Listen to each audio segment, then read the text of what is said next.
Evil and the Mask by Fuminori Nakamura. Narrated by Kirby Hayborn. Detective's Diary. Extract. While that big case was moving towards an unexpected solution, the fact that several unnatural deaths surrounded it was barely mentioned. Their exact relation to the case is still unclear, and now that the most important evidence has disappeared, it will be impossible to uncover the truth. I was only responsible for investigating one man, but in retrospect it should have been a couple, a man and a woman. Even though I was just a single member of the inquiry team, I wondered at the time if our solution was acceptable. Maybe I was operating under a serious misconception all along. Reflecting on it now, I can't help thinking that perhaps by some chance, I alone was the closest to the truth about that entire sequence of events, which could have been linked, but never were. I still don't fully understand that couple's relationship. Right from the beginning, however, I was obsessed with a single hypothesis. If he offered to explain everything he knows about those mysterious events and about his own life, I'd love to hear it. Not so much to solve the case. I'd love to hear it as a fellow human being. As a detective, I've always been involved in other people's lives. Looking back, I've hardly lived my own life at all. I've spent my career prying into their affairs, sticking my nose in, prodding their lives in the right direction. It may be an odd way of putting it, but the main character has always been the criminal. I've spent more time thinking about them than about my own life. In that sense, I've allowed other people to take the lead, and I've been merely an observer. If this case were fiction, I would obviously have a supporting part, appearing only rarely, a genuine bit player. But still, I'd like to talk some more with that man, who was born and raised in that peculiar family, and who, if my guess is correct, ended up choosing the wrong path in his life. Now I want to know everything about him. Not as a detective, but as a man. As a man who, in spite of being a detective, has always borne a grudge against society. Part 1. Past. Chapter 1. Past. Now I'm going to tell you some important facts about your life. I was 11, and my father had called me to his study. In his black suit, he leaned back heavily on the leather sofa, perhaps because he was already an old man and standing tired him. A ray of the setting sun peeped through a crack in the curtains. With the orange light behind him, his face was in shadow. Clutching a red radio-controlled car, still with dirt on its tires, I was aware of how small I was in the center of the large, cold room. Father's breath smelled faintly of alcohol. About your education. This does not mean, though, that I hold any great hopes for you. It's just that I intend to leave a cancer in this world. Under my guidance, you will become a cancer. A personification of evil, you could say. I couldn't see my father clearly, but it was hard to imagine that he was smiling. No doubt his face was as immobile and expressionless as ever.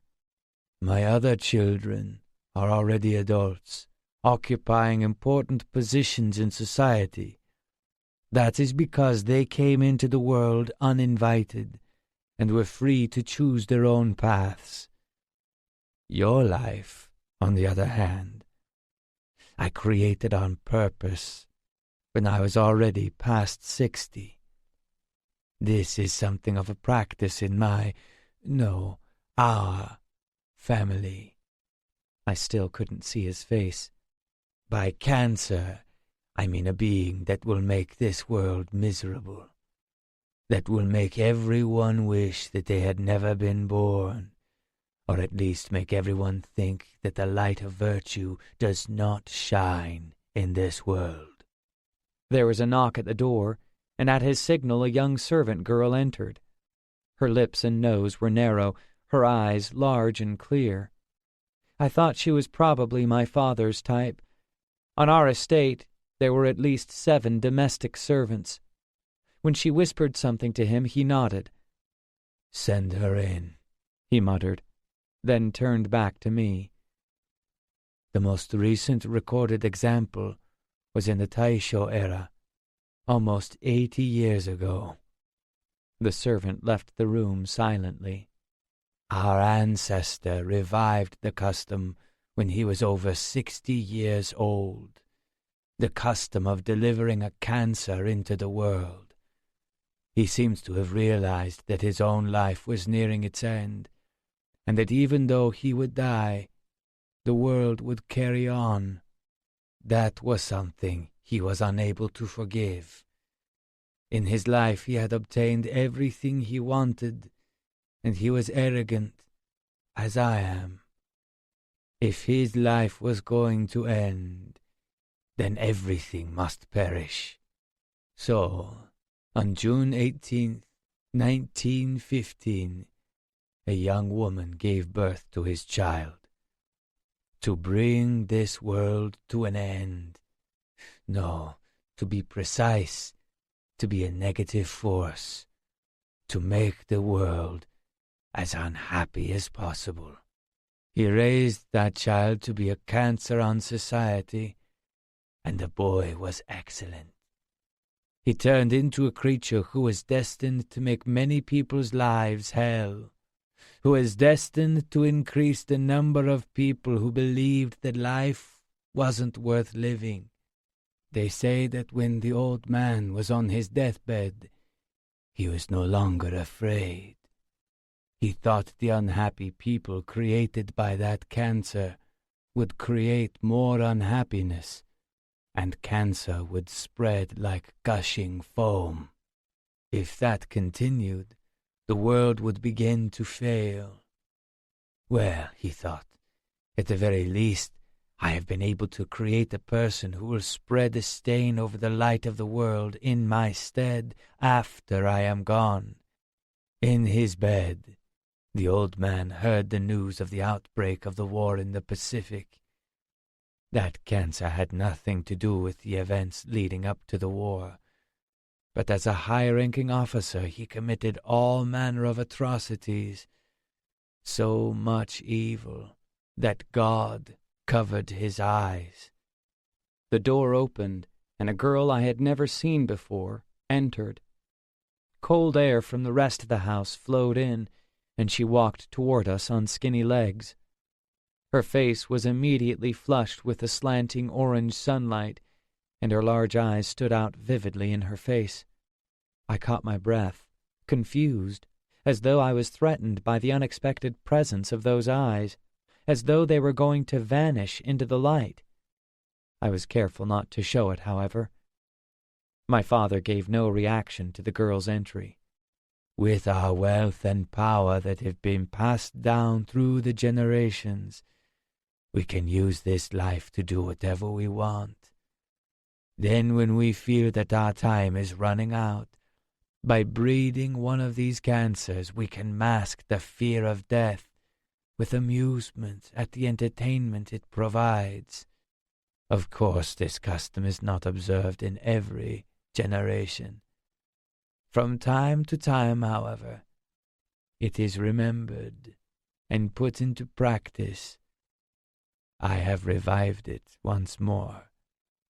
A number of years ago, a religious group occupied a nuclear power plant.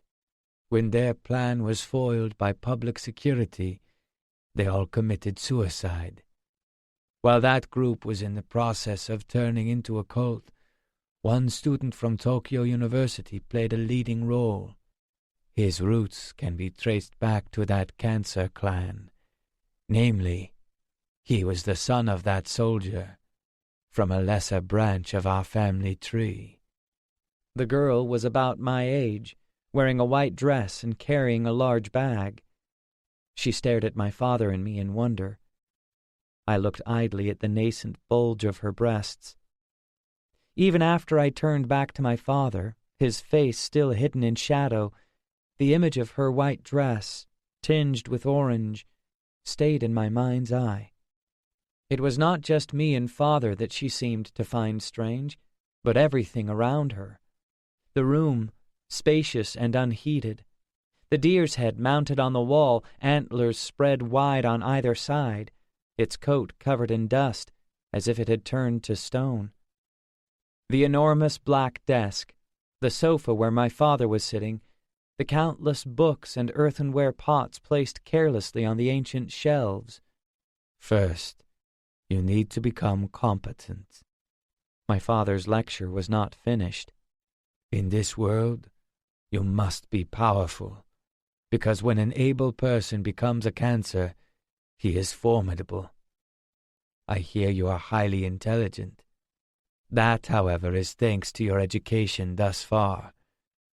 The differences between people are not as great as the differences between humans and apes. Talent is simply the ability to work harder than other people.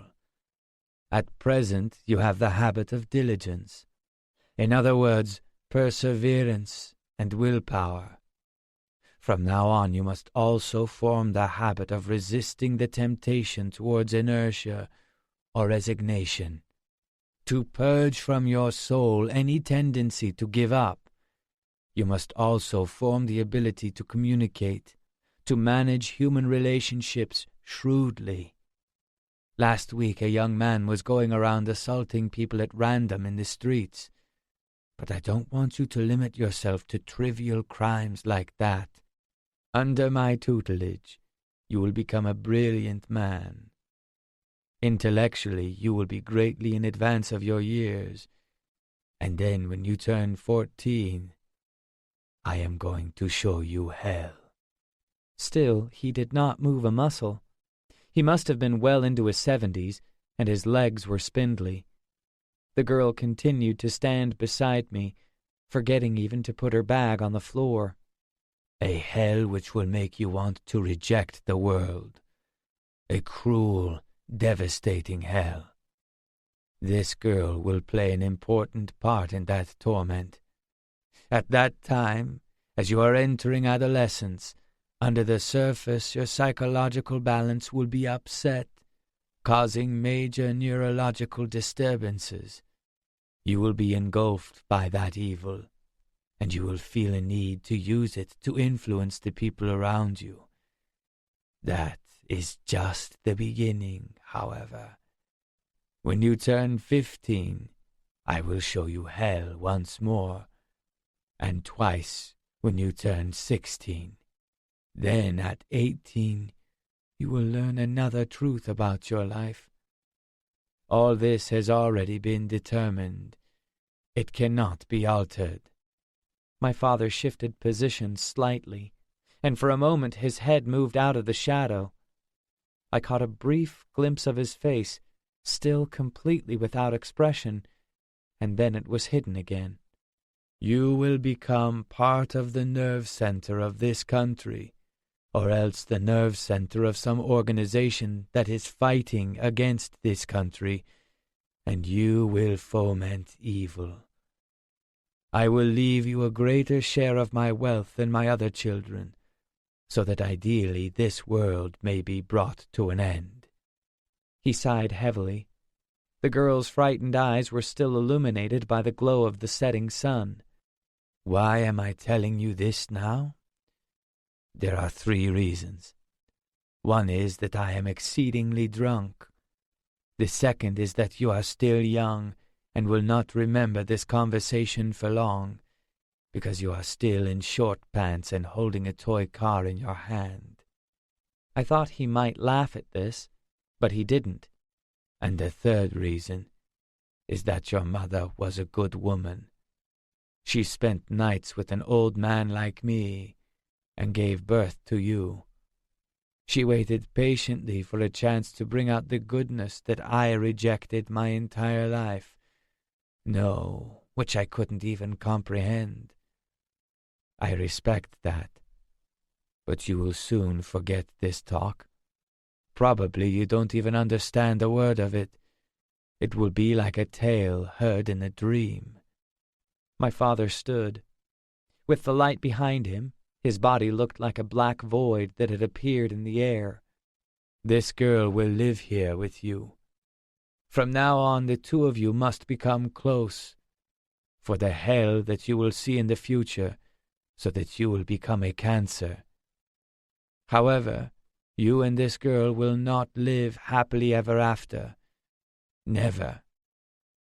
Now go to bed. You are still a child, and there is nothing so foolish as a child." Father turned his back and took a book from the shelf, as though he had already forgotten us. Then he went through the door to the adjoining room at the rear. Whenever he opened a door, it never made a sound. The girl in the white dress was staring intently at the stuffed deer's head. But my father was wrong. I was already a cancer. The only reason I was carrying a radio-controlled car was to deceive him.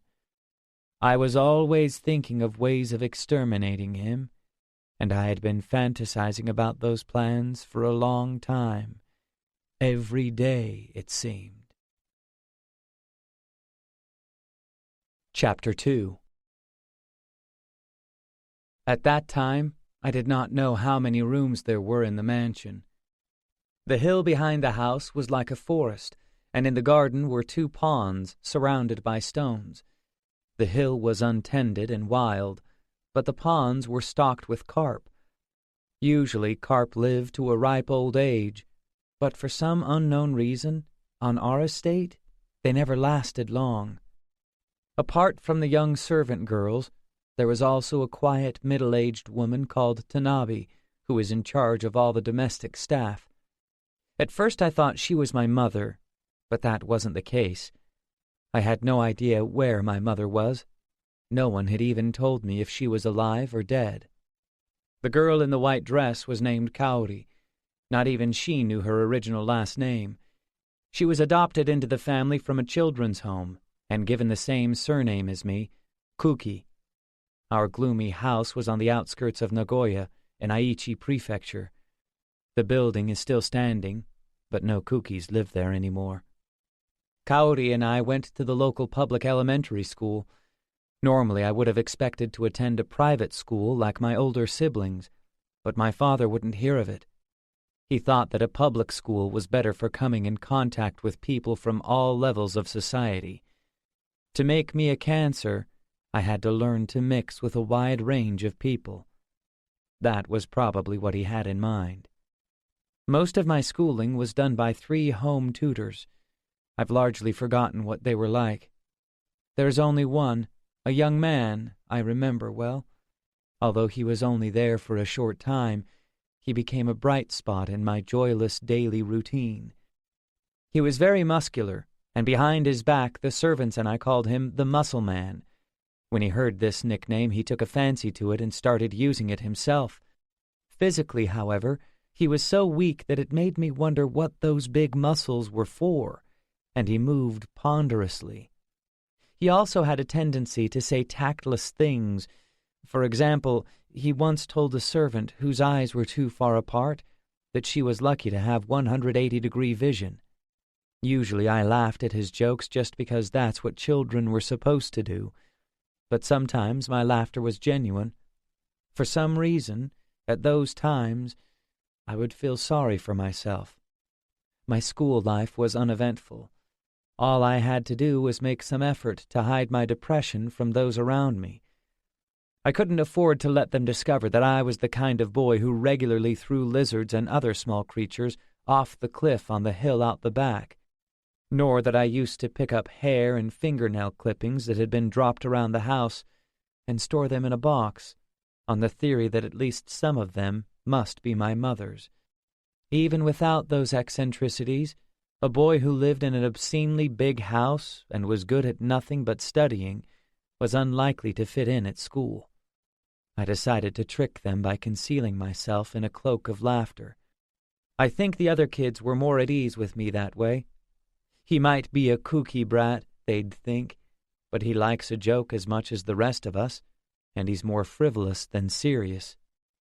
For instance, our homeroom teacher was so fat that he always seemed in danger of bursting. He also had the habit of saying, "To give a concrete example," and then following up with an explanation that wasn't concrete at all. I christened him Concrete Bomb. During lessons, I would count how many times he said, "To give a concrete example," and tell my classmates. The big blob's lectures were full of statements like, "To give a concrete example, the numerator and denominator are like curry and a sweet bun." We had gotten it into our heads that if he used the phrase more than 40 times, his stomach would explode, so we were always keyed up in his classes. I felt terrible about deceiving people around me to hide my darkness, but later I learned that many people actually live like that when they are young. Kaori was in the same class as me. Since she was tall with large eyes, she attracted a lot of attention. Concrete Bomb told the class, falsely but thoughtfully, that she was a distant relative of mine. On her first day there, we did the high jump. When she leapt higher than all the other girls, a small cheer went up. But I was less interested in the height of the jump than in her white legs sticking out of her gym shorts on top of the blue mats. I was still young and felt a deep shame at my lustful urges. If my father said we had to become intimate, that was a sure sign that we shouldn't. I looked away, but a child's will is weak, and before I knew it, I was staring at her again. Kaori and I went home from school together. Since father had dismissed the estate's driver, it had become my habit to walk home. "It must be great being rich," Kaori said on that first day. "No, it's not." "It must be. And I hear you're good at studying too? I'm hopeless." She laughed innocently, showing her teeth. With her long limbs, I couldn't imagine a girl who would look odder wearing a child's school bag than her. Even if I am rich, it's not like I earned it, and the only reason I am able to study is because I've got a tutor. There's nothing impressive about it. Not at all. In those days, I had the habit of forgetting to pretend and rebelling against even the smallest things. She looked pensive. I had to keep talking so she wouldn't think I was being perverse. "So I've got to grow up. If I can do something for myself, that will be impressive." I didn't really believe this. She gave me a puzzled look, and we walked in silence for a while. Then she laughed. "But weren't you the one who gave Concrete Bomb his name?" My father had 5 other children, my older brothers and sisters, but at that stage I'd never met any of them. Most of them lived in Tokyo and never came near the mansion. They hadn't even come to see me when I was born. My father's name was Shozo, but none of my siblings, not even the eldest son, had inherited any of the Chinese characters in his name. 25 years separated me from my oldest brother, from the next, 23, from my oldest sister, 18. My third brother, 15, my second sister, 12. I also knew that the Tokyo University grad student my father had talked about, the one who was in the cult, had a son the same age as me. I wondered if he had become a cancer, and vaguely expected that I'd meet him sometime, along with my brothers and sisters. When we reached the gloomy house, the muscle man was standing outside the gate. He grumbled that I was late, but then he noticed Kaori. Immediately he held out his hand and introduced himself, using his nickname. She hesitated before shaking his hand, perhaps intimidated by his physique, perhaps put off by the fact that he was sweating, even though it wasn't hot. "You said I was late, but I've still got 5 minutes, haven't I?" "Well, I don't care," he mumbled, "but my muscles do." He wiggled his pecs. Laughing in surprise, Kaori cried out, admiring his pointless muscles. Then, with his usual lack of tact, he looked at her and said, "Maybe you and Fumihiro will get married." I was struck dumb, but Kaori turned to look at the dark buildings. "If I do, I'll live like a princess, won't I?" she said, and laughed carelessly. From a distance it would have looked like a happy scene. And who knows, maybe at that time we were still happy. That night, or perhaps the next, my father summoned me. It was the first time he had called me since the day he told me of his plans for my education. Until then, he had never shown the slightest interest in me. When I heard that he wanted to talk to me again, I was certain it would be more on the same subject. And even if it wasn't, just meeting him was enough to make me nervous. Stifling my panic, I took a bunch of stickers from my desk drawer and clutched them in my hand. The room to which I was called was large, with a long table, a television, and a carpet of a dull purple-red. Here Father always dined alone, and he had decreed that Kauri and I would eat with the servants in another room. There was no answer to my knock, so I opened the door quietly. Father was sitting in one of the 6 dining chairs, smoking and watching TV. His face was blank, and I couldn't tell what sort of mood he was in. This time, too, he smelled of alcohol. It occurred to me that he never used to drink that much. The room was dark, but I could still make out his face. With a big nose and abnormally narrow eyes, he was quite ugly. Half of his left ear was missing. I didn't know why. "My second son is involved in this war," he said, still gazing at the screen and not looking in my direction. The news was showing a report on a civil war in a small African country I knew nothing about. The anchor was reading out the number of deaths.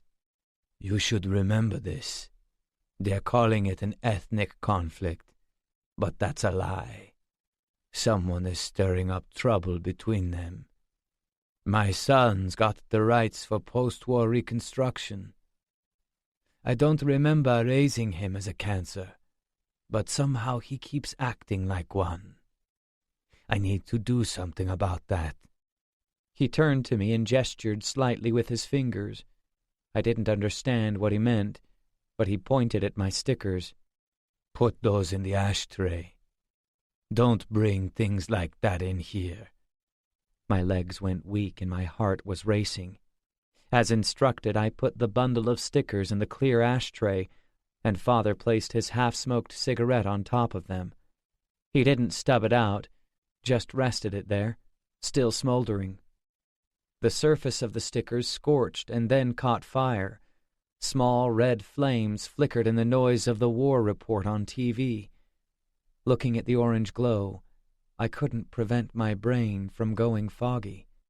I was unable to gauge my father's thoughts, whether he was burning the stickers because I valued them or because the cheap, sparkly things offended him. The flames grew larger, and a curl of smoke rose from them. When the stickers started to give off an unpleasant odor, Father doused the fire with the liquor from the glass he was holding.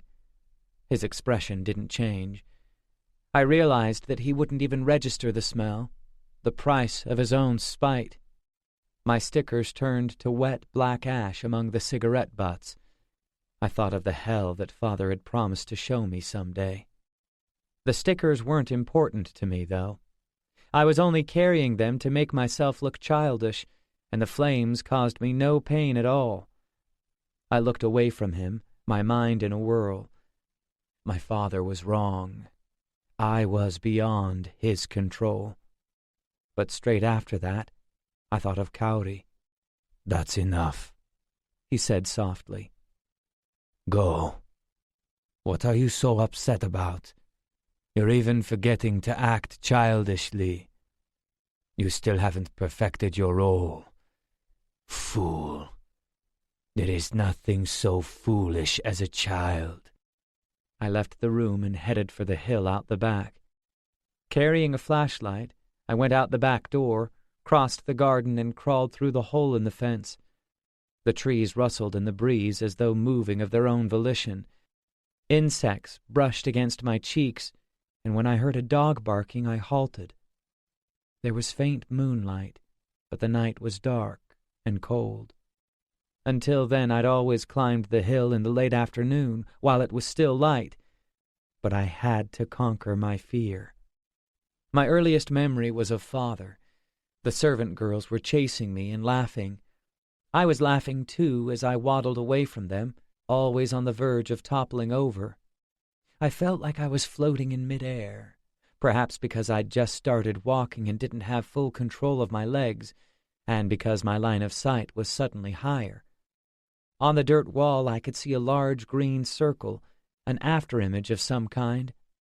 I tried to move forward once more, but ran into something that felt like a pillar. I raised my eyes, and there was father. Somehow I knew who he was.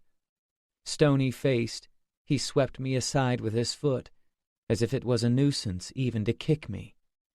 My flashlight illuminated the dirt path through the weeds. I was relieved. If I'd come this far, the hole was nearby. I shouldn't have been afraid, though, because it was my mountain. I remembered the first time I'd found my father's underground room. The house had an enormous cellar, and over the years a huge hoard of furniture and other old junk had been stored there. When I was in 4th grade, I got lost in there, and since then I'd explored it in secret. In the basement, I'd discovered an entrance to an even deeper level. After moving aside some worn tires and lifting an ancient cloth that looked out of place, I found a square hatch in the floor. When I opened it, I could see a narrow set of stairs with a door at the bottom. My instincts immediately told me that this was bad. This was a place I should not enter, I felt. If I went in there, my life would change forever. The door handle was almost entirely free of dust. I held my breath and pushed down the lever. There was no lock. Inside, I was hit by an overpowering darkness. I'd never seen such an impenetrable black. Its density, actually heavy enough to feel, continued to bombard me, the intruder, even after my eyes had grown accustomed to it. It reminded me of my father. He was purely the embodiment of terror, and whenever he spoke, my hands, my feet, my heart, even my temples went numb. I was a thing to be brushed aside with his foot, and as such I could be crushed by a change in his mood as easily as I could crush an insect in my hand. Out of the corner of my eye I could faintly make out a white switch in the darkness. When I turned it on, blades of light struck my eyes. Beyond the glare, in the center of the room, stood a bed. My mother was sleeping. That was the first thought that popped into my head. No one was there, though, and the empty bed was the only furniture in that confined space. It had a white quilt and pillow, and sheets covered the mattress.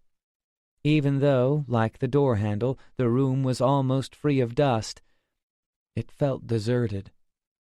On top of the bed were 4 long ropes. Clumps of old hair were strewn on the pillow and duvet, an extraordinary amount. I didn't know what it all meant, but I sensed that this place was the center of something, a side of my father that I wasn't supposed to see. I didn't have the courage to touch the ropes or the hair. From that day on, that bed in that black room haunted my dreams. Sometimes I heard a woman's voice coming from underground, but that was impossible. The room had been soundproofed for some reason, and no matter how much noise was made inside, it would never be heard. Perhaps the reason I started making regular trips to the mountain was to fight back against that darkness in some way, to protect myself by building up my own darkness. At that age, however, I hadn't formed such a theory. Still, I think I went there with that vague idea in my head. On that day, when I was climbing the hill with a flashlight in my hand after my stickers were burned, I still couldn't have put those thoughts into words. I just forced my feet to move, telling myself that I mustn't be afraid of the darkness. In front of me I could see a hole in the cliff, covered in wire netting. I didn't know what it was for. Feeling the menace of the darkness and the surrounding trees, I tried to convince myself that I was calm. I walked along the fence, moved aside a sheet of plywood in the thick foliage, and picked up a small, concealed cage. Inside were lizards and snails that I had captured before. I grabbed a lizard, reaching through the fence, and abruptly opened my hand. Without a sound, it was swallowed up by the darkness. I didn't hear the noise when it hit the ground, but I imagined it. I took a snail, reached through the netting again, and dropped it too. Through their sacrifice, I believed, my own darkness would become deeper, deeper than my father's, bigger and stronger than that terrifying, incomprehensible figure. Chapter 3. The servants dressed Cowdy in an assortment of clothes, a yellow patterned cardigan, blue denim shorts, a plain white skirt, a cream coat, a pink hooded sweatshirt with pale blue pinstripes, a thick white sweater. Cowdy always said that she didn't want expensive clothes. She preferred to wear the same as her classmates. She was using a dirty old bag and umbrella until the servants noticed. We entered 6th grade. I watched her in her various outfits, looking away whenever she seemed about to catch me at it. After my tutor left, she always came to my room, never noticing my discomfort. She would sprawl unguardedly on the bed, her legs sticking out from her skirt. "Let's play cards," she'd say, laying them out on the covers. Looking at her while trying my best not to, I found it hard to breathe. Once she found my porn magazine. When I came back from the bathroom, she was in my room, and the large drawer of my desk was open. The magazine was chock full of pictures of naked women, and I'd gone to a lot of trouble to get a hold of it. Cowdy was studying it earnestly, and she cried out when she saw me. Usually I put it inside a city directory at the bottom of the drawer, under an atlas, a name list for the kids in my class, and a pile of thin files, but on that particular day I hadn't hidden it properly. I was confused and ashamed, but Cowdy laughed and called me a dirty old man. Suddenly I thought of a boy named Iijima who sat next to me at school. I put all the blame on this poor kid, making up a story that I'd borrowed it from him, that he was the real pervert. Cowdy pointed at the breasts of one of the women in the photos, exclaiming how big they were. Then she cupped her hands in front of her own chest. "So you're interested in things like these?" "No." "Do they turn you on?" "No." She looked at me, grinning. "You never lift up the girls' skirts like Yasaki and the others, so I thought you were a nice boy." It was true I didn't do that, but I always had a good look when Yasaki and his friends did. "So, do you want to lift mine, then?" She laughed again, raising the hem of her own skirt. It was about 3 months later that she found my box of hair and fingernail clippings, when she was looking for my porno mag again. Cowdy had gone into my room without telling me, and when I came back she was staring at the open box with a puzzled frown. It was filled to the brim. The tangled old hair was bone dry, and the nails were shriveled and curled. Their color had changed to a dark red as they dried, as if to show that they once were human. Even from where I was standing in the doorway, it was obvious that it wasn't all old stuff, that some of it had been harvested recently. I was surprised how shocked I was. It was only natural that I was upset that my secret was revealed, and by Cowdy of all people, but I didn't know what to say or do. More than feeling humiliation, more than wanting to hide my shame, all I could do was wish that it had never happened. I snatched the box from her and went to throw it in the trash, but I couldn't. That disturbed me more than anything. I had no idea where to look. Cowdy was right in front of me, and at that moment our eyes met. "It's nothing," I said when I came to my senses, but I didn't know what to say next. Kaori was wearing a white sweater and white jeans. I closed the lid of the box and put it back in the drawer. I was thinking that I'd just have to walk out when she spoke in a soft voice. "What is it?" "Nothing."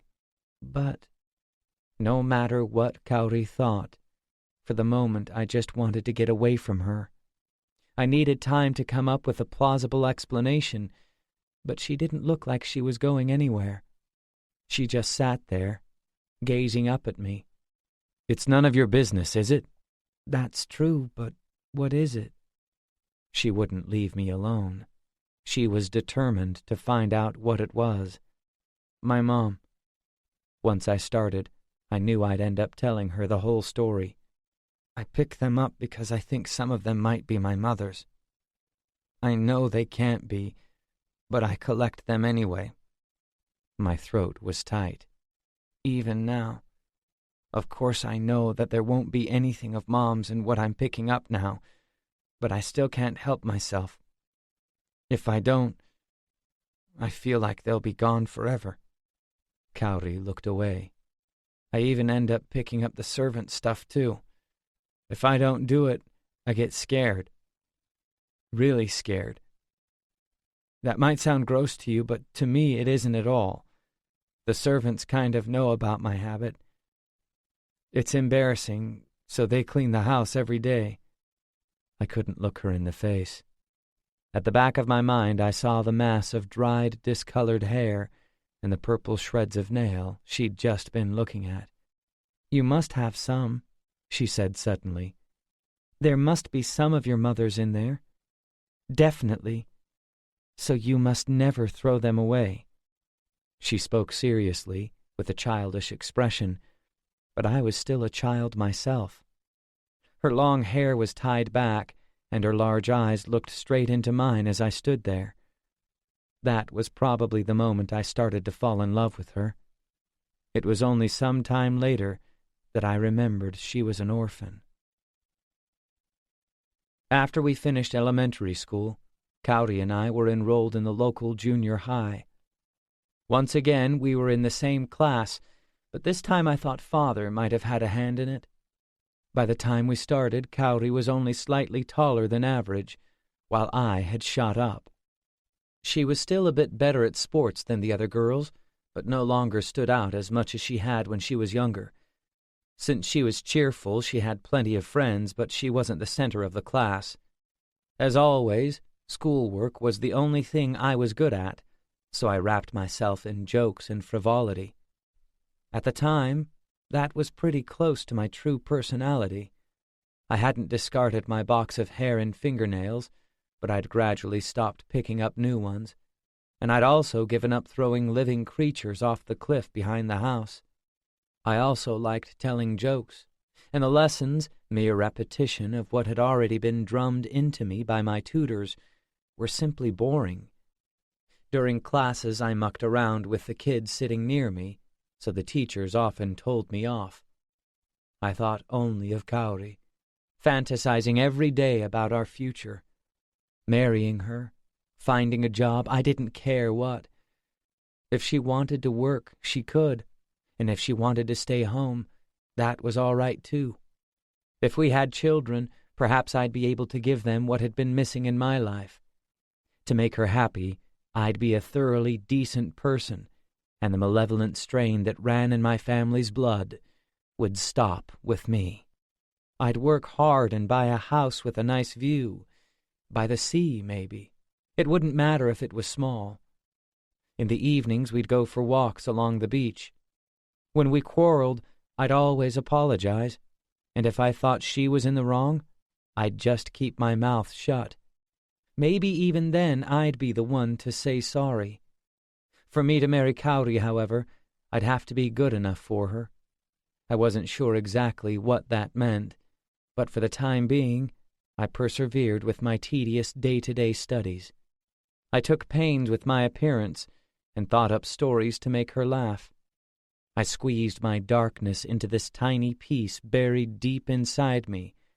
All my pent-up energy, which had been trapped by my depression, burst forth directly, even obsessively, towards Kaori.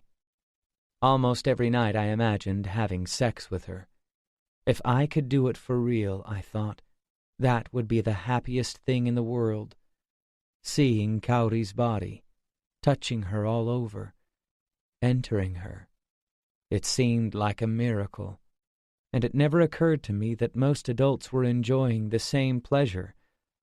I thought it was only for me, in love with Kaori. Just as she had been in elementary school, she was listed as my relative, but for some reason walking home together had started to feel awkward. She joined the volleyball club, so we left school at different times and went home separately, but she still came to my room every day. My entire happiness was right there in front of me, and I couldn't touch it. Still, at least it was close by. While it was trying at times, all in all it was a good thing. It was enough to fill the mind of a junior high school boy like me. Gazing at her body as it grew soft and round, at the swelling of her breasts, was painful, but at the same time, I was happy. My thoughts were fixed solely on her, to the almost total exclusion of everything else. Kaori teasing me by hunting for my adult magazine became a regular game. I hid it in the bookshelf. I took volume SA to SU of my encyclopedia out of its case and put the magazine in the box in its place, so she never found it. But I hardly needed it anymore. My youthful sexual desires were fixated entirely on her. "I know you've still got it, and I'm going to find it," she said as she opened the closet, still in her school uniform. "I don't." "Aren't you interested in girls anymore?" "That's not what I mean, but it isn't here."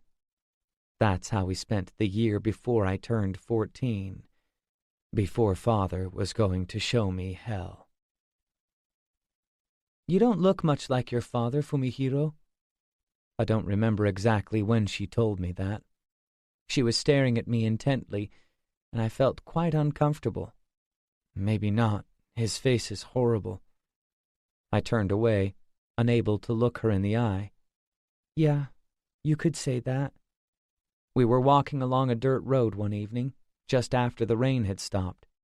"Somehow I feel like his face isn't his alone." She was beautiful when she was thinking. "It's like there's a whole lot of history and other people's faces piled one on top of another. Sometimes I get really scared when he just looks at me. Like all this stuff, cookies from the past, ancient events, come floating to the surface, all mixed up. It's so freaky. I'm sorry, it's just really scary somehow." She suddenly lowered her eyes, as if she was afraid. I noticed again how long her lashes were. If I was her boyfriend, I thought, at times like these, I could put my arm around her. In reality, though, I couldn't even touch the tips of her fingers. "You're always staring at Ms. Yoshimi," said Kaori, just before the summer holidays in our first year of junior high. "You like her, don't you?" Ms. Yoshimi was our music teacher. She always wore tight-fitting clothes, so all the boys liked her. Based solely on her dress, we'd already decided that she was a slut. "I don't stare. Why'd you suddenly bring that up?" I was tall by then, and I had to look down slightly to see Kaori's face. "Mari is sad. She can't compete with Ms. Yoshimi, and she looked like she was going to cry." She was watching me with a grin. "What are you on about?" "Well, it looks like Mari's going to tell you she's got a crush on you, so you should go out with her." Mari was a quiet girl who was always drawing. Once when we were cleaning the classroom after school, the bucket she was carrying was about to tip over, so I carried it for her. "No, I won't." "Sorry, but—" "What? Do you like someone else?" Still smiling, Kaori was looking right into my eyes. Her face, bathed in orange sunlight, was lovely. I was still too young to be able to face her directly. I was in a turmoil. I remembered the girls' comics Kaori read, TV dramas. Couples were always breaking up because of misunderstandings, or missing each other through bad timing, or going at it all wrong. I hated them. Before I knew it, my body went rigid. I can't go out with her because I like you. In those days, I was probably a little odd. Kaori was startled. I was also taken aback by my own words, but I couldn't unsay them. I don't mean I want to go out with you or anything. What I mean is I planned to tell you when we were older, so I hope we can put it on hold till then. Carry on the same way we've always been. Carry on the same? That's impossible. But you're so brave. She sighed admiringly. Then she said that if I liked her, I should kiss her. Noting my surprise, she corrected herself, telling me that she liked me too, so I should kiss her, please. We walked to a nearby shrine, hand in hand, and staring at the ground. After waiting patiently for a drunk lying on a bench to leave, we kissed, just a little. I felt like I was entering an unknown world. As we walked back, we kept holding sweaty hands until we saw the gates of the estate. It was 6 months until my 14th birthday, when my father had promised to introduce me to hell. Chapter 4. After that, several things happened far, far away from me. In line with the Western powers' hidden agenda, the Civil War ended in the small African country where my father's second son, my brother, in other words, had been working to make money through Reconstruction. The Japanese government announced a large aid budget. The surviving members of the religious cult that had occupied the nuclear power plant and then committed mass suicide appealed against their sentence. A shadowy citizens group was holding demonstrations outside the courthouse, calling for the death penalty for those involved in planning and preparation. These events sailed quietly over my head. Father had gone to Tokyo and wouldn't be back for quite a while. Kaori and I passed the time lost in our own little world.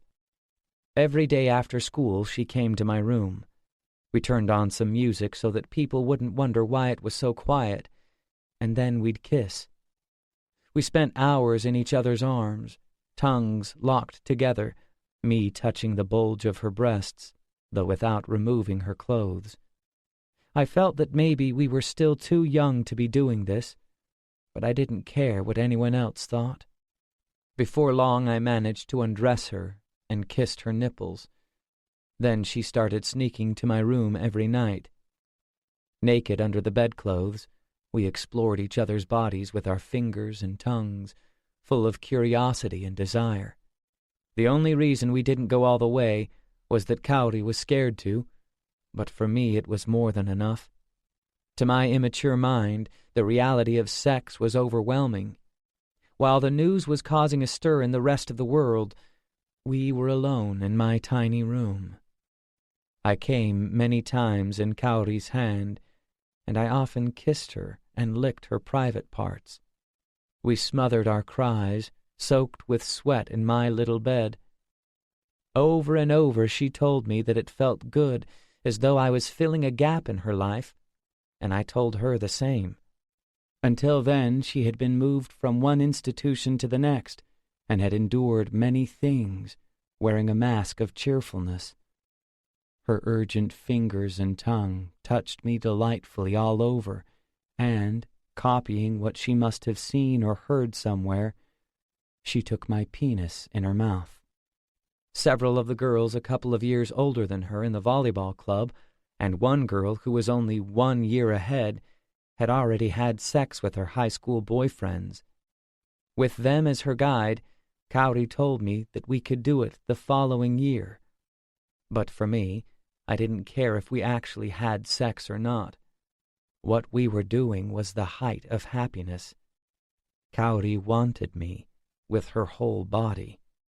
"I'm only happy when you're here," she said, touching me with her hands as though checking my shape. "When you breathe like that, when you're thinking. just because you're there. For the first time I felt that I was allowed to exist without excuse or darkness or distortion. Apart from the hours I spent with her, everything was a waste of time. The TV news, lessons, my classmates' conversations, all forms of entertainment, they all seemed dull and didn't touch me. But as long as Kaori was there, as long as she was in the world, that was all right. If I had her glossy black hair, her small face with large eyes and narrow lips, her budding breasts, her slender legs and ankles, her voice, our idle chatter, that was all I needed. One day, however, Kaori didn't come. I thought this was strange and went to her room. She was asleep, and I didn't want to wake her, so I returned to my own bed. The next day, too, she was sleeping. On the third day, I couldn't stand it any more, and I roused her with a whisper. I kissed her, feeling that I shouldn't, but unable to resist. At first she responded, but soon she suggested quietly that we'd better not do it that day. She was trembling slightly, and I got the impression that it was because of me. Dumbfounded, I had no idea what to do. I apologized over and over and then left, wondering if I'd done something wrong. When I finally got into bed, my head was churning, reviewing my recent behavior for faults. Even though I was still bewildered, I found myself growing hard. I dealt with it, imagining Kaori's body, and then lay there vacantly. Whatever the reason, I thought, I had to know, and once again made my way hesitantly to her room. She wasn't there. I waited, but she was away too long just to be in the bathroom. Perhaps she'd gone into the garden.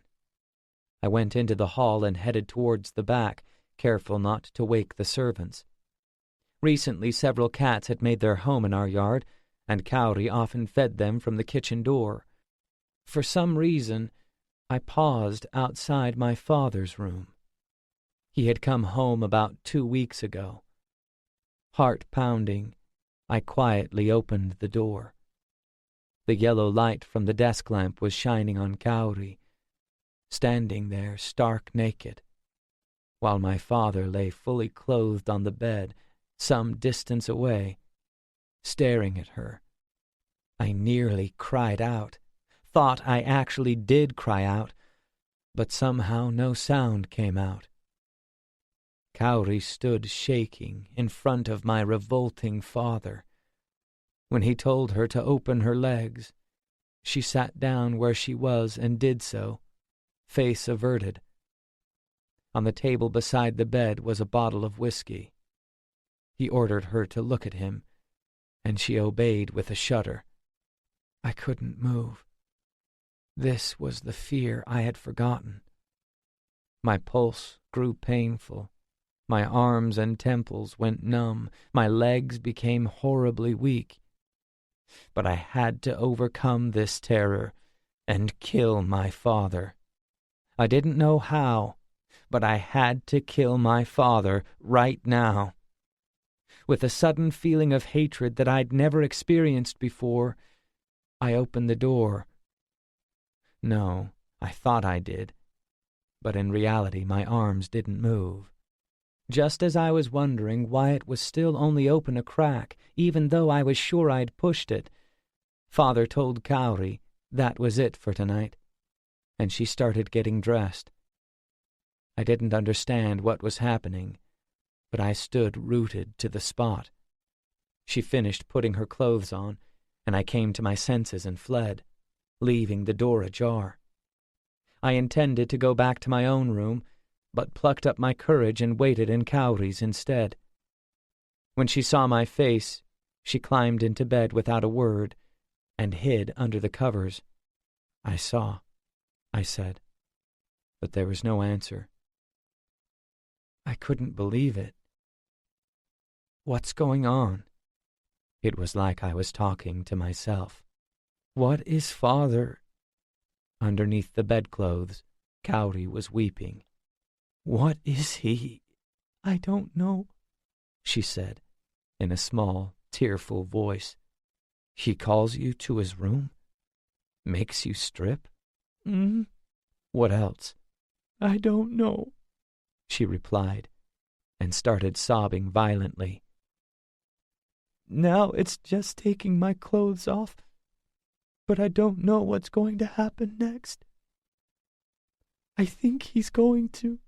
"But so far you just strip, and he watches you?" Wrapped in the futon, Kaori's body looked tiny. "His face, that blank face, suddenly it fills with lust, and I get even more scared. But I can't move.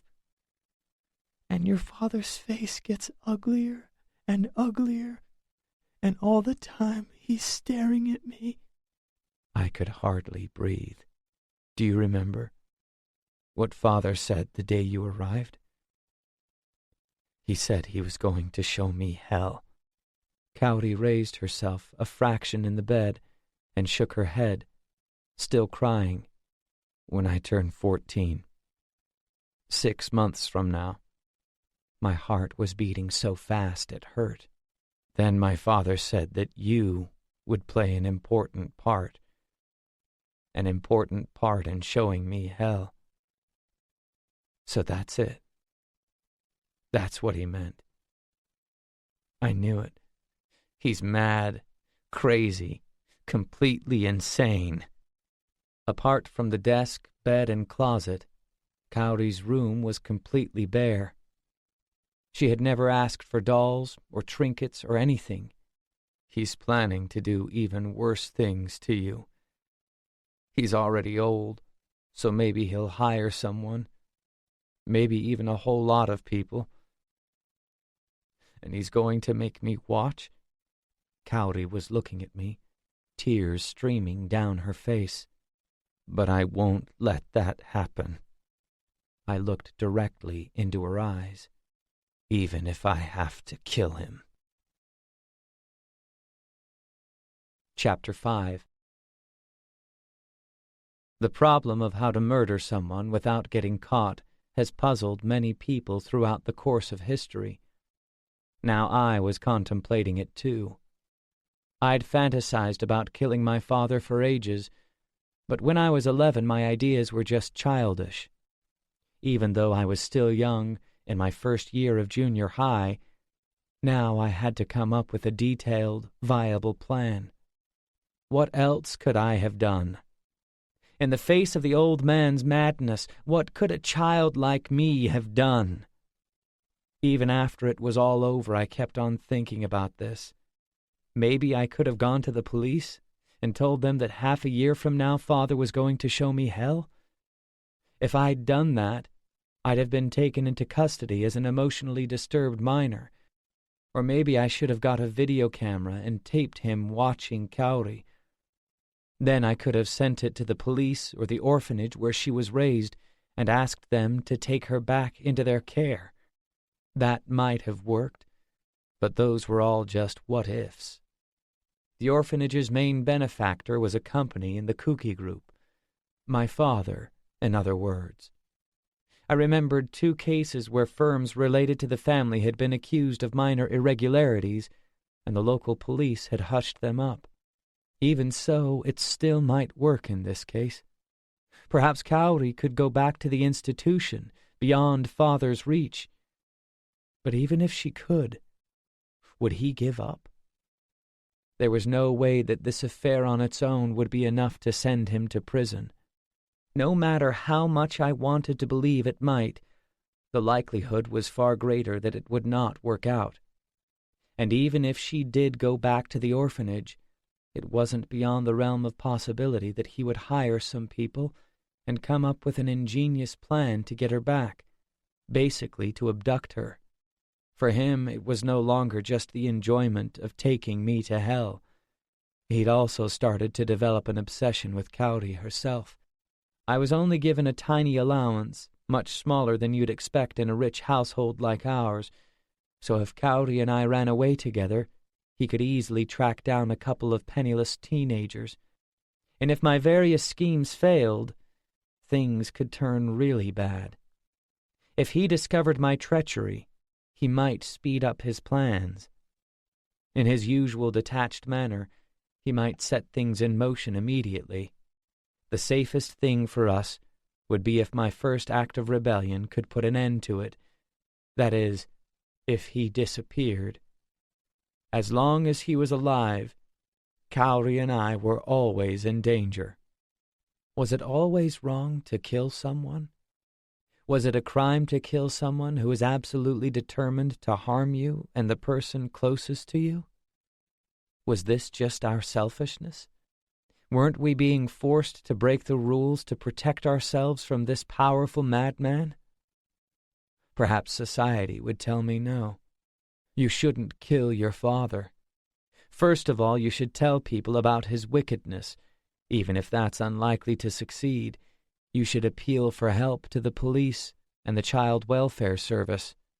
That you'll both be taken straight to hell if you fail? That's just your imagination. Perhaps your father will take your rebellion to heart and be reformed. You're too quick to make judgments, to dismiss other possibilities. That's what society would probably tell me. Maybe they'd say that I was the evil one. But I didn't care. The most valuable thing in my life wasn't virtue or society or God, but Kaori. I didn't care if it was wrong to protect the most precious part of my world. Maybe I was misguided, but I believed that the things of greatest value must transcend ethics and morality. If your newborn baby was about to be killed, would you just watch and do nothing? If you could kill the person who was threatening your child, wouldn't that be okay? Even if you could get away without killing them, wouldn't it still be acceptable if it made the baby safer, even if it was wrong? At least that's what I thought at the time. If my father died unexpectedly, it could cause chaos in the Kuki group and spread ripples through the wider community. But of course that didn't bother me at all. I proceeded with my plan. My first idea was poison. It was hard to get hold of, but among the many mushrooms on the hill out the back was a deadly variety called East Asian brown death caps. When I was 11, I'd looked them up in an illustrated book of plants, thinking I could use them if I needed to get rid of Father. But it would be tricky getting him to eat them, and even if I put them in his drink to make it look like suicide, there was no guarantee that the dose would be lethal. If he received immediate treatment, he would very likely survive. If he didn't die, and if the police discovered that the substance came from poisonous fungi, eventually they would find out that those mushrooms were growing nearby. Then it would be obvious that the perpetrator was someone in the household. In Father's study was a hunting rifle. I considered using that to shoot him. Of course, if I chose such an extravagant method, everyone would know straight away. But perhaps that wouldn't matter. Brazenly shoot my father with his own gun in his own room, like it went off of its own accord. If I shot him from an unusual angle, maybe it would look like I shot him by mistake when he was showing me how to use it. The only person in the house who knew of my murderous intent was Kaori, and no one would think I'd done it on purpose. Even if they were suspicious, they couldn't arrest me unless I confessed. The only proof would be hidden inside my head. What's more, by law they couldn't prosecute a child of 14. Even if the whole story came out, I wouldn't go to jail. The worst that could happen was that I'd end up in juvenile detention. In this country, anything a minor does is not a crime, and they can't be punished for it. In the eyes of society, guilt is exonerated by youth.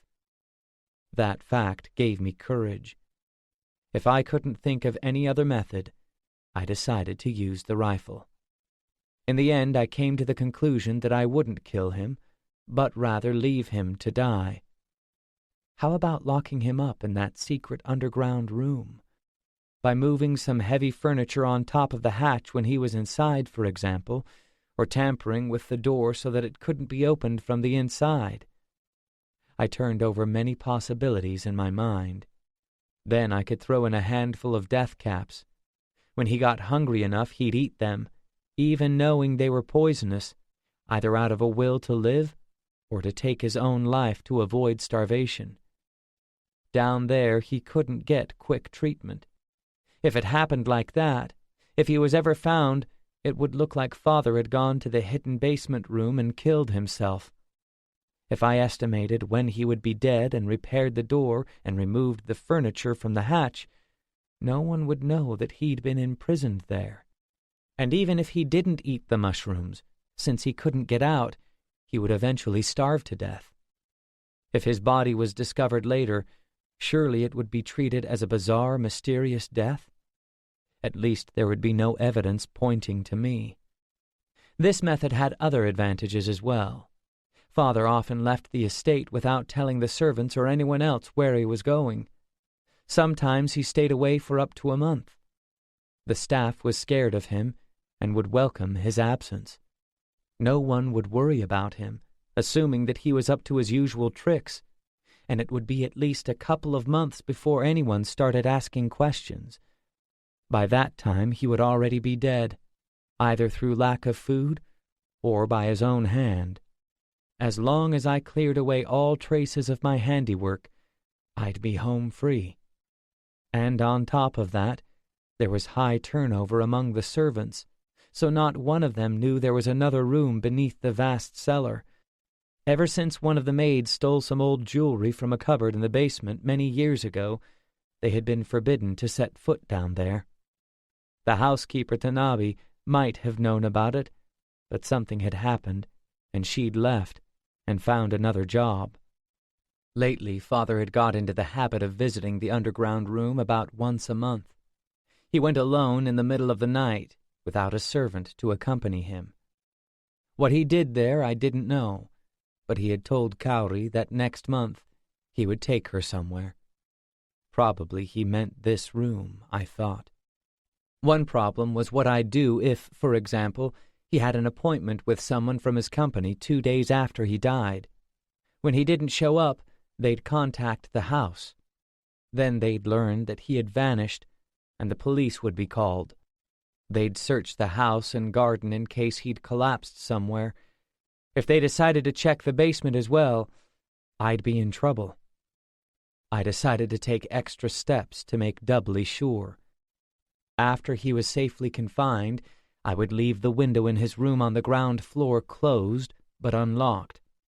Then I'd go out the back door wearing adult-sized shoes, leave footprints from the end of the gravel path, and climb in the window. I'd leave a little bit of dirt behind on the carpet, not too much, and go out the window again.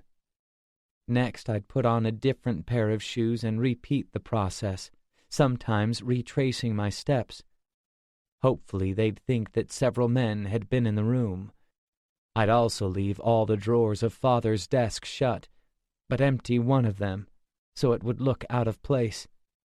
Basically, my plan was to plant some subtle clues, things that wouldn't be too obvious, but would be noticed once they started to look closely. There were some shadowy figures lurking behind my father. He had some influence with several people with Yakuza connections. His disappearance would be strange, but somehow typical of him. Maybe he had surprised some burglars who killed him, went through his papers, and took the body away with them so it wouldn't be discovered right away. Or perhaps they had intended to kill him from the outset, and for some reason wanted to delay discovery. Certainly no one would suspect his 13-year-old son of locking him in an underground room, because at school I was regarded as a bright, cheerful boy. At least, I thought I was. Chapter 6. Wearing thick rubber gloves, I picked 5 brown death caps on the hill, put them in a case and sealed it. I took the train all the way to me and bought 2 large pairs of mass-produced sports shoes. While my father was out, I went into the cellar and studied the mechanics of the knob on the door to the secret room. It was the common lever type, with a handle that you pushed down to open. That meant that if I put a piece of furniture or something under the handle on the outside so it couldn't move, the door wouldn't open. Perhaps I could make it look like some of the furniture on the stairs had somehow tipped over and obstructed the door entirely by chance. Among the junk stored down there, I found the remains of a broken air conditioner that was exactly the right height. When I tilted it forwards from the steps, it fit so snugly under the lever I could hardly believe it. It blocked the handle completely, so no matter how much you shoved or pounded, the door wouldn't open. And if I placed a cloth over the hatch at the top of the stairs as camouflage and dragged a piece of furniture on top of it, there was no way it could be opened from below. I planned to scatter tires and old plywood around the furniture. No one would ever think there was another flight of stairs beneath it. I made my preparations, rehearsed the process several times, and then kept my ears open.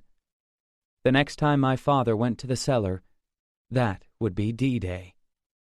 But one night, after waiting for several days, I heard Kaori's bedroom door open. If Father summoned her before I killed him, she would have to go to his room. Foolishly, I had overlooked this vital fact. In my nervousness about committing the murder, my judgment had deteriorated markedly. I didn't know what I was going to do, but I left my room, rushed along the corridor after her. "You don't have to go!" I called. "But—" Her back and shoulders were unnaturally stiff. "You don't have to.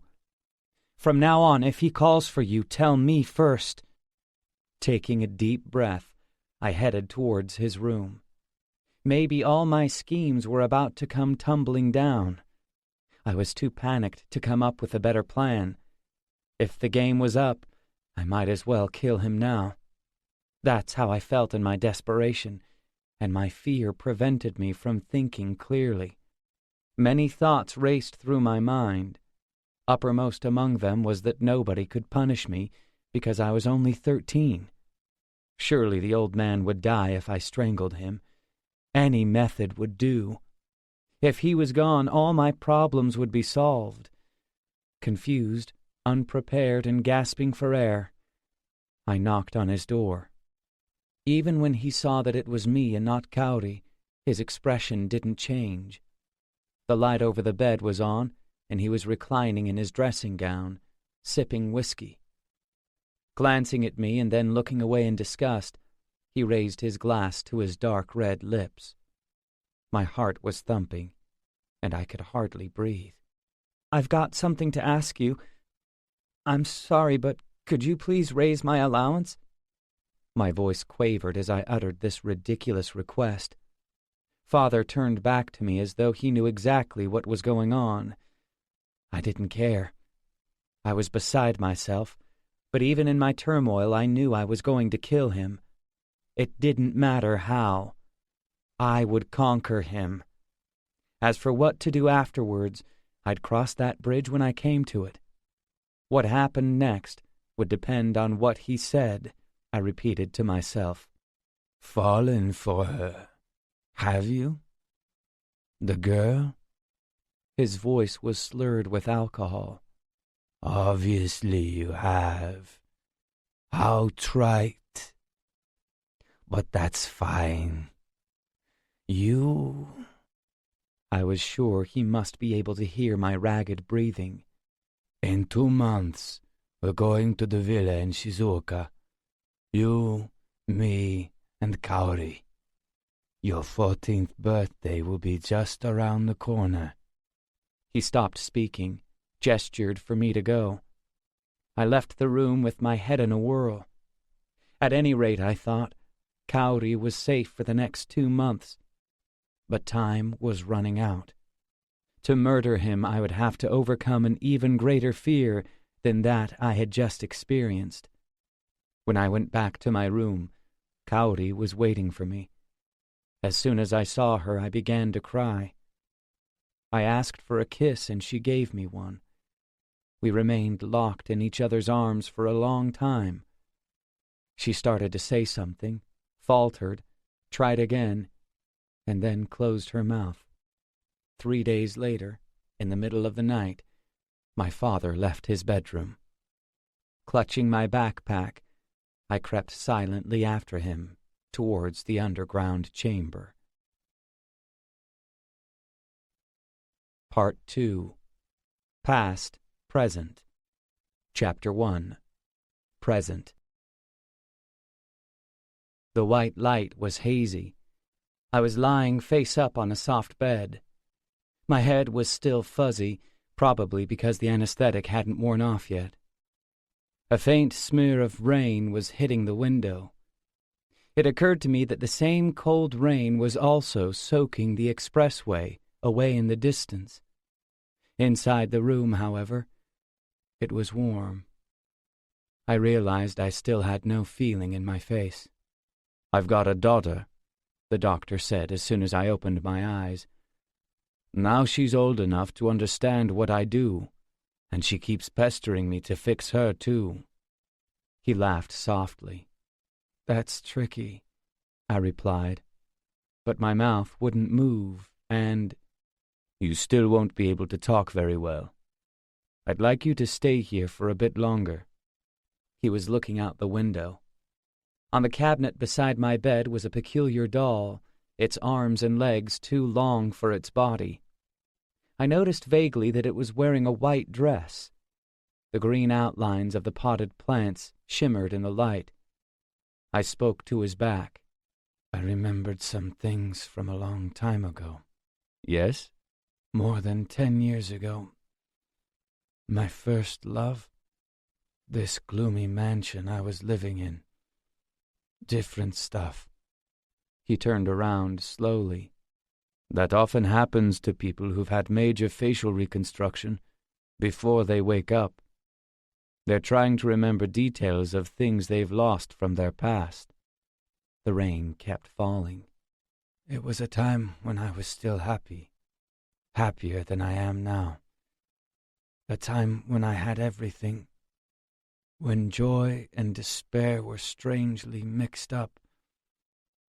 It's like the other me was working its way through my memories to tell me the story." "But here you've gained a new life." I smiled faintly, or more precisely, I tried to. My cheeks and lips were numb. "An unorthodox plastic surgeon like you must be able to tell that's not why I changed my face." "It's not so you can make a fresh start?" "Nothing's going to start.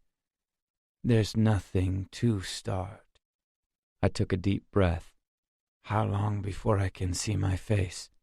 2 or 3 days. It's going to be fine. It looks exactly like Koichi Shintani's. You've taken on a dead man's identity." The hospital was in an ordinary residential area in the suburbs of Tokyo. At first glance, it looked like a private house, but the inside was a clinic for illegal plastic surgery used by people who wanted to change their faces for nefarious reasons.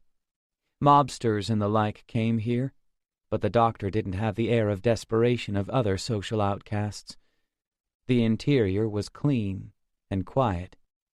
On the day the bandages were removed, the doctor watched with a smile. In the silver-framed mirror was another face. Confused, I moved my right arm in a meaningless gesture. When I opened my mouth, the man in the mirror opened his. "You might be a little uncomfortable for a while," said the doctor. "Your brain is disoriented. It'll take some time before it accepts the face it's seeing as normal." "I guess so." He returned to his chair and drank his tea. "But it's made you a little older. You were in your 20s, but now you're 30. If you're going to use the Shintani's identity unchanged..." I nodded. "The two of you have similar bone structures. Very similar. For ID photos and things, you'll look the same, I think. But if you meet someone who knows him well, they might think something's not quite right." That's how human faces work. It's certainly a handsome one, though. Do you still think you have no future? Are you still going on about that? The doctor smiled. A strong, thin beam of sunlight shone through the window. What's your story? I asked. The other day you were talking about your daughter, and you look like you've got a wife, too. Yet you're doing this. You can't get many patients, but your fees are enormous. Despite that, though, you don't wear expensive clothes, and your watch and your car are average, too. That's been bugging me ever since we first met for some reason. And now that I've had the chance to talk to you several times, it interests me even more. Nothing seems to hurt you, no matter what anyone says to you, no matter what happens. It's like nothing touches you. He sipped his tea again. Looking at his bland expression, I felt compelled to continue. Are you just pretending? Pretending to have built a loving family? That's how it seems to me. While you pretend to love your wife and your daughter, you're simply going through the motions. You're quite talkative today. But perhaps you're right. His lips twisted and he lit a menthol cigarette. I like to watch people who are starting their lives over. A thorough villain. What sort of life will he lead afterwards, thanks to me breaking the rules? Because some lives aren't governed by the normal rules, but by a separate set. Do you really believe that? Partly, he said, and smiled again. Leaving the cunningly disguised clinic, I caught a cab, made a phone call, and headed for the Imperial Hotel.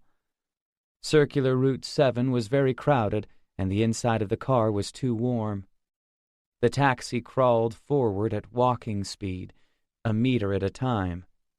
I gazed at my reflection in the window. I've disappeared, I thought. Other people recognized me by my face, and it was gone. My outward appearance had vanished from the world. All that remained was my inside, clinging to its memories, but no one could see that. My real self was invisible. That assumed, however, that my real self would continue to exist. When I entered the lounge, the man was already there. He was dressed in an unremarkable suit and unremarkable shoes, but his eyes were piercing. I approached him, smiling, and he bowed slightly. It felt strange, another person responding to this face that wasn't mine. I ordered an iced coffee, and he asked for the same. Until the drinks arrived, I observed him silently, but the silence didn't bother him. I waited until the waitress had gone, and then spoke. There's something I'd like you to do for me. I believe you know an elderly gentleman called Shozo Kuki. He was the head of the Kuki family.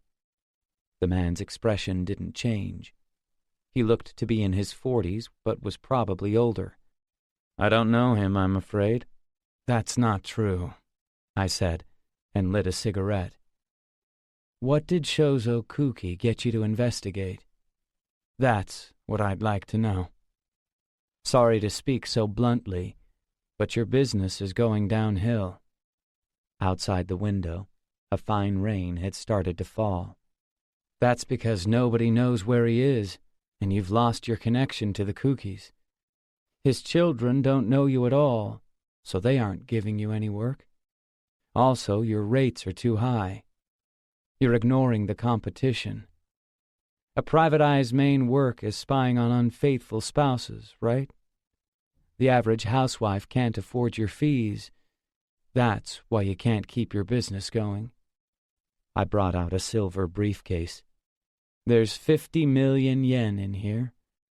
I want to know what you were doing for Shozo Kuki, and I want all your material. I don't know him, he replied flatly. Really, I don't. As far as I know, I've never heard the name Kuki.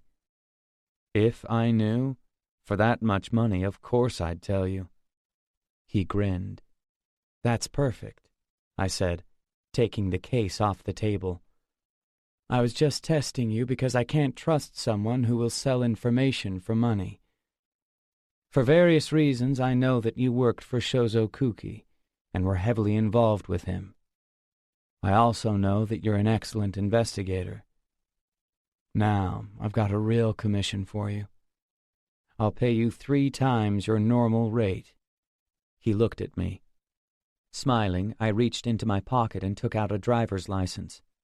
"This man, Koichi Shintani, I want you to find out what sort of person he was. His background, what he was good at, his personality, everything." His face gave nothing away, even when he realized that the photo on the license was me. "That's right. I want you to investigate me. Depending on how this job goes, I plan to ask you to do some regular work for me.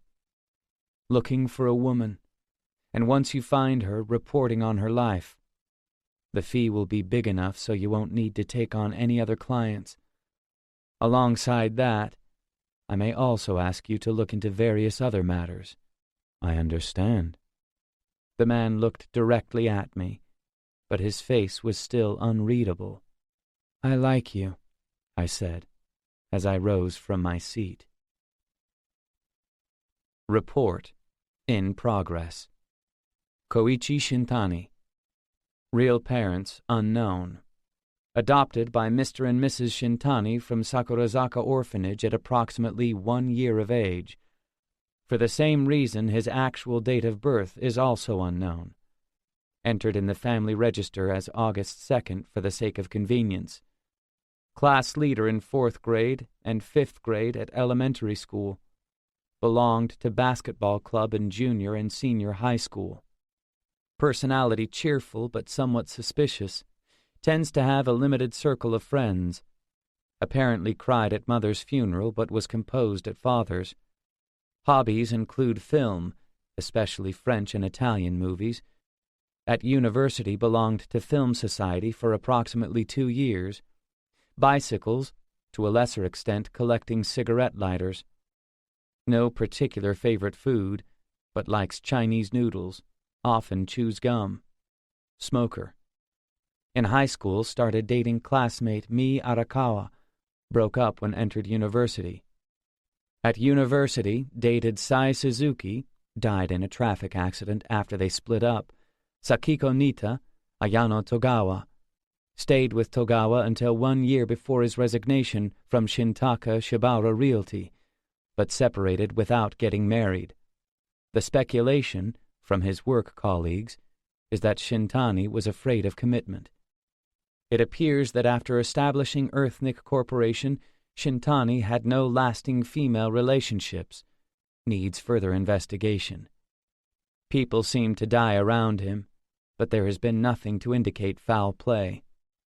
As well as his university girlfriend mentioned above, he also lost a high school friend, Masao Yaeda, a university friend, Takayuki Isoi, both parents, and his direct supervisor at Shintaka Shibara Realty, Mikio Suzuki.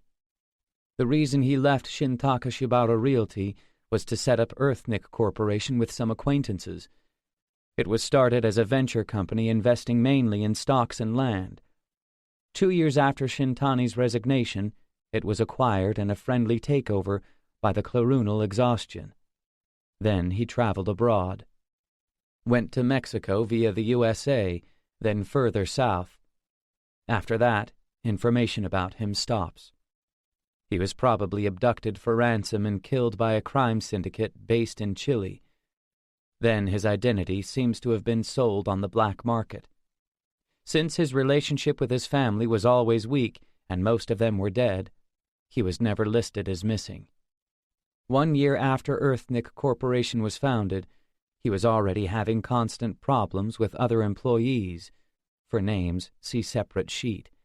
And none of them kept in contact with him. Chapter 2. Looking at the report on Koichi Shintani, I found it mildly refreshing that a person's whole life could be summed up on 2 A4 pages. In our room at the Shinagawa Prince Hotel, the investigator was sitting upright on the sofa, watching me read through the document. On the table were Shintani's graduation albums from elementary, junior high, and senior high school, the class registers for his university tutorials, the membership list for the Film Society, and the employee register for Earthnick Corporation. I looked at the detective and forced a smile, then put the papers in my briefcase. Almost all the information I needed about the man I was becoming was in there. We're still not certain about his relationships after he set up Earthnick Corporation, but my guess is that he didn't have any lasting girlfriends. This is enough. I drank my coffee. As before, the other man's suit was plain, and I thought that he could easily get lost in a crowd. For such a short time, this is very impressive. At first I said I'd pay you 3 times your normal rate, but let's make it 5. I'd like to ask you to do something else for me. It's a long-term job, a job with no end. Actually, maybe it would be a good thing for me if it did have an end. I showed him a photograph. I'd like you to find this woman. Her name is Kaori Kuki. She's the adopted daughter of Shozo Kuki, your former employer. The investigator glanced at me briefly. Born April 8, 1982. She took the name Kuki when she was adopted, and no one knows her original surname, or if her parents are alive or dead. She was left outside an orphanage called Kusunoki Nursery in Nagoya. Then she was transferred to the Kusunoki Children's Home next door, and when she was 11, she was adopted by the Kuki family. All I know at the moment is that she's working in a club in Tokyo. I don't know where, nor whether it's a high-class club or a floor show or what. This photo's very old. He studied the picture closely. I want you to find her, and then give me regular reports on her life. I don't care how trivial it seems, her day-to-day life. What she eats, what she wears, where she goes, any insignificant details. If you can get photos or video, that would be great. Also, whether she's married, or if there's a man in her life. I felt a bit jittery. I could still get rattled, I realized.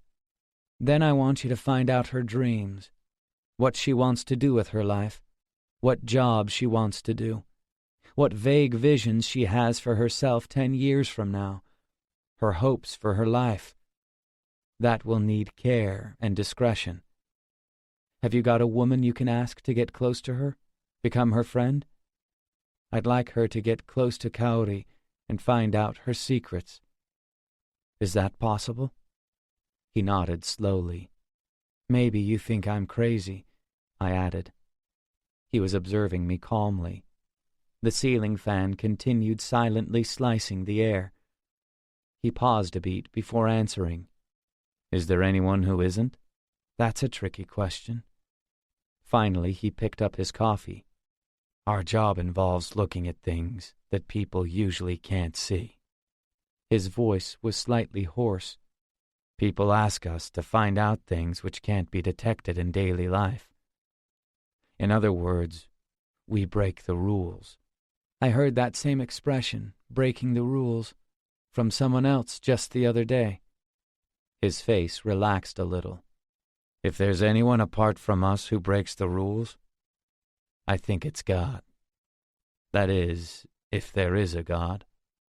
Of course, we do it on a much smaller scale. Outside the thick hotel windows, a train made its way quietly past. Its distant lights stood out vividly in the darkness.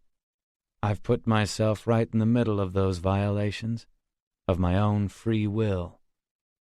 If you're crazy, then so am I. When I stood up from the sofa, he rose as well. Steer clear of Kaori's past, please. What I want to know about is the present.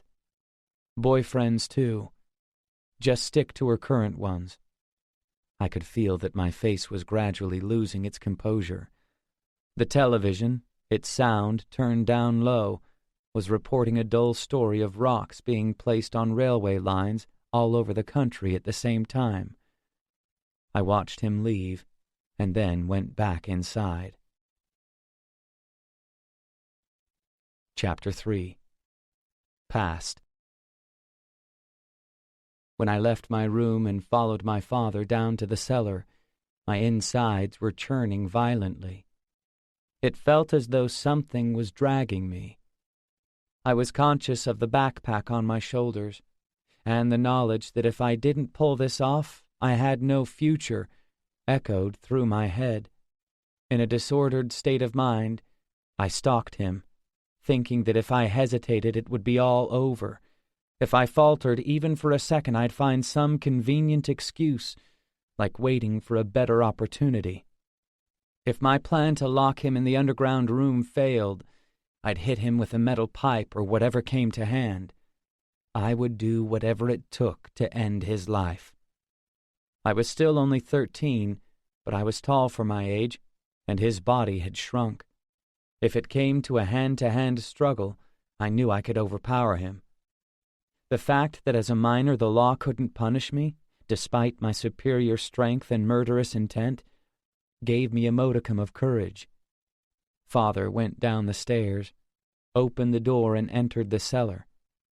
I waited for the light to peek through the gap, waited for him to move away from the entrance. Then I cautiously opened the door.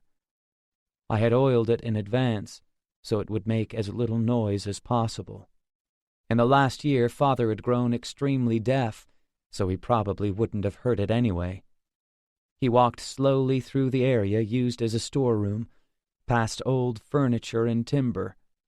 I watched from the shadow of an enormous wardrobe, its decoration peeling and faded. My breath disturbed the dust that clung to the woodwork like threads.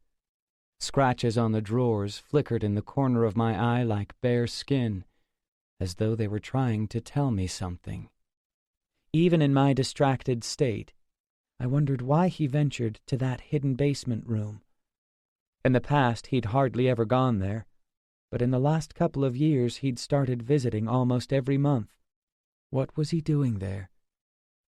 Returning to the matter at hand, I followed him with my eyes. What he did there wasn't important. What mattered, I told myself, was destroying the life force that was driving his thoughts and actions. He shifted the cloth and lifted the boards leading to the lower level. My vision grew blurry, as though I'd been hit over the head with something. Before me was the opportunity to kill a person. I was face to face with murder. I dug my nails into my knees, trying to convince myself that it wasn't murder.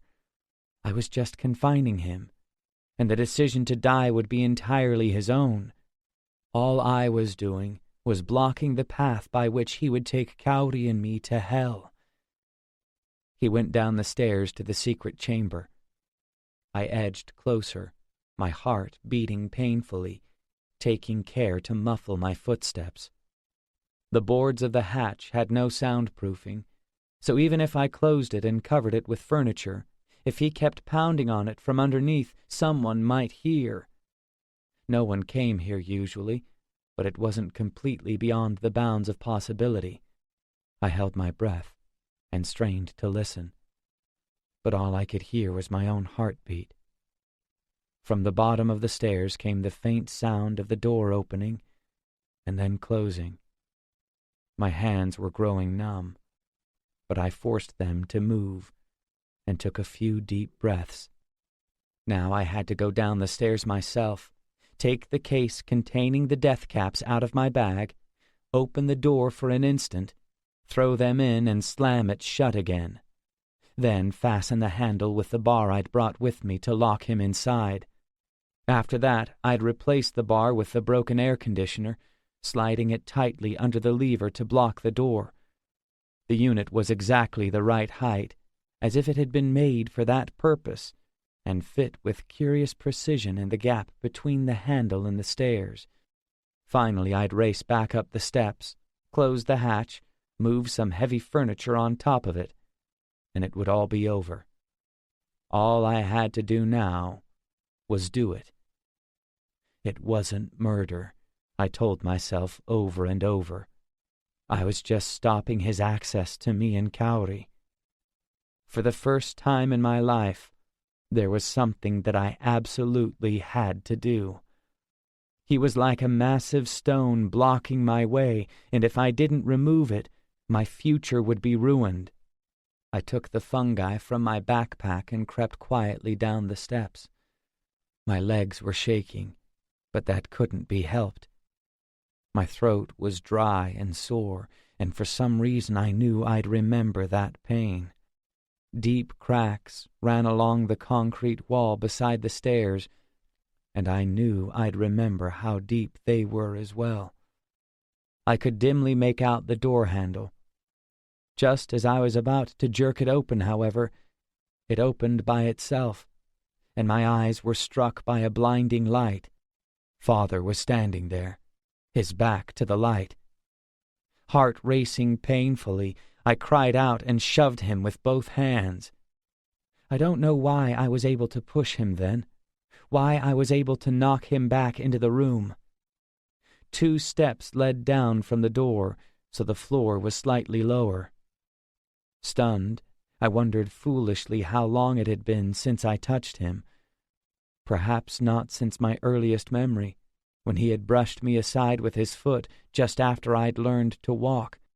Probably I'd been able to lay hands on him, to push him, because with the light behind him he was merely a shadow, and I couldn't see him clearly.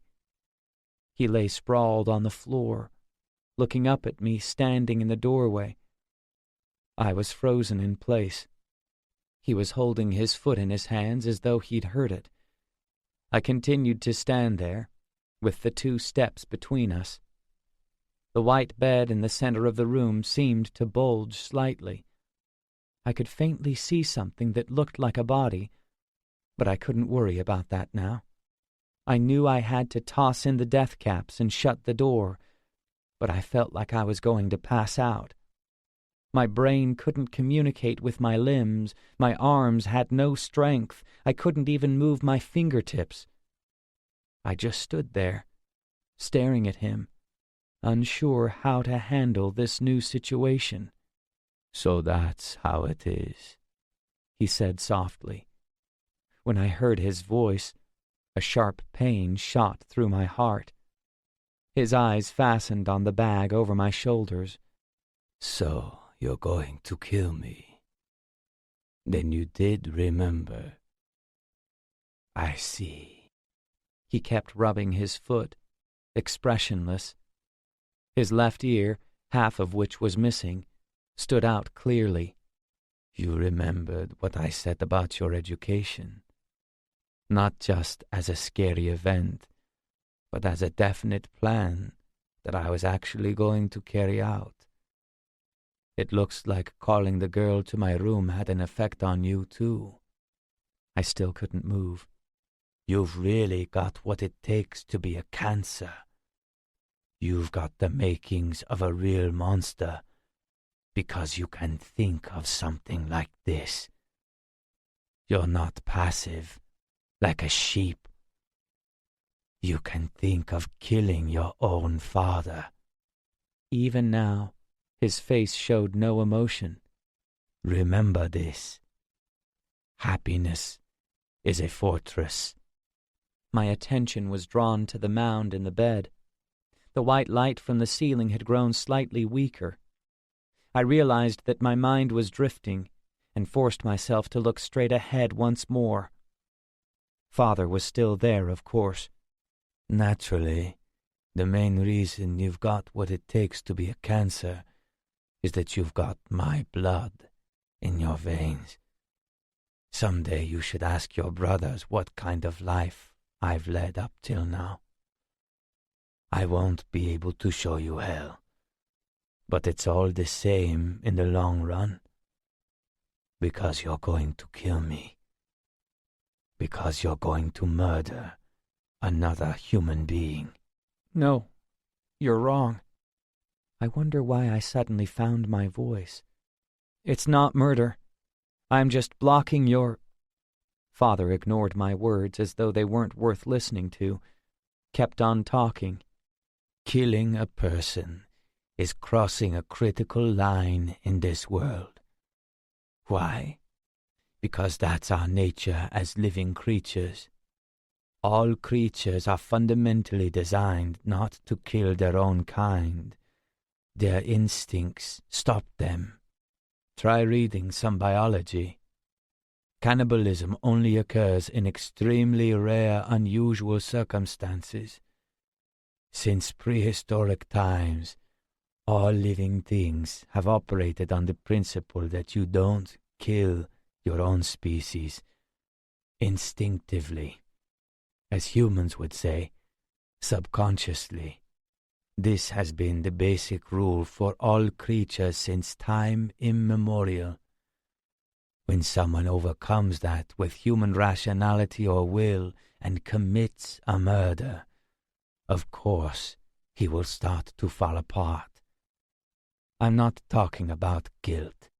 From that time forward, he will suffer from the distortion of his nature as a living creature, unable to reconcile the instinctive rejection.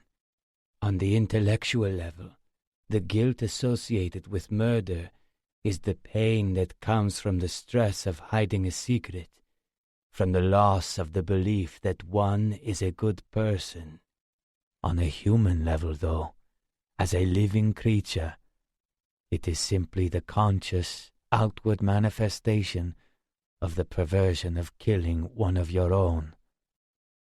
Since long, long ago, conventional wisdom and morality are simply the products of that perversion, codified and made universal. That's why it's stupid to preen oneself for having transcended morality.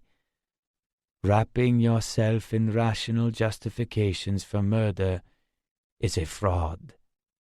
It's just brainwashing, trying to persuade yourself. Of course, people sometimes kill others involuntarily, in the heat of the moment. What was originally an impulse to attack a different species or a powerful sexual impulse is transformed on the way to the surface as it passes through the layers which have been eroded by humans' reason and will and dark passions, and the aggression is diverted towards another human. These moments of madness burst forth unexpectedly, but they are short-lived.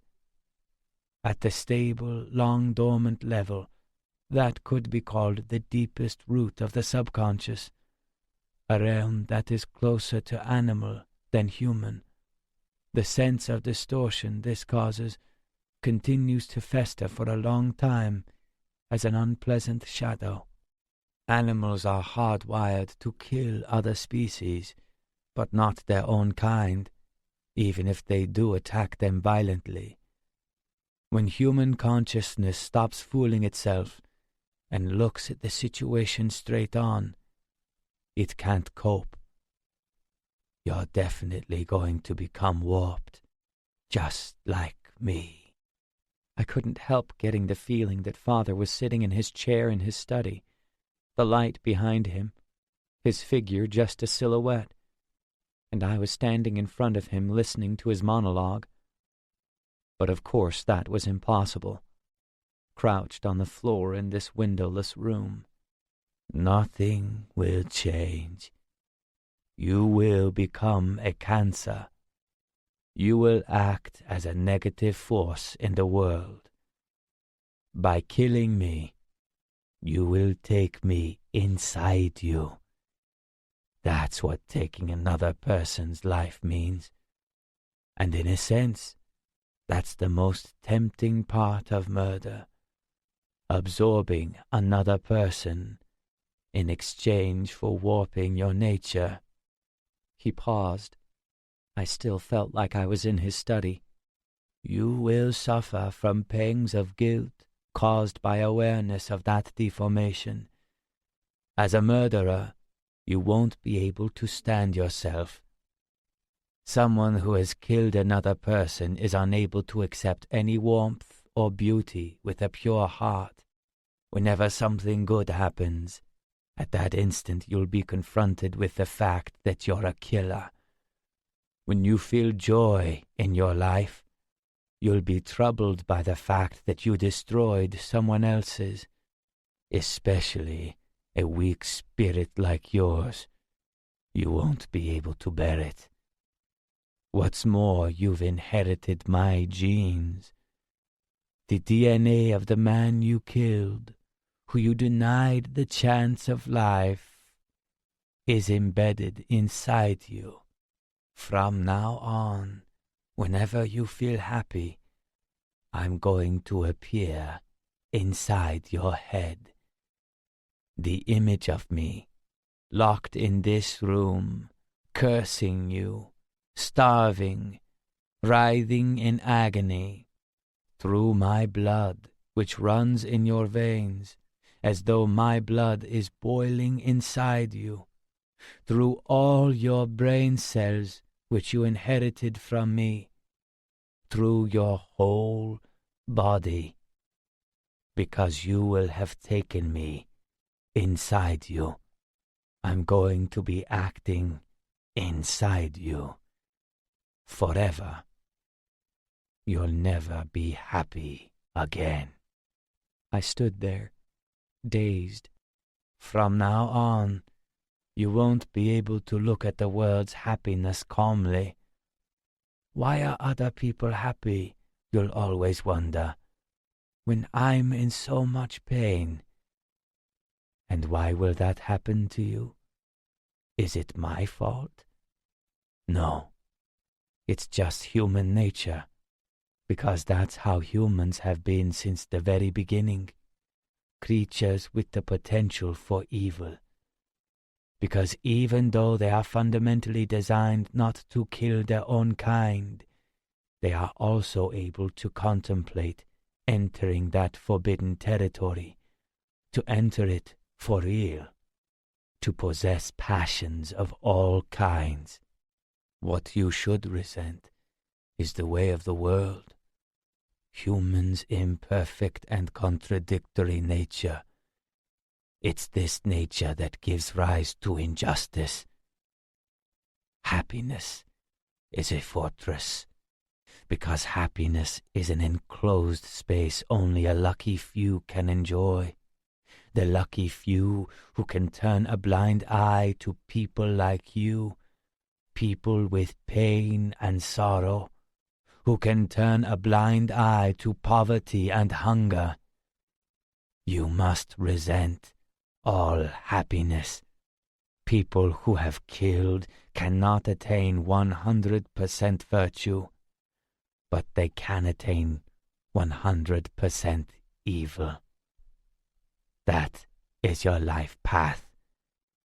You have power and money.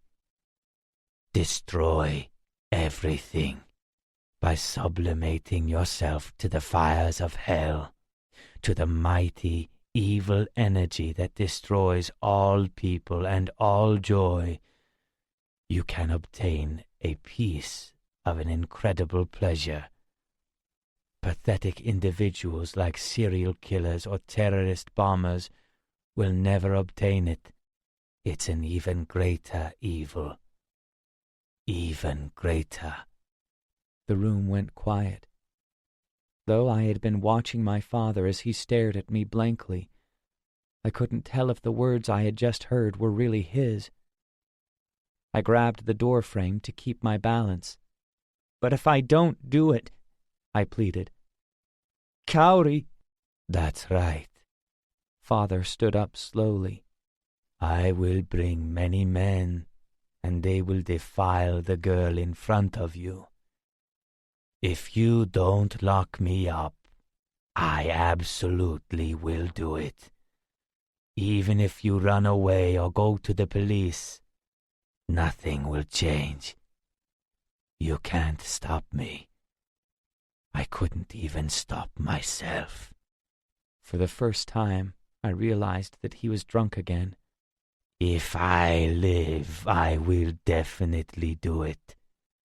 My mind may be going, but that is my sole remaining desire.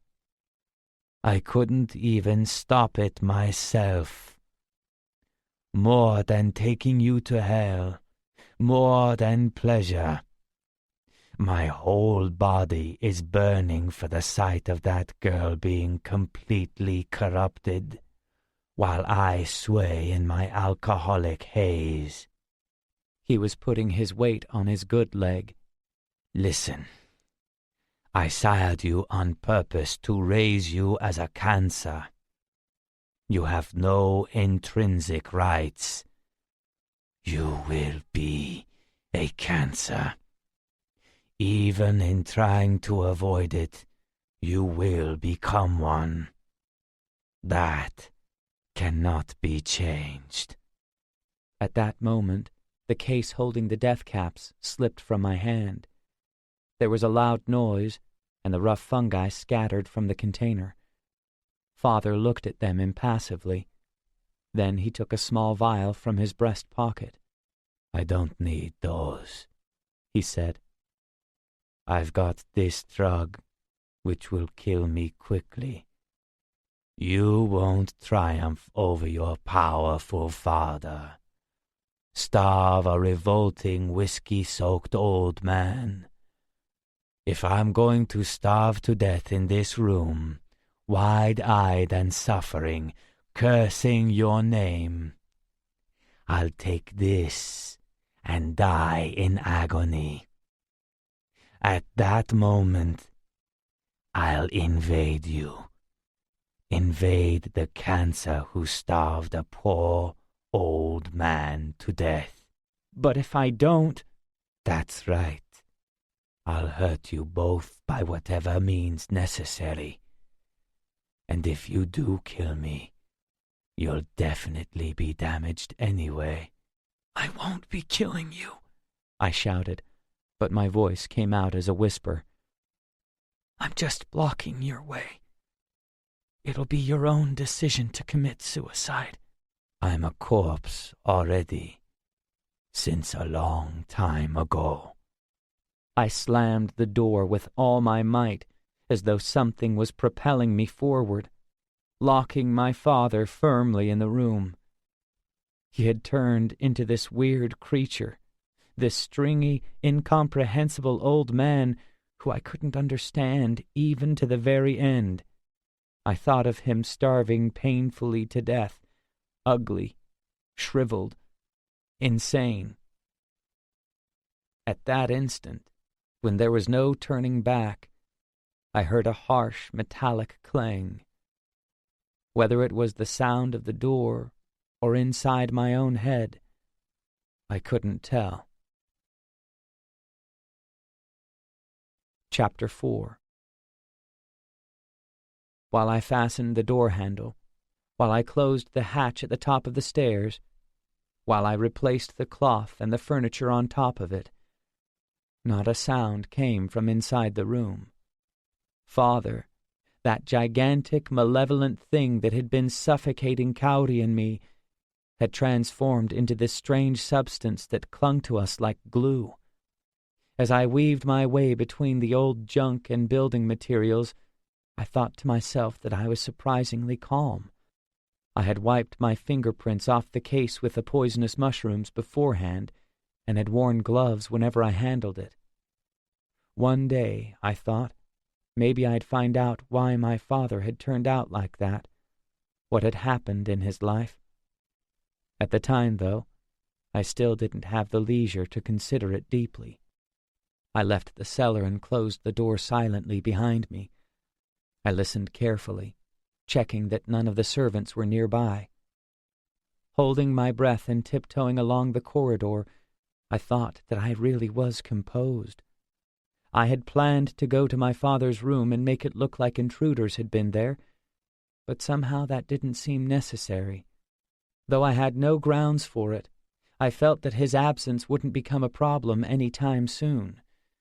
I crept past his room and opened the door to my own bedroom. Kaori was sitting on my bed, wearing white pajamas. She looked at me helplessly. "What happened?" "What?" "You're white as a sheet." I realized that my pulse was erratic, and that in fact it had been erratic for some time. "And you're sweating buckets." What's wrong?" I'd been so sure I was calm. "Nothing." "But—" Kaori's figure, lit by the small bedside lamp, took my breath away. I was seized by a fierce desire. I moved closer, not understanding why such feelings should emerge now. When I asked if I could kiss her, she nodded quietly. I could see her pale skin at the opening of her white pajama top. Trying to conceal my trembling, I kissed her slowly. "About your father, thanks. But I don't know how long I'll be safe." "No." My arms were still numb. "It's fine. He's not going to do anything to you." "But—" We talked. He promised. It looks like he's found himself a girlfriend, so he won't come near you again. I was determined that she should never learn the truth. "Really?" "Yes." "Kaori." I kissed her again, pushed her gently down on the bed. She felt that I was shaking and stroked my head, though she didn't know why. I undressed her, and then myself. "Fumihiro?" I felt the fear rising inside me again. I was terrified of my father. Just remembering my conversation with him was terrifying. Suddenly I cried out and embraced Kaori tightly, trying to control my shivering. She continued to stroke my hair. As I held her in my arms, I was filled with love. Her body was warm, and I had eyes only for her. I would do anything for her. To please her, to make her happy, I didn't care if I had to turn into the devil himself. I kissed her small mouth, touched her breasts, hugged her narrow shoulders. Her body grew hotter. She stuck her tongue in my mouth, wound her arms hard around my back. Then she seemed unsure what to do next, told me she wanted to stay like that forever. She sucked my nipples, thrust her tongue between my lips again. It moved softly inside my mouth, and I felt faint. I wanted her. Then Kaori and I made love. She tensed for a moment, looked into my eyes, and quietly opened her legs. Her sex was tight, and it was sore for both of us, but I really wanted to be inside her. In the unfamiliar warmth and pain, I came quickly, but then I entered her again. The second time still hurt her, but presently she started to cry out in a small voice. At that moment, I was in heaven. Kaori was everything to me, more precious than anything else in the world. I would do anything for her. Whimpering, she put her arms around my neck and wrapped her legs awkwardly around my waist, kissing me over and over. As long as I could stay together with her, I didn't care if I had to destroy the whole world. Perhaps we were mad, but can 14-year-olds be mad? From then on, we made love every night. Kaori's body was starting to blossom, her breasts growing larger. "I don't belong to your father anymore," she told me many times. "Let's stay together forever," she said. "As long as I'm with you, everything will be all right." Every day she seemed to grow more beautiful. For the next 3 months, until Father's disappearance came to light, we were always at each other's side. Chapter 5. Present. When I woke, I was blinded by the strong white light. An apartment I'd just rented on the 7th floor of a condominium, a large room almost empty of furniture. The glare left pale green spots at the back of my eyes. Yesterday's clothes were strewn across the wooden floor. Bundles of DVDs, Shintani's taste in movies, were still piled up in their boxes. I was hungry, so I ate some instant noodles to fill myself quickly. It occurred to me that my new self would continue to get hungry as long as it was alive, whether I liked it or not. The idea filled me with a kind of despair. I finished half the noodles while watching TV, then got dressed and went out. On the news, they were making a fuss about a series of small explosions in a number of towns. Outside, it was sunny. I started to sweat and wiped my face with my sleeve. A thin dog on a leash approached me, a boy and a woman in a hat walking alongside. The dog nuzzled me, its tongue hanging out. I crouched with a smile and patted its neck. I was smiling because that's what the animal wanted. The boy standing next to it tugged at my jeans. For some reason, he wouldn't let go. "Kai," the woman said. "Kai, stop it. I'm sorry." She turned to me, to Shintani's obscenely handsome face. I looked at her with the same smile I'd directed at the mutt. "Is this your boy?" I asked, though it would have been more natural to say something about the dog. "Yes. Kai, that's enough. I'm really sorry." "You don't look old enough to have a son." As I stood up, I looked into her eyes, reflecting that women with children often seemed to apologize. She was somewhat taken aback, and her eyes grew wary, but she didn't seem displeased. I'd only said it because until a moment ago she'd been walking like she was bored. "Nice clothes. They really suit you. You look beautiful." I knew that I was going off course, but I was waiting for some kind of shock or regret to appear inside me. "What?" "You don't look old enough to have a son. You really are beautiful, especially your eyes." The woman started to look a little nervous. I felt no change in me at all. Without another word, I walked off across the hot asphalt. The sunlight was glinting off the windows of hundreds of apartment buildings. I took a cab to the Shinagawa Prince Hotel. When I opened the door to the room, the detective was already there. My pulse gradually quickened, and I made a mental note of the fact. He bowed slightly. I sat down, and he placed a photo on the table. "This is Kaori Kuki now." My eyes dimmed as though I'd been dealt a violent blow to the chest. Her large eyes, her thin lips, the narrow bridge of her nose, softly drawn eyebrows, styled hair that fell to her shoulders. It was Kaori, as she was now, at 27.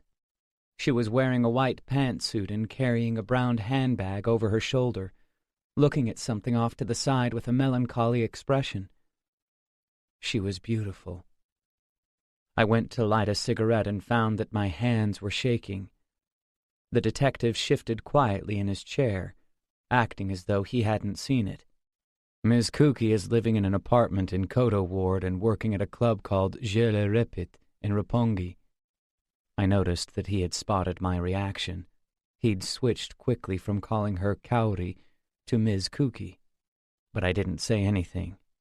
It's said to be a high-class club.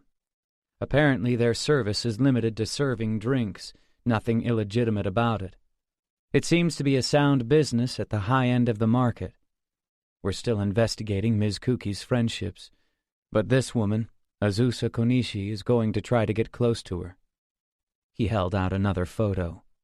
She had an interview at Je le répète, and yesterday she heard that she's been hired. In the future, she'll report to you as well. The woman Konishi was incredible. Most people would probably have thought she was even prettier than Kaori, but for me, Kaori was the epitome of beauty. The detective took a USB memory stick out of his bag. "This is a recording we took of Ms. Kuki. It's less than a minute, from the time she comes out of a convenience store until she gets in a car." I reached for it with nervous fingers. "There's something else I've got to tell you," he continued. I noticed that I'd left my cigarette smoldering in the ashtray. "It looks like someone else is watching Ms. Kuki too." "What?" I thought that was probably the first word I'd uttered in this room today. "We don't know who's doing it, but they seem to have employed someone to investigate her very thoroughly. The man they've hired is a real pro. Shall we find out who's behind him? My throat was dry and I felt uneasy. I realized that I'd been staring at him for some time. Yes, please. But Shozo Kuki is dead. I don't think the person who's following her has any link to her adoptive father, Shozo. I continued to watch him, bewildered. Whether I did any work for the deceased Shozo Kuki is still something I want to keep confidential. But since this is connected to what you've asked me to do, I'll tell you this much. This man isn't one of those hired by Kuki. I know it's a bit vague, but he smells different. I can't account for it, but he doesn't seem like the kind of investigator Kuki hired. The room went quiet. What's your best guess? I'm not sure, but my instinct tells me it's nothing good. His tone had become more urgent. I see, I said. Could you investigate that person too, please? Yes, I will. He shifted in his seat again, unconsciously scratching his knees. I thought he kept doing it for a bit too long, so I averted my eyes as I stood. Chapter 6. Past. Father's disappearance first became a problem on the estate 3 months after Kaori and I started having sex. One of the companies in the group tried to get in touch with him. When the servants told them that he wasn't here, they left a message asking him to contact them as soon as he returned. Of course, he didn't come back. They called again, and when they received the same reply, they began to show signs of concern. The staff thought he was probably holed up with a woman somewhere, as had happened many times before, and his business associates assumed the same. But there was some important business to take care of, so they called the lawyer who managed Father's assets. He made a few educated guesses and phoned around, but everywhere he received the same answer, that my father hadn't been there. Suddenly there was panic in the house. I was aware of the fuss, but at first it didn't concern me. Even if he was dead, even if they found out that I was responsible, I didn't care as long as I could spend my days with Kaori. If I were unveiled as the killer, though, my idyll with her would obviously come to an end. If my handiwork were discovered, everyone would realize that a third party had locked Father in the room. Besotted and living in a dream world, it was only after the commotion started that I felt a sense of urgency. My original plan had been to clear away the evidence 2 months after I was sure he was dead, either through starvation or suicide. With nothing blocking the door, everyone would think that he had entered the underground room of his own volition and committed suicide, by eating nothing at all, by eating the death caps out of hunger, or by drinking the poison he had brought with him. I couldn't imagine that he would have just waited for death, enduring the torments of hunger. The reason I hadn't removed my homemade barricade was that I was scared. I was absolutely terrified of going near what I had done. I pushed the fear to the back of my mind, thought only of my life with Kaori, of Kaori's body. After Tanabe left, another servant called Yoshigaki, a woman in her 30s who had been there for quite a long time, took over as housekeeper. She rang my father's lawyer. As I eavesdropped, I couldn't help feeling uneasy. They were talking about contacting my father's other children, all many years older than me. Whenever he went away, the servants were under strict instructions not to seek his whereabouts. But the situation facing the group company was serious enough to warrant asking the police to search for him. In those circumstances, they were supposed to inform the other children and wait for directions. That night, I had to act. After the servants were asleep, I had to go to the cellar, shift the broken air conditioner, and remove the furniture from on top of the hatch. It wasn't much, but it took all my courage to make my body do what I wanted. It was Sunday. Kaori came to my room as soon as she got home from volleyball practice. Mischievously, she switched off the light at the door, then came over and kissed me. I touched her shoulders and arms. We had both turned 14. "What's happened to your father?" I couldn't see her face. "Sounds like there's some problem at his company, but they can't get hold of him. Same as always." I did my best to speak nonchalantly. But maybe it's my fault," I continued. Her body trembled slightly. "After I talked to him about you, it must have been awkward for him to come home and look me in the face. He'll be with a woman somewhere. I hope he dies there." Kaori seemed deep in thought, but in the darkness I couldn't read her expression. That night she came to my room once more, but I told her that it would be better if we slept apart. I made up a story that Ms. Yoshigaki wanted to talk to me about my father's failure to return, but she hadn't come yet and might turn up at any minute. Kaori's face still looked full of questions, but it was the best I could do. After she left, I lay in bed, wide awake. Now I had to visit my father. I had to remove my device right next to the room where his body lay. Sweat was streaming off me, but I couldn't get up. I was completely unprepared. Hours passed. However, I had no choice. Compared to shutting him up in the first place, this wasn't such a big deal. That's what I told myself. But it was after 3 a.m. before I was able to leave the room. I went through the hallways, treading softly. I kept moving, though I couldn't believe that I was going down to the cellar again.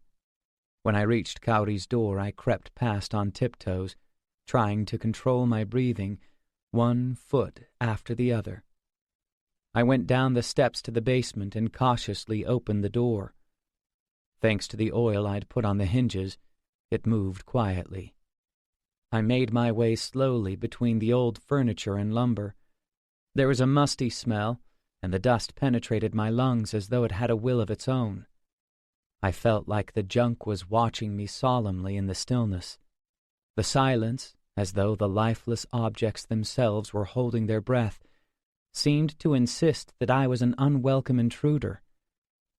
I walked carefully, forcing my way through the narrow space, trying not to make a sound. Just as I put my hands on the silent, scornful furniture, wanting to get it over with quickly, I sensed a movement behind me. My body tensed, and I stopped breathing. There was definitely a noise, a kind of creak. My heart raced uncontrollably, and what little strength I had deserted me completely. The dust was sticking to my perspiration. I didn't know what to do, but at the same time I couldn't just stand there. Still unable to make up my mind, I turned around slowly. In front of me I could see an old bookcase, a wooden wheel whose use was unclear, and a tall pile of tightly wrapped rolls of material. I took one pace forward, then another. Just as I was thinking the place was deserted, I sensed someone on my right. "There's no one there," I told myself. I was being too jumpy. I concentrated on making my feet move, not wanting to stay there for long. I reminded myself over and over that no one ever came there, that all I had to do was remove the obstruction. The only thing I could see was the entrance to the underground room with the furniture stacked above it. I grasped the silent object with both hands, even though I was still not ready for what I might find. When I felt the cold, rough surface, my pulse grew even faster. I endured it and gradually shoved the heavy obstacle aside. Moving without thinking, like a puppet, I opened the hatch and peered down the narrow flight of stairs. Light was seeping under the door to the hidden room. At first I imagined that someone was in there, but then I realized that Father must have died with the light still on. There was no sound from inside. I crept down the stairs, conscious of the beating of my heart. I could see something under the frame of the air conditioner that was holding the lever in place. Nauseous, I tried to look away, but couldn't.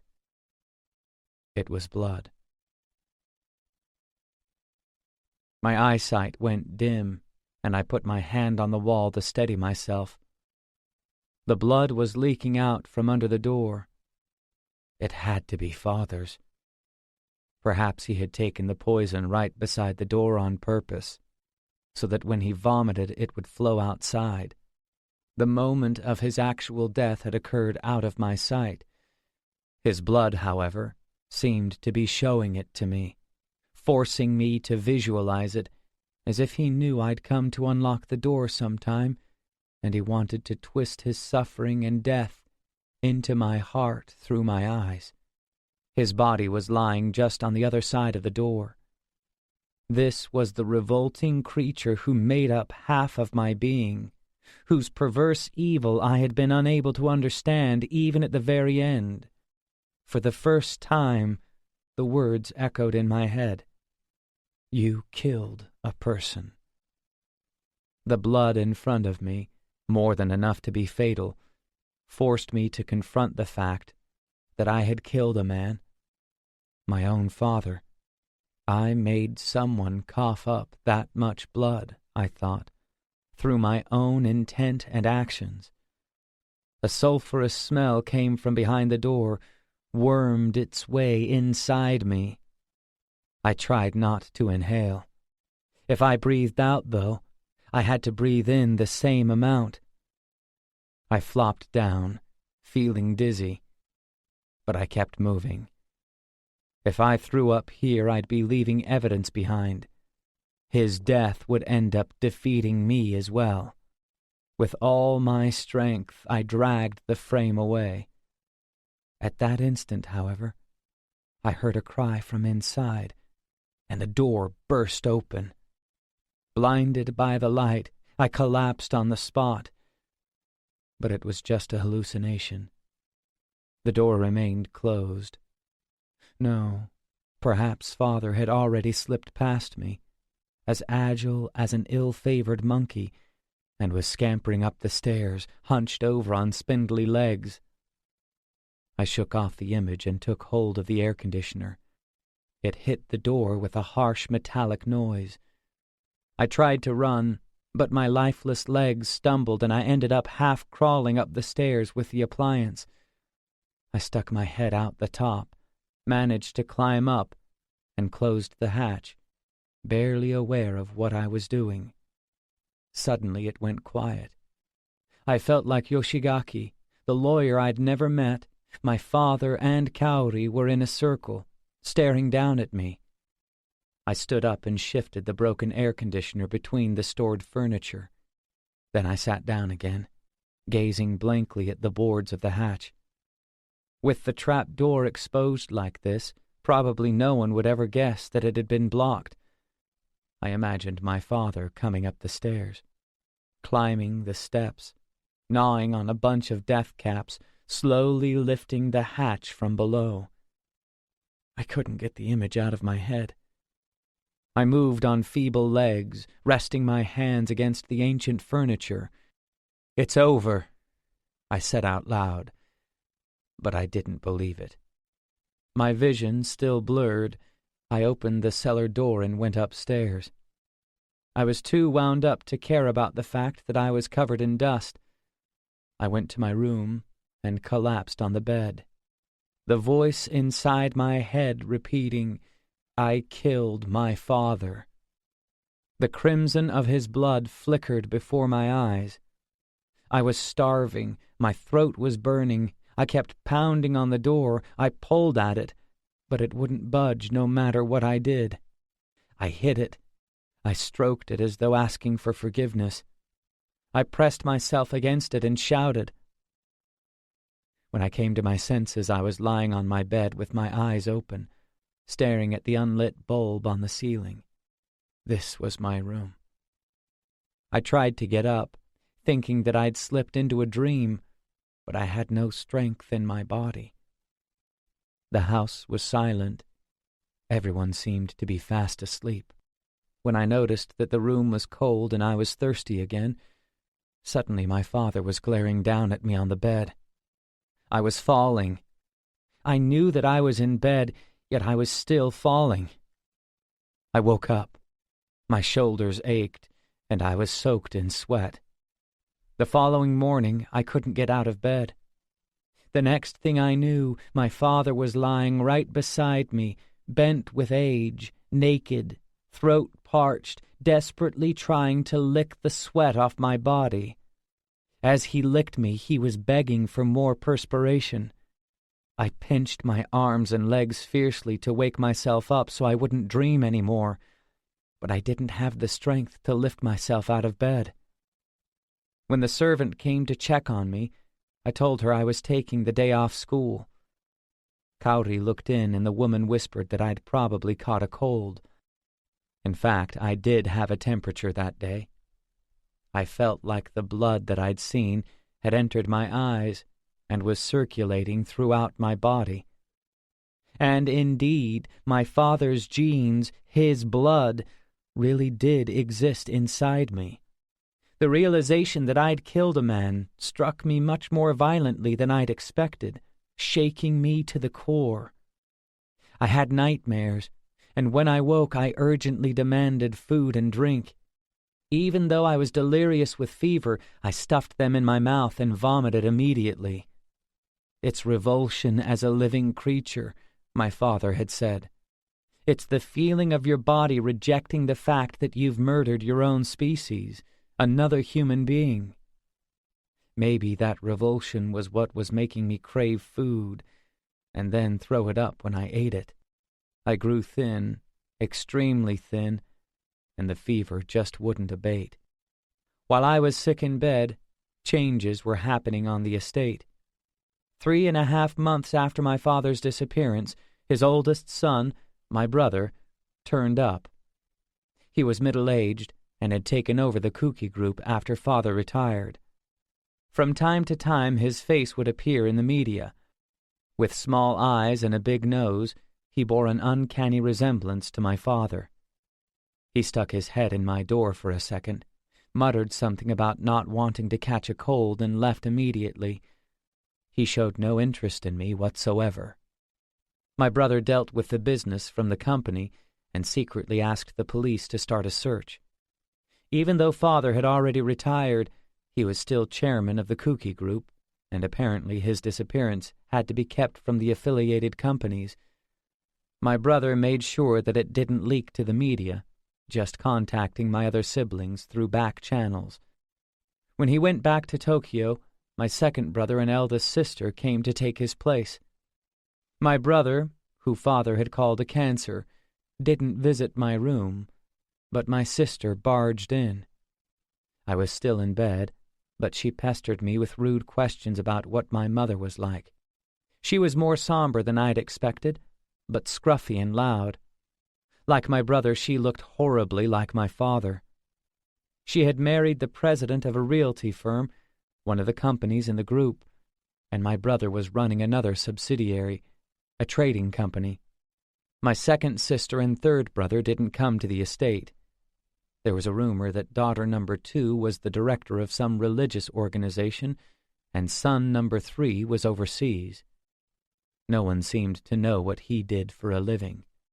While I'd been ill, the housekeeper Tanabe, who had been there since time immemorial, returned. I felt uneasy, but I had no resources to dwell on it.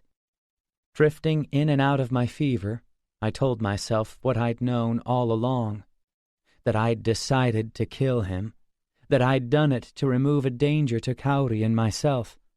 He'd said he would never give up his plan of making my life hell and defiling Kaori at any cost as long as he was alive. He'd said he couldn't stop it. Since that was the case, what choice did I have? Faced with such a powerful madman, what else could I have done? Even if I'd gone to the police and Kaori had been sent back to the orphanage, father would have used any means possible to get her away again, because he was surrounded by people who were willing to break the law and take the penalty. Taking the blame was almost a business in itself. There were plenty of people, mainly foreigners trying to provide financial security for their families back home, who would commit crimes for cash. He'd persuade them by promising to hire top lawyers so they'd be out in a few years. The law and punishment meant nothing to my father. What sort of deterrent would work against that mad old man, his blood thickened by alcohol, who carried around poison for his own suicide? The only way to thwart his plans was to lock him up. I thought I could live happily ever after. I cared about no one but Kaori, and apart from her, everything was worthless. The problem was what she would think of what I'd done. Should I tell her or not? I agonized over that question. It wasn't beyond the bounds of possibility that she would say something bizarre, like that was the role she was destined to play in life. Raised as an orphan, Kaori was diffident about happiness, and she seemed to be used to bottling up her feelings. Probably what made her like that was her family that abandoned her, and the society that had created that family. In spite of this, she was always trying to fit in, always adjusting herself to her surroundings. During my nightmares, I once saw myself from somewhere up above, groaning in my sleep. I wasn't floating, only my eyes were up there. The door was open and a man and a woman were observing me. After a while, she disappeared, leaving only the man, tall, dark as a shadow, just staring at me. I merged with his gaze as though I was being absorbed. I was watching myself dreaming through his eyes. Sensing danger, I tried to get out of bed. That woke me up. The door was closed. 2 weeks passed, and I left my sick bed. My body was weak, but I couldn't stay lying down forever. I went to the bathroom to clean myself up. As I stood under the shower, I told myself that I was washing everything away. I was still apprehensive, however. I tried to shake it off by taking another shower, unsure what this disturbance meant. I was scared of finishing. As I dried myself off, I was terrified. My heart was pounding, fast and uncontrollable. Gripping the wash basin with both hands, I looked at the mirror in front of me. There I saw my reflection, painfully thin with bulbous eyes. No doubt about it, traces of my father were visible in my face. Until now I'd thought I had my mother's eyes, her nose and lips. Only the overall shape of my face resembled his, and there were even times when I doubted whether I was his child. But the face looking back at me today, while it was mine, obviously shared his features, even his aura. Cursed. That was the word that sprang mysteriously to mind. I washed my face, but no matter how much I scrubbed, it didn't improve. While I was laid up in bed, Kaori came and nursed me every day. I remembered that I had caught her stealing glances at my face. Maybe she'd seen him in me too. I tried to convince myself that I'd returned to my old self as I regained weight, but I couldn't help feeling that once Father's image had revealed itself like some hidden creature oozing to the surface, it would remain as though it was engraved there. And that's what happened. I returned to school and my classmates welcomed me back. Laughing, they said, "You're really skinny," and "God, you look like a thug." But I was unable to laugh with them. Kaori was watching me from a distance.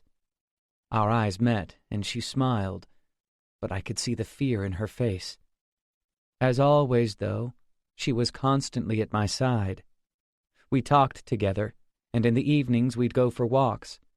But I never touched her, and she never touched me. I could see the horror in her eyes when she looked at me. Then I'd tell myself that I'd imagined it, but it was definitely there. I would stare at my face in the mirror, not knowing what to do. One day when it was raining heavily, Kaori's practice was canceled, and we walked home from school together. She was the same as ever, smiling and chattering about her club and her friends. Suddenly I couldn't stand it any longer, and took her hand. Then I moved my face close to hers and kissed her. She let me do it, but her expression was tense. "I'm nervous because it's been such a long time," she said with a laugh. But gradually she spoke less and less. When I told her that I'd like her to come to my room, she nodded. That night she slipped in softly. Sometime the rain had stopped, and a bright moonlight was peeping through a gap in the curtains. She was wearing a pair of white cotton pajamas. I touched her soft skin, gently started to put my arms around her, but she was trembling faintly. Again she said she was nervous because it had been a while, but when I undid her buttons and embraced her, I could feel the goosebumps on her back. Her body froze, even as she told me everything was fine. When I realized that she was simply trying to endure it, I stopped. "Kaori." "No, it's not like that. I wonder what's wrong. It's odd." She wrapped her arms around my neck, but her goosebumps became even more noticeable. "Kaori?" "No, it's not what you're thinking. I don't know what it is, but it's not that at all." I tried to hide how upset I was, but I didn't succeed. "Maybe it's because I look like—" My voice shook. Her body was tense. "No, you're not him." "He didn't just look at you, did he?" I asked quietly. She flinched slightly. "Kaori?" "It wasn't sex, but he touched me, licked me, I don't know how many times." She started to weep. What she didn't say was that when I approached her with lust in my eyes, I was the spitting image of my father. "So, us—" "It's all over," I said, half to myself, my throat tight. "I get the feeling I'm gradually going to look more and more like him. I saw some photos the other day. It happened to all my brothers and sisters. I guess I'm no exception." "Kaori, from now on are you going to look at me like you looked at him? Are you going to see him inside me? In this horrible face?" Suddenly she kissed me and tried to throw me down on the bed. "No," she repeated. "It's all right. You're completely different." But it was obvious that she was gritting her teeth and forcing herself to do it, or rather that she was flustered by the change in herself, by her own body's instinctive rejection of me. "So that means that you can't love me anymore?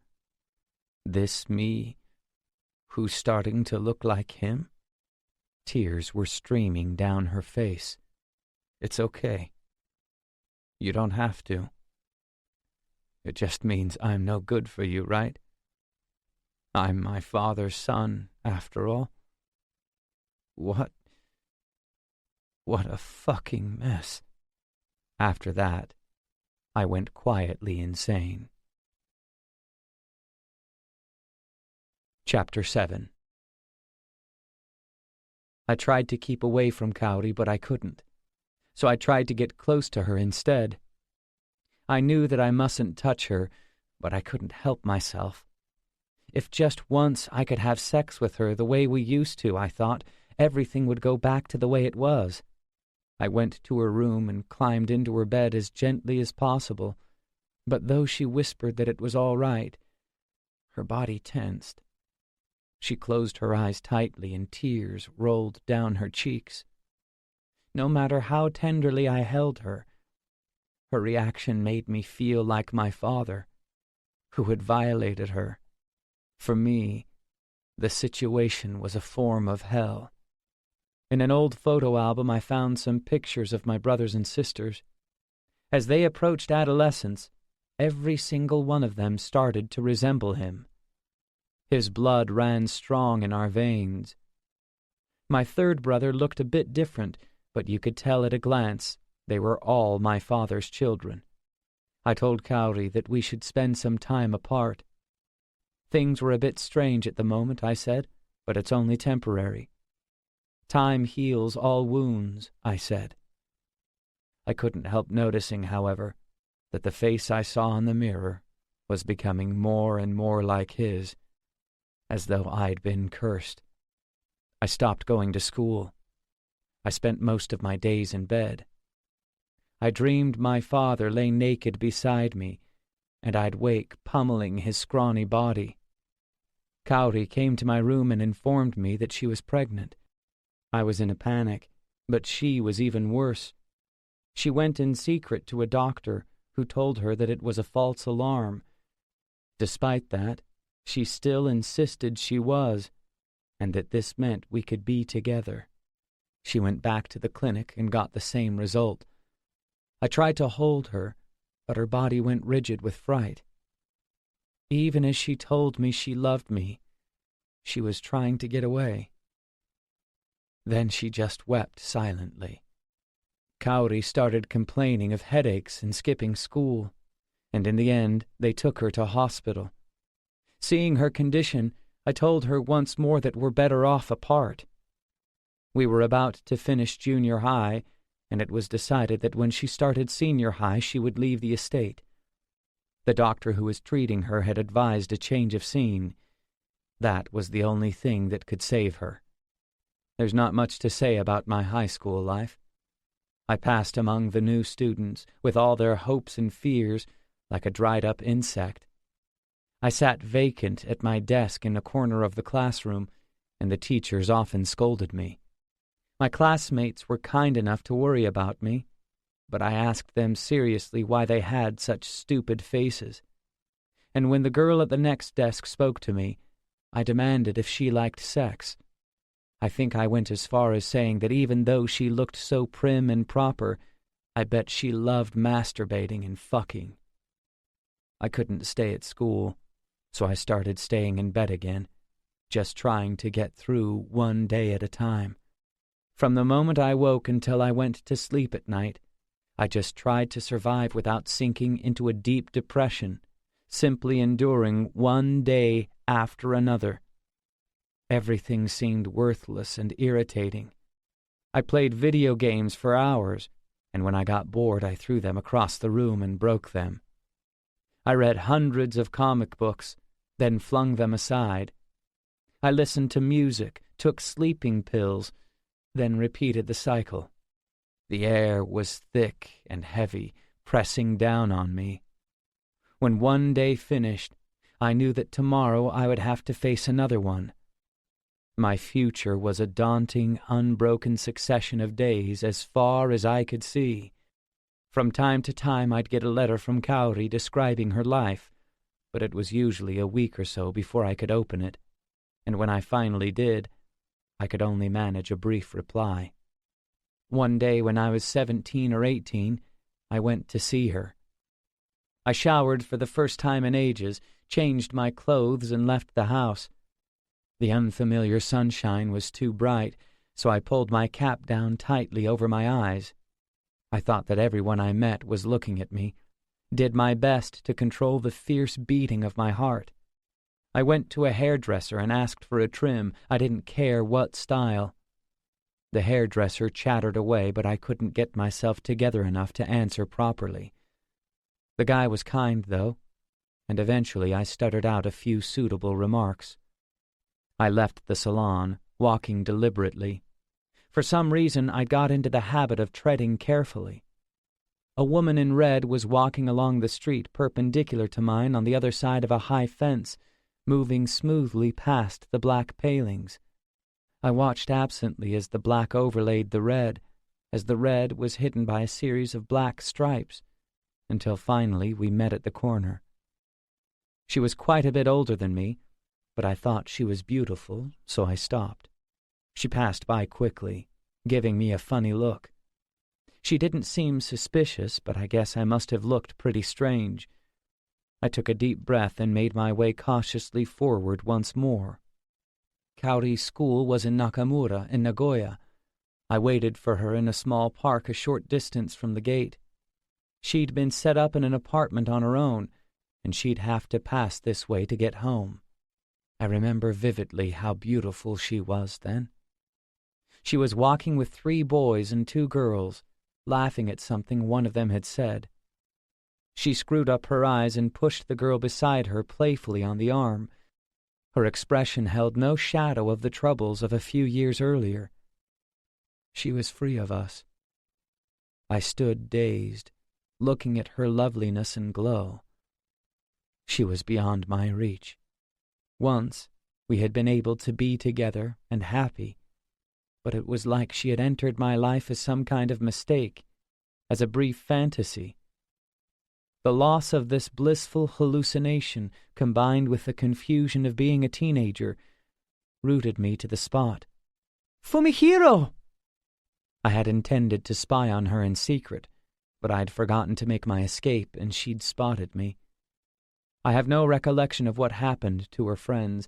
I simply looked at Kaori as she approached. She was gorgeous. Far too good for someone like me.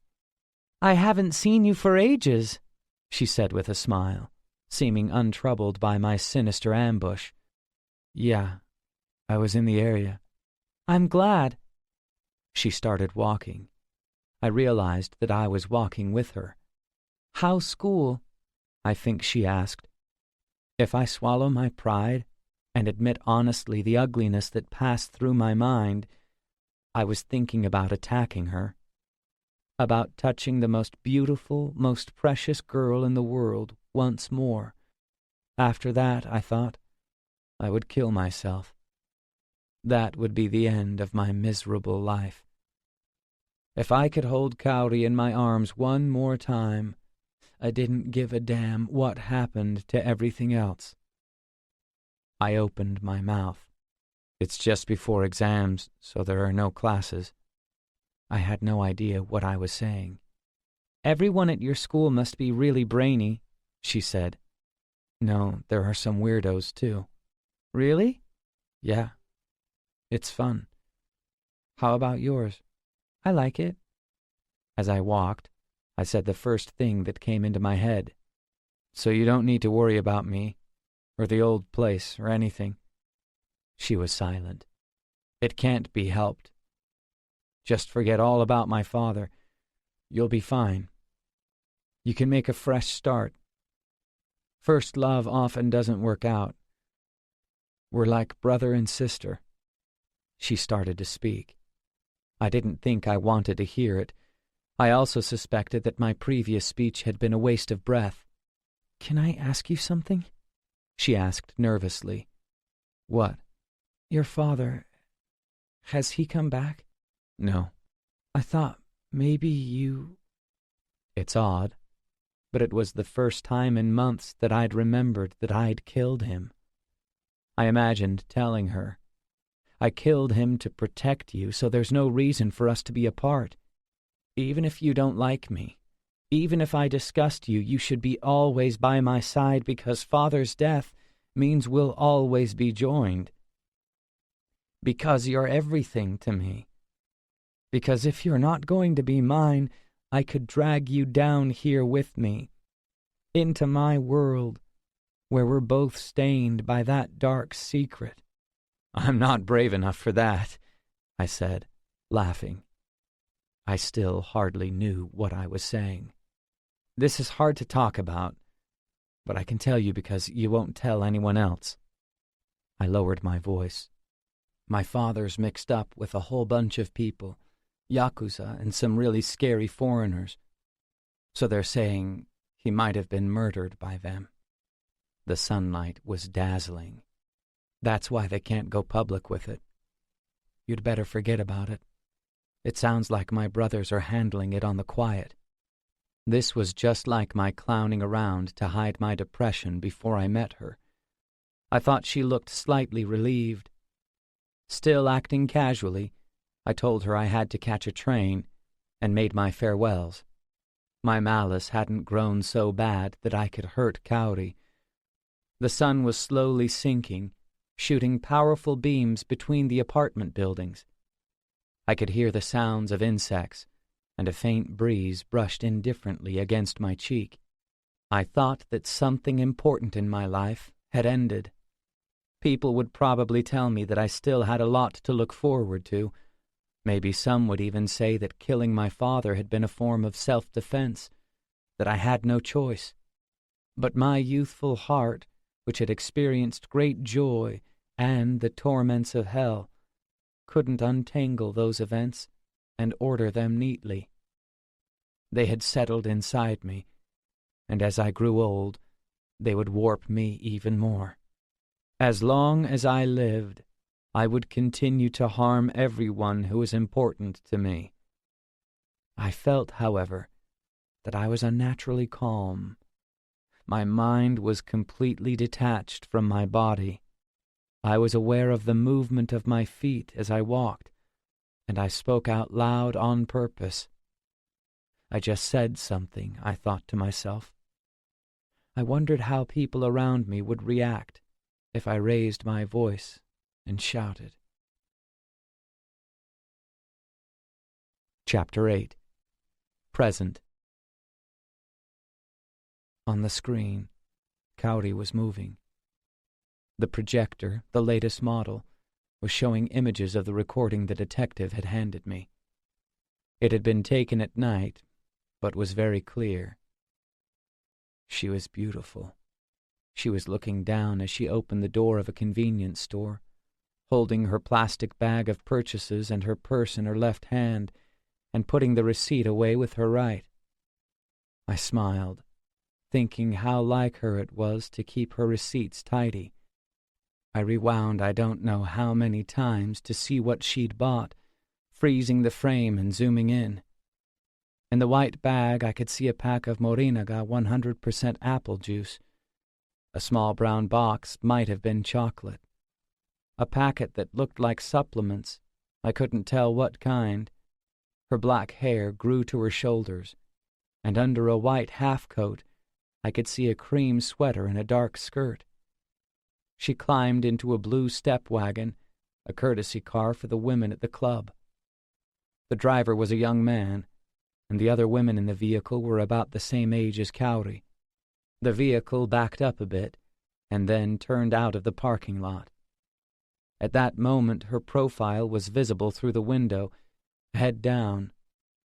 The car drove off, and the recording ended. I lit a cigarette and played it again. Kaori opened the door of the shop, put the receipt in her purse. My heart rate quickened. Above her sweater, the skin around her throat was pale. Since she was on her way home from work, she was still heavily made up. I watched it again, lit another cigarette, watched it once more. Without my noticing it, the piano tune flowing over the stereo had finished. My life since I separated from Kaori had passed uneventfully. I dropped out of high school, took the university entrance exam, and went to a college in Tohoku. Perhaps I realized that I could never get on with my life unless I left the estate. Every day I continued to wound the people I met and to harm myself. When I dated girls, Kaori's shadow was simply overpowering. Towards my friends, too, I couldn't keep up the pretense for long. Everything was distorted. Those past events which I had made no effort to come to terms with, and my existence since then. I was trapped in my memories of the time I spent with Kaori. After that, my life passed as a series of meaningless images. No matter how much I tried to like other women, I just couldn't do it. Twice I made half-hearted suicide attempts. On the third time, when I climbed to the roof of my condo, I realized that I wanted to see her one last time. I knew that Yoshigaki, one of the servants Kaori had been on fairly good terms with, kept in touch with her from time to time. I got her to email me a photo of Kaori at the women's university she was attending in Tokyo. She was lovely. I made up my mind to become a statistic, one of the 30,000 suicides in Japan each year. But then I heard from Yoshigaki that Kaori was having trouble with her boyfriend, and my feelings became confused. It was actually a common enough problem. He was two-timing her. My heart was empty enough to be relieved that she had found a new lover. Then when I heard that she'd finally been dumped, I headed for Tokyo, my mind all mixed up. I hired a private eye out of the phone book and got him to approach the guy who broke up with Kaori. He succeeded in getting friendly with him and found out what sort of person he was. One of those guys you find everywhere, who seduce women and then treat them like dirt. I met him several times, posing as the detective's friend. He was a coward at heart, but that made no difference to me. I set fire to his apartment. I can clearly remember how quiet it was when I lit the match. He wasn't killed, but suffered burns to the chest. When I heard that he'd quit university, I left Tokyo. It wasn't revenge. I simply wanted to set him on fire. Air. That was the word that came to mind. I felt as little emotion as air. And maybe I thought I was dead already. I went back up on the roof of my building, but then realized I could jump any time I wanted. It didn't have to be then. After I graduated, my eldest brother contacted me about finding a job. I ignored him and stayed in my apartment in Tohoku. Occasionally I'd pick up a hooker, get her to put on a white dress and have sex with her. Lust was depressing, but so was its release. Father had intended me to be a Cancer, and I'd ended up this melancholy creature who couldn't make anyone happy. Several years went by, and finally I started thinking about becoming a different person, not so much to start a new life as to make my old self disappear, to extinguish myself, to vanish, to become a bystander in life. The messages I received at infrequent intervals from Yoshigaki told me that Kaori's life wasn't going all that smoothly either. Idly, I imagined myself as the air that hung around her. Everyone plays the lead role in their own life. The world progresses through gathering all these leads, through the jumble of different ideas and values. But I planned to drop out of my own play, to expunge myself, to drift into the cracks between the actors who make the world go round. When stagecraft or dramatic tricks were required, I wanted to work in the background, quietly and unobtrusively. I wondered if there were others besides me who had disappeared while they were still alive. Somewhere there must be, I thought vaguely. I went and bought a can of coffee from the vending machine out front. A group of children was playing in the park, their mothers watching. The intensity of their happiness was too much for me. The sun was just about to set behind the apartment buildings. A motorbike delivering evening papers stopped nearby. A truck loaded with boxes swept past. An elderly man out jogging ran by me. I put my hand in the pocket of my jeans and sipped my coffee, wondering what would happen to me. I thought about that, unable to marshal my thoughts. How would a life like mine turn out? What meaning would my existence have in this world? But even if my new life was full of despair, I reflected quietly, my real life had ended when I leapt to my death several years ago. I made my way slowly back to my room. On the screen, Kaori was moving. Looking down, she was opening the door of the convenience store, holding her plastic bag and purse in her left hand and putting the receipt away with her right. I thought again how typical it was for her to store her receipt carefully. She was still moving. I was smiling. Part 3. Present. Chapter 1. Present. There's a man who often comes to Ms. Kaori's club.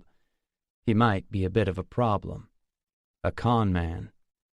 It looks like he's after her bank account, which has about 30 million yen in it.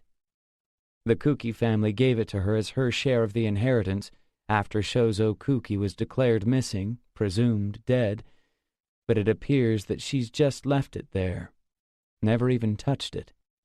The detective handed me a single photo. It showed a man in a suit with longish hair and narrow eyes. He calls himself Takeyuki Yajima, but his real name is Masayuki Nishida. He's 34, and of course he's single. You mean this is the guy who was checking up on Kaori?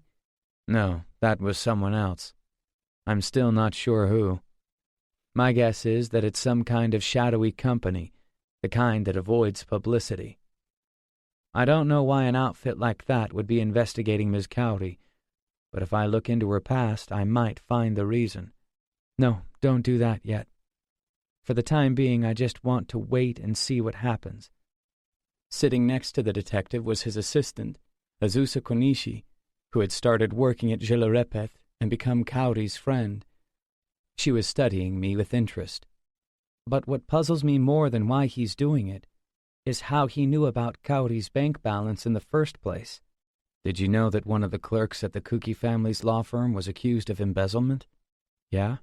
The lawyer filed a complaint against him. The police issued an arrest warrant, and he killed himself in Wakayama. But at university, he was in the same year as Yajima, and apparently they were friends.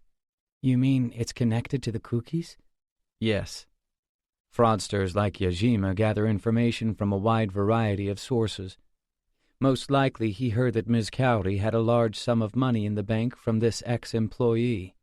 Is it possible that other people could have the same information? I don't think so. Con men usually keep their information pretty close to their chest, and it was leaked to him privately in the first place, by a friend. I leaned back on the sofa and took another mouthful of lukewarm coffee. The hotel windows were covered with raindrops. The TV had been left on, and a reporter was running somewhere with a microphone in hand. There had been another series of explosions. I could tell that Konishi was eager to say something, but was holding back out of politeness. With her dyed brown curls, her shorts, and the white, long-sleeved T-shirt that accentuated her breasts, she was one of those striking women you see all over the place. Ms. Kaori, she began, her voice lower than I expected. My impression is that she's very good-natured. She's cheerful and considerate, so she's popular with customers, but I still get the feeling that she's putting it on. Of course, it's a service industry, so everyone fakes it to some extent, but it seems to me that she always has to force herself to be cheerful. Even her thoughtfulness is kind of painful to watch. She's pretty, but how can I put it? It's like she's afraid of living. She looked at me searchingly. It looks like she's got a bit of a soft spot for this guy, Yajima. She still thinks of him as a customer, but I don't know how things will pan out. Even if she finds out he's a con man, she might end up feeling sorry for him. She's got that side to her. Some women let themselves be fooled, even knowing the guy is a cheat. With his previous victims, Yajima was quite capable of continuing to work on them even after he was exposed, telling them that he needed the money. This time, he really meant it. I can't say for sure that would happen with Kaori, but he's a nuisance. She straightened up. I think she brings out the worst in people. It's like the part of her that's afraid, the part of her that's insecure, can't help accepting other people's weaknesses. It worries me to see that. The man turned to look at her and she fell silent. It's okay. Please say anything that's on your mind. It'll be useful. The detective took up the conversation. As well as that, Yajima's into drugs. It sounds like he makes the women take them as well, whether they want to or not, sometimes even injecting them by force. When you see a beautiful woman and think, what on earth's she doing with a guy like that? 9 times out of 10, there are drugs involved. It goes without saying. He injects them? He looked at me strangely for a second. "So I hear. I got that from a woman he mistreated before." "I see." I picked up the photo of the man calling himself Yajima and stared at it again. I didn't feel the least bit disturbed, and my heart rate didn't alter. I was aware of the stillness in the room, and I thought I could hear faint noises somewhere in the distance. When I glanced at the clock, it was almost time for Azusa to go to work. "What should we do?" the detective asked. I stubbed out my cigarette. "Look for any obvious patterns in this guy's behavior. His regular hangouts, days and times he goes there. And then after a week, I want you to stop watching him. One thing I need to ask you, though. How far are you prepared to go?" The man's expression didn't change. "As far as it takes." "Okay. But it would still definitely be better if you stopped watching him. Ms. Konishi, for the time being, if he comes to the club, please do your best to keep him away from her." "Right. I'll be waiting for a report a week from today." "Will do." The rain was still beating against the hotel windows. I'd planned to walk part of the way home, but decided against it. Chapter 2. Running my hand along the wall, I climbed the stairs of the dingy tower block. Sand and dirt clung to the soles of my shoes, and every step made a rough, gritty sound. The narrow landings were cluttered with cardboard boxes blocking the way. I couldn't tell what was inside them. When I opened the heavy black door, I was hit by a blast of loud music. The bar was overflowing with people, more foreigners than Japanese. It held a counter too long for the room, and tables with crude chairs. One corner was closed off with a heavy green curtain. I passed a laughing, shouting group of Chinese, stepped over the outstretched legs of some Arabs engrossed in serious conversation. The club was white with cigarette smoke, perhaps because the ventilation system wasn't up to it. A dark-skinned woman began kissing a long-haired guy. A group of black men in the back were watching them and arguing about something. I sat at the bar and ordered a gin and tonic. A Japanese woman with tightly braided hair and wearing a tank top was looking at my black suit with raised eyebrows. As I looked around, my vision lost its focus. All the people standing in their dark clothes suddenly appeared as vertical lines, and beyond them I noticed a young woman dressed in green. She was asleep, face down on the table. My eyesight wavered again, and the tall black lines of the men and the green of the woman turned faintly red. I seemed to be on the verge of remembering something, but it wouldn't come. Then a black man moved in front of me and the vision ended abruptly. He tried to lift the woman, his thick, bare arms glistening with sweat under the powerful lights. Another Japanese girl who was with her spoke to him in English. The woman woke up and cried out, trying to get away. Her eyes were big, her short skirt hiked up. I realized that I'd been staring at her face for ages. The people around were laughing, and so was the man as he tried to soothe her. Yajima was at the end of the counter. I finished my drink and stood up, pretending I was going to the toilet. He was really drunk, accusing the Arab behind the bar of something. The bartender didn't argue, just spread his arms and smiled. I approached and quietly took the seat next to him. He glanced at me briefly, lost the thread of what he was saying, and fell silent. I ordered another gin and tonic and lit a cigarette. "You're Takayuki Yajima, aren't you?" Sluggishly, he turned his face towards me. "I'd like a word with you." "Who the fuck are you?" People were shouting to make themselves heard over the music. 3 slim young Japanese women who I hadn't noticed before were sitting at the table at the back with the group of blacks. Smiling ambivalently, they were lounging against the men, who kept giving them long kisses and touching their bodies with thick fingers, as though they were toys. If you need a name, call me Sato. Suzuki would do just as well. What do you want? The music grew even more intense. It's about Kaori Kuki. If we work together, there's way more than 30 million in it for us. How do you know about her?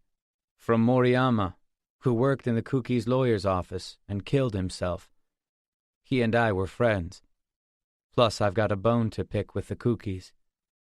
We can get hundreds of millions from her. You interested? I'm listening. The women with the black men all laughed at once. Before that, how far have you got? He drained what was left of his whiskey and asked for a beer. His eyes flicked towards me. It's a straightforward con. If I can get her hooked, that 30 million will be a piece of cake. I see. That's good. He smirked slightly. He was wearing a plain white shirt and a cream jacket.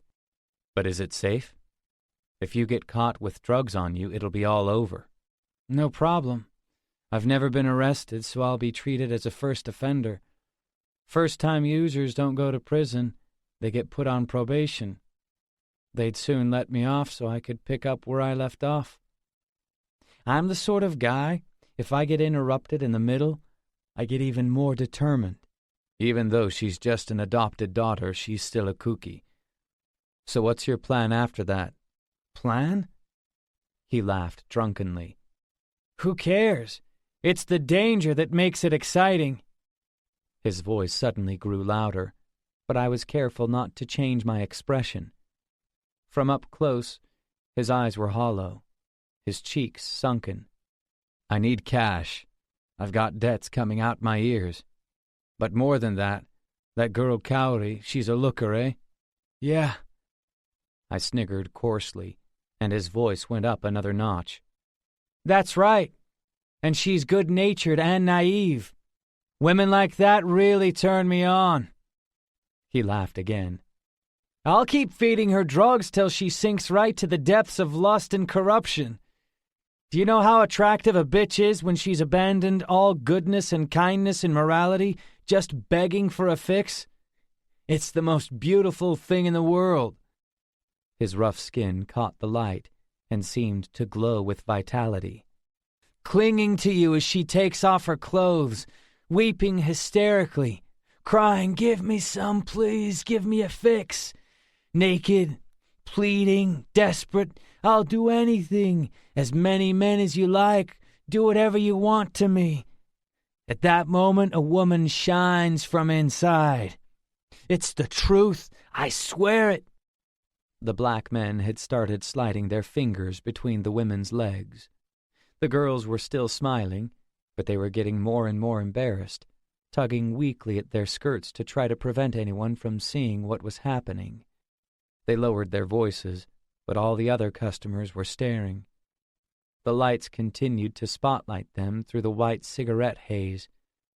The men's hands grew even bolder, and their laughter drowned out the women's feeble resistance. Okay, tell me about your plan, said Yajima, giving me a twisted grin. I could use a bit of extra cash, too. At the Kuki's estate, there's a document, a single sheet. Yajima pushed his face closer to mine. I want you to ask Kaori to get hold of that paper. If you can, I'll buy it for 50 million yen. How about it? But are you reliable? How do I know I can trust you? I'll pay you half up front. We make the transfer in a crowded bar. As soon as I get it, I give you the other half. I'm not after money. It doesn't interest me, and I've got a personal vendetta against the Kuki family. Is that so? Yajima lit a cigarette and raised his eyes lazily to the ceiling. What's the document? It's better if you don't know. It's safer that way. I told you I don't care about safety, didn't I? Nothing can stop me. He laughed. Fine. You don't have to tell me. Even our world has its rules. I like you. You're funny. You've got a dishonest face, same as me. The black men vanished behind the heavy curtain at the rear, taking the blushing women with them. A drunk couple at a nearby table, perhaps inspired by them, draped their arms around each other's necks and started tongue-kissing. "Can we meet here at the same time next week? This is big business. I'd like you to move slowly on Kaori." "I get it. I'm a pro." "Here's a token of my appreciation." Under the counter, I handed him a crumpled cigarette packet. A small plastic bag filled with white powder rustled inside. "This is top-quality stuff, completely different from what you get around here. It's really pure." "You're pretty smooth, aren't you?" Yajima opened the packet a crack, keeping it out of sight. After checking the contents, he put it in the inside pocket of his jacket. "That's really wicked shit," I said. "So to start with, you should only take about half a normal dose. It's bloody dangerous if you get it wrong. It'll be hard to get the job done if you're dead." I laughed, and so did he. "Yeah, it's that good? Could you get me some more?" "I will next week," I said, as I got up to leave. Chapter 3. Drug addiction spreading. Man found dead on Shinjuku Street. Late last night, the body of a man was discovered by a police patrol in a parked car on a street in Shinjuku. The victim appeared to be in his mid-30s, and based on the fact that syringes were found in his vehicle, the cause of death is believed to be a drug overdose. The police are trying to learn the man's identity and who supplied him with the narcotics. Since the beginning of this month, there have been more than 30 drug-related deaths in the city, and the police are strengthening their countermeasures. Drug overdose turns into murder inquiry. Traces of cyanide have been detected in the powder believed to have been used by the man found dead in a car on the 3rd of this month.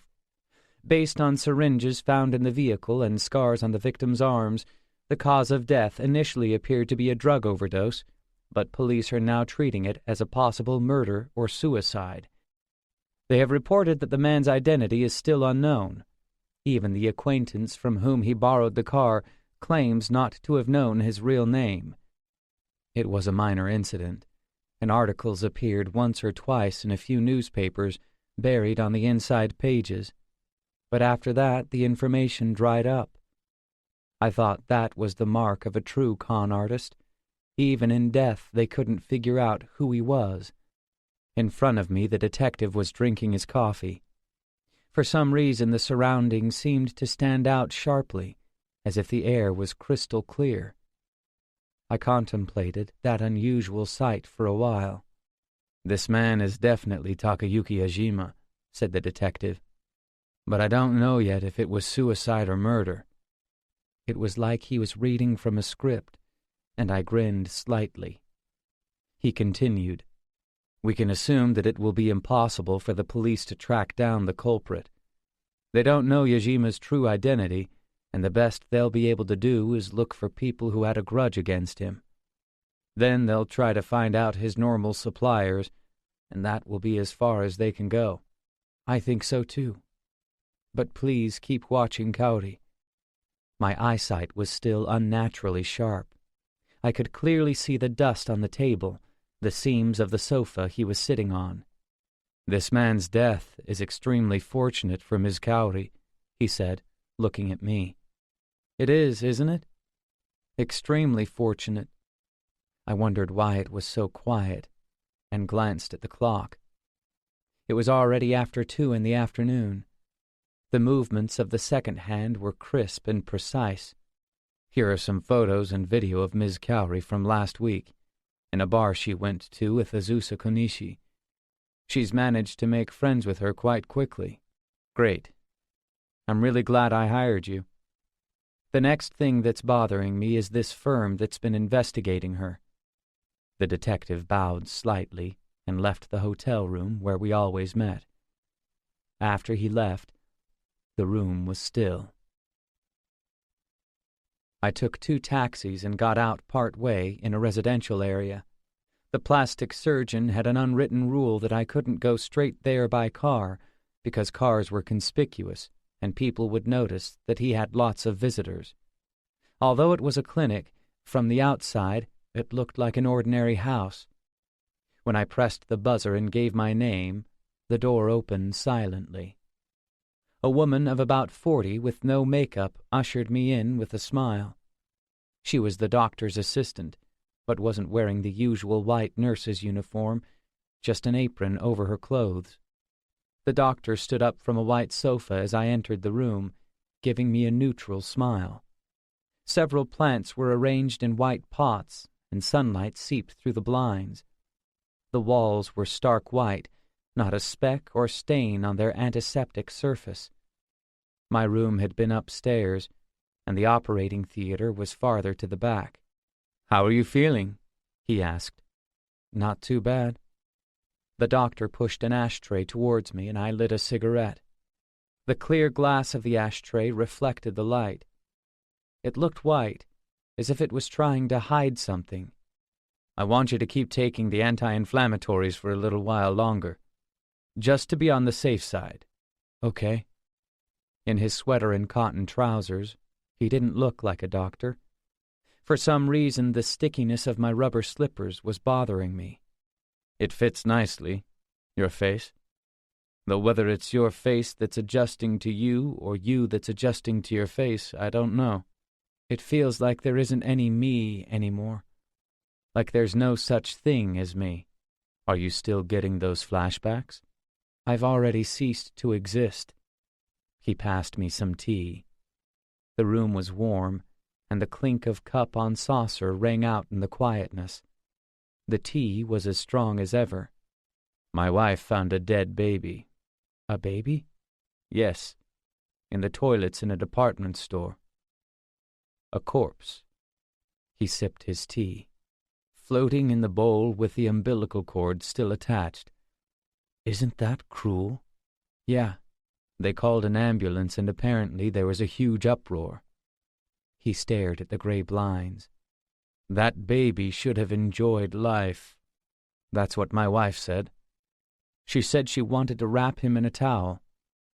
Babies come into the world screaming from the pain of being forced out of the womb and the fear of being outside, being squeezed through that narrow channel.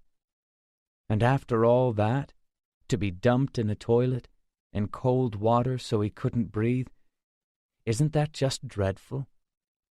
For that baby the world was nothing but an oppressive place." The ceiling fan was spinning indecisively.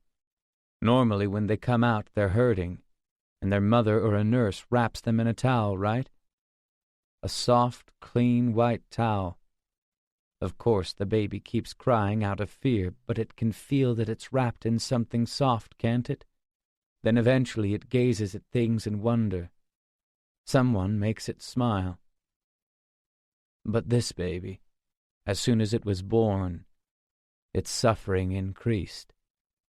Shuddering at the touch of the cold porcelain, the cold water, unable even to breathe, and then it died.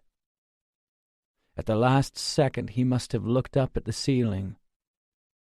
That's what I can't stop imagining. The look on his face at that moment. What did his life mean? He grew into flesh and blood in his mother's womb just to experience pain. For him this world existed only to hurt him, and he didn't know anything.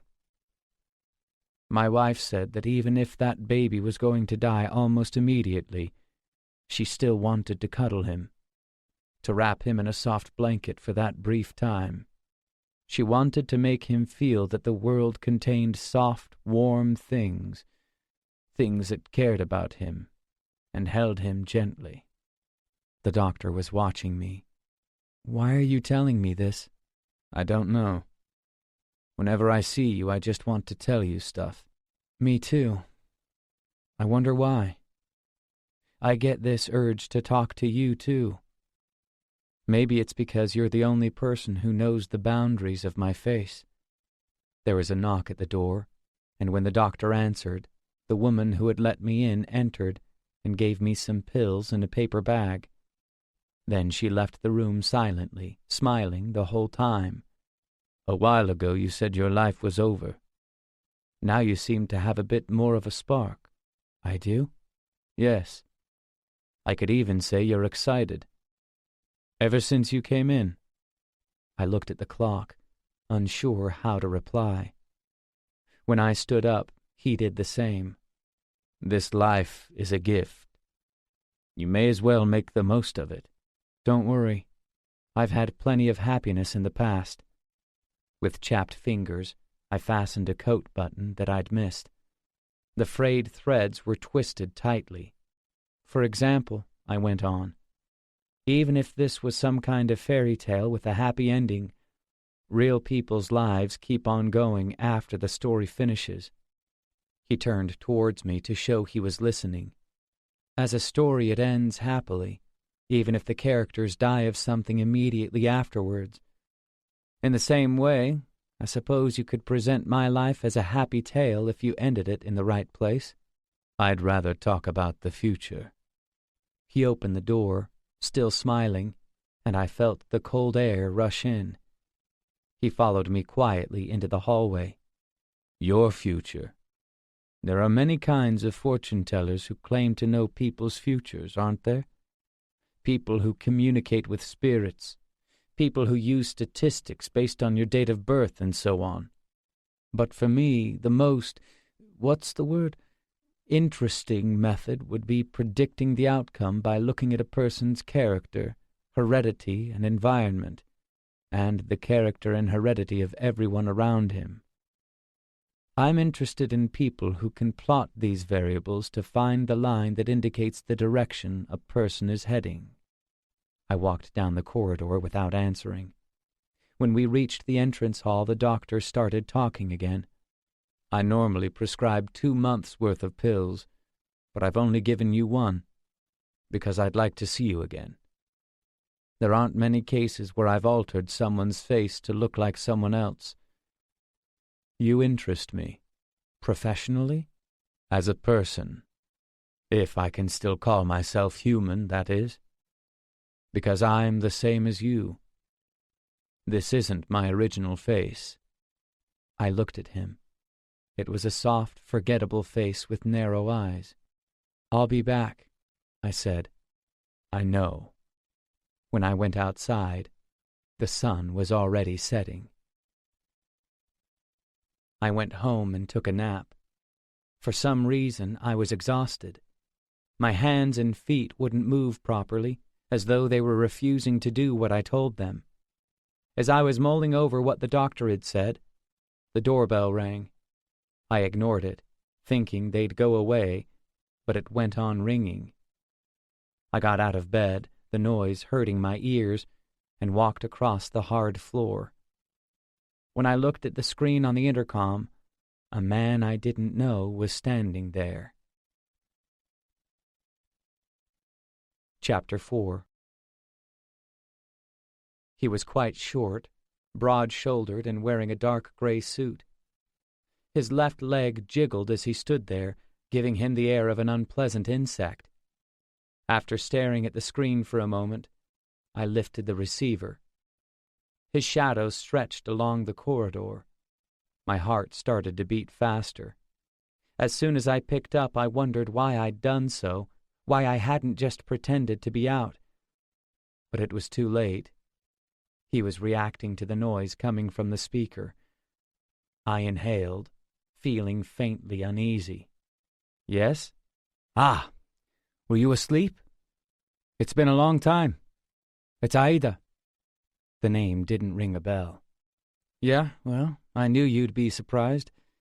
Hey, that's just how I am. Would you believe me if I said I just happened to be in the neighborhood?" My pulse quickened even more.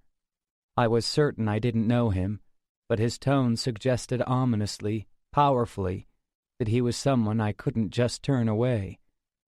After a brief hesitation, I flung on a tracksuit and opened the door, which seemed to have grown heavier. The man stared sideways at me through narrow eyes. His hair was short, going gray in places. Suppressing a rising sense of panic, I forced my face into a surprised expression. "Long time no see," he said. "Have you got a cold?" "Yeah, I was asleep." "With gel in your hair?" He eyed me doubtfully. "I had to meet someone, but I'd had enough, so I came home." "Yeah?" Even though he was right in front of me, he kept stealing sidelong glances at me out of the corner of his eye. The soles of his shoes were paper-thin. Suddenly it struck me that he might be a cop. "Don't you have better things to do than coming all this way?" I grumbled, trying to work out what was going on. It was clear that he knew he was unwelcome. A grin crept across his swarthy face. "Got a short fuse, haven't you?" "Well, I don't blame you. It must be at least 8 years since we last met."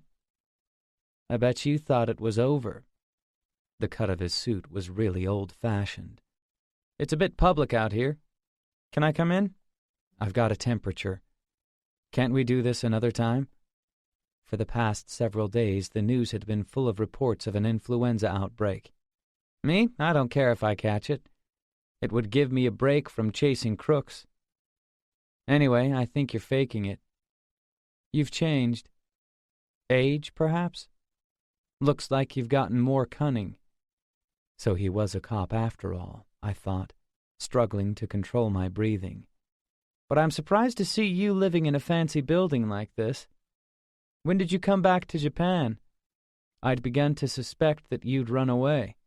"I do what I want." "You really have changed. That blunt way of talking." I kept telling myself not to reveal my discomposure. He obviously knew Shintani, my face's original owner, whose past was littered with dead people. Maybe he was under suspicion over one of them. If this guy hadn't seen Shintani for 8 years, he must have had a pretty good reason for coming to his condo. I tried to stay calm, thinking furiously.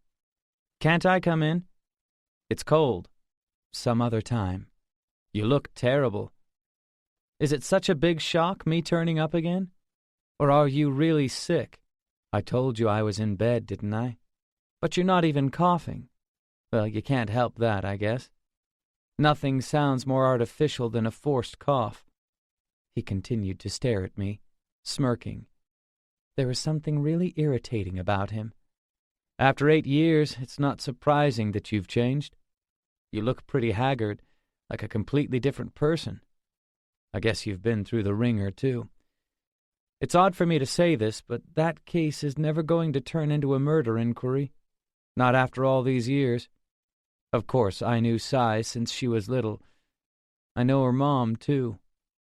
And you had a perfect alibi when it happened, but Yaiko was adamant that you were behind it. She got kind of strange, she's still saying it, and she's never stopped hating you. Her and me, we've known each other a long time, so I think it's the least I can do to work on the case whenever I can find the time, at least until the statute of limitations runs out. Hey, your neighbors will be watching. Won't you at least let me into the hallway?" I hesitated, then gave up and let him in. He started to take off his shoes, but I stopped him with a gesture. Sai had been Shintani's girlfriend at university, who died in a traffic accident after they broke up. I figured that Yaiko was probably her mother. "Why are you here?" I asked, looking him in the face. "You really don't get it, do you?"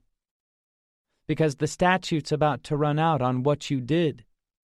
The time limit is different for different crimes, and the years you spent overseas don't count. But then I felt the hand of fate, so strong it was spooky." He held out a photograph. "This man, his name's Takayuki Yajima. Do you know him? He's a drug user and a dealer and some kind of con man, a marriage swindler." I felt a dull pain in my heart. I tried to look bored, but I couldn't speak. Inside my head, I sorted through various reactions, but couldn't decide which was best. When we were looking into his activities before he died, we found that he'd been to a bar called De Alfaro. If he didn't kill himself, maybe the person who gave him the poison went to the same bar. He had a lot of enemies. If one of them was there that day, maybe he's the culprit. It would also make it less likely that he committed suicide. A shitty bar like that doesn't have security cameras, but the sex shop next door has one at the entrance. They put it in so that they can check people's faces when there's trouble with customers. And sure enough, there was a picture of Yajima walking past. And then I saw a familiar face. Yours. I was flabbergasted. I felt like you'd come back into my clutches, and before the time expired. That's when I decided to pay you another visit. My head was aching slightly. I was finding it hard to keep up with the pace of events. Am I under suspicion? I said without thinking. I could feel beads of sweat on my forehead, but couldn't do anything about them. He was staring at me intently. Why? Should you be? No. He burst out laughing. Come on! Why would you kill Yajima? There's nothing tying you to him. There's absolutely no link between your life and his. No matter what I think of you, I'm not going to set you up for that. He was either tricked by some woman and murdered, or he topped himself. Anyway, his body was already falling apart. That's not what I'm talking about. I'm saying I felt the hand of destiny. It's a hunch I've had for a long time, and my hunches, they've been a friend to me my whole life. They're always right on the money. When I meet someone again out of the blue like that, something is definitely going to happen. I started to think that maybe you really had killed Sai after all. Sorry, but you know I'm stubborn. In fact, I don't have that much time right now because of other cases, but I decided to have another look anyway. He continued to watch me. Yaiko's health isn't very good. Huh? Finally, I get a reaction. That's right. She might not have much longer. That's another reason I'm here. Don't you think that everything fits together, like cogs? Hell, you look really bad.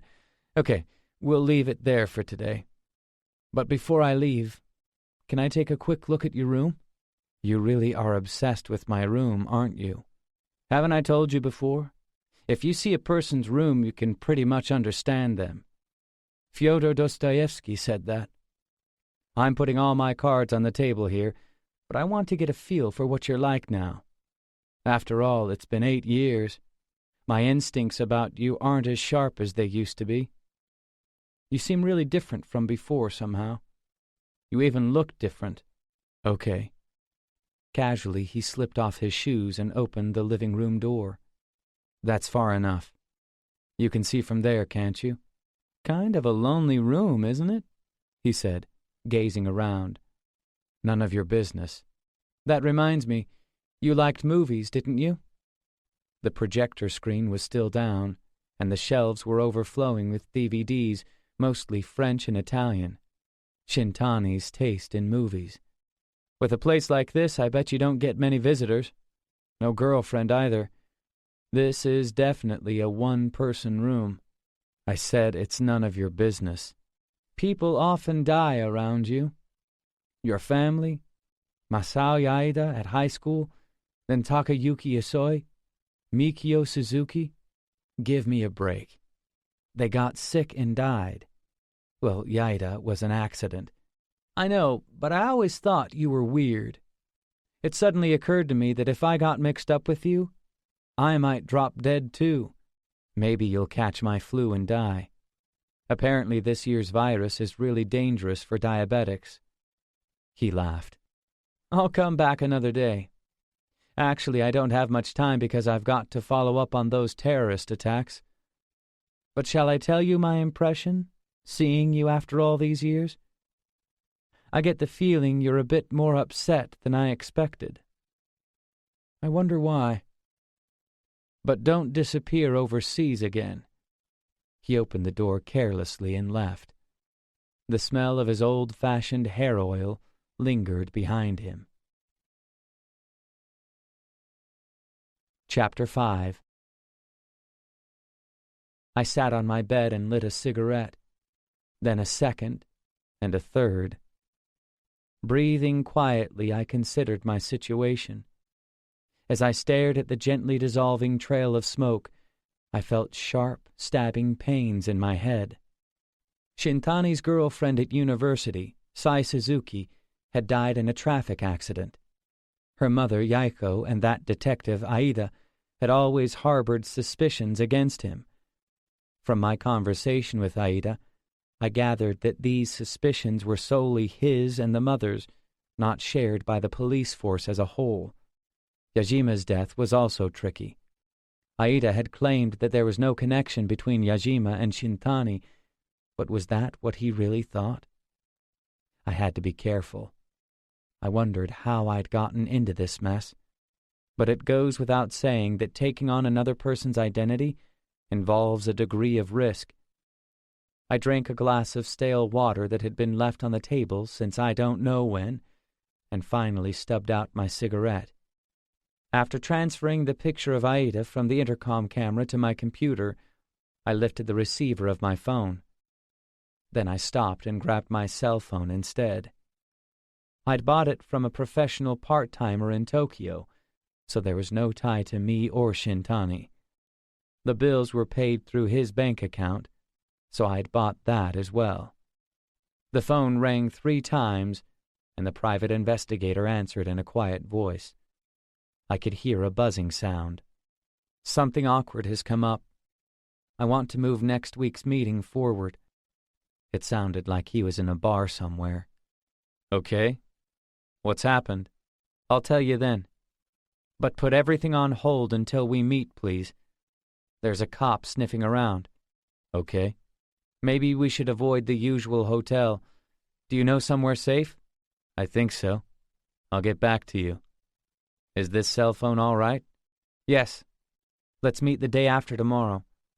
Maybe it's best if we lay low tomorrow as a precaution. Okay. I've got some new information, too.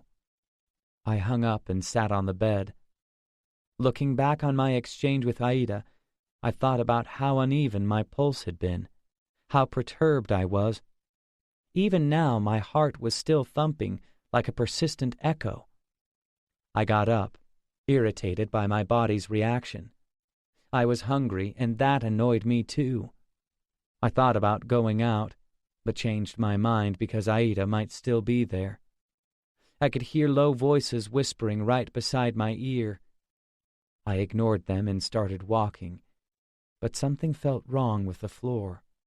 It seemed to be sticking to the soles of my feet, as if it had a mind of its own. The second hand on the clock moved sharply, jerkily. I felt the glass was urging me to pick it up and drink more of that stale liquid. I fired up my computer and forced down the rest of the water. The video playing on the computer came up on the projector. I watched it again, leaning back on the sofa, trying to forget my unpleasant meeting with the cop. The screen changed from black to orange, and then Kaori appeared, wearing a thin white sweater, resting her elbows on a table in a cafe. Her beer glass was half empty, and her dinner was salad, spring rolls, and a small pizza. She was beautiful, so beautiful that I forgot all about Shintani's life and the shock of Aida's visit. Suddenly I was surprised by Kaori's laugh. It was still the same high-pitched laugh it had always been. After an absence of 10 years or more, I was hearing her again. I moved to the chair by the table. Kaori clapped her hands lightly. I mean, really, isn't that incredible?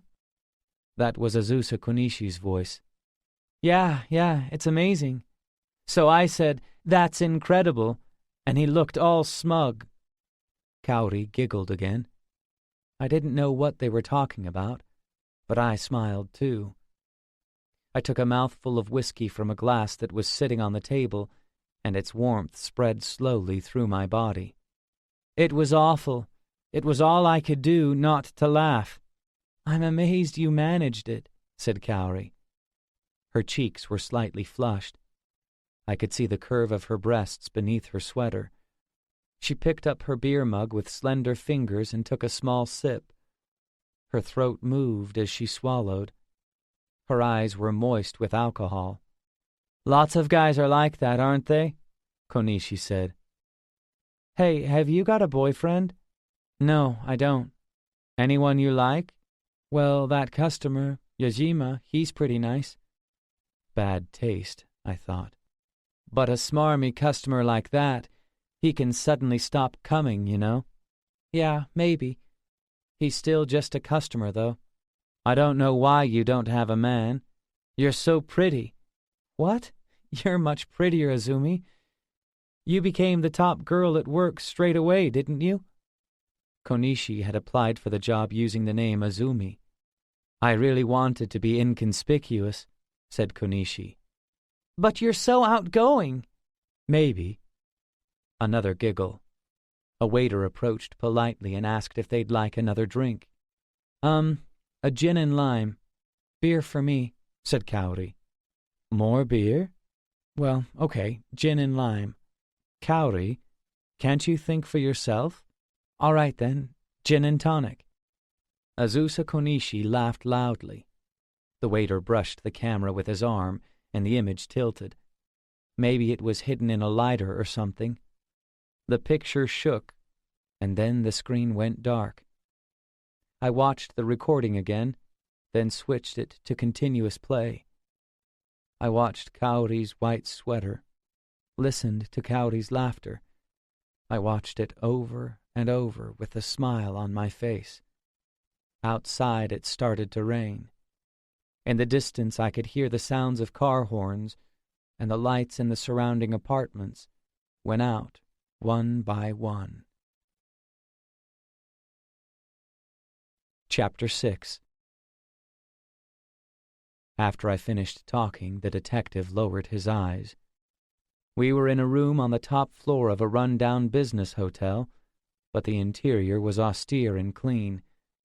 By parking in the basement of the vast shopping mall next door and walking through the staff-only corridor, we'd managed to reach the hotel's underground car park, so even if someone was following our car, from outside it would look like we'd gone into the mall. The detective had taken the stairs, avoiding both the reception area and the elevator. He had a connection in the hotel, so he knew there were no security cameras in the stairwell. "It's my fault," he said, bowing deeply. "I'm very sorry." I shook my head slowly. "No, it's just one of those things. That cop, Aida, is kind of obsessed. Trading places with someone can never be entirely straightforward. When you do something unexpected and out of the ordinary, you've got to accept the risks. It was definitely treated as an accident, pure and simple. Shintani was never questioned, even informally, and Sai Suzuki's family didn't bring a civil case against him either. Probably, I began, and then drank some coffee. The cup had a red pattern, like deep gashes. I thought idly that my meetings with the detective always seemed to involve coffee.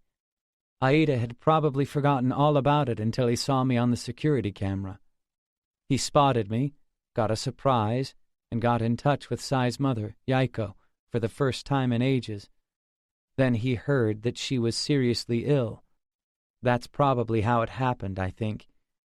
And he just felt that the coincidence must mean something. It's a real pain. So is the thing with Yajima. The Yajima problem will be fine, though, won't it? He looked down, as though he was thinking. I don't think they'll ever be able to catch the person who gave him the adulterated drugs. Whoever it was, they'd have handed them over under the table or something so that no one could see.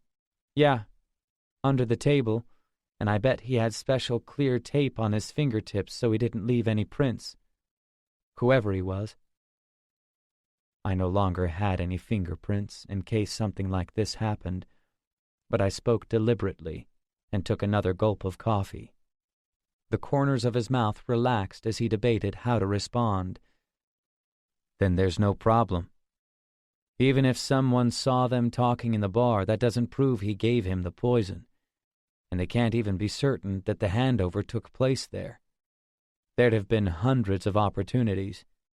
He could have got the drugs a week earlier, a month even. Since he was a regular user, he probably had a fair stash. The most obvious theories are that he added the poison to the drugs himself to kill himself, or that a woman or someone who had ready access to his apartment mixed them. If they did track down the guy who was talking to Yajima, I said, and asked him what the meeting was about, he could just say that he'd been interested in buying some drugs, but had changed his mind. Sounds good to me. If he admits to something, they're more likely to believe him. It's like he's got no reason to hide the fact that he met him. He stood and opened the refrigerator. Then he started speaking again, still with his back to me. But on the other hand, if they found out that this man really did have some kind of connection to Yajima, he'd be in big trouble. He still didn't turn around. A murder inquiry starts by considering the victim and his associates. That cop might make the connection between Yajima and Ms. Kaori, but as long as he believes that this Shintani guy really is Shintani, he can't tie him to Yajima's death, because he has no motive, no reason to kill him. Obviously, there is no link between him and Ms. Kaori either.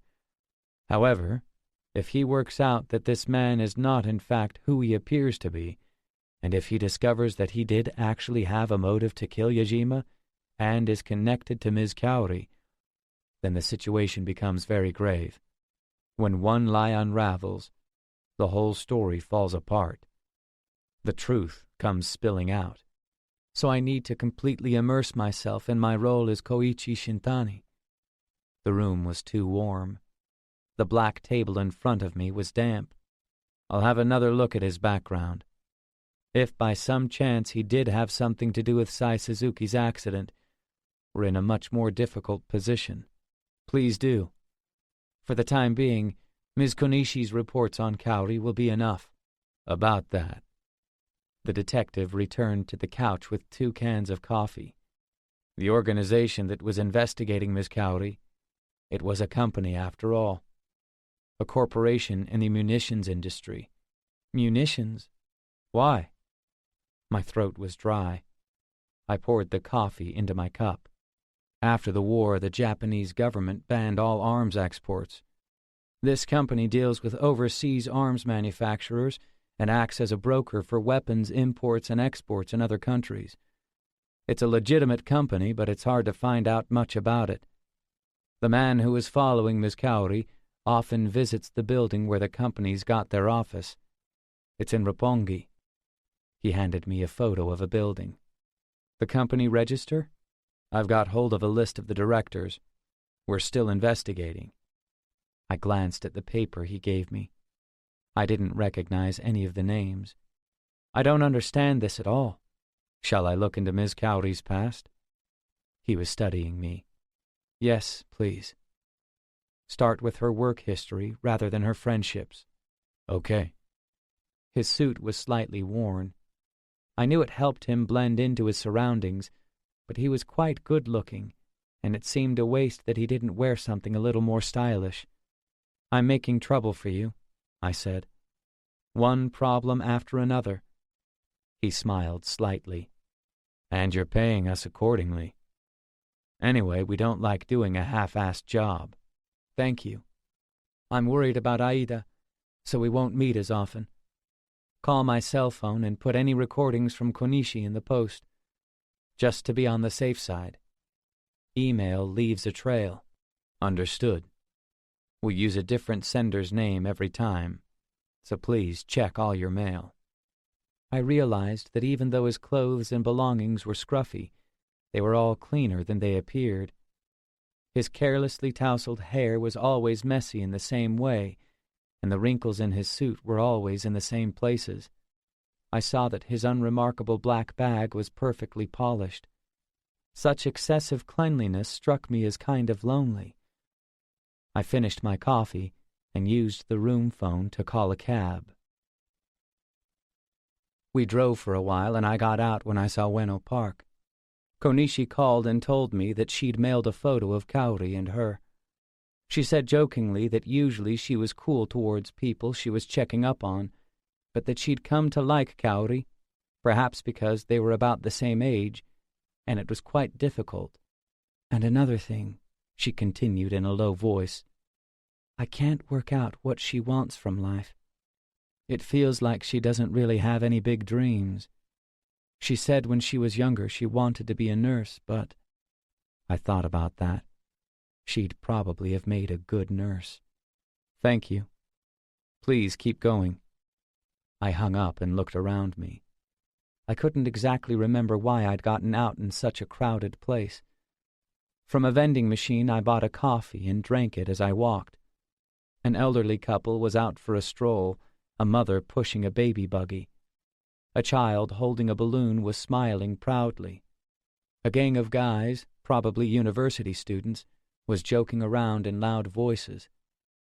A beautiful woman was walking along, ignoring her surroundings, eyes fixed on her cell phone. A group of kids with school bags. An old man chatting cheerfully on his phone. Surprisingly, he was holding the latest model. Happiness is a fortress. That's what my father had said before I locked him up, before I killed him. A young couple, junior high school students, came walking towards me. The boy was striding earnestly and the girl was pretty. When she teased him about something, he blushed and got angry. Maybe she didn't know how seriously teenage boys take themselves, how important they think they are. I grinned. Father hadn't been begging for his life. He didn't blame me, saying I was murdering him to preserve my self-contained life with Kaori. He knew exactly what would happen to me after I killed him. But I had no desire to destroy this happy scene around me now. Having said that, faced with this mass of other people's happiness, I didn't feel like giving them my blessing either. I was just walking, wondering if in this huge park there were any other murderers, and if there were, did it bother them?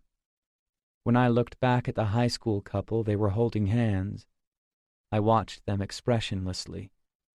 I started having impure thoughts and left the park and hailed a taxi. Maybe my sudden arousal was their fault? Probably not, I decided. It made no difference if I kept on walking or went home to bed alone. It made no difference if I threw the can of coffee I was holding at someone or if I didn't.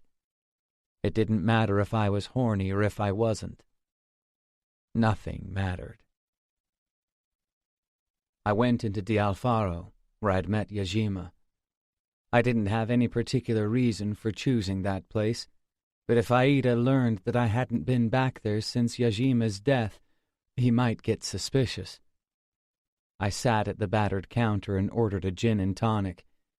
As before, the bar was noisy and full of foreigners. A small hole had been punched in the wall, and I felt like it was watching me. It seemed to be imploring me to peer through it, so I turned away and looked at a woman approaching my seat. Something stirred inside me. I watched her casually.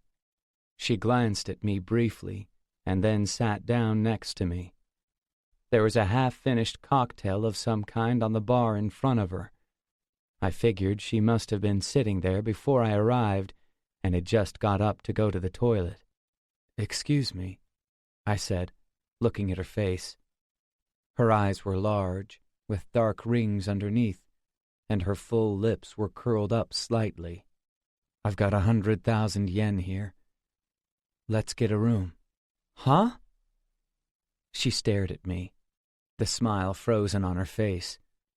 She was wearing a short denim skirt and a black long-sleeved t-shirt that showed the lines of her body.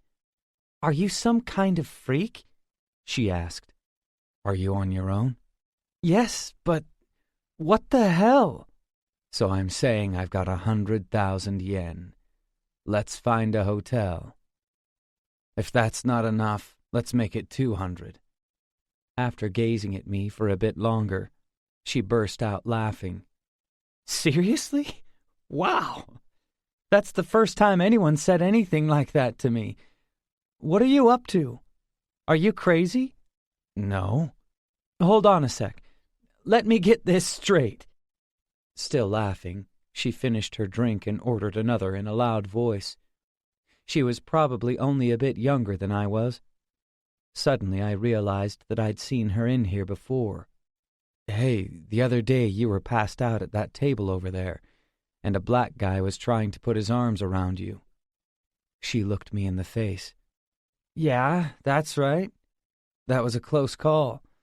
I was sound asleep. He almost dragged me to that back room. I don't like foreigners. They're big. Big? They're dicks. And they're bent. She was watching me seriously. Really bent. Like they're alive. As bent as Kuwata's curveball. Kuwata? Used to play for the Giants. You must know him. I nodded. Me, I'm a Hanshin Tigers fan, she continued. My ex-boyfriend was a Tigers fan, and I ended up becoming one too. Now, if you were a Hanshin fan as well, I wouldn't mind getting a room. You don't go off with a stranger for a stupid reason like that. Hey, you invited me, remember? She laughed again. The people at the table behind us laughed too, but obviously not at the same thing. So you come to bars like this, hunt out girls who look like they might let you into their pants, and start hitting on them? Do you do this often? Not regularly. And I don't just talk to girls who look like they might let me into their pants. It's because you're kind of pretty. Nice of you to say so, though I don't like that kind of so much. But it was quite a good comeback, and the timing is perfect. I need money desperately now. I need it, but I'm flat broke, so I've been sulking and spending money on drinks. Seriously, I thought they'd kill me. The bar's air conditioning was still bad, and the room was thick with cigarette smoke. At a table in the distance, a woman was crying hysterically, and a man was laughing as he comforted her. Kill you? For real. I really thought they would. And even if they didn't, I'd definitely have to work as a pro to pay it off because I didn't borrow it from a regular bank. I'd rather have sex with you than a whole bunch of other guys. She pushed her face close to mine. But you're weird. You're pretty good looking, so if you'd chatted me up in the normal way, you might have got it for nothing. That's okay. Let's go. She continued to stare at my remodeled face, at Shintani's face. When we got to the hotel room, she started kissing my ears and neck, saying that she couldn't possibly ask for 200,000, that my first offer of 100 would do. I wanted to ask her to put on a white dress, but I missed my chance, so I kept my mouth shut. When she asked my name, I told her it was Shintani. For some reason, she chuckled slightly and said it was funny. I pushed her onto the bed, taking off her clothes. I could smell alcohol on her breath. I put my tongue in her mouth and accepted her tongue into mine. While we were having sex, she kept looking at the big mirror next to the bed. She lowered her hips like a crawling dog, with me lying on top of her. As her cries grew louder, she whispered to me to push her head down. What? It's okay. Do it. I forced her head down and she began to shriek, still watching the mirror. It feels like I'm being raped.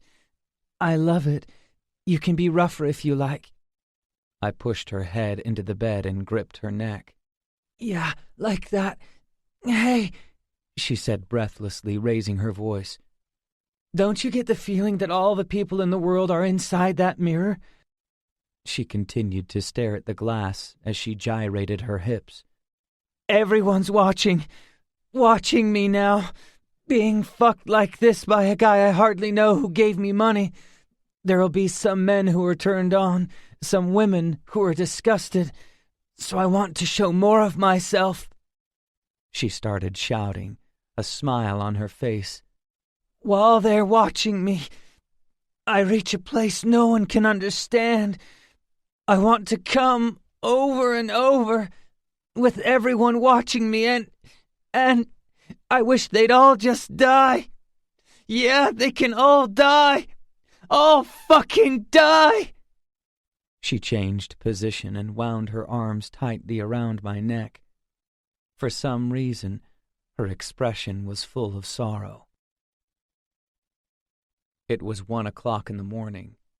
I realized that I must have fallen asleep for a while, so I got up and took a bottle of mineral water from the hotel room fridge. She was sitting up in bed, her breasts exposed, lazily reaching for the remote. The lighting had a bluish tinge, and the room was quiet. When she turned on the TV, a photo of a missing boy appeared on the screen.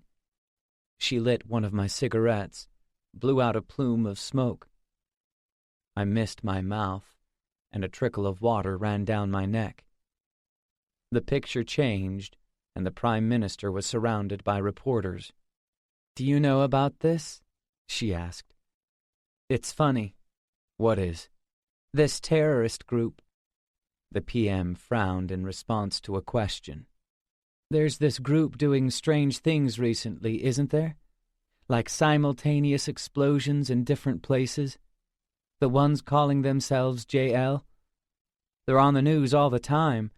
The media are condemning them, calling them the invisible terrorists, but that's just spurring them on.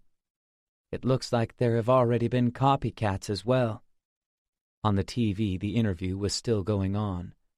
"And now they've made a threat. We're going to assassinate all the politicians, starting with the baldest. If you want to stop us, the Prime Minister has to hold a press conference and do a perfect impression of the singer Hiromi Go. Wouldn't that be hysterical?" She laughed out loud. "Really? That's crazy." "Yeah, it'd be a riot." She laughed again. "I wonder if he'll do it." "I bet he won't, but it would be amazing if he did."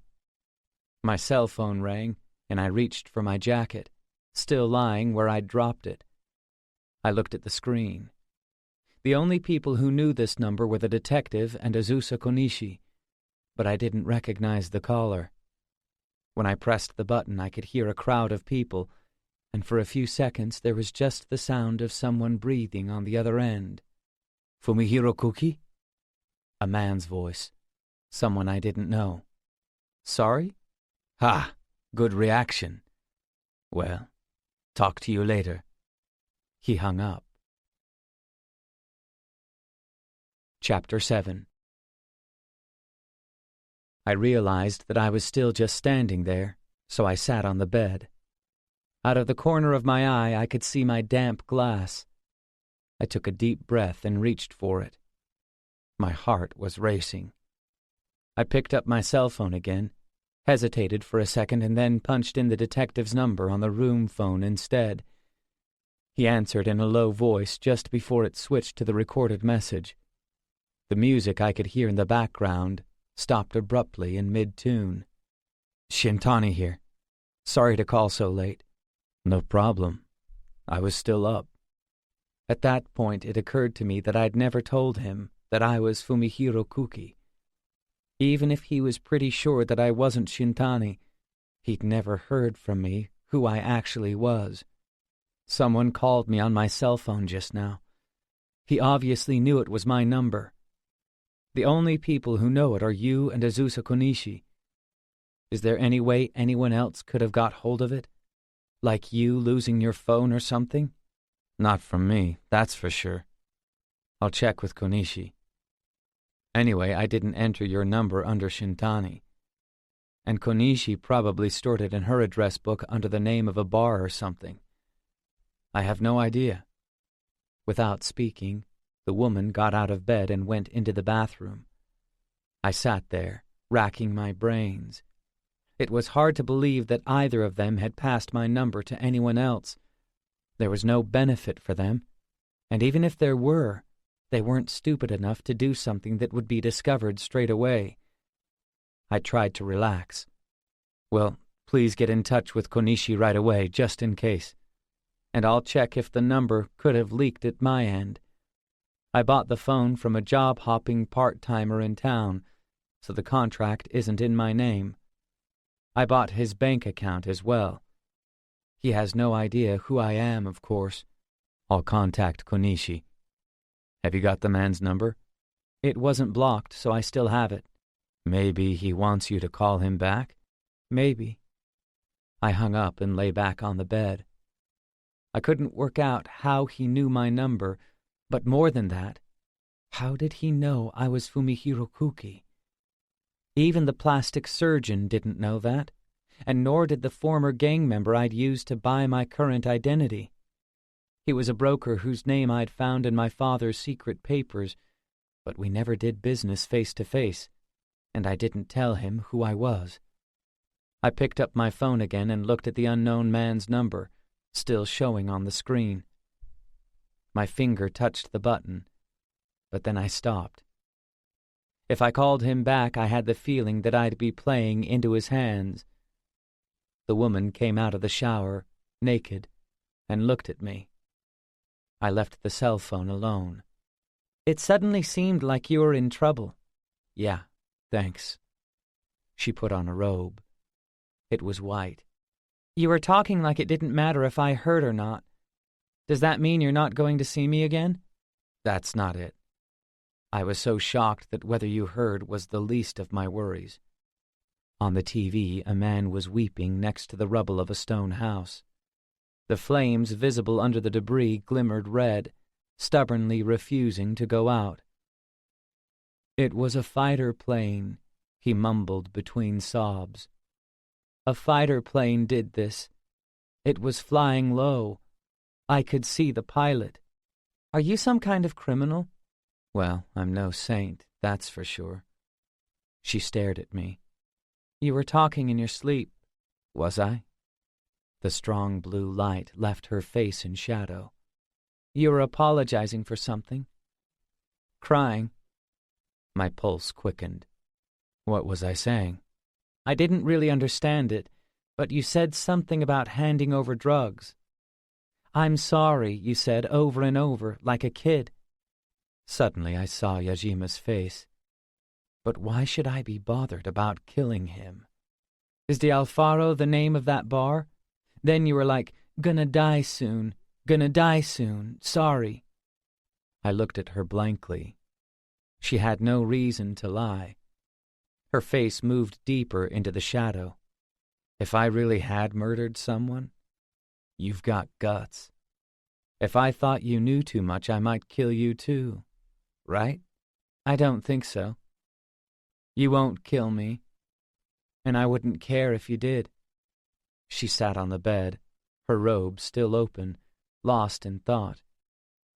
I decided to leave, so I took out my wallet and went to give her the 100,000 yen. She watched me lazily. Are you going home? Oh, right. Look, I do need money, but just think of it as a present if you like. I can't see it that way. On the TV, a building of some kind was sitting in the crosshairs of a gun. Probably it was file footage. The building crumbled in a white cloud. But that's fine. It's where I am at the moment. Hey, do you want to see me again? Even if I'm a dangerous person to know. I don't care. But 100,000 is too expensive for someone like me. She laughed. No, money doesn't mean much to me, I said. Me? Even if I no longer needed money? It would make no difference in the long run because I'm always losing things. It's always been like that. Everything that's important to me, I lose them one after another. I wonder what will happen to me. A skinny old woman in a veil was glaring at the TV camera. A child with no arms and wearing a Yankees cap was laughing in response to some question. Hey, can I be your girlfriend?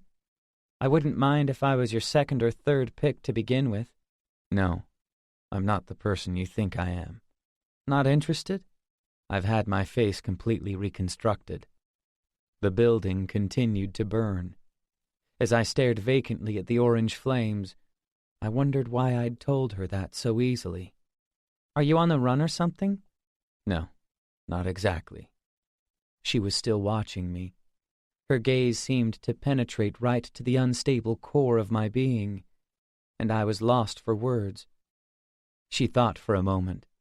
"For someone who's had plastic surgery, you don't seem very attached to that face." "I'm not really invested in it." She approached softly. "Hey, do you want to do it again? You don't have to pay." In the distance, I heard a police siren. When I put my arms around her, her back felt much frailer than it had before. Chapter 8. Aichi Prefecture Assemblyman dies of poison at party. Mr. XX, a member of the Aichi Prefectural Assembly, collapsed yesterday at a party in Nagoya. He was suddenly, about 8 p.m., taken to a hospital by ambulance, but was pronounced dead soon after arrival. As soon as he tasted his beer after the opening toast, he was seen to collapse. The deadly poison aconitine was detected in his body. There had been suspicions that he had been receiving illegal contributions, and the authorities had just begun a thorough investigation. This new just in.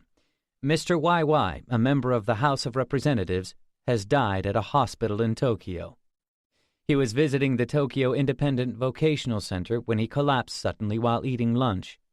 He was taken to hospital and received treatment, but passed away a short time ago.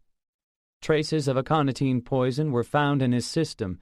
It appears to be similar to the substance that was used in the murder of a prefectural assembly member in Aichi Prefecture. The Metropolitan Police have opened an investigation, including whether there is any connection to JL, who had issued threats. While I was looking at the newspaper, the TV announcer hurriedly read out a piece of paper he'd been handed. I turned up the volume a little. The commentator sitting next to the newsreader started to speak, leaning forward and drawing his eyebrows together.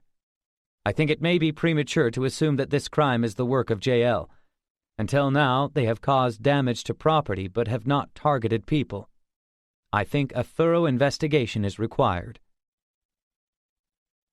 The door of the hotel room opened, and the detective came in. He glanced at the TV for a second and then sat down on the sofa opposite me. Cold air from outside seemed to emanate from his suit. He looked rather tired. "I'm very sorry," he said, lowering his head. "Konishi lost her cell phone for a few minutes without realizing it. At around lunchtime that day, she called you about Ms. Kaori. She was in a cafe, and after the call, she went to the toilet, paid her bill, and left. Of course, she thought she had her phone with her the whole time. Immediately afterwards, however, the waitress came running after her with a phone, asking if it was hers. Another customer had picked it up from under her table, so she knew she'd dropped it, but thought it had only been missing for a few seconds. Even when I talked to her, at first she denied it and only remembered later.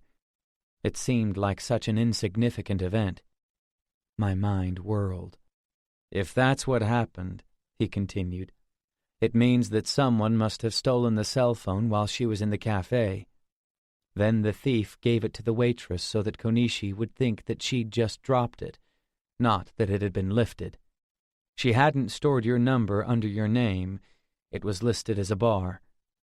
But she had called you just before, and she probably mentioned Kaori's name several times. Someone must have been nearby, listening to the conversation. If they stole it after that and looked at the call history, they could easily find out the number of the person she was talking to. In other words, someone has been tailing me or Konishi, and whoever it is knows that we are investigating Ms. Kaori." At that moment, the TV newsroom grew hectic. There was a babble of voices from off-camera, and someone handed the announcer a sheet of paper. "Apparently, the group calling itself JL have just claimed responsibility for the murders," he said. "Is it really JL?" the commentator demanded. "It could be a copycat."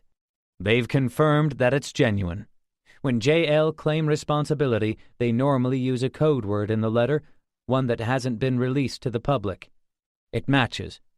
The communiqué was faxed a short while ago to Newsrun. I'll read it out." He took a breath.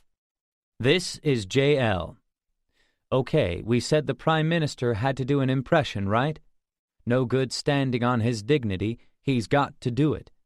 By the way, we might start going after people now. If the PM doesn't do an impression at a press conference, we'll start targeting ordinary citizens next. No, we're just kidding. Most likely the next people will be other politicians, in order of baldness.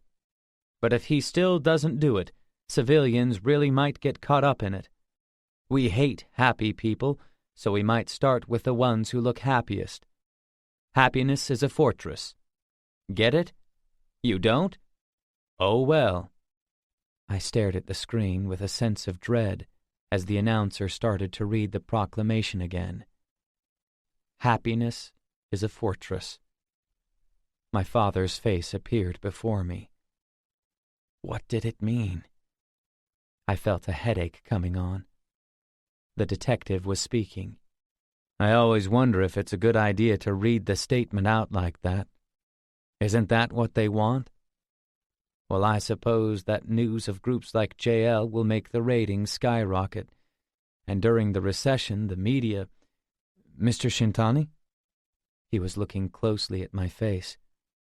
Just as I was deciding how to respond, my cell phone rang. Somehow it sounded louder than usual. When I looked at the display, it was the man who had called me Fumihiro. I glanced at the detective, suddenly nervous. "It's the same guy, the one who called me before." He took a black ballpoint from his bag. "We can record him with this." I held it close to the phone and pressed the talk button. From the other end, I could hear the bustle of a crowd of people. "Fumihiro Kuki?" It was the same voice. "I thought maybe you'd call me back, but I also knew you were very patient." I don't know what you're talking about." The room seemed to be gradually getting colder. "A long line of cancers." "Huh? You're not exactly living up to the tradition, are you? Just a stalker." "Who is this?" He laughed. "Okay, so that's how you want to play it. Let's meet up." He raised his voice slightly. "Tomorrow at 6 o'clock. Nishiguchi Park in Ikebukuro." "And if I refuse?" "Then something bad will happen to Kaori. See you." The phone went dead.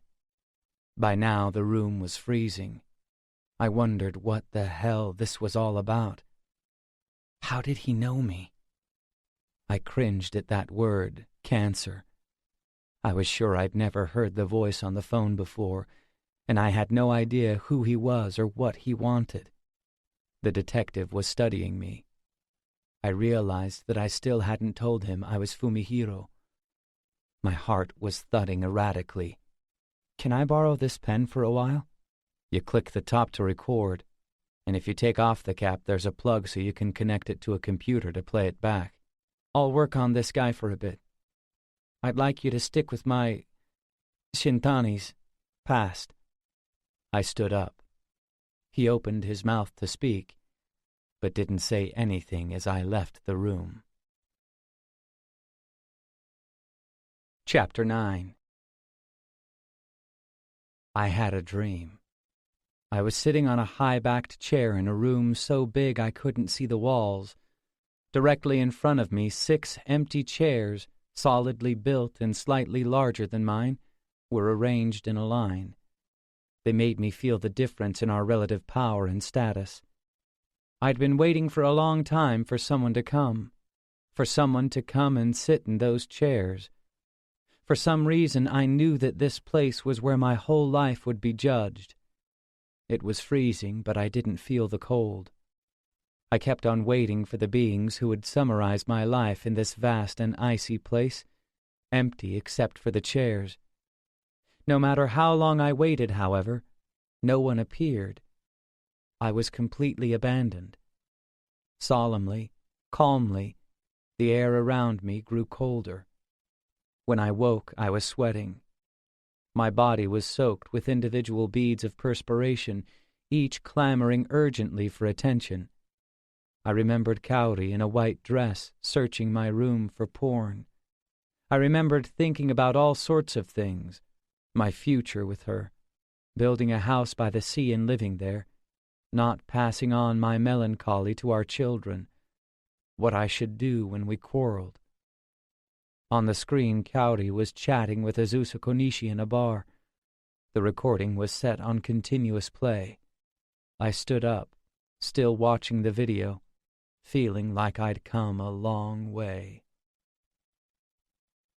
Nishiguchi Park in Ikebukuro was busy. I walked past a group of homeless men drinking and looked around. Hidden at the bottom of my bag was the bottle containing the poison I'd given to Yajima. Maybe that was why I had so little energy. A mixture of powders with potassium cyanide as the main ingredient. My body grew heavier, but my vision cleared. Among the crowd in the park, however, I couldn't tell who the caller was. I took out my cell phone and dialed his number. Far away, a man sitting on a chain that formed part of the fence started hunting in his pocket. A black daypack was slung over his shoulder. He was wearing acid-washed designer jeans, a loose gray knit cap, a sleeveless white down jacket, and a long-sleeved T-shirt of the same color, covered in English writing. I ended the call and walked towards him. He was still young, with narrow eyes and a thin nose, an oddly clean-cut face. He was staring at his phone, which had stopped ringing abruptly. I stood beside him, conscious of the drugs in my bag. He turned slowly to face me. His neatly trimmed eyebrows suddenly drew together as though I'd taken him by surprise. "What do you want?" he demanded. The rain had just stopped, and the ground was still unpleasantly damp. "What do you mean? You told me to come here." He glared at me for a second. "What? You called me here, didn't you?" I repeated. "What the hell is this?" "You? But the voice is the same. How come?" I looked at him blankly. "What are you talking about? Aren't you Kuki? Fumihiro Kuki?" I thought for a moment, trying to make sense of the situation. Looking up at me, he went on. "Who the hell are you? Why are you checking up on Kaori Kuki?" I realized that he was genuinely puzzled. He knew about Fumihiro, the person I used to be, but maybe he didn't know about my plastic surgery, or that I'd bought Shintani's persona. I hesitated, thinking furiously. I couldn't understand how he knew about Fumihiro, how he knew about Kaori, how he knew my number. I'd have to worm it out of him. "You summoned me here. What's your game, and how did you get my number? That's what I'd like to know." He continued to stare at me. "I don't get you," I went on. "I don't know what you're up to, but we're getting out of here. I'll decide where we go," he said, standing up at last. We walked past a police box, turned left at a convenience store, and went into a different park. It was dirty, full of homeless people's light blue tarpaulin shelters. I thought we were heading to a coffee shop or something, but he sat on a bench, took a bottle of mineral water from his backpack, and started to drink. It was a brand I hadn't seen before. I perched on the same bench, leaving a space between us. When I lit a cigarette, he frowned rudely, then turned his gaze to my bag. "I'm warning you," he said. "Don't do anything stupid." "Stupid? Why are you carrying that so carefully?" He was still looking at my pack. "Why? Are you chicken? Just so you know, even though you can only see one of me, I'm not the only one watching you." I stared straight at him. There was no way I was going to look around, let him call the play. I thought back to what I'd seen on the way here. Apart from the homeless guys, there had been a number of people, male and female, laughing in a friendly fashion in front of the convenience store on the other side of the fence. There were also 2 cars parked on the street directly behind me. "Would you like to see what I've got in here?" I taunted. A dusty, gritty wind started to blow. He began to speak, then fell silent and looked away. "Okay," I said. "There's lots of things I want to ask you, but first, tell me what you're after. You must have had some reason for phoning me. What was it?" He stayed quiet, head bowed. "I asked you what it was. If you're not going to answer, I'm leaving." "Before I tell you," he said after a long pause, "who are you?" I noticed for the first time that his skin was abnormally pale. He had a white wristband on his left arm and 2 hoop earrings. I chose my words carefully. "You called me here and you're asking me who I am? The first thing you said on the phone, you called me Fumihiro Kuki. Then you said that if I didn't come, you'd hurt Kaori. In other words, you tried to threaten this Fumihiro by bringing up the name of this Kaori woman. And then someone different turns up. Am I close? So what are you after? Money? You've worked out that I've been checking up on Kaori. If you tell me what you know, I'm happy to pay you if that's what you want. Who is Fumihiro? Kaori's brother?" He didn't move, just kept looking at the ground. His expression didn't change, but he seemed to be thinking. "What do you want? Money?" "Yeah," he spat. "Money. What's your name?" "That's not important." "Okay then, we're done talking. I don't talk to people I don't know. You can't use Kaori to intimidate me. If you need money, try someone else." I stood up. "I told you I wasn't the only one watching you," he said. "So they're going to attack me? In a public place like this?" "You're dumber than I thought. My name is Ito." I looked at him, shocked. My heart started to beat faster. "And your first name?" "Last name's enough." An idea struck me. "Okay. Are you from a family of cancers?" He looked me full in the face. "I get it," I continued. "So that's how it is. And maybe you're JL, is that right? In that case, how do you know that? What is this?" He leapt to his feet, mouth open. I sat down again and tried to gather my thoughts. This place was starting to get to me. I lit a cigarette to calm my nerves. "If you are," I went on, "then I see how you know about Kaori and Fumihiro. I lied before. I know Fumihiro Kuki too. Let's just say I know him." "You know him? Where is he?" "He's dead." "Dead?" "Suicide. There was this woman he was obsessed with. I was intrigued, so I thought I'd check her out." He sank onto the bench again. "So he's dead?" "Yeah." "Idiot!" he shouted. I was taken aback by his sudden outburst, but I kept a poker face. "That's so lame! If he was going to die, he could at least have blown up his house first. Loser!" His face had turned slightly red. I watched him, continuing to pick my words carefully. "So I know some stuff about the Kuki family. That's if Fumihiro was telling the truth. I know the story of the cancer line, too, that branch of the clan. This one guy was a soldier, and when he got married, he took his wife's surname, Ito. He was killed when that cult took over the nuclear power plant, but according to Fumihiro, he might already have had a son. It's a common name, but seeing how you know so much about the Kukis, it all fits." "And what makes you think I'm in JL?" When I heard the line, "Happiness is a fortress," in the statement claiming responsibility for the attacks, I remembered hearing Fumihiro say it. It's not exactly a popular expression. I did some research on it later and found that even though it's peculiar, JL sometimes use it in their communiques. That's when I thought that maybe someone connected to the Kukis is in jail. And if I'm right, it's not hard to guess that they're from that separate cancer line. When I thought about what you were probably after, it was easy to put two and two together. The press is always trying to work out who funds JL. In other words, you knew Fumihiro was rich, and you were using Kaori to try and blackmail him.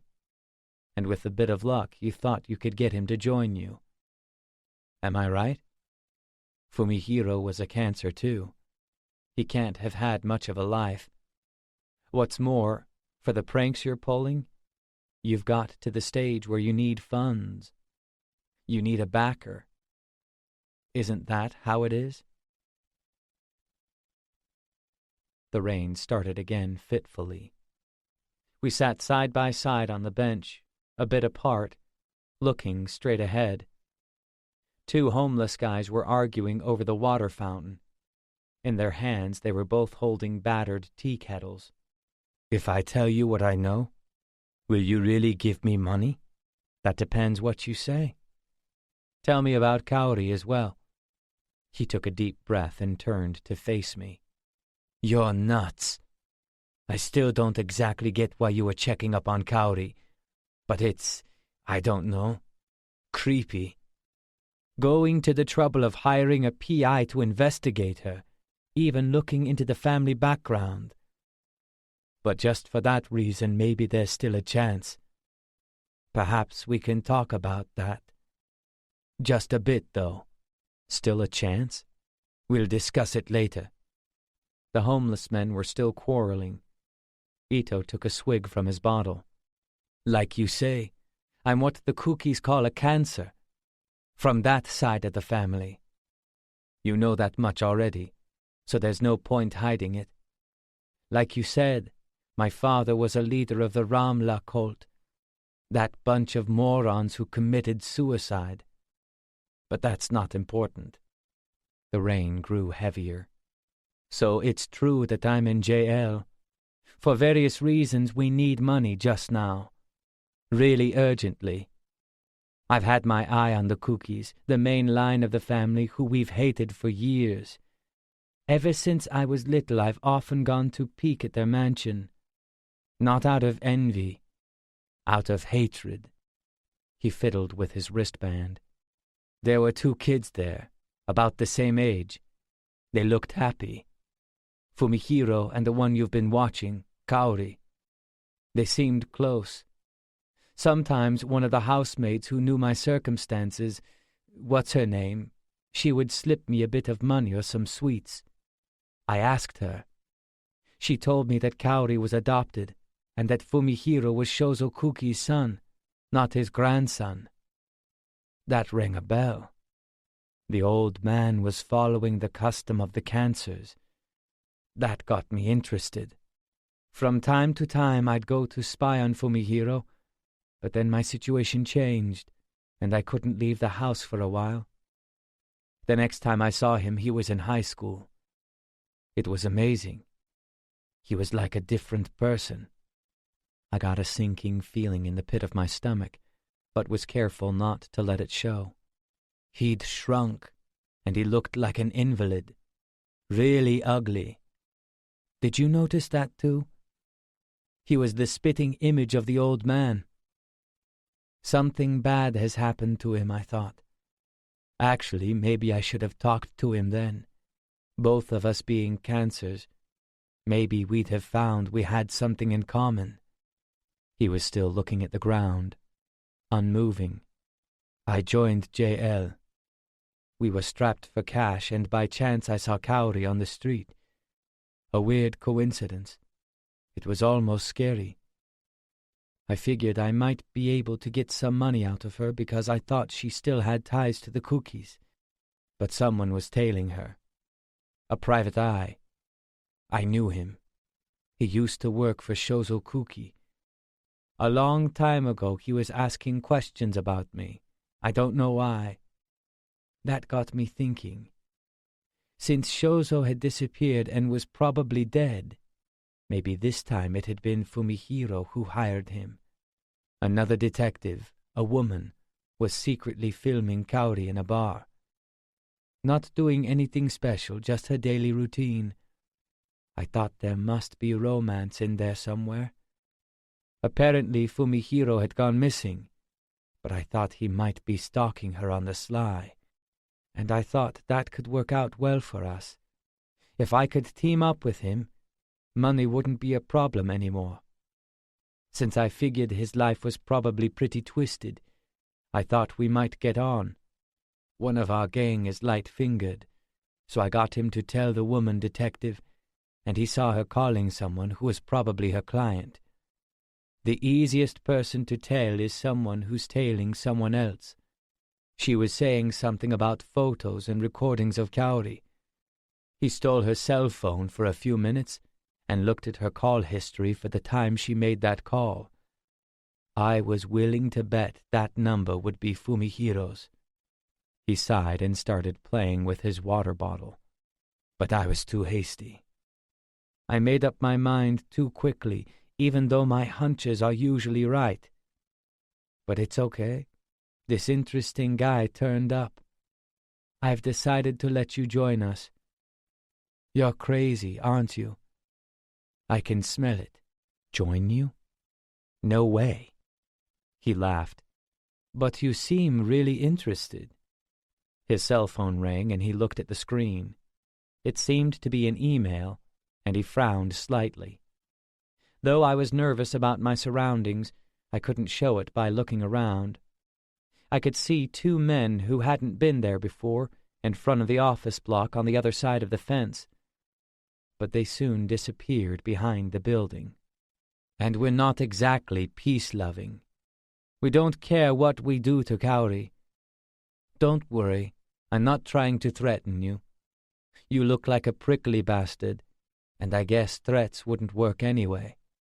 If money isn't an issue for you, just a donation from time to time would be fine. You can afford to hire Shozo Kuki's private eye, and looking at your clothes, you'd probably hardly even notice it. If you helped us, we'd show you some good stuff. What are you up to exactly?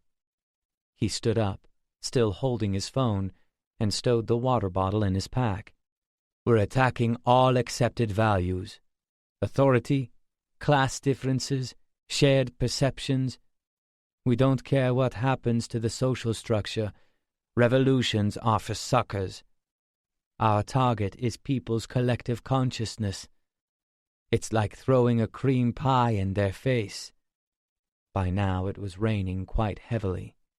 Come see me again, and I'll give you some specific examples. You're not the type to tell the cops. You're not a loser. You hate people, don't you? And you don't give a damn about society. I can see it in your face. I've got a gift for spotting kindred spirits. But I'll tell you one thing. If we move right away from ethics and morality and common sense, a completely different world will emerge. Sort of as a bonus. Okay, see you. And he walked off, getting soaked by the rain. Maybe it was just a coincidence, but while I wasn't looking, the people outside the convenience store had gone, and so had the cars behind me. Ito was already a long way off, and I didn't have the energy to follow him. The homeless guy's battle over the drinking fountain was growing louder. The bottle of cyanide in my bag suddenly felt heavy again. I went into a run-down bar with blue lighting and asked for whiskey. Parking myself on a stool with uneven legs, I rested my elbows on the counter. I'm not sure why, but I got drunk quickly. Faint jazz was playing on the sound system. I couldn't make out a melody.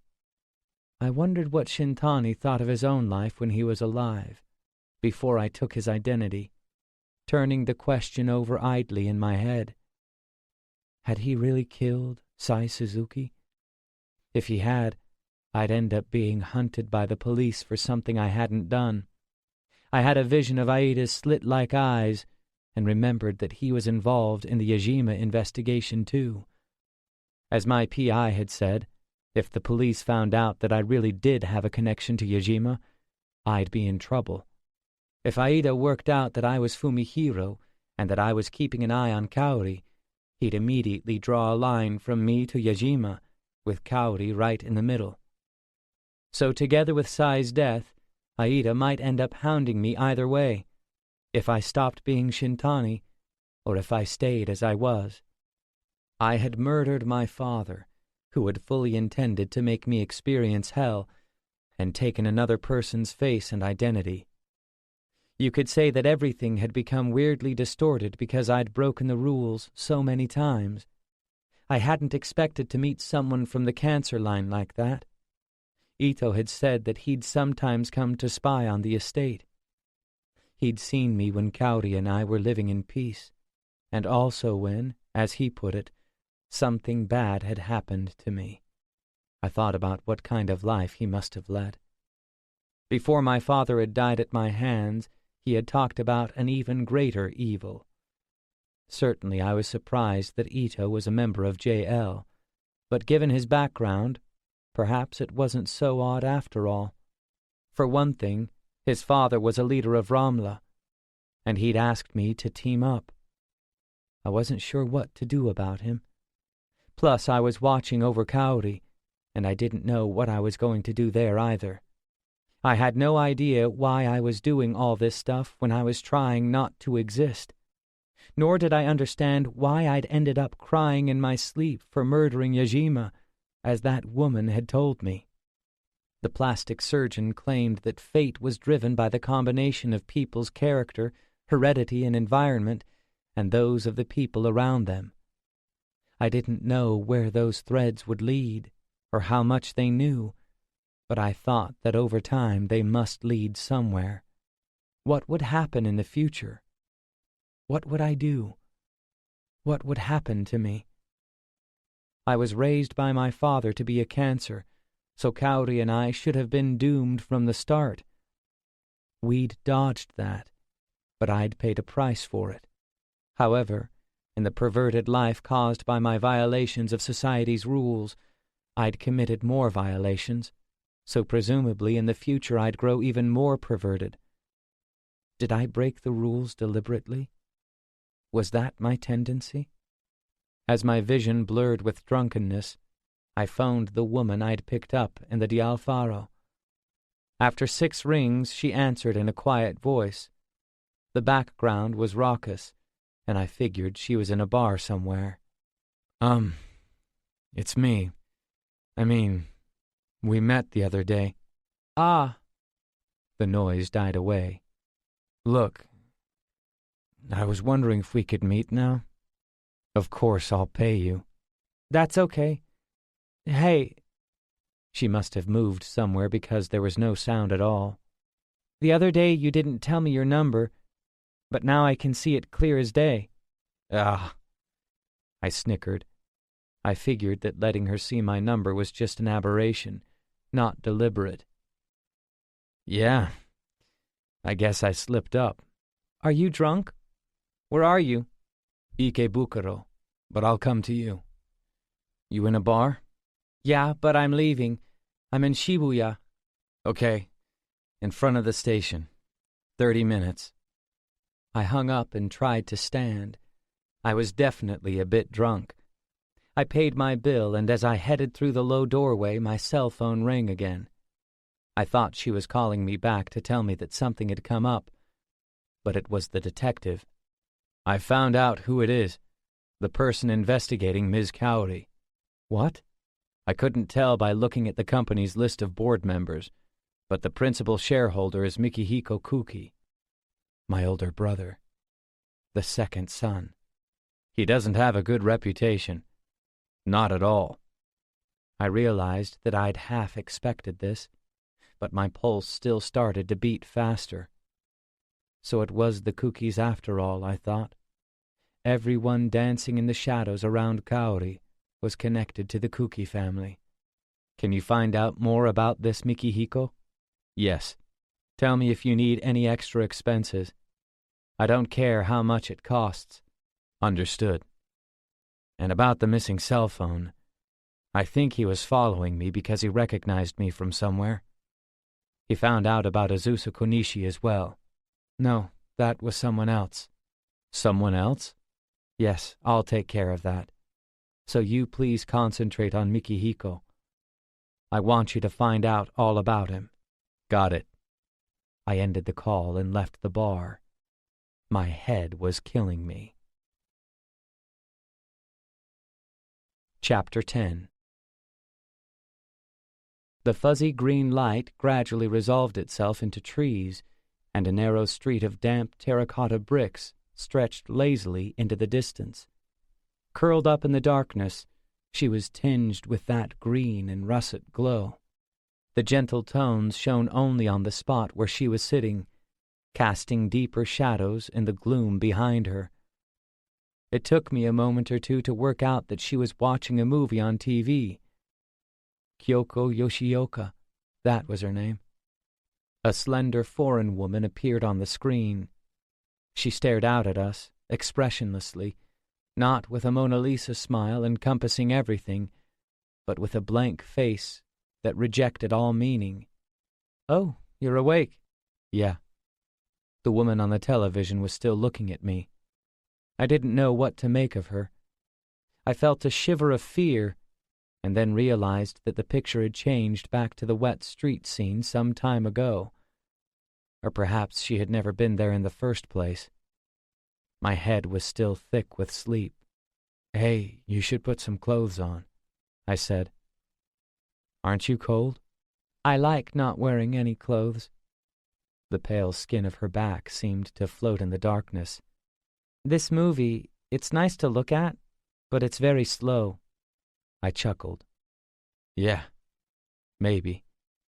She scratched her neck lightly as if she were thinking. "I tend to watch stuff like this using my own frame of reference," she said. "Anything outside that I don't like." But someone told me I'd never broaden my horizons like that it was a waste, that I'd miss out on the small details. It would be nice if I could expand my horizons a little bit at a time, though. But just realizing that is pretty impressive. This man told me, in an institution I was in a long time ago. He was nice. He showed me lots of stuff. Books and movies and music. Well, it's a little surprising." She was smiling. I could still feel the alcohol in my system from the night before, and my temples ached. "So you watch this kind of stuff?" she asked. "Yeah, recently. A little bit at a time. Lately I'd been working my way through Shintani's movies." "And those books?" She pointed at the bookcase. "Yeah, those are new too, so I've only read a few of them. They were mostly foreign classics. Until now," I continued, "I've been completely wrapped up inside my head. We use words to think, don't we? The people who wrote those, they're thinking about nothing but words. While everyone else is doing all sorts of different things, those writers are just thinking about life, about words. When I read their words, I don't know how to explain it. I thought I wanted to expand my own thoughts. I've been too narrow-minded." "Have you read anything that really inspired you?" "I've only just started. But before I get enlightened, I feel like the world is rapidly becoming more complicated. I don't know if I can catch up." For some reason, her face softened. "But books like that must be difficult." "They sure are. And they're pretty old. But I think they're still relevant to today's society." The movie ended and the credits began to roll. "I am cold after all," she said, and came back to bed. "But hey, you realize that you let me see where you live?" "Yeah, I did, didn't I?" "I thought you were hiding something, but are you all right? Don't you think you've been careless?" Certainly I'd been getting lax lately. "I bet you've always been really careful, haven't you? You've got to keep on being careful." "Maybe it's because I'm getting tired." "Bad, eh?" The room was slowly cooling down. When I thought about it, the only people who'd been in this apartment were the cop Aida and her. My exposed skin felt dry. Suddenly I remembered the dream I'd been having. I was outside, somewhere with no sign of people. No towns, no buildings, no evidence of humans at all. Dark and barren as far as the eye could see. It had been cold there, too. Cold enough for me to start worrying about what would happen if the temperature dropped any further. Gray clouds hung low in the sky, so dense I could feel their weight. As I stood in that desolate place, I thought it could have been anywhere. It's because you're different. I tell you stuff.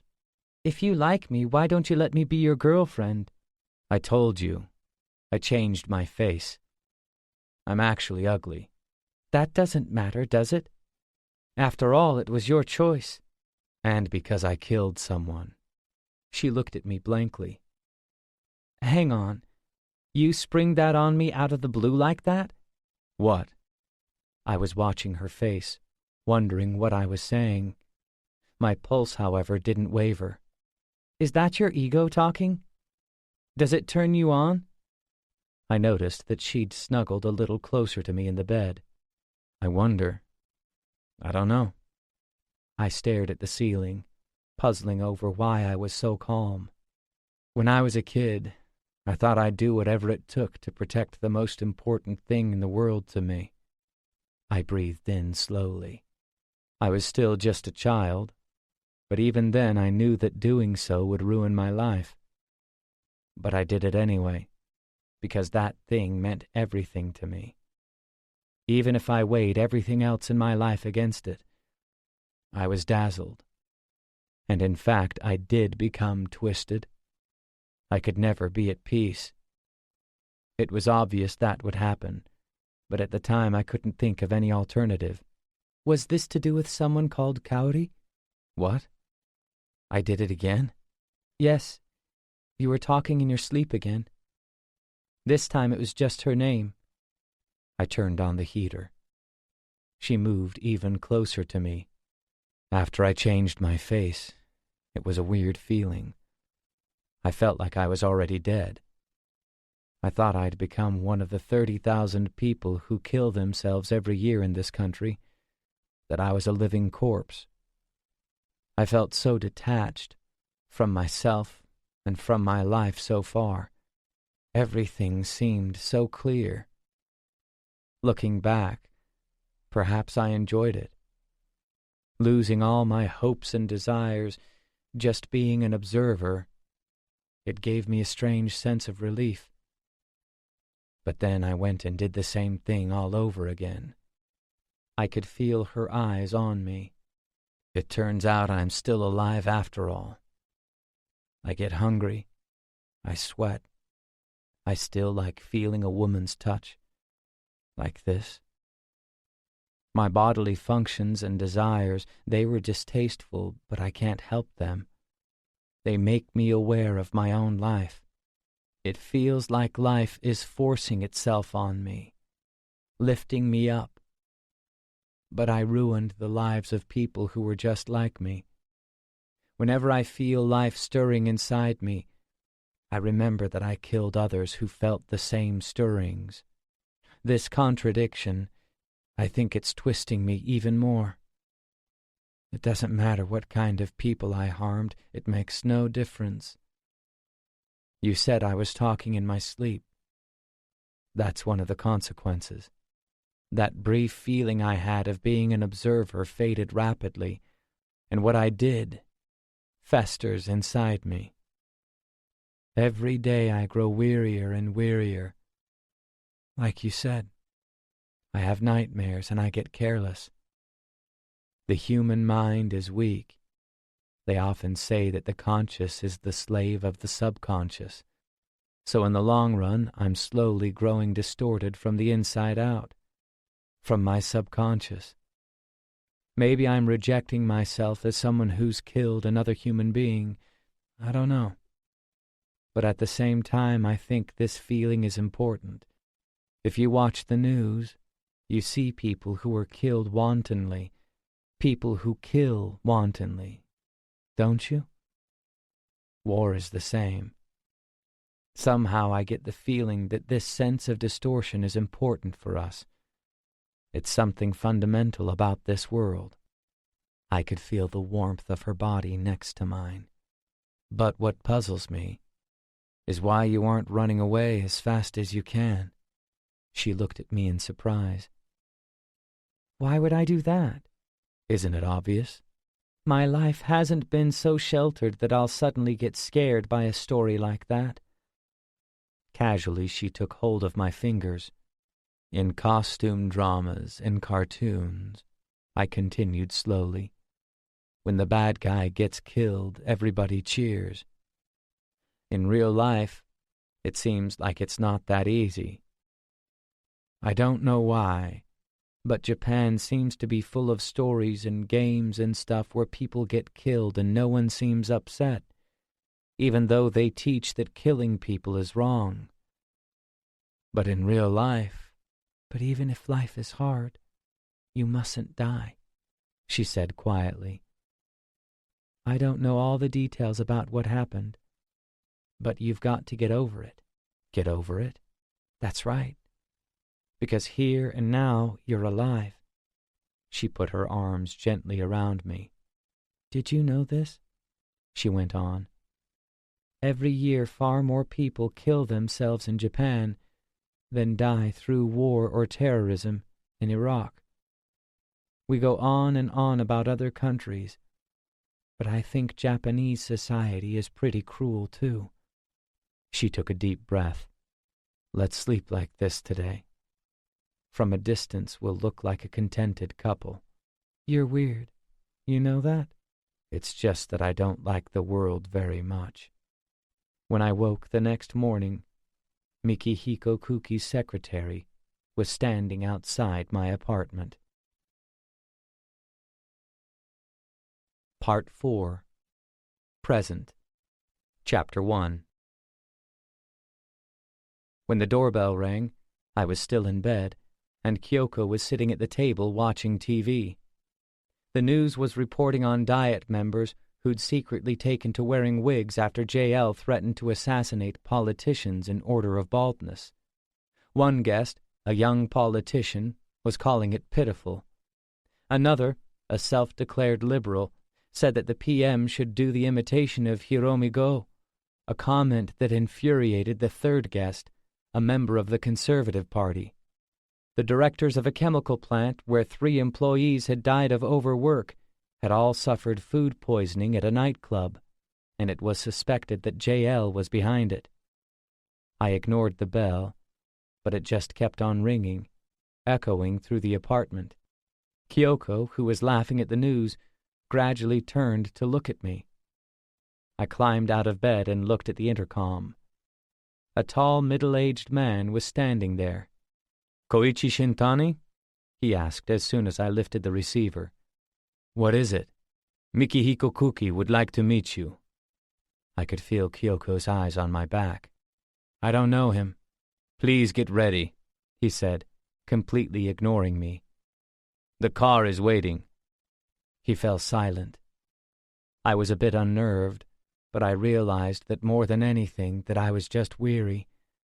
The moment I heard the name Fumihiro, my fatigue grew much stronger. I was sure that no matter what I said, this guy would just keep repeating the same message. When I replaced the receiver, Kyoko was still watching me. In the light seeping through the curtains, her skin looked white. "I'm going out for a while." "Is everything okay?" "Maybe." I started to get changed. "What should I do?"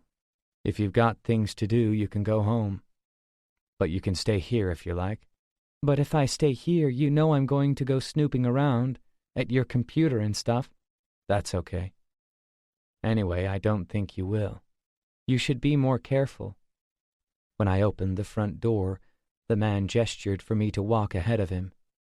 I could feel his looming presence. I remembered stories of jailers accompanying prisoners like this, walking behind so they could keep an eye on them. We got into a black car, expensive but tasteless, and drove slowly along the dark road.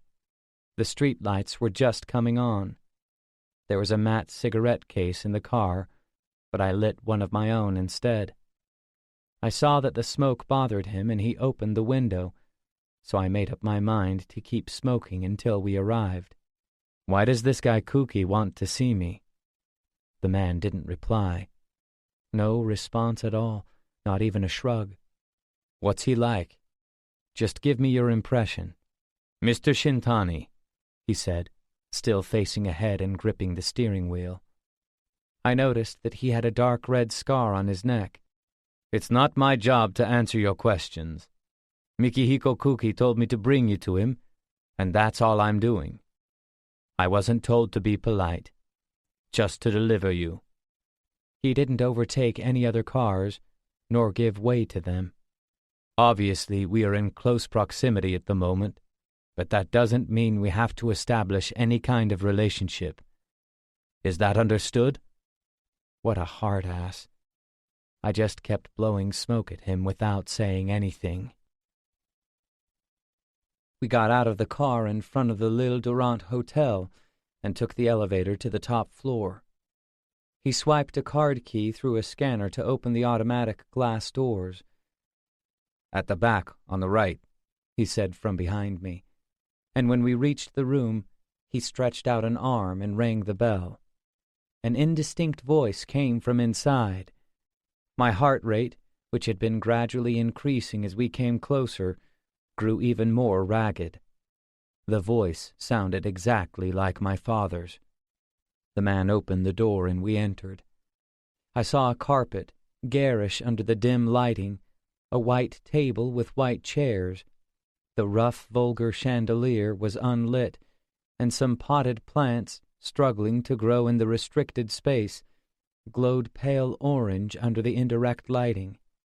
On the wall opposite was a painting, too big for the room, of a lake that looked like a pit.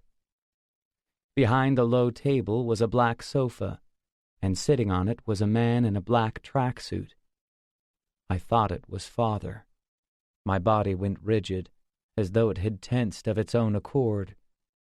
He was tall, much bigger than Father, but if my father were 50 years old, the similarity would have been remarkable. With a large nose and eyes that slanted down at the corners, he should have been ugly, but somehow his face had a kind of dignified balance. Even from a distance I could tell that his clothes were made of expensive fabric. "That will do," he said quietly. "But," protested the driver, "it's fine. Go home." The man who had brought me here bowed low and silently left the room.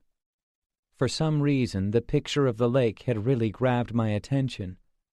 The man gazed expressionlessly at me, not saying a word, as I stood in the doorway. The orange lights threw random shadows around the room.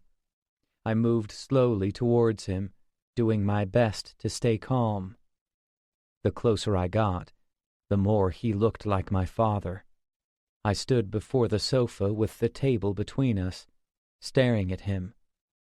My pulse just wouldn't settle. I felt I was reliving all those memories of being summoned to Father's study.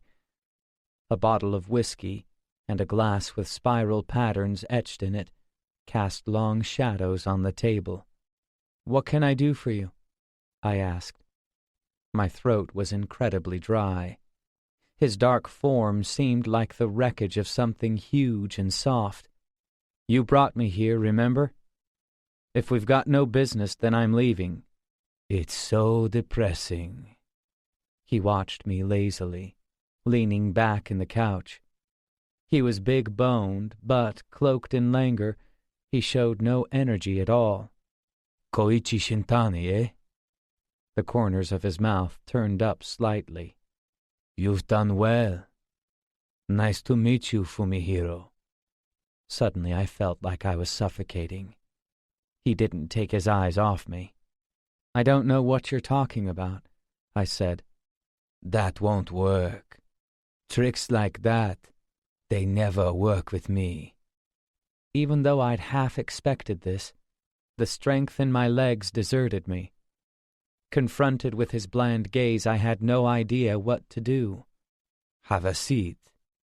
Something to drink? I'm fine. Relax. You must be thirsty. Slowly he stood and took a beer from the fridge. When he moved, his blurred shadow danced on the wall behind him. Everyone who meets me seems to get nervous. It's not me they're afraid of. It's the hell inside me. Especially now. It's really depressing. I sat on the couch and looked directly at him. He wasn't drunk, but he reminded me of Father when he was intoxicated. His skin was dark, as though the dullness was oozing out from inside, and I couldn't read the emotion in his clouded eyes. I sank deep into the sofa, feeling uncomfortable. It was like the couch was alive, holding me in place with its strange, soft springiness. In the quiet of the room, I was aware of a faint ringing in my ears. He continued to sip his whiskey without speaking. I opened my beer. He reacted slightly to the sound of the cap coming off, turned his dead eyes on me, as though he was surprised, but he still just kept drinking in silence. I lit a cigarette, unpleasantly aware of the sofa subsiding beneath me. Finally, he opened his mouth again. I'm in the war business. His voice was extremely low. You're going to work for me. Why? No special reason. He sighed. His muddy eyes were pointed in my direction, but he seemed to be looking right through me. Do you know the story of Naira? Not really. He set his glass on the table. His speech was very slow. In 1990, when Saddam Hussein of Iraq invaded neighboring Kuwait, the USA called a simple young woman from Kuwait to testify at the Congressional Human Rights Caucus. His face betrayed no emotion, only his thick lips moving. She spoke of how cruelly the Iraqi soldiers were acting in Kuwait.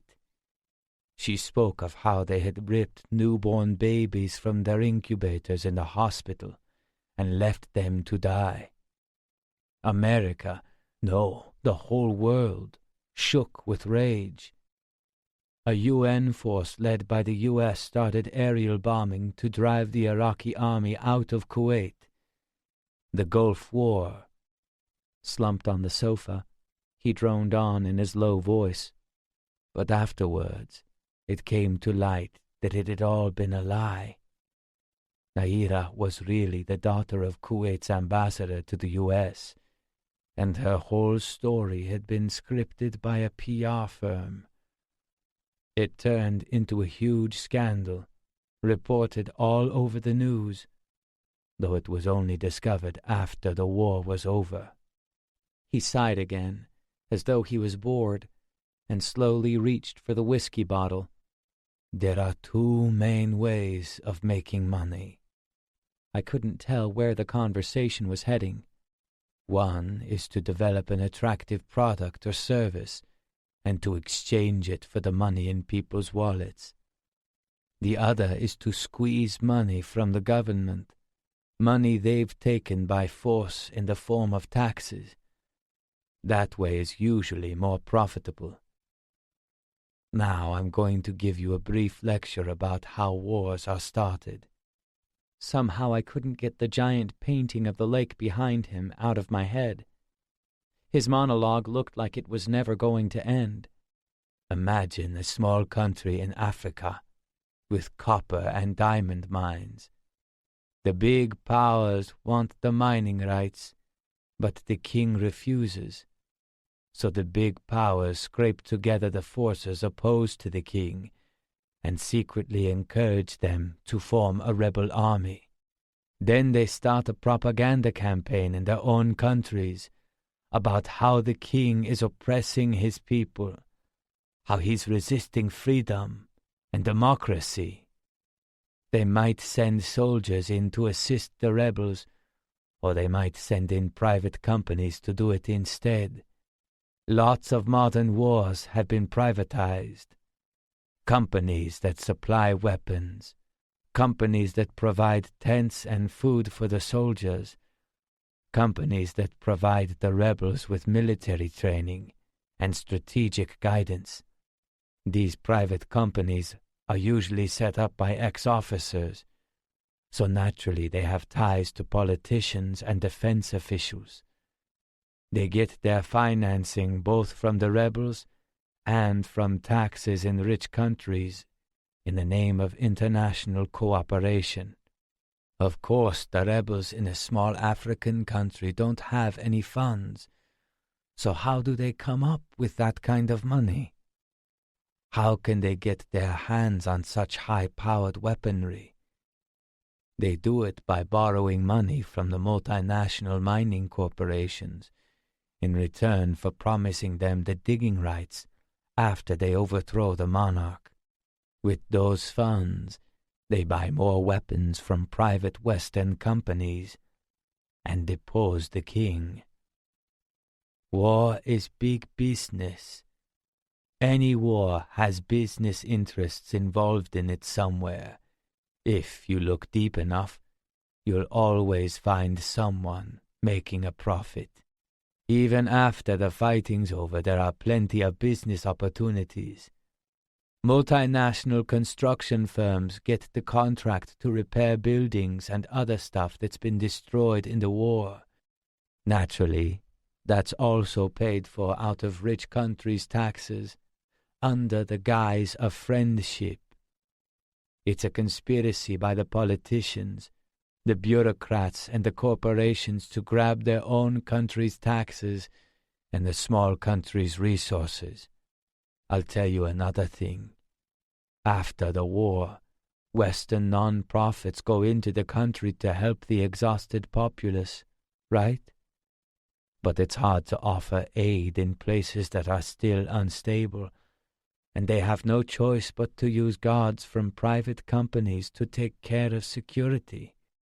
Even if their motives are pure, they still generate concessions. No matter which way they turn, they can't avoid them. Wars are fought in order to create concessions.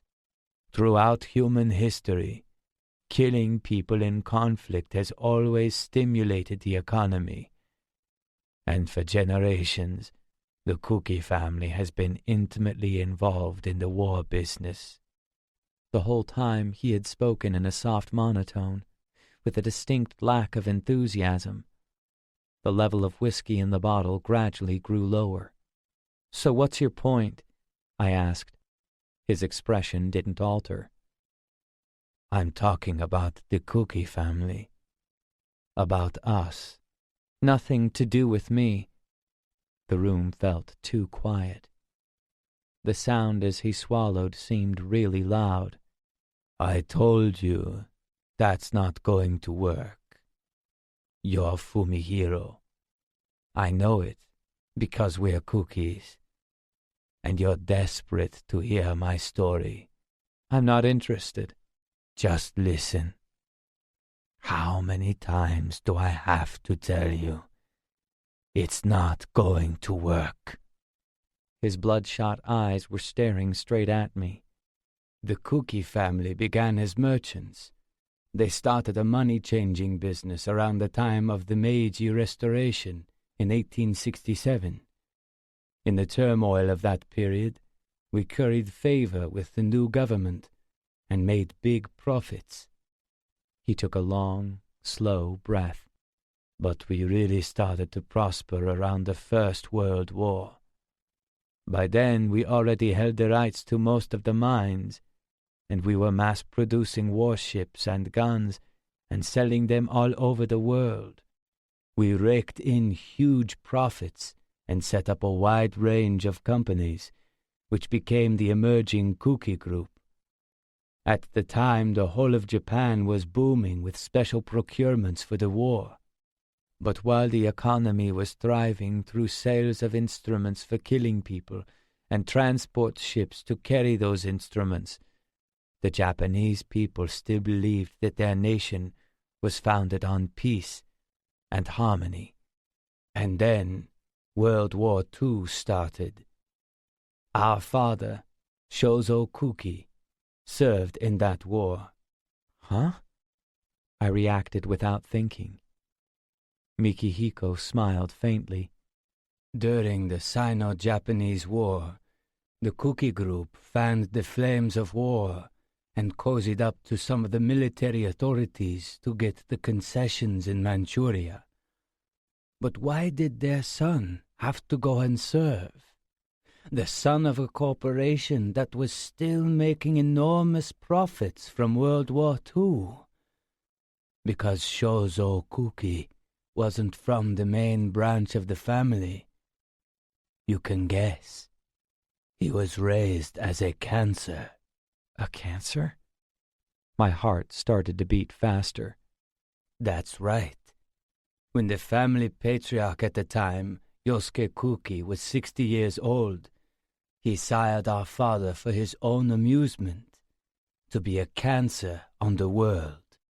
The father of the man who was leader of the Ramla cult, a high-ranking officer who committed as many atrocities as he could, was our father's twin brother. To prolong the entertainment, the old man decided to send the cancer twins off to war. With a bored expression, he lifted the whiskey glass to his thick lips. The buildings I could see through the window were already largely in darkness. And then they both went insane. Chapter 2. In the dark, quiet room, the rumble of the air conditioner rang in my ears like a low murmur.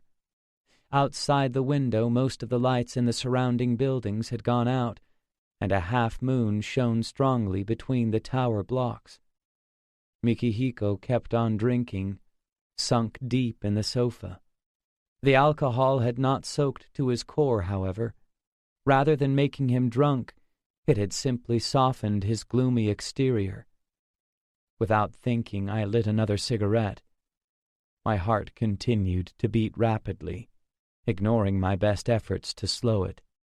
"It's going to be a long night," he said, rolling his tongue around his mouth. "Today, I'm going to tell you the complete history of the Kukis." I still couldn't read his face. "What did Shozo Kuki do in the war?" "So you're interested, are you, Koichi Shintani?" He smirked. "What did father do in the war?" I did some research, and it gradually became clear. From his infancy, he was exposed to violence. Out of malice, he wasn't fed properly and was horribly thin. He was constantly beaten. Because of that, he became all twisted inside and learned to act violently towards other people. His father, that is Yosuke Kuki, used to thrash him repeatedly for no reason and without showing any emotion. You know that father was missing part of one ear. His twin brother, who was raised in exactly the same way, twice got into trouble for assaulting women and had a juvenile record, but not father. My guess is he just harbored that violence inside him. But then he was sent off to war. The painting of the lake behind him started to get on my nerves again. He was posted on the front lines in the Philippines, places like Leyte and Luzon, where the Japanese army had been completely destroyed. He was commanding a surviving platoon as a second lieutenant in the 356th Division. You probably know that most of the Japanese soldiers who died in World War II died of disease and starvation. They weren't killed by the U.S. Army, but just wandered around in the tropical jungle until they died, waiting for supplies that never arrived because the central government was incompetent. Father's platoon was the same. There's almost no evidence that the 356th took part in battle. They were starving. They couldn't prevent their basic human instincts from coming out, terrifying though those urges were. It's not difficult to imagine what happened to Father, raised as he was, when he was put in that situation. In the area where his men were roaming, there was a small village that was destroyed by fire. That got me interested, so I tracked down one of his men and asked him what had happened. This old man had a fine son and grandson. He had locked up his violent past inside him and lived in agony, unknown to anyone. He told me his story. We did everything, he told me. They set fire to the village to destroy the evidence of their ferocity, but it's not easy for me to condemn them. Do you think it was possible for them to act like civilized human beings in those circumstances, carrying the burden of certain death, suffering terrible hunger for days on end, never knowing when they might be killed? With Father, who was accustomed to violence since his earliest childhood, the platoon trudged through the jungle, resigned, just putting one foot after the other, watching their friends die one by one of hunger or malaria, walking the boundary between life and death, covered in sores, convinced that their lives were over. And there, in front of them, was a peaceful village. This village had a little bit of food. The people were weak, and there were plenty of women. Young women with beautiful bronze skin exposed to the tropical sky, with soft lips, gorgeous, fleshy legs peeping out from their skirts, smooth bodies. That's probably when Father's violence was released, with an ominous, overpowering noise, as though all the darkness of the world was concentrated there. They burned the villagers' bodies, leaving nothing but bones. They must have been trying to destroy the evidence of the lust and madness that burst forth from inside them, that they had forced themselves on the fleeing women until they were all corpses. Father and his men killed the men of the village and ate all the food. Then they herded the women to the center and raped them all at once. Day after day after day, they ravished their victims. They lost themselves in the madness. Apparently, some of the men kept on assaulting the women, not even realizing that they were dead. Not out of some elaborate perversity. It was simply a time of chaos, when humans revealed their true viciousness. The soldiers were no longer in full possession of their reason. They were already convinced of their own impending cruel death. Their dark lives were squirming. Their reason was probably almost lost to insanity, and in its place, their black, unconscious minds were whispering to them, whispering, "If this is the end, why not?" His face still betrayed no feeling. In 1945, we were defeated. Father answered the Americans' call to surrender, became a prisoner, and was returned to Japan. Apart from him and a few of his subordinates, the 365th Division had almost entirely perished. The survivors were no doubt appalled by the cruel fact that they were still alive. Many of his comrades committed suicide. Father probably surrendered less out of a desire to keep on living than because of the thought that he still had unfinished business here.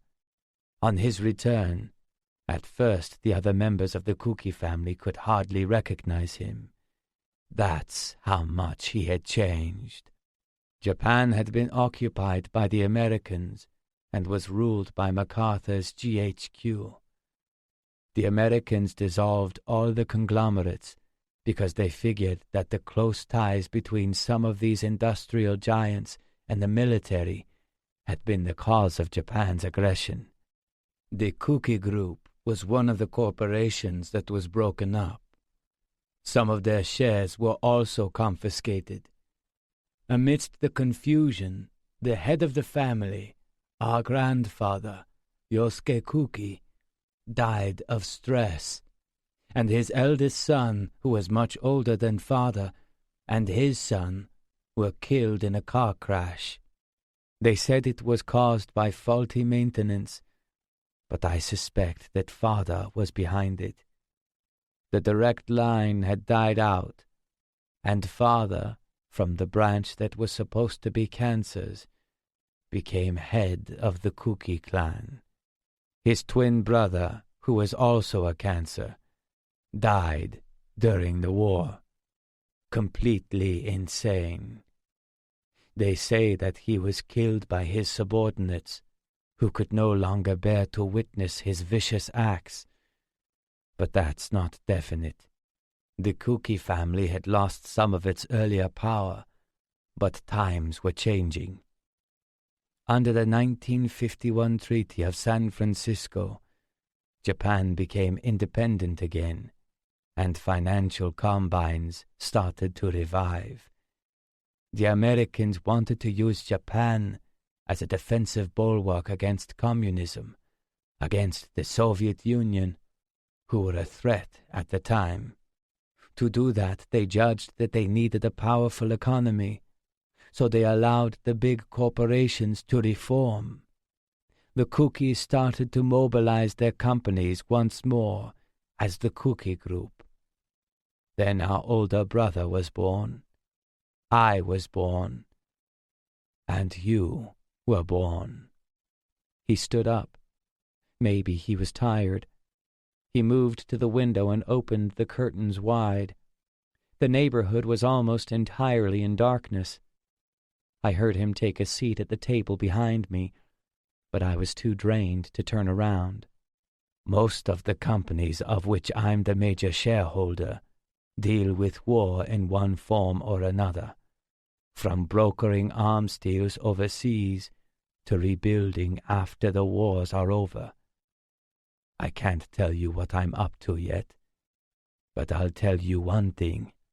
To start with, I'm putting all of my efforts into abolishing the article in the Constitution that says that Japan can't export weapons. If we can repeal that, we'll be able to sell locally produced weapons to other countries. Then, whenever a war breaks out, we can reap vast profits. The arms business is a gold mine, because weapons are consumables.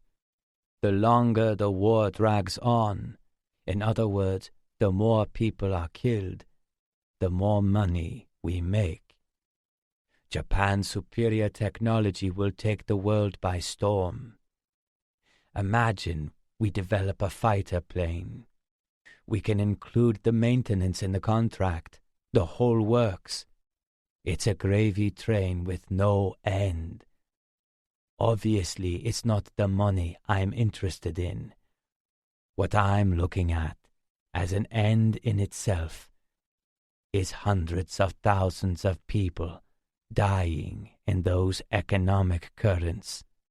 What's that got to do with Kaori? You're sniffing around her, aren't you? Why? Behind me, I could hear him breathing. He continued in the same tone.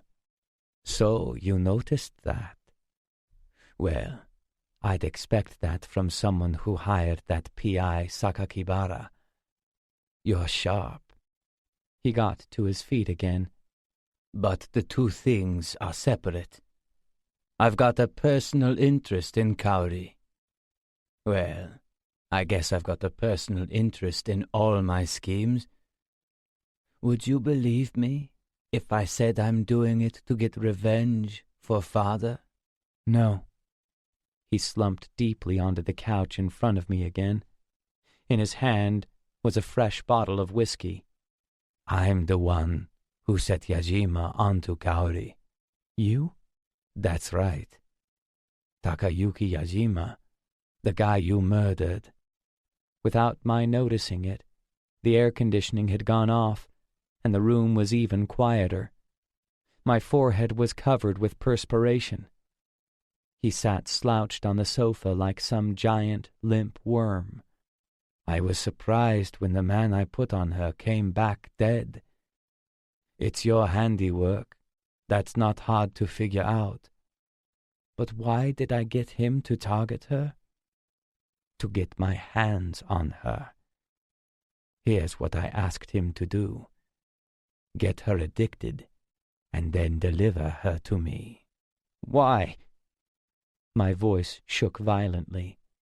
Because I'm depressed. Father adopted her to show you hell. The Kuki family's sacrificial lamb, as it were. As his son, I planned to destroy the girl that father wanted to destroy but couldn't. It's an interesting echo, isn't it? If I get her addicted, I can possess her forever, body and soul. I'm thinking about hiring another guy to get close to her. Stop it. He laughed. Fallen for her, have you? Don't lie. My field of vision narrowed.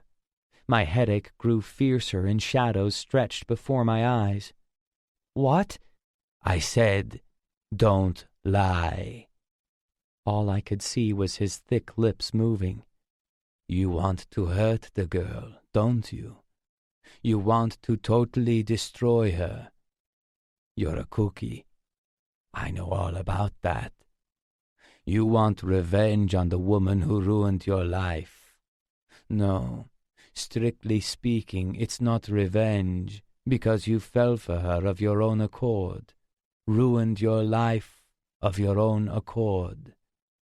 Here's a more accurate way of putting it. Unconsciously, you want to create the maximum evil. That means completely destroying the one thing that is the most valuable in the world to you. In other words, Kaori.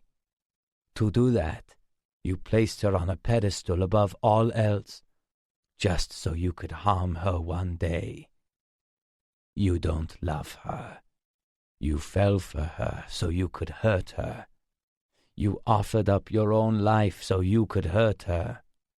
You made her the number one thing in your life so you could hurt her.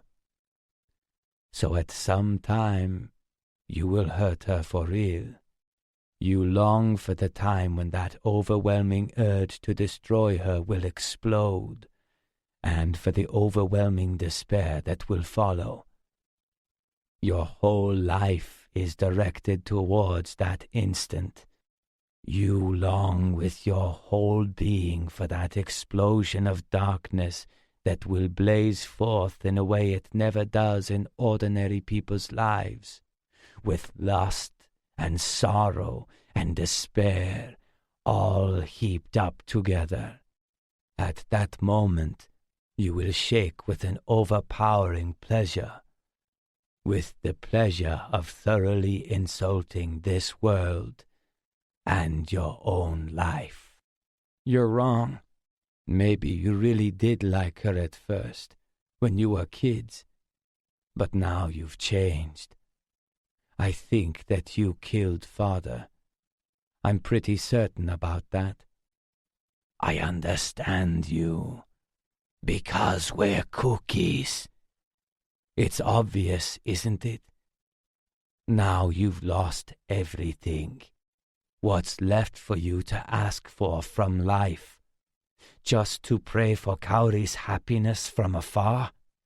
I don't think so. Now your sole purpose in life is that moment of destruction. You're carrying the curse of the cookies, the burden of their wars and their atrocities. Stop talking bullshit! His eyes bulged. Or what? You'll kill me? Like you killed Father and Yajima? Just try it! Suddenly he started to shout, still staring at me with eyes wide. He lifted his head and thrust it forward to expose his neck. His breathing grew harsh. Everything's boring! I'm bored! Really, really bored! If death were right here in front of me, I'd love to see it. Ha! Try and kill me! Quick! I couldn't tear my eyes away from his. For a second his face was filled with exaltation, like he was glowing from inside. He kept staring at me, but little by little his eyes lost their intensity until he was gazing at me listlessly again. He began languidly sipping his whiskey once more. I didn't know what to make of the change that had come over him, and my brain wasn't working at all. I'll put someone else onto Kaori, whether you like it or not. Stop it. I'll send in guys one after the other. I guess that won't bother you, because you'll just kill them all. Learn their habits and kill them. Isn't that what you do? Either that, or you approach Kaori yourself. His slack lips twisted as he studied me, indifferent to his excitement of a minute earlier. Get her hooked and bring her to me. If you do that, I won't send anyone else in the meantime. At least you can have a taste of her before I finish her off. That wouldn't be bad, would it? If you refuse, I'll start the same thing all over again. Maybe I'll use my subordinates to bring her to me by force. Why? I told you. Because I'm depressed. I'll call you again to get your progress reports. You're smart. You won't do anything stupid like calling the cops. Basically, they can only act after a crime has been committed. You know, most women who are killed by their stalkers ask for police protection before they are murdered. Next time, I'll tell you more. Maybe even about why you're attracted to Kaori. Chapter 3. When I made my way through the lobby and left the hotel, the guy who had driven me there was already gone. I figured that Fumihiro Kuki was probably going to sleep all by himself in that gloomy room. I hailed a cab, and we drove across the dry asphalt, past the sparse lights from the office blocks, the lights from the apartment buildings, the headlamps of innumerable cars. I watched them flash by without really seeing them, pondering my father's missing ear. Various thoughts flitted through my mind. How his alcohol consumption had increased as he grew older. The fact that when I closed the door to that underground room, he had been carrying poison to kill himself.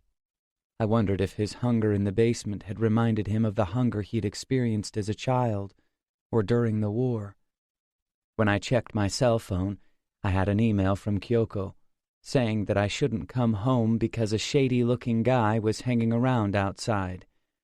I was pretty sure it would be Aida, so I sent a reply saying that I didn't care, and I was on my way. After thinking for a minute, I rang the private eye. He answered straight away. There was an indistinct buzzing in the background, but a few moments later it abruptly went quiet. I didn't want the taxi driver to overhear our conversation, so I made him stop the car, got out, and leaned against the trunk. I met Fumihiro Kuki, I said. Just now? His tone grew tense. Yes. It was a big surprise. Apparently he was behind Yajima's targeting Kaori. Then that means... He wants to get his hands on her, to get her addicted so he owns her. He must be totally insane to do something like that, even though he's not particularly interested in her. I still don't know what he's really up to, though. By the way, about my phone, they did get it from Konishi after all. Sorry about that. Can't be helped. The thief was in jail. Jail? One of their members is related to the Kukis, the grandson of Shozo Kuki's twin brother. His father was the head of Ramla, who killed himself. It looks like he's trying to use Kaori to get money out of me. The ones who've latched on to Kaori, they're all Kukis. He didn't reply. It's one crazy family. They really are. It would have been better if they'd never adopted her in the first place. It's because she got mixed up with such an insane mob that she's had such a hard time. That's what the Kukis are like. Stubborn, malevolent, vindictive. Maybe it's Shozo Kuki's curse. No, it goes back further than that. I realized that my speech was growing more rapid. I took a deep breath to calm myself for what I had to say next. Would it be possible for me to meet with Kaori? My voice cracked and faltered. Despite my best efforts, my heart was still racing, disturbed by my audacity. Also, could you study Mikihiko Kuki's habits? What bars he frequents, anything. This was the same thing I'd asked him to do for Yajima. Will do. Thanks. But aren't you going to ask why? There was a pause, as though he was thinking. Cars sped past as I leaned against the taxi. In our job, he said, we never question a client's request. I think I've said this before, but in our line of work we see things you don't normally see, and we make the impossible possible. Our job is to do the client's dirty work, things outside the scope of day-to-day life. But why do you put yourself in that position? Sorry, it's none of my business. I didn't know why I was talking like this. No, I don't mind answering. I think I'm taking revenge on the world. Revenge? I want to change everything about the world, change what is assumed to be the normal course of events. I can't say for sure if that's a kind of revenge or not, but at any rate, I feel like I'm fighting against the tide that's always pushing people in one direction, by breaking the rules.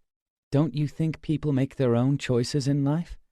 They do, but in many cases their choices are limited, unless they break the rules. I stared at the lights of the apartment buildings in front of me, conscious of the hard metal of the taxi against my hips. But maybe those transgressions are part of the tide, I said. Sorry, we've gone off topic. What have you found out about Shintani's past? Well, I don't see anything suspicious. It's true that after they split up, Sai Suzuki had some serious emotional problems, and some people said that might have caused the accident. I tried to remember if any of Shintani's favorite movies dealt with a theme like that. The mother Yaiko seems to think so. That's probably why she hates Shintani.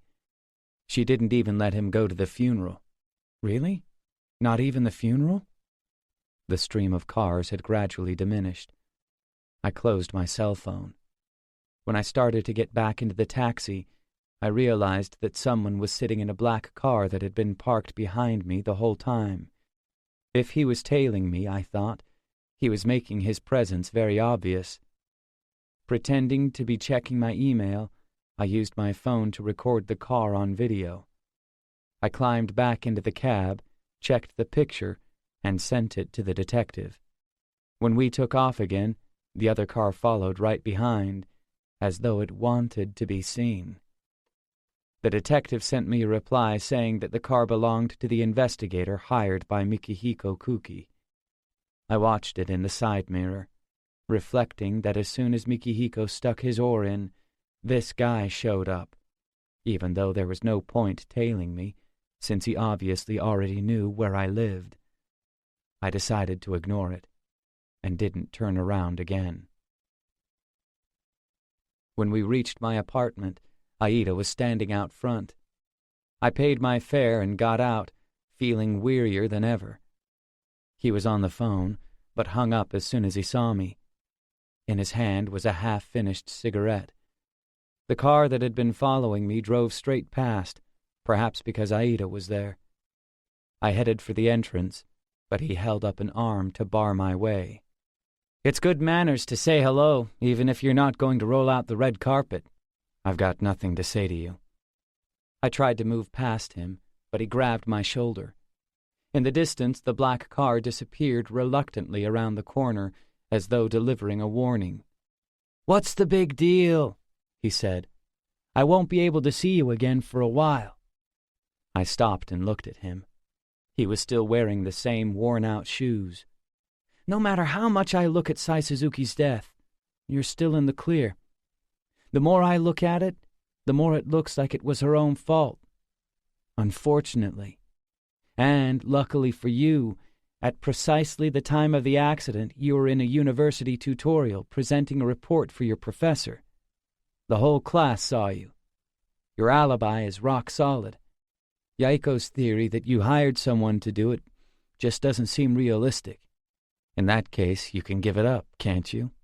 "Yeah, I guess. But while I was reviewing the case, I realized again just how much I hate you." He was staring at Shintani's face. "You never stop and think about things, do you? Never brood, never fret over small stuff. You just skate smoothly through life. I don't know if you were really interested in movies or not, but the other members of the Film Society said that you were just putting on an act." I had no idea if what he was saying was true, but it seemed funny that I'd been watching the movies that Shintani was supposed to like, and had been moved by them. "It's not just that I feel sorry for Yaiko. When I heard that a week after Sai's death you went out drinking with your friends, laughing hard enough to wet yourself, I couldn't forgive you. Sure, maybe you're not responsible, but right up till the day she died, she was thinking only of you. That's what your life's been like since then, too. For some reason, people die all around you while you carry on blithely. It's a bizarre existence, as if they're carrying the burden for you.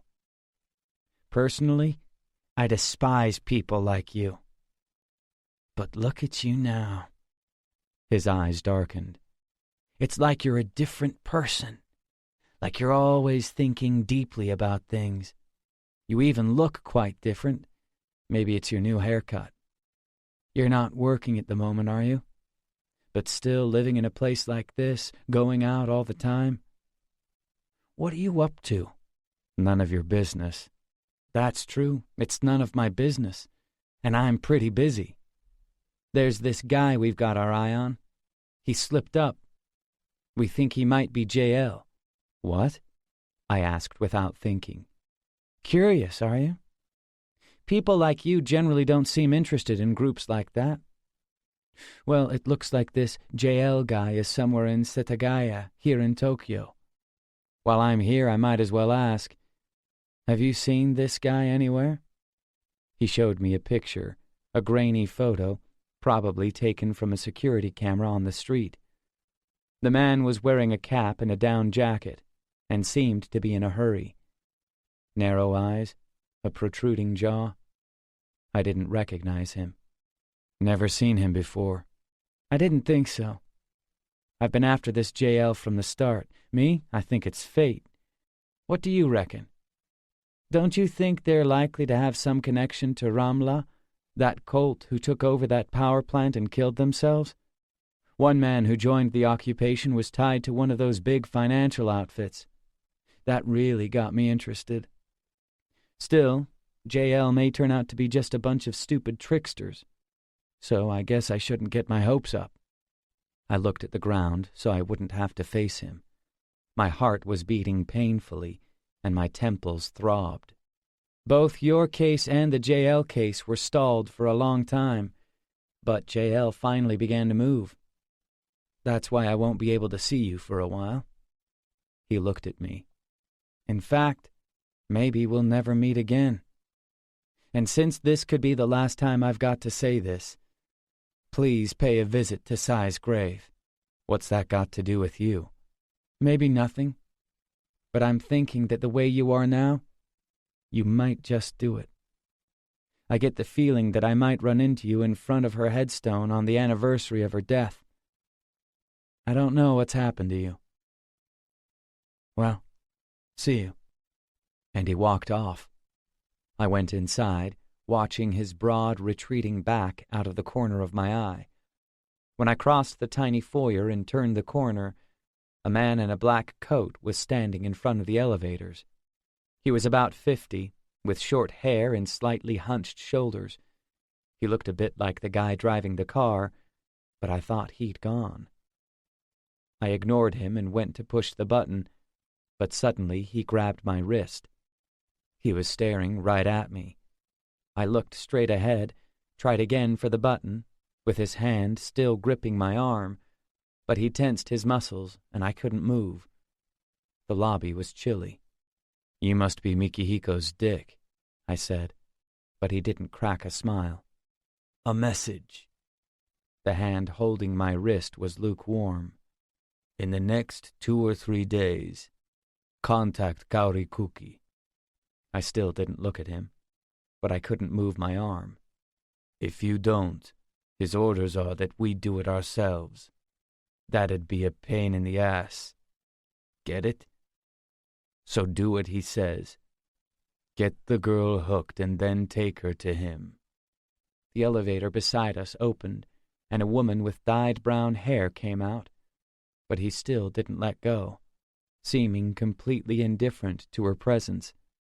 "You get in touch with her first, and show us that you can do it, before we take over." He took a bag from his jacket pocket. "This stuff is top grade. Don't waste it. If you want, you can use a bit for yourself." He stuffed the packet into my pocket, turned and walked away. I opened the front door, went to the bathroom and flushed the powder in the bag down the toilet. When I went into the living room, Kyoko was watching a movie in the dark again. On the screen, a couple was arguing bitterly in the middle of a street. The woman was crying and advancing on the man. Kyoko welcomed me home in a soft voice. I tried to answer her, but my words wouldn't come out clearly. "You look exhausted," she said. "Yeah." I tossed my coat aside and collapsed on the couch. "Some letters came for you. I put them on that box." "Thanks." I sipped a glass of stale water that was sitting nearby. "You get a lot of mail, don't you? Watch shops, clothes shops, hotels, but the addresses are all in the same handwriting." "Did you open them?"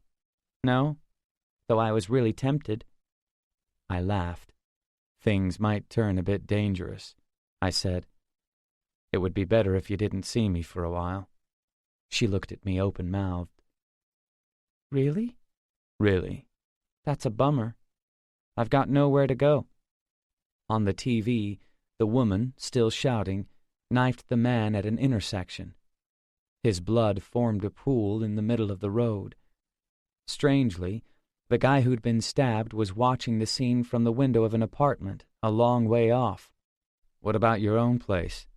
"Well, I've got one, but—" I stood up shakily. "How much do you owe?" "It's okay." "No, you can tell me." "About 800,000. I opened the white closet and took 1,000,000 yen from the briefcase inside. "Here, take this." "Huh? No, I couldn't." "Go on, take it." "Why are you giving me this?" She looked at me, and it was actually a bit weird for me to be handing her so much cash. It wasn't my money in the first place, and I don't need it. I was planning to give it all away in the end anyway. "But still—" She lowered her eyes. "Plus, I had sex with you," I said. "You pay this much for sex?" "Sex is much more valuable than you think." I knew that what I was saying was kind of funny. "All right, then. I'll pay you back one day." "That's okay." "I insist. I'll pay it back."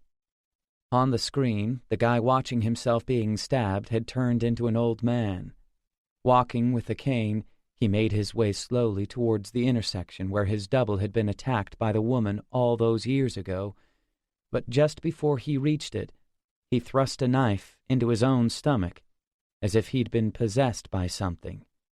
As the withered trees lining the road looked on silently, the elderly man in the coat crouched down on the cobbled crossing. He looked resigned. Red blood stained the surface of the street again, like some kind of symbol.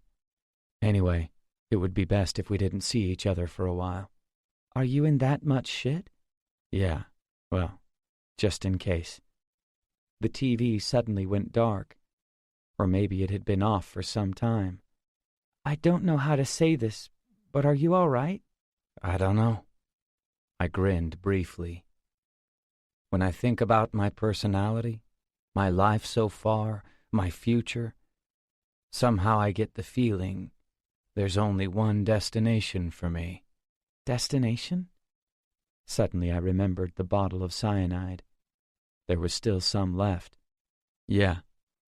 In the end, I think that getting tangled up in things, that's what life is all about. Even if you think you're following your own wishes and desires, those wishes and desires are formed by your entanglements. See what I mean? Maybe. I guess I've only worked that out since I got my face changed. She moved closer, took the cigarette from between my fingers and took a puff. Hey, you want to... You don't have to. No, it's not that. I want to. She started undoing her buttons. But that, too, I said. Maybe your DNA and character and environment are just reacting to my randomly altered appearance. You're getting tangled up. She went to stop my mouth with her lips, like they do in the movies, but missed and bumped against my chin. She burst out laughing. Chapter 4. In the darkness, we walked through the narrow streets and up a gentle slope, ignoring the bright lights of a convenience store. Ryosuke Ito was wearing the same gray knit cap, a white sleeveless down jacket with a hood, and ripped designer jeans. He walked in front of me, looked back once, and then started climbing a rusty staircase outside an apartment block. 2 communal washing machines stood in a row. The building was damp from yesterday's rain. Overall, it seemed old, but the intercom looked incongruously new. The guy who answered the door turned around and retreated back inside without even looking at us. He was still young, in his early 20s. The room was small, with a blue carpet and a simple loft. Apart from a low table and a TV, there was absolutely no furniture. That's Sato. His real name isn't important. Despite this introduction, the guy just looked at me without responding. He was wearing blue-framed glasses and a blue hoodie, and his brown hair was styled with gel. "Just the 2 of you?" I asked. "Of course not," said Ito, sitting on the floor. "We're just one cell. Most of us aren't in Tokyo." When I lit a cigarette, the guy calling himself Sato opened his mouth for the first time to tell me I couldn't. I ignored him and kept smoking. Maybe he was used to it, because he passed a flattened can to Ito to use as an ashtray. The TV was showing a report about photos of election candidates being replaced with pictures of a porn actress in 18 places up and down the country. Their electoral offices were furious. "How did it go?" Sato asked, pulling the cord hanging from the fan. Ito opened his bottle of mineral water. "I forget her name, but apparently the posters are done well, so they look just like the real thing. She's smiling and saying, 'full penetration,' out of the corner of her mouth." "Ah, that's pretty funny. It's borderline, though." "Well, I guess it's okay." "Yeah. I'll email them then. And I heard they found a heap of dead pigeons in a park." "That's no good." The news program continued. There was a follow-up story on a third politician who had been found dead in a love hotel. The Prime Minister appeared, surrounded by reporters, and the announcer read that the police had further increased the number of detectives on the case. There was a big fire at the office of a car manufacturer that had laid off lots of contract workers. A foul smell had caused a disturbance on the subway. On their blog, JL had written that they were fighting back against the corrupt government. They had covered the house of a TV commentator who had publicly declared himself a friend to young people with vivid graffiti. There'd been numerous arsons targeting rich people's mansions. 2 popular TV personalities had recently gotten married live on TV, and the husband had received threatening letters which stated in childlike printing that they weren't going to kill him, but that in the next 5 years they would definitely cut his balls off. Photos of a famous newscaster taking part in a bondage game at an S&M parlor were released. While the culprits were still unknown, enough palytoxin to kill several thousand people had been stolen from 3 different medical universities. You guys are pathetic. Sato laughed briefly. Of course we are, because we're just messing around. It's a waste of time and effort, I said. He laughed again. You're right. He turned back to the TV. A reporter was walking towards a university where the poison was stolen, a stern expression on his face. If it's just a joke, I went on, then it's not too serious. But if you use it to start killing people, it gets complicated. Yeah, well, that wasn't us, interrupted Ito. Sure, whoever did it was a member, but we only heard about it after. It certainly wasn't approved beforehand. It's still a bit too soon. The police and public security taking us seriously at this early stage, that's a nuisance. Don't you guys have a leader or anything? We don't need one. We're not even a proper group. Laughing, Sato picked up the story. Recently, there have been lots of copycat crimes, but if any of them take our fancy, we issue a statement saying that it was us, attaching a code that's only known to us and the press.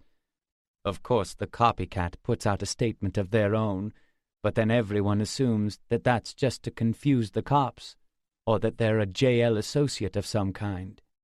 Sometimes even the copycats themselves get the wrong end of the stick and think that we're accepting them as members. We send our communiques directly to the media. That's something we learned from Al-Qaeda. Then, yeah, there are still real members. I guess you could say that anyone who knows that code, they're real members. By the way, killing those politicians, that was done by JL. Apparently they called for volunteers. We're only loosely affiliated. We don't all get together to discuss our plans. Our only rule is to keep the code secret, because if newcomers muscle in, that's a pain. Okay, what things have you two actually planned? I don't have to tell you. But me and Ito, we still haven't got mixed up in any killings, because we're not ready for it. He laughed. We plan to do it eventually. What I mean is, it's best to leave the killing to others for now. To the extremists. Actually, JL's gotten lots of publicity since the murder started. Hey, Ito, is this guy okay? He's got no intention of joining us, has he? He's fine. He's here, isn't he? That shows he's interested. And we need cash. That's true. We need cash. That's our biggest problem right now. Sato stood up. Okay, so now you've got to convince him. I don't mind teaming up with him. He's kind of annoying, but he looks smart. Glancing at the clock, Sato picked up his backpack. Where are you off to? You don't need to know. See you. He left the room. Ito started flicking through the TV channels with the remote. Where did he take off to in such a hurry? I asked. We also have an unspoken rule not to pry into each other's business. Probably a part-time job. A while ago I spotted him from a distance handing out packets of tissues advertising a bar. He drank some more water. The 2 rings in his ear glinted white under the lights. Before you get the wrong idea, we're not really social reformers. We're not even trying to change our own lives. He began turning the band on his left wrist with his right hand. "We're just having fun. We've only got one thing in common. We want to drag everything down as far as we can. We want to pull down all human achievements, all human successes, all authority. For example, this is a really small thing, but you know how a few years ago dozens of websites sprang up where you could download vast quantities of music, movies, or whatever for free as compressed files? At the time, everyone was talking about how easy and fast the download software was, right? And they were getting millions of hits? The guy who did that is one of us, back before JL was formed. Apparently, maintaining those sites was really expensive, but he got so much money from the ads for porn sites he linked to that he even made a small profit. He kept them updated from a PC registered to someone who was already dead, using a provider in Southeast Asia, and he had the money he got from ads remitted to a bank account in Shanghai.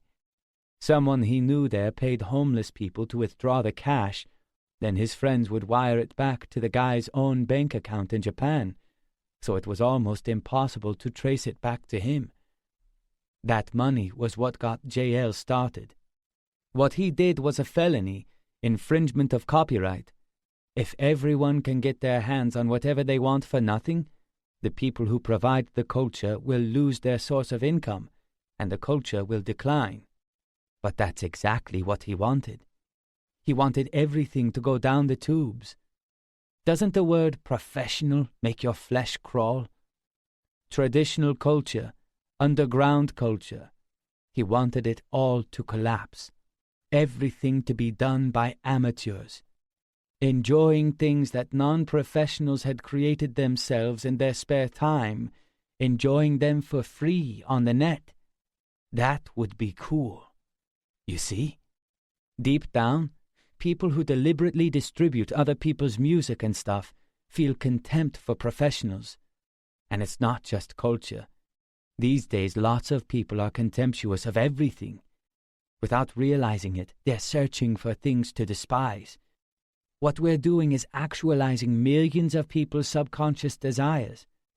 Wouldn't you piss yourself laughing, seeing the Prime Minister doing an over-the-top imitation of Hiromi Go in the middle of a serious press conference? After a whole series of depressing stories about politicians getting killed and stuff, it would be a kind of comic relief. I bet lots of people couldn't help laughing if they saw that on TV. But of course, that's not the only thing. His eyes were mere slits. Next, people who've been successful in various other fields will become victims, one after another. And then gradually that feeling of contempt will extend to the people doing the laughing as well. Down with authority. It's definitely a sexy catchphrase. But from now on, people are going to find JL harder and harder to understand. Finally, we're planning a series of terrorist attacks against ordinary citizens. Whenever anything happens, society demands to know the reason. That's why we've issued statements for each incident. But we're doing that only to set the stage for the unpredictable events that are still to come. In future, our communiques will get weirder and weirder, like such and such building was renovated, so we blew up several houses in the neighborhood. The final episode of our favorite TV show was so exciting that we scattered poison around Shibuya in downtown Tokyo. Today's Wednesday, so we left explosives in the subway. No one will be able to make heads or tails of them. Then maybe we'll get the 1% to do some impressions again. While society is facing senseless violence, the people at the top will be earnestly doing imitations. Wouldn't that be really funny? I'd kill myself laughing. But it wouldn't even matter if they didn't do it. The people who have achieved things in society would be the first to go. But at the same time, hundreds of ordinary people would also be dying every day in terrorist attacks. Authority, class difference, logic, meaning, common sense, they'll all fall to pieces. The country will be thrown into chaos by incomprehensible violence. By then, I bet there'll be thousands of copycats. You guys will get caught, and it will all be over. Haven't you been listening? Ito looked at me. Didn't I tell you we're not an organized group? By the time people can no longer understand where we're heading, we'll have grown even bigger. Let's assume that I'm arrested in the middle of it, for example. The other members or new members will take over. Since we're just a loose-knit collective and don't know each other, we can't be wiped out like Ramla were. Maybe by then there won't be a single original member of JL left, but there'll be one part of us that will survive. Contempt. Contempt for the world, for love, for everything of value, and then contempt for contempt itself. A motorbike raced past outside. Its muffled roar seemed to be asserting something outrageous, though its exact message was unclear. It'll never work. You'll never be able to do it. Do what? It's like Sato said before. You're even hesitant about killing corrupt politicians. Ito was sitting on the carpet, his knees bent and his back against the wall. I realized that I'd taken up an identical pose beside him. We can. He was staring at the opposite wall, like he was talking to himself. I imagined Father's blood oozing out from the surface. You really don't want to do that. Why? He grinned suddenly. Think about it. It's an old question. Why shouldn't we do it? Why shouldn't we kill people? Why shouldn't we blow the world to smithereens? I looked at his wristband. I didn't know why I was trying to stop him, but I went on. Those questions defy all logic, so no matter what I say, you can turn it back on me, so I'll turn it around on you. Why is it all right to do those things? Why? Because I want to. Okay. Why is it acceptable to do whatever you want? Hey, that's not a fair question. But it's the same as yours. Try turning them around. There's no difference. I took a deep breath. I'm not really trying to save you or anything. You can go ahead and kill people, do what you like. I'm only telling you this because you asked. The reason you shouldn't do it is because maybe you'll keep on living. And someone who kills another person, afterwards they can't accept beauty or warmth with a pure heart. The instant you feel any kind of human beauty, the instant you feel any human warmth, the knowledge that you've killed a person will start squirming inside you. Because those things, beauty and warmth, they can't exist without human life. Beauty is created by humans. Even natural beauty. We can only feel it because we are alive. Warmth is the same. And another thing, living things are fundamentally designed not to kill their own kind. I've read dozens of books on biology, and cannibalism is a really rare phenomenon. All animals know instinctively that they shouldn't kill other members of the same species. Maybe it's imprinted in our DNA. Of course, there are people who say they don't care, people who snigger while they're on trial for murder. But people like that are weak. They can't cope with the shock of knowing that they've murdered another human being, a living creature just like them, that they've taken a life just like their own. So they bottle up their true feelings in the deepest recesses of their mind, because our subconscious automatically tries to find some sort of mental equilibrium. Imagine strangling a monkey, for example. Even that's disturbing, isn't it?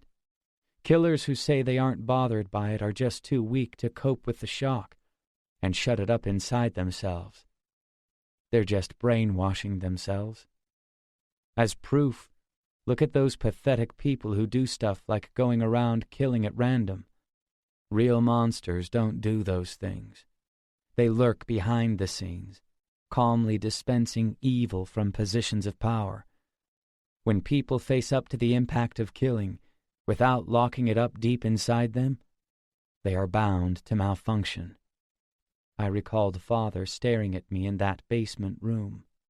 No matter what they gain from killing someone, It won't balance out that malfunction. So aren't you better off not killing anyone in the first place? Ito was looking at me with amusement. In that case, couldn't you just use a weapon to minimize that feeling? Then that malfunction wouldn't happen. He was fiddling with the lid of his bottle as he talked. Have you heard the story about the U.S. and World War II? He asked. After the war was over, they studied how many of the guns of the soldiers in the front lines had been fired. It was about 20%. Around 80% of the soldiers at the front had never actually pulled the trigger. That's a sign that they really didn't want to shoot at the enemy, kill them, without a damn good reason. So the U.S. Army changed their training methods. They replaced the old bullseye target with a cutout of a human figure, complete with a photo of a face, to get the soldiers used to killing people. The result was that in Vietnam, the firing rate increased dramatically. So we can change human nature any way we want. But that story has a sequel, doesn't it? I said.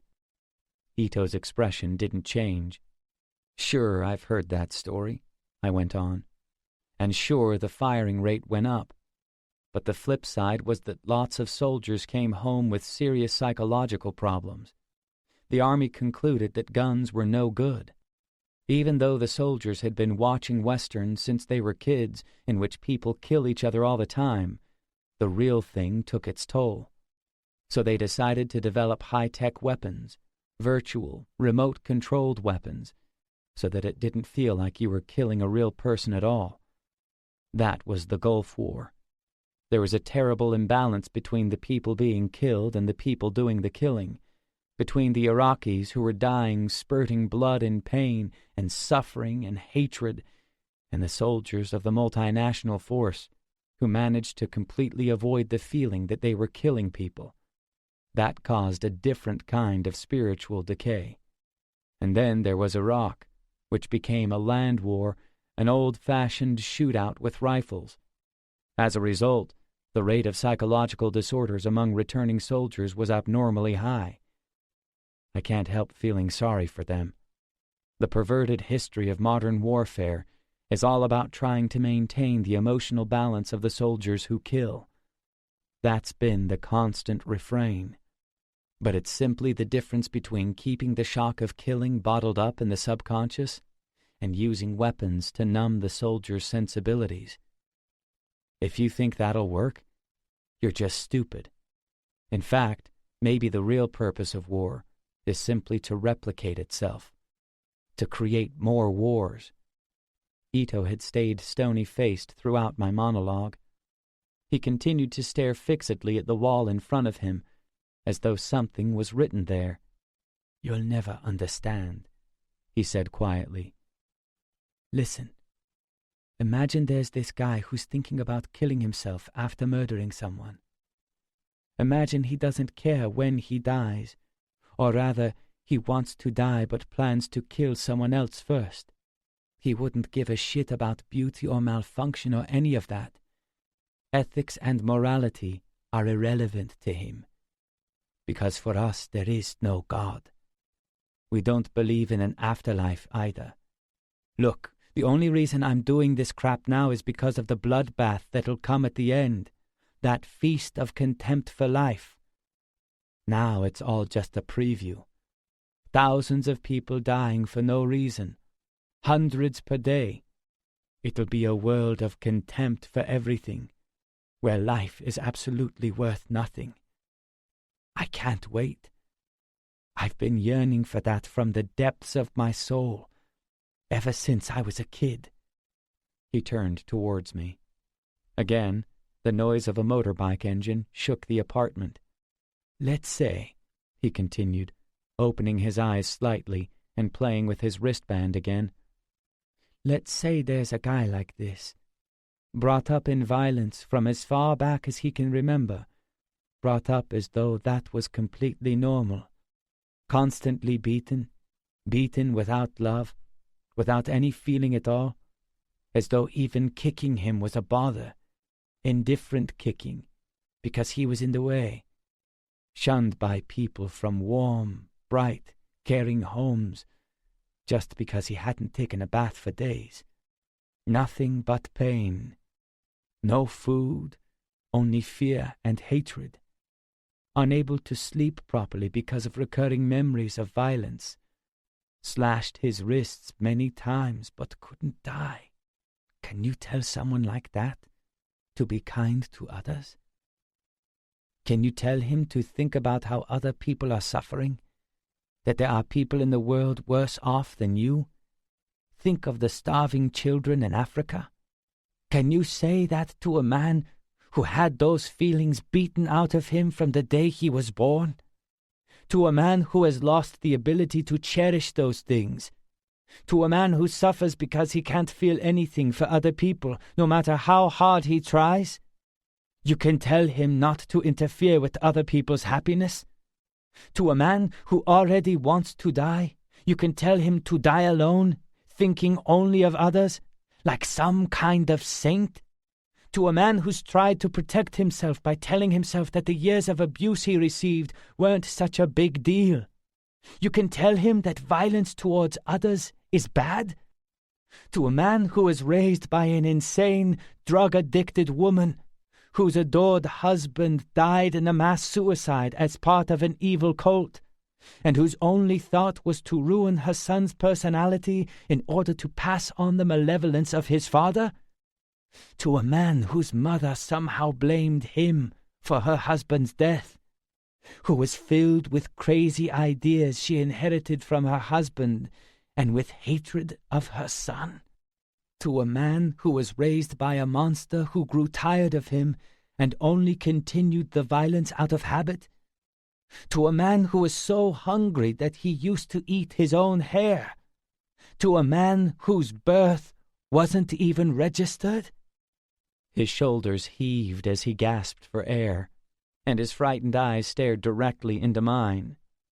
Father's blood was still seeping from the wall opposite. Suddenly I remembered the doctor's tale of the baby who died in the toilet. I had a vision of my booze-soaked father, and it felt like his blood and alcohol were running off me, mixed with my own perspiration. I could hardly breathe. Ito fell silent. I felt like I had to say something. If that's how it is, my advice is to just keep on living. Sure, malfunctions and beauty don't mean anything to a man who's already made up his mind to die. But still, I'd advise you to live. Obviously. If you advise a murderer to live and he follows that advice, then the idea that malfunctions and beauty don't matter to someone who's determined to die, that no longer applies. So I'm listening. Why should he live? I couldn't answer, because the question was directed at me. Why should he live? With such a background and such an emotional vacuum inside him towards other people, why? You know what I mean. Enough with the sermon already. Anyway, will you fund us? J.L. needs money now. He put the empty bottle on the carpet. He looked exhausted.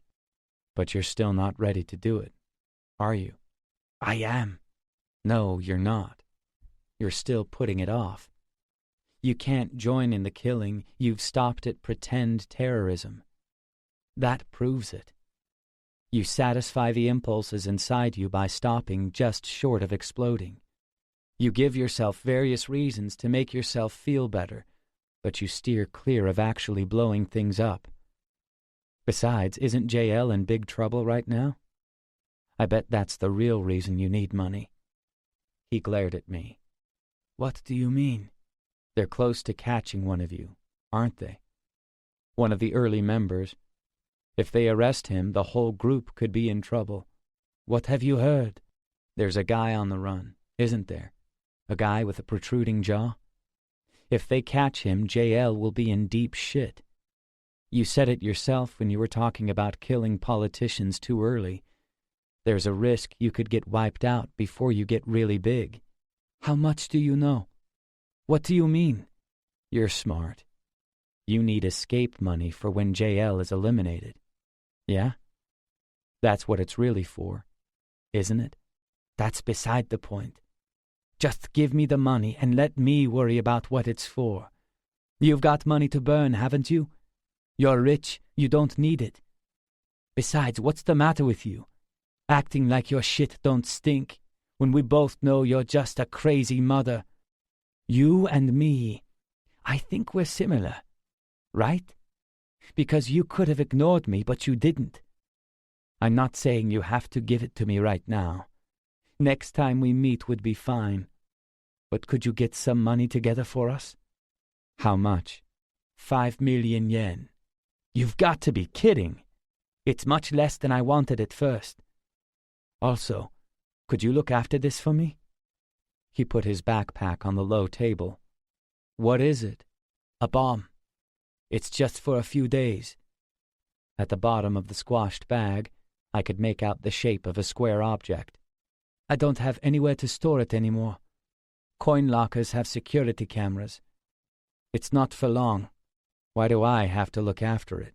We told you a lot about JL, so you should take some of the risk as well. It's not wired, so it's safe, but don't drop it. This took longer than I thought. I've got some other business to take care of. Let's get out of here. Where are you going? Not telling. Don't be nosy. Chapter 5. The detective was waiting for me in our usual hotel room. He seemed to have lost a little weight, but his eyes were as piercing as ever. As soon as I entered, he rose from the brown sofa and poured me a cup of instant coffee. His fingers were long and slender, and remarkably smooth for his age. Once again, I reflected that we always drank coffee at our meetings. He produced 2 well-worn files and put a plastic case full of unlabeled CDs on the table. Here's the material on Fumihiro Kuki, he said. You got it this quickly? No. He was watching me intently. I'd never seen him so serious.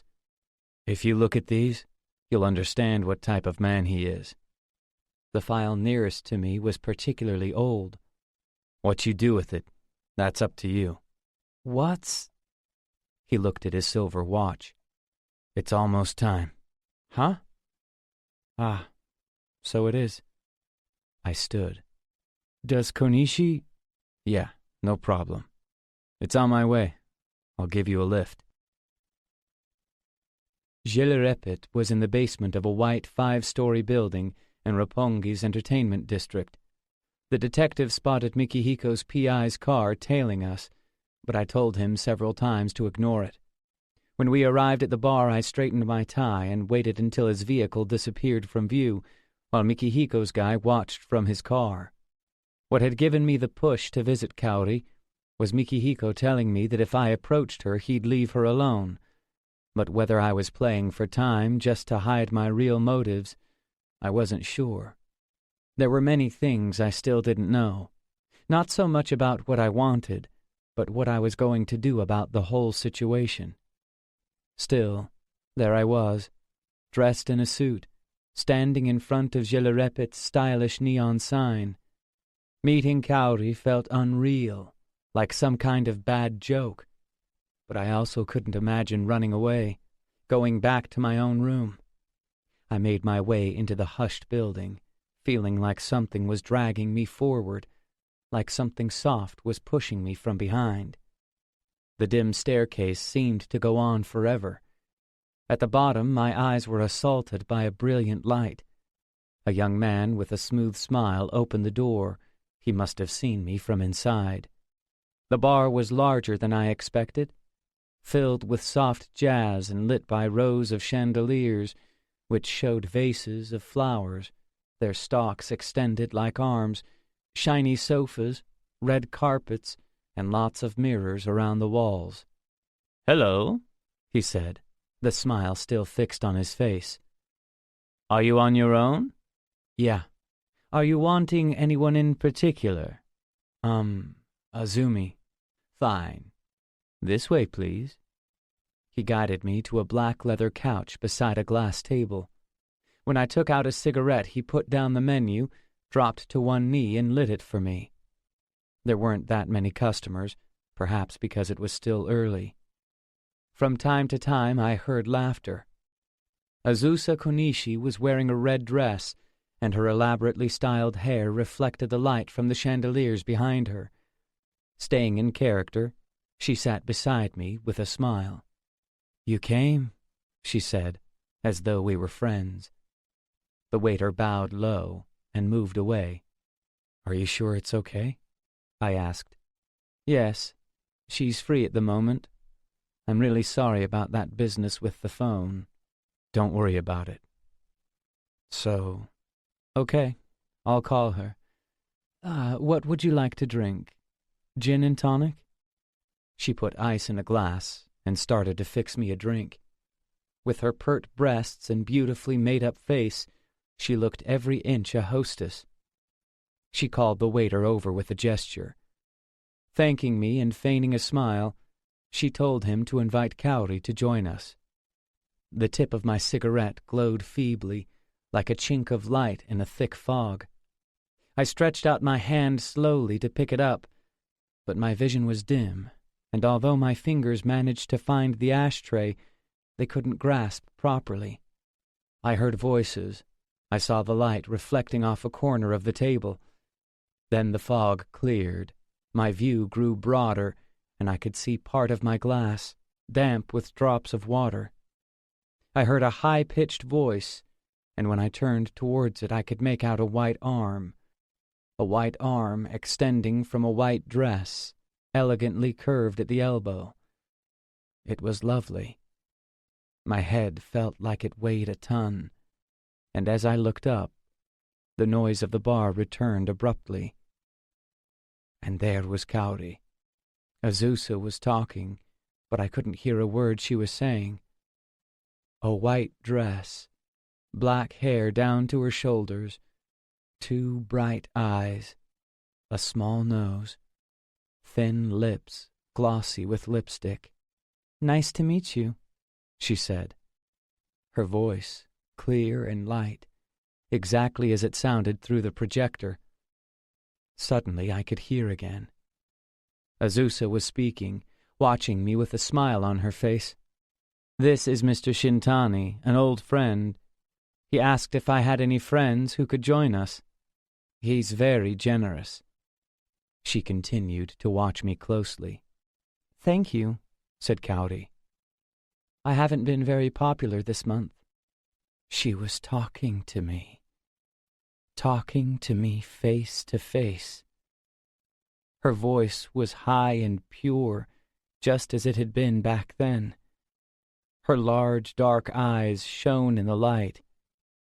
I realized I was staring, but couldn't tear my eyes away. She held out her business card. On it was printed a single name in block letters. Kaori. Excuse me, are you disappointed?" I had to say something. "No," I gasped. "Just the opposite. You're extremely beautiful." "Liar." She laughed. Kaori was listening to me, answering me. I could hardly breathe. "If you're a friend of Azumi's, you won't look twice at me. That reminds me, the boss here is really rude." She grinned mischievously. That smile pierced me to the heart. "At the job interview, he told me that I wasn't up to their usual standards, but that they needed someone like me as well. A second stringer. Isn't that a terrible thing to say? Being told I'm not that good-looking, but they need someone plain?" Azusa laughed. "Are you still going on about that, Kaori?" "No," I said. "You really are pretty." And truly, she was so beautiful it took my breath away. No matter what anyone else said, Kaori was gorgeous.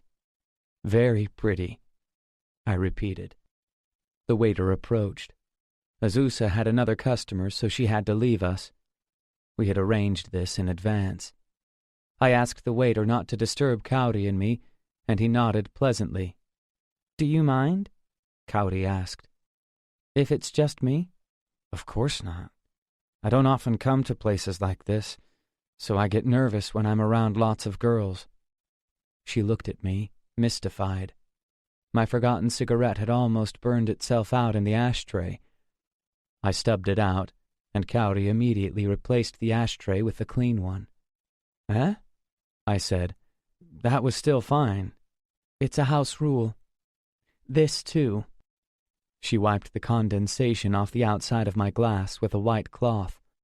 "But," she began, looking away hesitantly for a moment and then facing me again. Have we met before or something? Like a long time ago?" My heart beat faster. She pushed her face closer to mine. I couldn't tell if this was a spontaneous gesture or a practiced technique. "This is uncanny," she said. "I don't know." The jazz coming from the speakers seemed to have grown louder. Breathing unsteadily, I groped for my cigarette but couldn't find it. The room felt overheated. The ends of Kaori's black hair seemed to tremble in a faint draught. I lowered my eyes and took my driver's license out of my wallet. "See? My name's Shintani, like I said. Look, the characters for Nu and for Valley, first name Koichi. Have we really met somewhere? It might not look like it, but it's quite an unusual name." She stared at the photo. "Maybe it is, but mine's even rarer." I knew I was supposed to ask her what it was, but I couldn't bring myself to hear that name. I tried to change the subject. "Have you got any hobbies or anything?" "Hobbies? She glanced to one side, as though she was giving the matter some serious thought. "Not really, but I like reading. Thoughtful stuff." "Thoughtful?" She nodded non-committally. "Oh, I don't mean really difficult books. I like books that make me laugh, too." A group of high-powered executives in expensive suits walked in. "There's got to be some thought behind it. Of course, it should be interesting as well, but if you only read shallow books, you're likely to absorb some of the ugly attitudes behind them." "I see what you mean, I think." "Apart from that, I collect hair ties." "Hair ties?" "Yes, rubber bands to hold my hair when I'm removing my makeup. I've got about 50 at home." I laughed. "Really? Why do you do that?" "I don't know." "Is it odd?" The bar was slowly filling up. The music changed from jazz to classical piano, then back to jazz again. Several young women in sexy dresses were circulating through the room. I dropped my gaze, unable to look squarely at Kaori's breasts and shoulders in her white dress. "You're nice, Kaori." She shook her head. "No, I'm not. For example, sometimes I get really annoyed. Look, see that important-looking guy over there?" When I followed the direction of her eyes, I saw a portly man in a bow tie. "That's my boss. He's really strict. He comes around saying things like, 'You forgot to light that customer's cigarette twice.' So Azumi, she came up with a plan." She smiled at the memory. "Since he's really busy, he often takes a nap in one of the back rooms, and he keeps a toothbrush in there. She got the janitor to use it to clean the toilet, and then put it back." I laughed again. "That's mean." "Yes, we're horrible. But please don't tell anyone." I wondered what the hell Konishi was doing when she was supposed to be working on a case, but I found myself laughing too. Time was slipping by. Even though I knew it was an illusion, I felt like it was flowing backwards, winding back the years. "You definitely don't seem like someone you'd find in a place like this." "Really?" She rested her slim arms on the table. "The first time I was invited here by a friend. Before that I was working for a company, but it went bankrupt in mysterious circumstances." She raised her eyes as though she were thinking. "Several bad things happened around then, and I realized that I should have some money." I reached for my drink.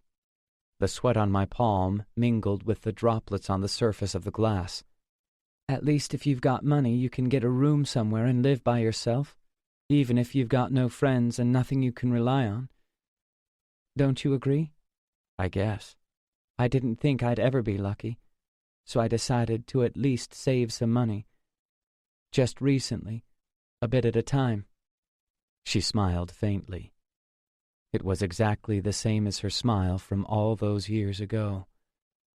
I remembered her room, without a single doll or stuffed toy. "You've got to be happy," I said, and then choked up. "What? You think so? Thank you." The place was getting crowded. The piped music was still jumping from one style to another. My body felt limp, but I managed to stand. "I'll come again," I said. "Would you be able to go out somewhere with me? Or meet me somewhere or something like that?" "Really? I'd like that." She smiled openly.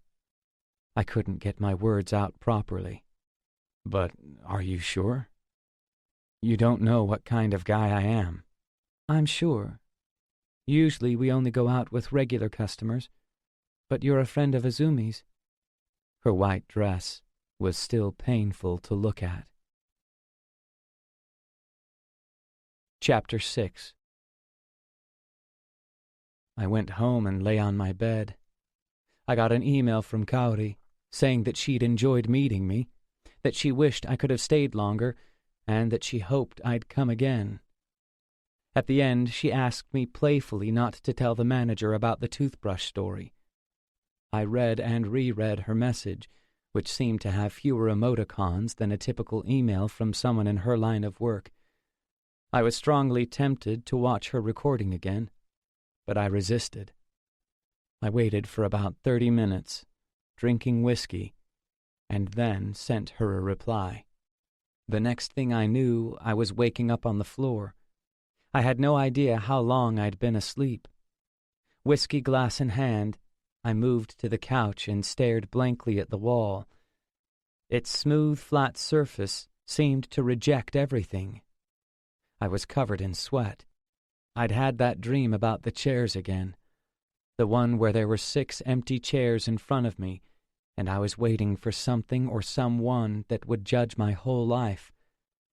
The phone rang, and I answered without thinking. It was Ito. "Are you drunk?" he asked. His voice echoed inside my head. "Well, never mind. You told me the cops had identified a member of JL. Where did you hear that?" It doesn't matter who I heard it from. I really didn't care. I had no interest in the subject at all. "You were right. We're in deep shit. Actually, there's someone else who's under suspicion, and I was more worried about him. I had no idea they'd spotted this other guy, the one you were telling me about, with the protruding jaw." Ito's breathing was a little uneven, as though he was on the move. "He's close to me. If he gets caught, I'll be in real trouble. He's the one that stole the cell phone from that woman detective you hired." "So what?" "You're pretty slow, aren't you?" His voice rose. "That means he knows about you, too. Even though you haven't done anything yet, if he gets arrested, the cops might start investigating you as well, in connection to JL. And he knows about Kaori." "What?" "When I said I was going to use Kaori to get money out of Fumihiro, either by threatening him or by forming an alliance with him, he was against it. He said she must have money of her own, because she was Kuki's daughter, so we should just take it directly from her instead of going to all that trouble. I disagreed because I don't like getting women involved on principle, but right now he's probably desperate. He needs money to escape, and I can't get hold of him, and I don't know why." He couldn't hide the tension in his voice. I felt sweat trickling down my neck. "Okay. Thanks for letting me know." He was quiet for a second. "Don't get me wrong. I'm only telling you this because if you're pissed at me, I'll have no chance of getting money out of you. Plus, I'm the one who got her mixed up in this. It's got nothing to do with her." "Thanks. Bye."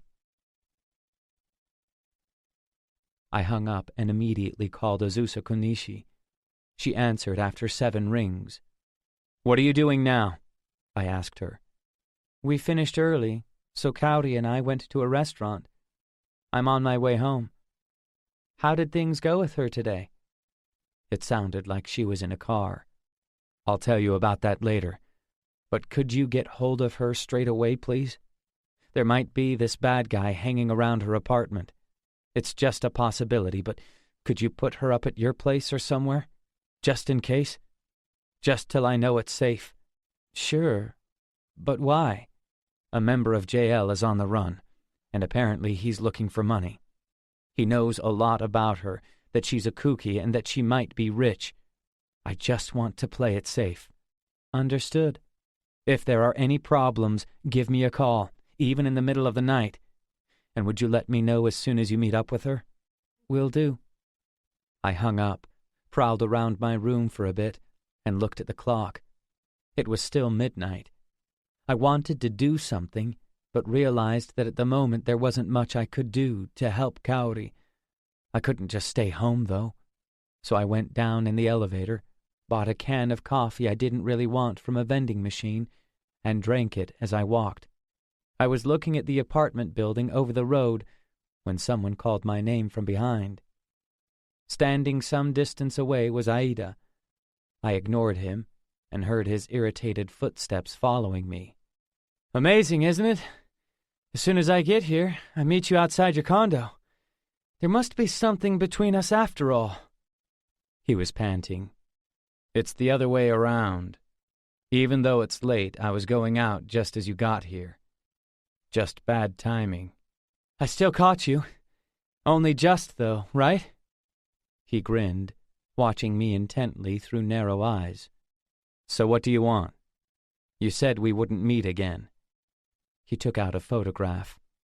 "This is you, isn't it? What's the story?" It was me, all right, in a black coat, talking to someone.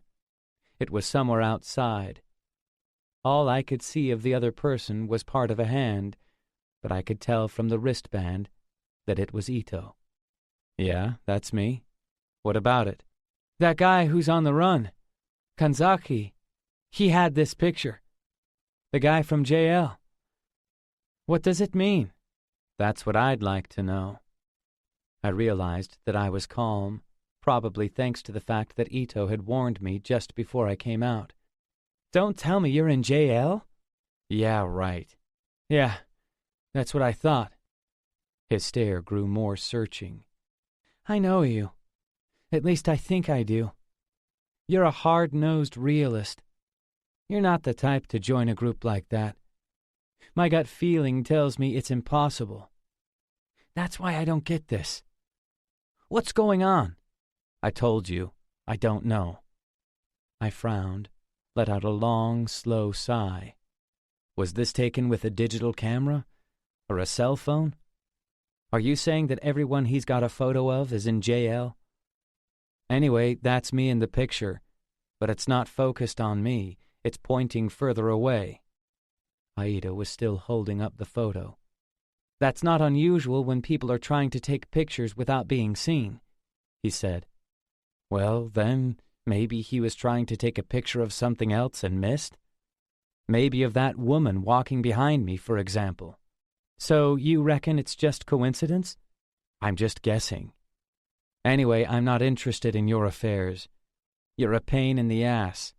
By the way," he began, pointing a stubby finger at something over my shoulder, "what's that car doing there?" A black car was parked at the corner of the condo, half its body sticking out like it wanted to be noticed. Mikihiko's private eye. "Last time we met, that same car was following you and drove straight past us." "Haven't got a clue." "Sure you don't. Are you telling me that's a JL car? An expensive model like that? You've got good eyesight. You can tell it's expensive? When someone's lying, their instincts are to say the first convenient fact that comes into their heads to back up the lie. They say one word too many." At that moment, my cell phone chirped to tell me I had mail. When I looked at the screen, it was from Azusa. She had just got into a taxi with Kaori. I breathed out slowly, my mind at ease for the time being. What was that about?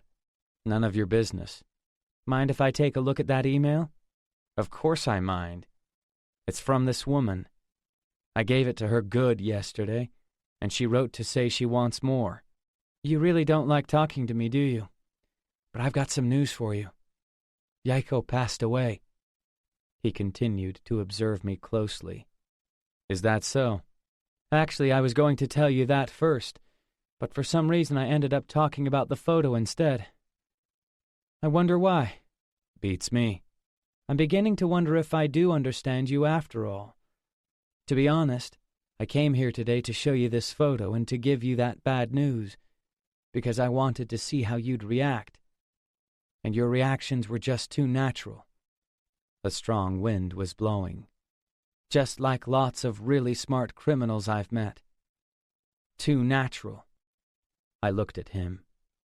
He squinted back at me. So now I'm trembling with joy, he said. You're creepy, you know that?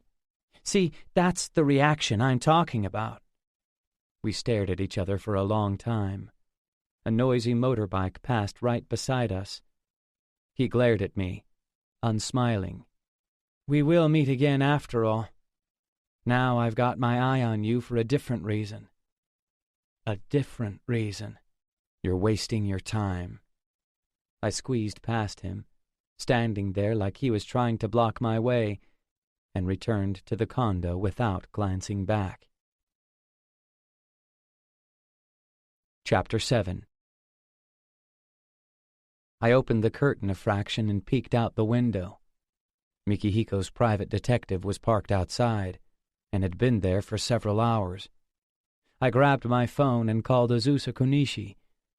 I was thirsty, so I sipped a glass of water while it was ringing, though she answered after a few seconds.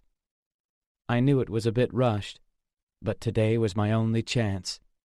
I want you to call the cops right now. Tell them there's been a strange car sitting outside your apartment for a long time. It's been following you, lying in wait for you all day. Give them my address. Okay. What color is it? Black. The driver is a man in his 50s. I hung up and called for a taxi. Then I put on my coat and looked out the window, smoking. After about 10 minutes, a green taxi turned up, but I kept watching the black car, waiting for the police. Suddenly, however, the black car took off and disappeared around the corner. A minute later, as I was wondering what was going on, a patrol car arrived, its siren off. The timing, like it had been prearranged, gave me a bad feeling. Leaving the lights on, I took the elevator down, went outside and got into the cab, acting like I didn't see the black and white, which was still prowling theatrically. At that moment, though, I realized the cop was staring right at me. Pretending to be looking at my cell phone, I told the driver my destination. I checked the reflection in the side mirror several times, and as we went around the corner, I sneaked a glance behind me. The patrol car didn't seem to be following. I switched taxis at a shopping mall, and then again outside a railway station. Finally, I got out in a residential area I'd never seen before. It was gradually growing dark, and the tall apartment blocks seemed to loom over me. I passed the watery lights of a gym, the harsh glare of a convenience store. I turned into a claustrophobic alleyway, and a cat emerged from the shadow of an abandoned bicycle. As I approached the condo, I buttoned up my new coat, pulled a large beanie down over my ears, and put on a pair of sunglasses and a white paper mask, as though I had a cold. The scrawny cat stared at me. I entered the building, conscious of the weight of the bag I was carrying. Just as the detective had said, there was no sign of any security cameras. Inside, it was new but poky and totally silent. I pushed the button for the 7th floor, and the elevator doors slid closed. The building was full of tiny rooms that rich people rented for various reasons, no questions asked. Surrounded by apartment blocks, it was apparently used for storage and secret gang meetings, and women were also often seen coming and going. I pressed the doorbell. There was no answer. I'd come prepared with lock-picking tools, but when I tried the handle, the door opened. I noted that it was a lever type. My throat was dry, my fingers clammy inside my gloves. Putting the hat and sunglasses back in my bag, I moved along the cold hallway to another door. When I opened it, I could see an orange light casting a feeble glow. In the middle of the room, Fumihiro Kuki was slumped on a couch, drinking. Bile rose in my throat, and I forced it back down. There was a strong smell of a woman's perfume. Walking slowly, I went and sat on the opposite sofa, facing him. He must have seen me, but he gave no sign of recognition. I placed the bag carefully on the floor. "I've been waiting. I thought you'd come here. My private eye told me he'd lost you." I kept my face blank. "Anyway, you turned up at just the right time, because I was planning to meet you soon, and I can't get my secretary to bring you here. This place is secret, and my wife's bribed him to keep an eye on me. Stupid." He took a mouthful of whiskey. The way he poured it slowly into his mouth bore an almost sickening resemblance to father. "I bet you're plotting something. Unfortunately, though, I'm not remotely interested in your schemes. Something to drink?" "I'll have the same." I needed a drink. There was no way my tension would thaw out without one. There was no woman in the room, but I suspected there had been until a few minutes ago. "I hear you've got in touch with Kaori. Good. I don't mind giving you the privilege of ruining her. Go and destroy her completely." I drank my scotch. My throat grew hot, and then a warmth spread through my whole body. "She looks a lot like her." Suddenly, he looked at me with a taunting expression. The temperature in the room dropped sharply.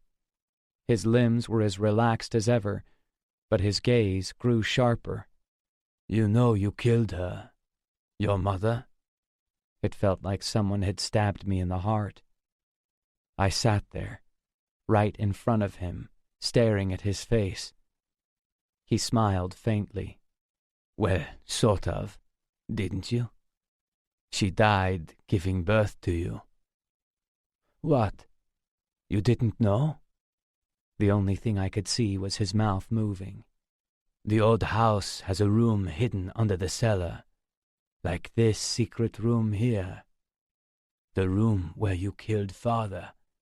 Yeah? But there's another room below that, an even smaller one." He took a slow breath. "That's where all your mother's belongings were. Did you know that? The clothes she was wearing, some odd keepsakes like the glass she was drinking out of, locks of her hair, and so on. Why? Because your mother was the only woman that Shozo Kuki, our monstrous father, ever loved. Apparently he tended to become fixated on mementos. The only people who know about that are me and the housekeeper Tanabe." He was tapping his glass with his fingernails. "I've already found father's body, you know. When I heard that he'd gone missing, I thought he'd killed himself, buried under relics of his dead lover. I visited the estate, called Tanabe, who'd been dismissed, and got her to open the underground room. Father had drunk the poison he carried on him. It appeared to be suicide, but it wasn't. There were strange scratches on the door handle, and it looked to me like he'd been locked in. Tanabe thought so too. She also found a child's footprints in the dust. She suspected you, but I wasn't sure, because you were still just a kid. Could you have done something like that? But as soon as I saw the torment in your face as you lay in bed, I was certain. I thought, wow, you looked absolutely identical to him, as though you'd murdered him and taken on his features. Last time we talked, I told you it was the first time we'd met. But actually I watched you when you were having a nightmare, way back then. I was finding it hard to breathe. I forced myself to look at him. He laughed. What happened to Koichi Shintani? You had some kind of scheme in mind when you walked in here, didn't you? Don't say you've forgotten. Well, it must be hard to keep up the act when you're faced with the truth. But don't worry. Tanabe got rid of the old man's body, along with all your mother's stuff. The suicide of the chairman of the Kuki group would have been too much of a shock for the affiliated companies. Even worse if they found out that he was killed by his own son. It's better to leave it unclear, whereabouts unknown. Just treat him as dead, like he had an accident while he was enjoying a hike in the mountains, or fishing in a river somewhere. Tanabe was father's mistress, and mine too. She hated your mother, so she burned all her things, and she was devoted to father, so she dealt with his body as well, cleaning up your mess. He kept drinking his whiskey. His eyes were glazed with alcohol, and the smell was gradually drowning out the lingering scent of perfume. I couldn't keep up with what he was saying. Kaori looks like your mother. Not so much her face, just her general aura. I saw her once, and that's what I thought. I haven't been able to find out who her parents were, no matter how hard I looked, but I'd say they had some loose connection to the Kukis, because father was attracted to her, and so am I, even though she's not all that good-looking. She doesn't look anything like my mother, but somehow she's got under my skin. I'll tell you a story. He stood up and took another bottle from the liquor cabinet. He couldn't be bothered getting ice, so he poured the lukewarm scotch into the glass just as it was. Several years ago, in Shinjuku in Tokyo, there was a traffic accident.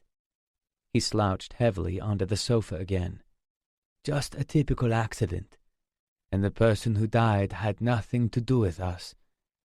An ordinary collision between a car and a cyclist.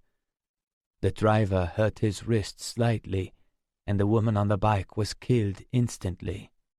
The driver took his eyes off the road, just for a second, distracted by his cell phone, which he'd tossed on the passenger seat. Hundreds of accidents like that happen every day. But when I looked into it, some eerie facts came to light. His thick lips twisted at an angle, though whether he was smiling or grimacing, I couldn't tell. The driver's ancestor and the cyclist's ancestor came into contact once, a long time ago, during the war with China in the 1930s. The man's grandfather was a soldier. The woman on the bike was Japanese, but her relatives on her mother's side were from China. The driver's grandfather was in the Japanese army, and during the war his unit was ordered to attack a particular Chinese village. Pillage, slaughter, they did it all. The man himself didn't actually take part in the looting, but since he was the youngest member of the platoon, he couldn't put a stop to their folly, and just had to endure it. And the cyclist's grandparents were caught up in the massacre and lost their lives. In other words, many years later, the descendant of the man who had witnessed the carnage in China ended up killing the descendant of two of the victims here in Shinjuku. This sounds like some kind of fate passed down through the generations, but there are 4 things about the story that are quite creepy. The ceiling fan started turning uncertainly. One is that this traffic accident wasn't some kind of ancestral revenge tragedy. The perpetrators were still the perpetrators, the victims still the victims. The second is that the ancestor was present at the massacre, but didn't actually join in. Third, the accident was not deliberate on the part of the driver. A moment's inattention, as it were. A simple mistake.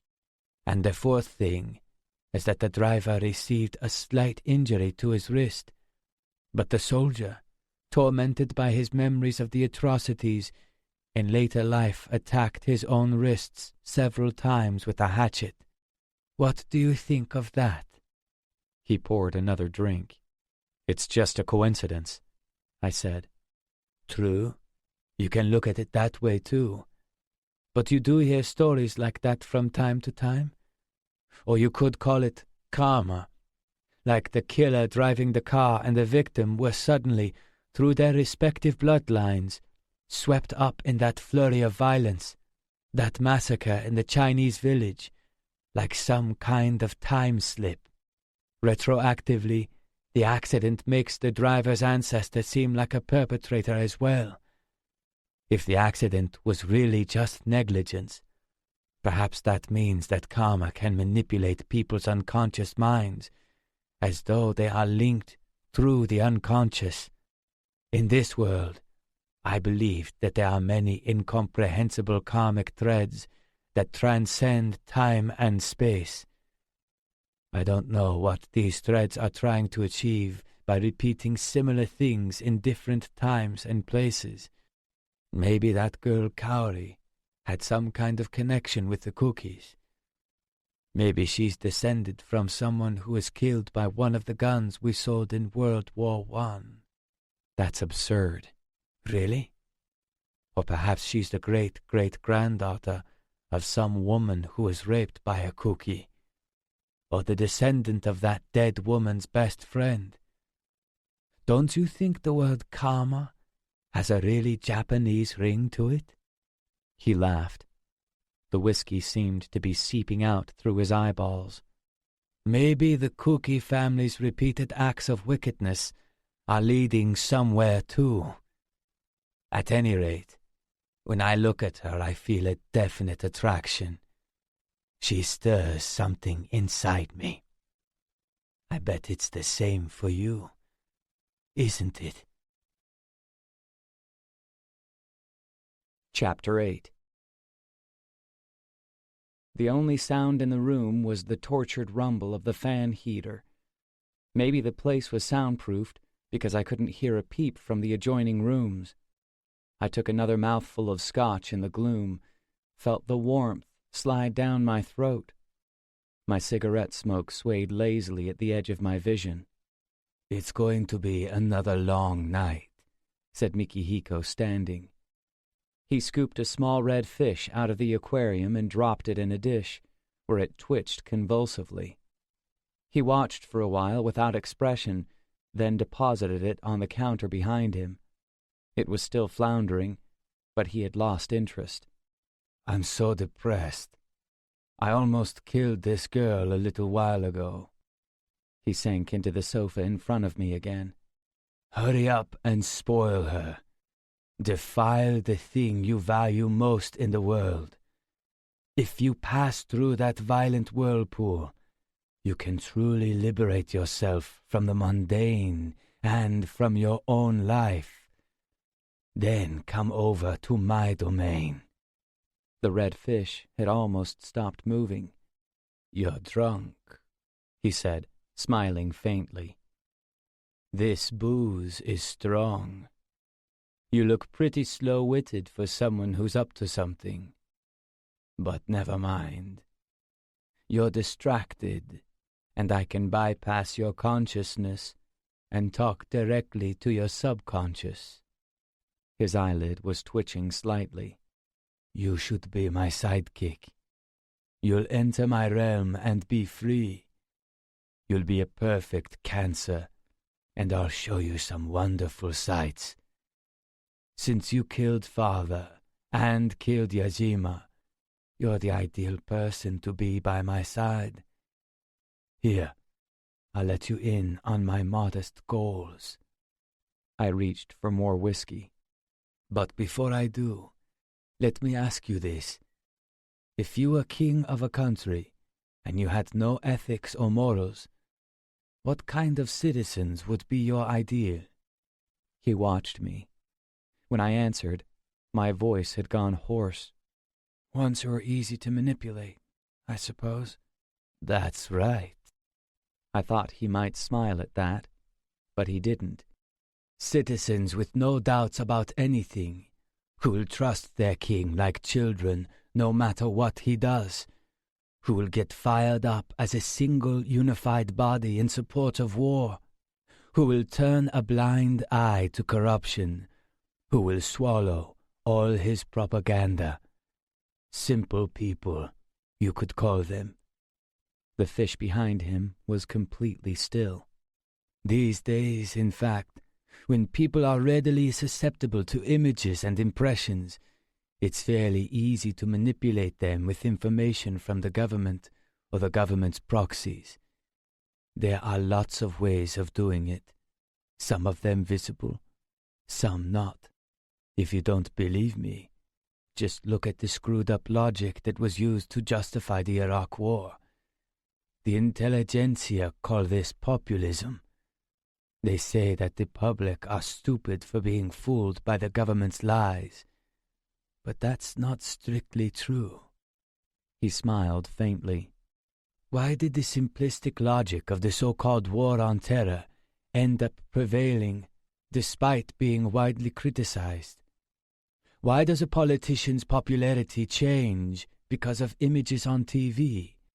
When 3 Japanese nationals were taken hostage in Iraq, why did the harsh phrase individual responsibility become so widely accepted in Japan?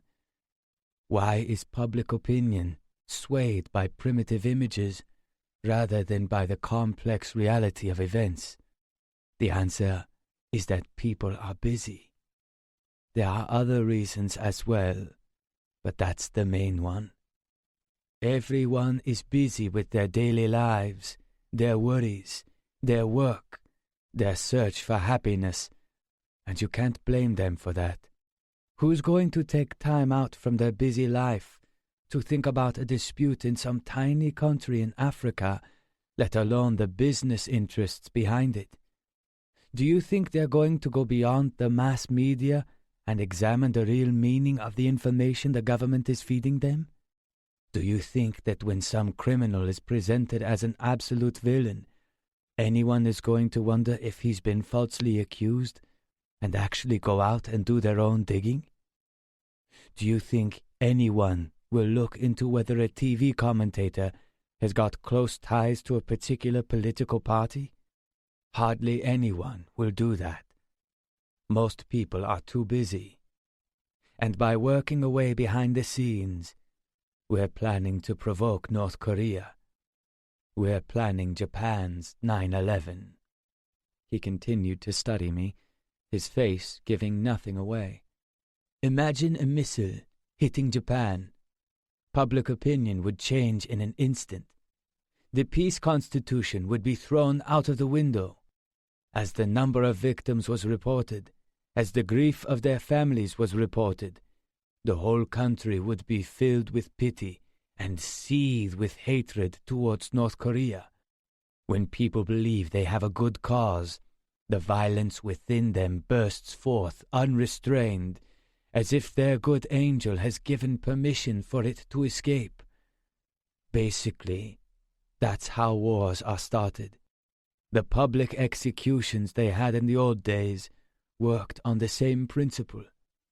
Hardly anyone realized that they served any purpose other than punishing criminals, and even if they did, their voices were drowned out by the boiling violence of righteousness. People have enough on their plates just going about their day-to-day lives.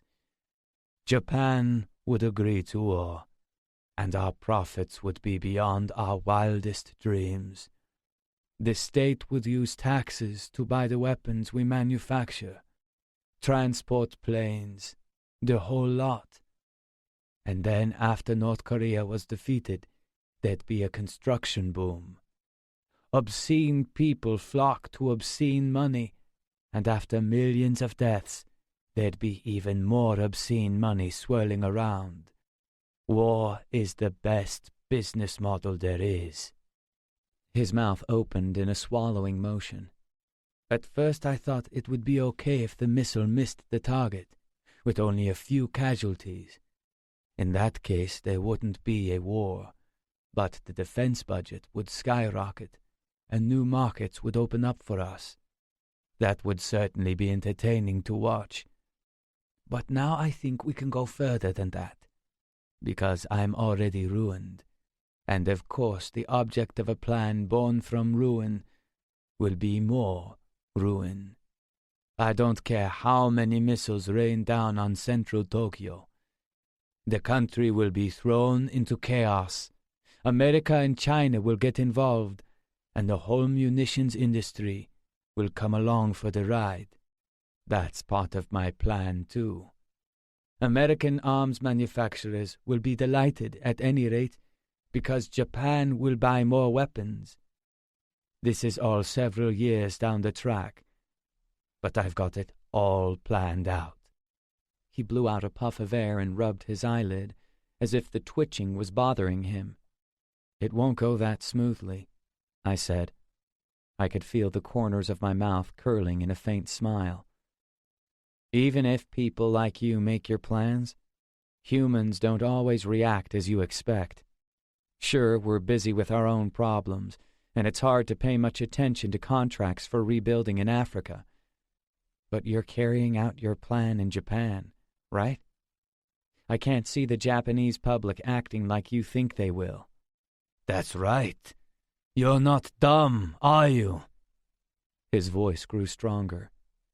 In fact, after we set things up, I think people's reactions are likely to be even more extreme than we anticipate.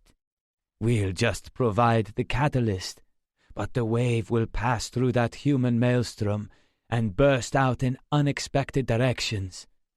Look at history. Before the Second World War, when Japan walked out of the League of Nations, the forerunner to the UN, Japan's elite didn't expect their stupidity to be greeted with wild applause by the public back home, did they? Even World War II itself, which unleashed father's violence, the people supported it sincerely, fanatically. In other words, their frenzy provided the foundation for his violence. Do you think that the highest-ranking officials thought right from the start that the general populace would cooperate so eagerly with the war effort? They even continued to feed the public lies in order to manipulate them. But the people were busy and narrow-minded. They believed that they should slaughter foreigners to protect their friends and families.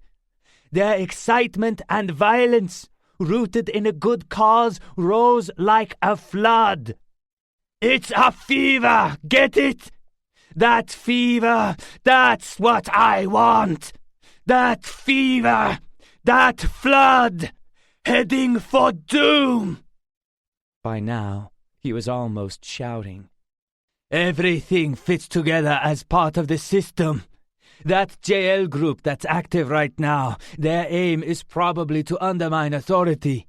They're trying to bring it all tumbling down. But even their attacks on authority are ultimately part of the system. Thanks to JL, people are far more security conscious, and at the moment my security firms are making a killing. Burglar alarms, everything. They're selling like crazy. Share prices are rising too, so the shareholders are making more money. The more they stir up trouble, the more money us rich people make. That's how the system works. You see? They probably don't even realize it themselves, but we actually provide some of their funding. This world is a monster." He laughed, and his eyes grew wider. "Now that I would love to see.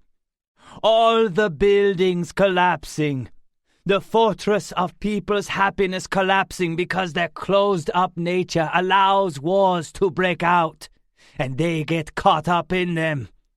All that violent karma flying through space and time, converging on a single point. Wouldn't that be a sight for warped specimens like us? As I looked on the ruins of the earth, with my dying breath I would mutter, 'Construction boom.' If the human race dies out entirely, then beauty and morality will disappear too. If that happens, even the gods who have neglected this world for so long will scowl with displeasure. If gods have eyebrows, that is. The human race, that failed experiment, will take revenge on the gods through their own downfall. Revenge on their father. Maybe the gods will come to stop it part way through. If they do, humans will be able to see them in person for the first time. Wouldn't that be amusing? It can all go to hell. In my dystopia, it can all just disappear." Suddenly he started to tremble, eyes blazing. I had a sinking feeling in the pit of my stomach, but I couldn't tear my eyes away from him. "Ah, here it comes! No!" He clamped his lips tightly together, sweat pouring off him, still staring into space. His hands fumbled under the table, searching for something. "Right. How about it?" His hands came out holding a knife. Slowly, carefully, he placed it on the table like some precious object. At some point the heater had stopped blowing out warm air, and I was getting cold. He took his hand away from the knife and sat rigid, as though turned to stone. His eyes remained unblinking, like a man possessed. I remembered the exalted state he had been in last time we met, similar to this. His gaze bored into mine, and I couldn't break free. "Look," he whispered in a choked voice, as if afraid of being heard. "Don't you see? Look. Now's your chance. Look, do it. Don't miss it. What are you waiting for? Look, here's my throat. Like this. Like this." He was making stabbing motions with an imaginary knife, as though teaching a child how to use one. "This person called Fumihiro Kuki. He's already way past breaking point. Now's the perfect opportunity. Don't miss it. Don't let it get away. Yeah, quick, before the moment passes. Quick, it's slipping away." He forced the knife into my hand. I couldn't move. "Now is the time. This is what you see at the limits of depression. Death isn't the end. It's just one part. It's just one component. Give me that part while I'm in this state, the epitome of evil. Then my depression will break through. It will be complete. I will attain my true nature. Touched by death, the pleasure of extinction, at that instant I'll overflow. I'll become myself. I'll become my true self. Death itself, the end itself, perfectly. In that single second, it will all soak right through me. I'll join every other death. The pain and death of every person in every age. I'll savor them all. Every nerve that runs through my body will experience an unbearable delight as that huge final wave washes over me. That's the moment. That's what my life is about. To go there, to experience that feeling. Everything yearns for oblivion. No matter how hard people struggle, all things are just waiting for death, trembling with joy. That's the reality of the world. It's here, the end of everything. It's really coming, subverting and perverting our innate energy. He squirmed in his seat, speaking coaxingly, as though whispering words of love. Quick! It's all right. I've turned into this gigantic, grotesque monster before your eyes. You will be forgiven. The murders you've committed, they will all be forgiven. All your sins will disappear by destroying an evil like me, by saving the lives of tens of thousands of people. The knife started to shake in my hand. I'm right, aren't I? If I die, it will all be over, and I can become my true self. Kaori will be yours. Here's my throat. 1 second will solve everything. The depression that's holding me back. The revelation of my real self. Right here. Right now. I can feel it coming. I couldn't breathe.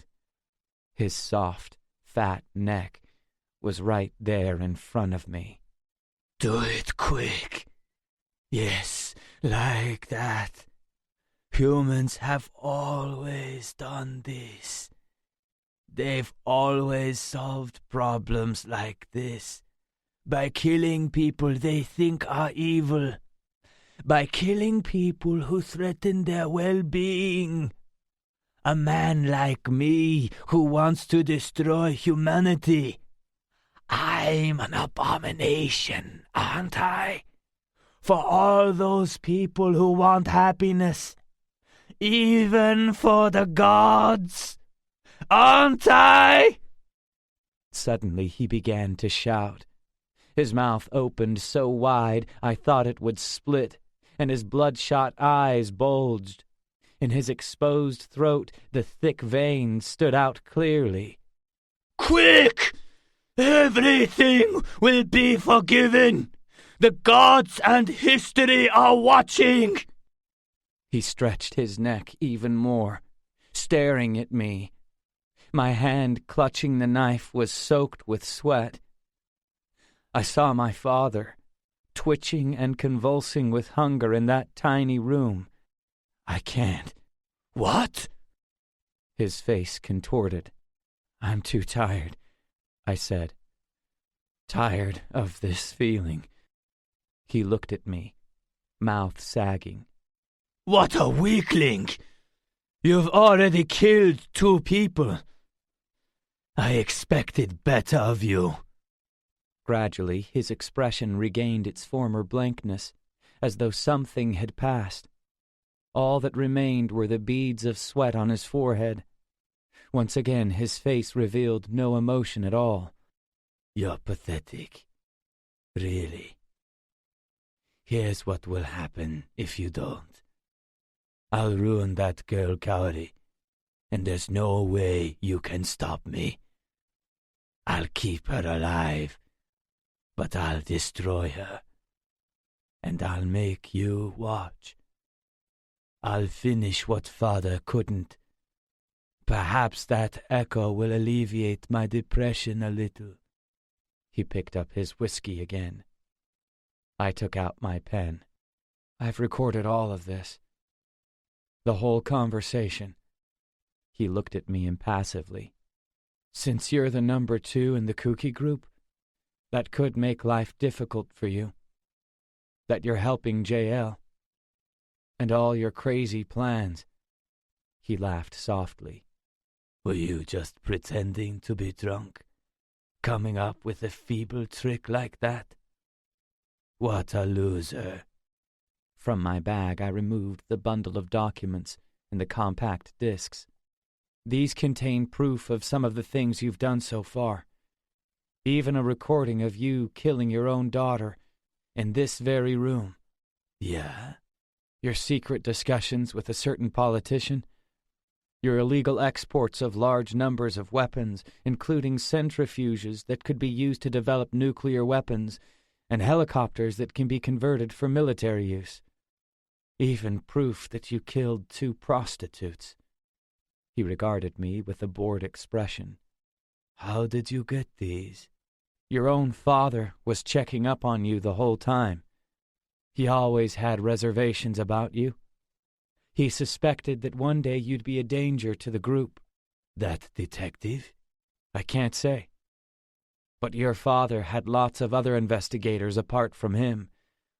In terms of keeping tabs on people, he was way ahead of you. He compiled this material when you started going off the rails, as a threat to make you stop. I got someone to search his room after he died, and there were no records. He was careful. I gripped my knees to stop my hands shaking.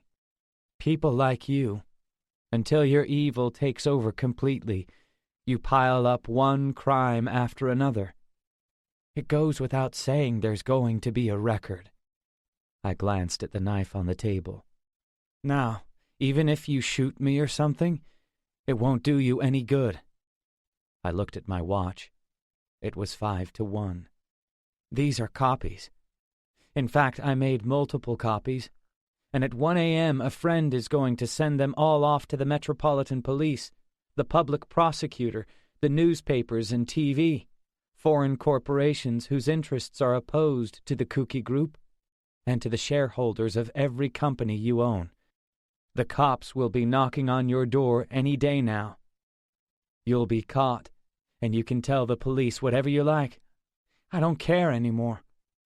I hope you fall into the arms of the law, into a media storm, into the frenzy you were just telling me about. To my surprise, he grinned. So the old man didn't love me after all. The smile stayed on his face. Images of Father's missing ear, of the farming village in the Philippines that was the trigger for his explosion of violence, floated through my mind. Mikihiko sighed. Not bad. But you don't understand the first thing about me. He took another gulp of scotch. Those things don't work on me. Do you really think I care about stuff like that? You're a real disappointment. I took the explosive device out of my bag, the one that Ryosuke Ito had given me for safekeeping. This is cheap and simply made, I said, but it'll blow away everything in this room. Now it's switched on. I pressed the button on the cell phone that I'd modified and connected to the wiring. His face betrayed nothing. If you want to stay alive, it's easy. All you have to do is turn off the phone. You've got 30 minutes. I got to my feet. I hope you get scared for your own life and turn this thing off. And think about all the people you've killed. All the people you were going to kill. He gave a short laugh. Scared for my life? You're a cancer, aren't you? I was just playing my small part. while evil monsters like you and Shozo Kuki took the leads. All I did was tie Shozo's malicious inquiries to your evil. And besides, Fumihiro Kuki is dead. My name is Shintani. I put on my gloves. I didn't have any fingerprints, but I gathered up the knife and glass anyway, conscious that they might show palm prints. On the cell phone's display, the tiny numbers were counting down. You don't understand a thing, he said quietly. That won't affect someone as powerful as me. That's what you think. You're wrong. He gave a sigh of exasperation. Just suppose that the world really worked the way you want it to. You'd still never get me inside a courtroom. The status quo will never change, because that's just how it is. He continued wearily. Nothing will touch me. Unfortunately, nothing can touch me. In the end, nothing will change. I'll just keep on living, just as I am now, whether I like it or not, wrapped in my own despair. And you will lose the girl. You'll never get your hands on Kaori, I said. Our eyes locked for a few seconds. My gaze wavered, but his dull eyes didn't move. The timer on the bomb continued to count off the seconds. And while you're scared for your own life, I began, but he cut me off. You really don't have a clue. Nothing will change. Nothing can change. That's not what I want.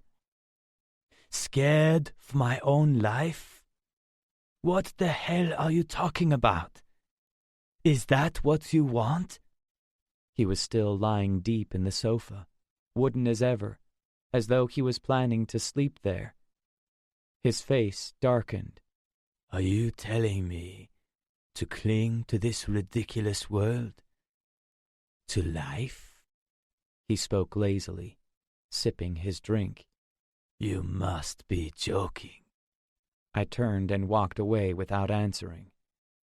I could feel his presence at my back, but nothing happened as I left the room. I went down the hall, putting on my mask and beanie, opened the front door, closed it gently behind me, lit a cigarette, and headed towards the elevator. Not a sound came from Mikihiko Kuki's room. Chapter 9. I think the danger to Ms. Kaori has passed for the time being. They've started a full-scale manhunt for that JL suspect, so he'll probably be caught before long. At the moment, she's at Kunishi's place, and her building has tight security, so even if the guy does turn up, she'll be safe. The detective took a mouthful of hot coffee. I'd offered him tea, but he'd opted for coffee as usual. Okay, what about the media? They'll handle it very carefully, because the dead man is Mikihiko Kuki, the second in command of the Kuki group, and because he died while they were still checking whether the information they received was reliable. On TV, every station was running the story of Mikihiko's demise, of the explosion at his apartment, though they were saying they couldn't confirm if it was suicide or murder. When I looked at the material you gave me, I said, it felt like a great weight had been placed on my shoulders. Mikihiko was raised by Shozo as a cancer. His father got tired of him part way through and let him go free, but by then it was already too late. Maybe, however, he believed that the discontinuation of his education was a sign of his father's love. That seems unlikely. He put the cup down quietly. His life was tragic. He looked like his spirit was broken. I hesitated, then went on. The estimated time of death was 1:30 a.m. Yes, the same time the bomb went off. In other words, during that 30 minutes he didn't leave the room or take his own life. He just sat there the whole time. Mikihiko's last minutes were really bothering me. His delirious ranting about death, I couldn't get it out of my head. I wondered if he was in that state of exaltation again at the moment of the blast. Did he feel everything soaking through him? Feel himself becoming his true self? While he was sitting lethargically on the sofa, watching the numbers on the bomb growing smaller, did he feel it? Did he see the flash of the explosion? I don't know if this is a good outcome or not. I guess no one does, he replied. We were meeting in a room at the same hotel where the detective had some kind of connection. A plane passing the window was just a shadow against the sun behind it. Perhaps the room was soundproofed, because there was no noise from outside. But I think you managed to change the course of events, he said suddenly. Whether you wanted to or not. What course of events? I don't know. But in return, you've been badly damaged. A banner was scrolling across the TV screen, saying that the body of a man who appeared to be the JL member wanted by the police had been found on the street. The cause of death was unknown. The press are having a field day, aren't they? The detective muttered. I wonder what happened to him. Who knows? I watched the broadcast, sipping my coffee. It didn't taste of anything. Everything seemed to be passing me by without touching me. But I had nothing to do with that. I guess they have their own story, even though they've been taken advantage of by people like Fumihiro Kuki. The presenter started reading the news flash out loud. But even assuming, for the sake of argument, that Mikihiko and his cronies planned it all, can people really be manipulated like that? Surely it can't be that simple. I don't know. But there's a rumor that pretty soon several politicians and government officials are going to be under the microscope over those illegal arms exports based on that information. That might put the brakes on them for a while. The room was spotlessly clean. The heater was on, but my breath was coming out in white puffs. I stood up and started to walk away, but my legs went weak. I thought I was going to fall over. What are you... From his tone, I sensed that even from behind he could tell I was unsteady. What are you going to do next? I debated whether or not to turn around, but realized I had nothing to add. I don't know. But for now, could you please make sure that Kaori is safe? I knew this was redundant, since the JL guy was dead, and he'd just told me she was in no danger. But I couldn't think of anything else to say. I went home and took off my coat, pulled out a chair at the table, then went and sat on the bed instead. My pulse was uneven, so to take my mind off it I opened the fridge, took out a bottle of mineral water and drank. My heartbeat still wouldn't settle. I switched on the TV, but they were still going on about JL. I turned it off again and stood up. My bag was still lying on the table, as though I'd left it there on purpose. Inside was the bottle of cyanide. I hadn't given it to Mikihiko because I figured that the bomb on its own would be enough, though maybe that wasn't the real reason. Maybe I'd held on to it and brought it home so I could use it myself. I realized that I was staring at the bag, forced myself to look away, but I could feel my eyes being drawn back to it. It would be so easy. All my suffering until now, my heartbreaks, my depression, my regrets, all I had to do was drink that poison, and they'd all disappear. I hunted for a distraction, found my cigarettes and lit one. Just like the coffee I'd drunk at the hotel, it had no flavor at all. My pulse started to beat even faster and it hurt to breathe. I sidled towards the bag, took out the bottle and gazed at it for a long time. Just looking, I thought. It was cold to the touch. That chill felt right in my hand. Remembering my half-finished cigarette in the ashtray, I picked it up and took a drag. I couldn't take my eyes off the bottle. It was like it was calling me.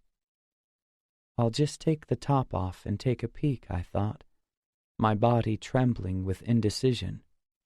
I drank more water, focused on its coldness in my mouth. I told myself to put the bottle away for now, replaced it carefully in the backpack. My eyesight was still contracted to a narrow circle. Suddenly I needed to use the toilet, but just as I was leaving the room, my cell phone rang. It was Kyoko Yoshioka. "What are you up to?" she asked in her high-pitched voice. I remembered that I'd called her once when I was drunk, letting her know my number by mistake. "You could say I'm busy." It sounded like she was outside somewhere. "Oh, okay, I'll keep it short. That movie I was watching at your place, with the story that didn't go anywhere, what was it called?" I walked slowly back into the living room. "Nostalgia. It's Tarkovsky." "Ah." She fell silent. In the background I could hear the noise of cars, the shrill laughter of other pedestrians. "Okay, thanks." "Sorry. Bye." There was another long pause, and then she hung up. Chapter 10. A droplet formed, slid down under its own weight, joined with other drops to become a trickle. The water reflected the lights. When I picked up my glass, the drop seemed to cling to it, then quivered soundlessly on the tabletop as though unsure what to do next. I stuck a straw in my iced coffee, but it didn't taste of anything. I couldn't even feel its coldness on my tongue. The man sitting at the table on my left, his head looked soft like a fruit. It seemed to swell and collapse in on itself. I felt I was suffocating. At that moment, the door opened, and Kaori walked in. She nearly bumped into the waiter, bowed, and then turned towards me with a smile. I sipped my water and raised a hand to wave, but my gesture was too small to be noticeable. "Sorry," she said. "Have you been waiting long?" "No." Seeming not to notice the state I was in, she called the waiter and ordered Darjeeling tea. "I'm sorry about today. I know we were supposed to meet at the club, but—" "Did something happen?" "Yeah, there was." She looked down, as if reluctant to go on. I felt like the words were being dragged out of me. A customer nearby had put his briefcase on a chair, and for some reason I imagined that it contained a bottle of cyanide. "I haven't had many customers lately, so Azumi suggested asking you to invite me out. It must be a pain, but even though you kindly agreed, suddenly there seemed to be some kind of trouble between the manager and the owner of the building, and the bar was closed for the day." "Oh, well, I guess there must have been a problem of some sort." "I don't know, but I'm very sorry for putting you out." No. Don't worry about it." Beneath her white suit, her legs were sheathed in black stockings. Around her slender neck she wore a silver necklace. I couldn't bring myself to look at the supple movements of her body directly. When I had received her email invitation, I had immediately replied that I would come, but I had no idea what I would do when I met her, what we would talk about. Everything I had to do was already done. I had thought my life was already over before I had the plastic surgery, when I was standing on the roof of my condo looking down into the void without a thought in my head. In spite of that, I'd kept on living, and now I'd ended up here, and there was nothing left for me to do. "Mr. Shintani?" Kaori was staring at me with her big round eyes. Since it wasn't a work day, she wasn't wearing much makeup, and she was so beautiful it made my heart ache. "Are you all right?" "Sorry." It didn't feel like we'd been there that long, but the cafe had emptied out. The businessman with the briefcase was still there, though. I couldn't shake the feeling that the bottle of poison was inside. I'm sorry for dragging you all this way. You must have better things to do. No, it's not that, I said. I tried to smile to smooth things over, but the muscles in my face wouldn't function properly. I'm just a bit tired from work. Sorry. Oh, it'll be all right. I'm on holiday at the moment, but I still haven't caught up on sleep. I finished my iced coffee, then reached for my cigarettes, just to give my hands something to do. Is your work really busy? No, well, no more than any other office job. The waiter refilled my water glass with a smile. Kaori was drinking her tea. I hadn't noticed it arrive. Her lips were moist. What do you do? Oh, just trading. I remembered with a leaden feeling that I was actually unemployed. It sounds hard. Not really. Your job looks difficult, too. Not at all. She laughed. It brought back memories of her laughter as a child. The club isn't that busy. I guess it's nothing to joke about. At the moment, we get a basic flat wage, but they're saying we could go to working on commission. If that happens, I might have to quit. What would you do then? Who knows? She rested her arms on the table. Her slender fingers were moving slightly. When I was young, I thought about going to college and training as a nurse. Her voice tailed off. You could still do that? No, it's impossible. I don't have the confidence, and I don't have much money. I thought of all the money the Kukis must have sent her. But your job looks like it pays well. Well, I have money and I don't. I'd feel bad about using it. Feel bad? My pulse quickened. Yeah.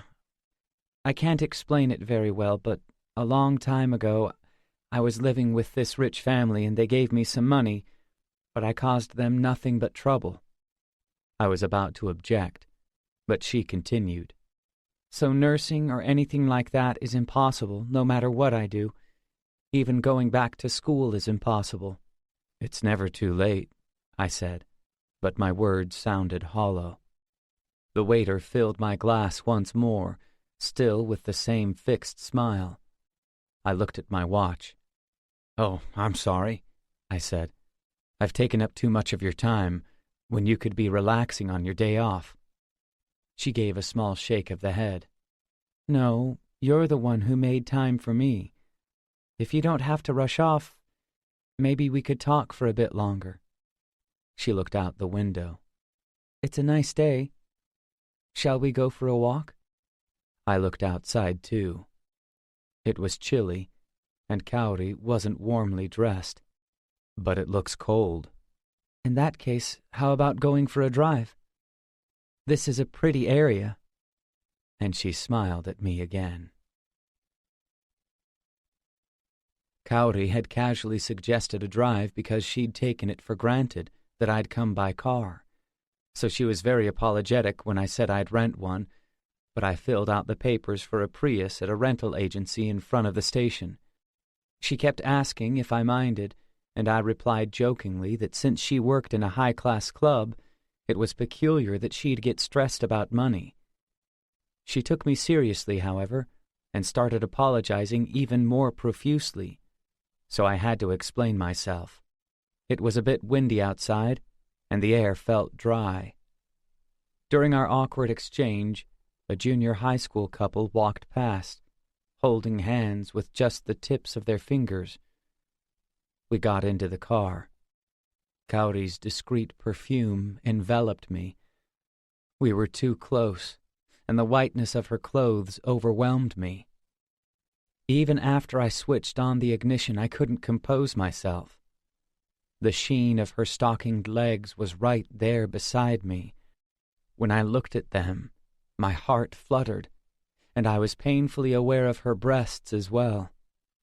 My entire happiness was sitting beside me, and I knew it would never be mine.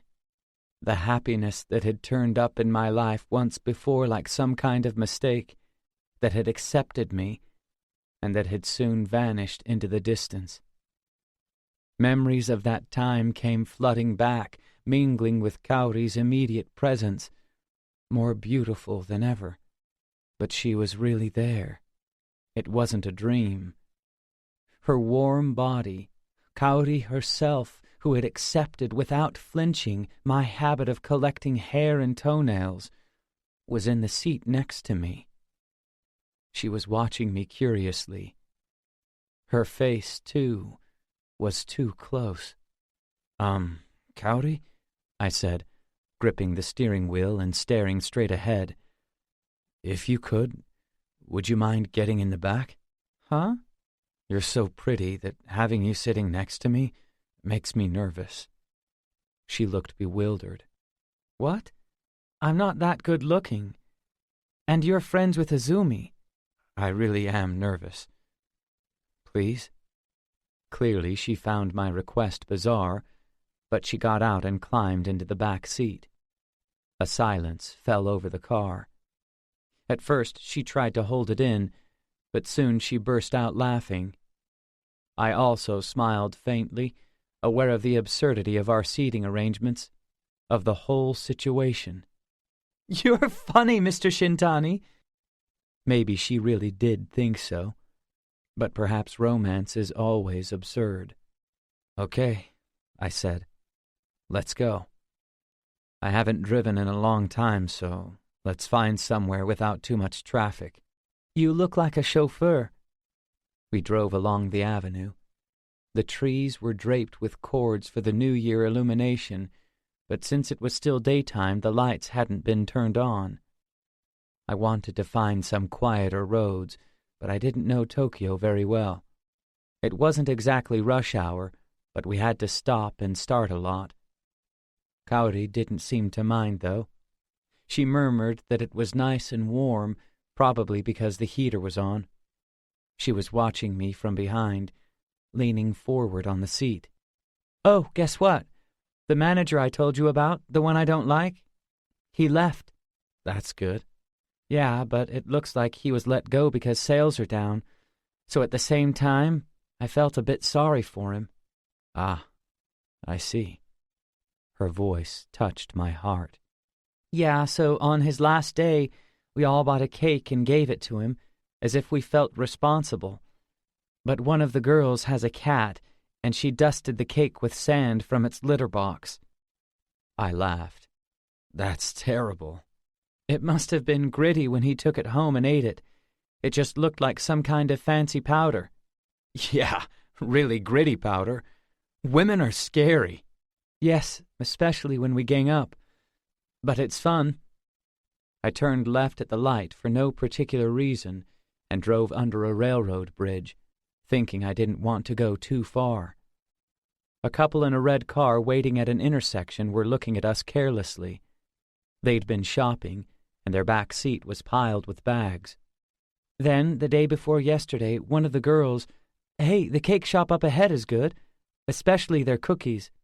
After what you've just been talking about? True. She laughed again.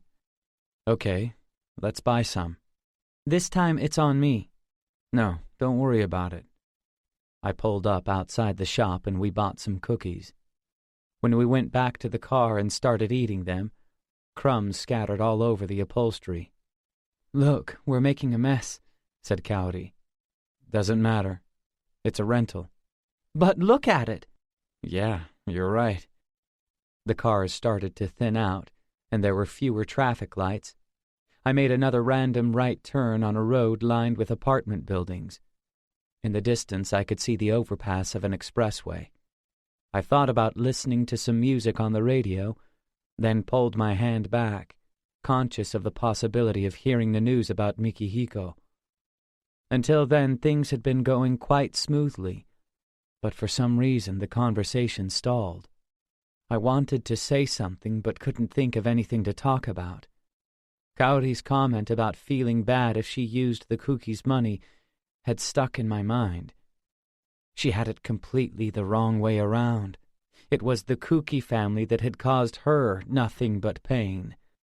I didn't know what she was apologizing for, and as far as I was concerned, she should use whatever she could get her hands on to secure her future. "Maybe you've heard this from Azumi," Kaori said, breaking the silence. I was deep in my own thoughts, and her voice startled me. I realized she'd been speaking for some time. "You know they're talking about that guy now? The one who died?" Taken aback, I couldn't answer, and the atmosphere grew even more stilted. "He's the son of the man who adopted me." I was astounded. I only met him once, though, when I was a kid. The lights turned red, and I breathed a sigh of relief. I was finding it difficult to concentrate on the road. "The money I was talking about, I got that when my guardian died. Then when I heard the news, I felt even more guilty." "That's ridiculous," I said without thinking. "You've got nothing to feel guilty about." Kaori was looking at my face in the rearview mirror. "No, how can I put it?" She dropped her gaze, staring at her feet. "They're saying it might be suicide, aren't they? I'm not saying that's why, but I just thought maybe my guardian killed himself too, though he was already pretty old." My throat was tight. I clung to the steering wheel, determined not to turn around. "And he—" Kaori began, then stopped as though she'd remembered something. After a short silence, she continued. "The old man who adopted me, he often used to weep in front of me. I was just a child then." "What?" The lights changed, and I put my foot on the accelerator, but it was impossible for me to drive anymore. I pulled over to the side of the road. "The man who adopted you?" "Yes. Mr. Shintani?" She was obviously wondering why I'd stopped. I couldn't utter a word. "So, wow, how did we get to talking about this?" "Well, in that family, I had some problems, but the old man, he often got drunk and cried. It was really scary. Well, I found that pretty horrible, and I wasn't strong enough to handle it. But then the old man died, probably killed himself.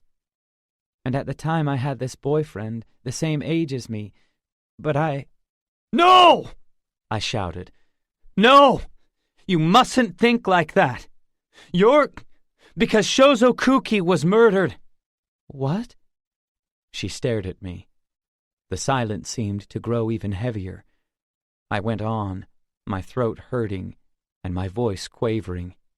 "He was killed by a crime syndicate. There's proof. That's why." "Mr. Shintani?" The interior of the car was suddenly freezing. I know Fumihiro Kuki." You could have heard a pin drop. Several cars drove by as we sat there on the shoulder. "I don't think Azumi knows. I heard about you from Fumihiro. It's not that I was trying to keep it a secret, that I knew him. I just never got a chance to tell you. Azumi was talking about you, and when I heard the surname, I realized you must be the woman he used to talk about. It's an unusual name. Fumihiro has always cared about you. If I ever saw you, he asked me to tell him how you were getting on." "Fumihiro did?" she asked. Kaori's voice, speaking my name. "Yes. Well, so you don't have to worry about the cookies anymore." "What's he doing now?" Suddenly, I was extremely reluctant to accept that I was no longer Fumihiro. I remembered that around the corner to the right there was the site of a demolished factory. I felt the dense air pressing down on me, felt something stirring inside. In the mirror I could see Kaori's lovely face. I couldn't move, as though I'd been seized by a powerful force. I gasped, realizing that what I was feeling was lust. Maybe everything had been leading up to this moment, I thought. My chest thudded painfully, and my eyesight dimmed. Mikihiko had told me that by eliminating all the people who were in the way, by setting up the right conditions, by meeting her again, I would destroy her, that I'd lay waste to the most beautiful, the most precious light in the entire world, and then that I'd transcend myself. By passing through an even greater shock than that of killing my father, I would change from a fretful human being into a monster. I would surpass my father and Mikihiko. I would wipe away the despondency that had shrouded me all my life, wipe away my regrets. I would change from Fumihiro to Shintani, and then from Shintani into a monster. I would cease to exist. In my madness, all my previous awareness would disappear completely. By dragging Kaori into the center of that turbulent vortex, my mind would change into a fierce flame, and then vanish. From that point on, I would never suffer again. As a monster cloaked in insanity, no memories or events would move me, because my previous self would perish. Then perhaps that violent evil force would fly off somewhere else, like the traffic accident that Mikihiko had talked about. Maybe my whole life so far had been lived as that evil, for that evil. My heart was beating fiercely and I couldn't breathe. I looked at Kaori in the rearview mirror, but her eyes were too beautiful for me. So beautiful that my existence, the reasons for my existence, lost all meaning. So beautiful that I was irrelevant. Kaori's warmth, the joy of being with her day by day, certainly at one time it had been present in my life. I felt a persistent, overpowering pressure at the back of my neck. I couldn't destroy the me that possessed those joyful memories. Even if my consciousness was hard to bear, I never wanted to lose it, because that would mean losing my happy memories as well. No matter how miserable I might be, I wanted to keep those days inside me. I remained facing forward in the driver's seat. Fumihiro, he's happy now, I managed to say finally. The windshield reflected my face back at me. The face of a killer. The face of a man who had lost everything. He's got a regular job at a company. He's married. He's happy. Working hard, and I heard he bought a house with a view of the ocean. I still didn't look around. In the evenings he and his wife go for walks along the beach, hand in hand. She's quite cute, though not as pretty as you. I knew I was just babbling. They've got one child, and he's doing his best not to pass his own depression on to his kid. When he argues with his wife, he's always quick to apologize. She often plays tricks on him, then laughs at his confusion, pushes her beautiful eyes close to his, and smiles mischievously. It's just an ordinary life. But for him... My eyes filled with tears, and I could hardly carry on. But he says that he was really happy with you. Sure, it ended, but throughout his childhood he was able to keep on living because you were there. Even with a father like that, even in that gloomy house, there were times when he thought about killing himself, but he managed to talk himself out of it thanks to the days he'd shared with you. Because he knew you were out there somewhere. Because of you, he was able to see a little good in this world. He could keep on going. His heart was filled with memories, and he never wanted to lose them. Those happy days really happened, and he wanted to keep them inside him forever. That's why I couldn't prevent the tremor in my voice. "That's why you must be happy." The sun was slowly sinking.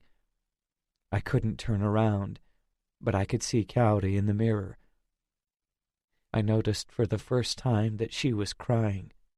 "This is so sudden. It's a bit of a shock." Her words came out haltingly. "When I heard he disappeared, I was really upset, and I didn't know what to do. So Fumihiro is—" The tears ran down her cheeks, but she didn't take out a handkerchief. I stayed motionless, my mind in turmoil. "I thought that if I met him I'd get all messed up again, and we'd both suffer, so I couldn't contact him." Her words were like a hammer blow. It had never occurred to me that I lived inside Kaori in the same way that she lived in me. "But still, just living is really hard, and not many good things have happened to me. But the time I spent with Fumihiro, that's been my salvation."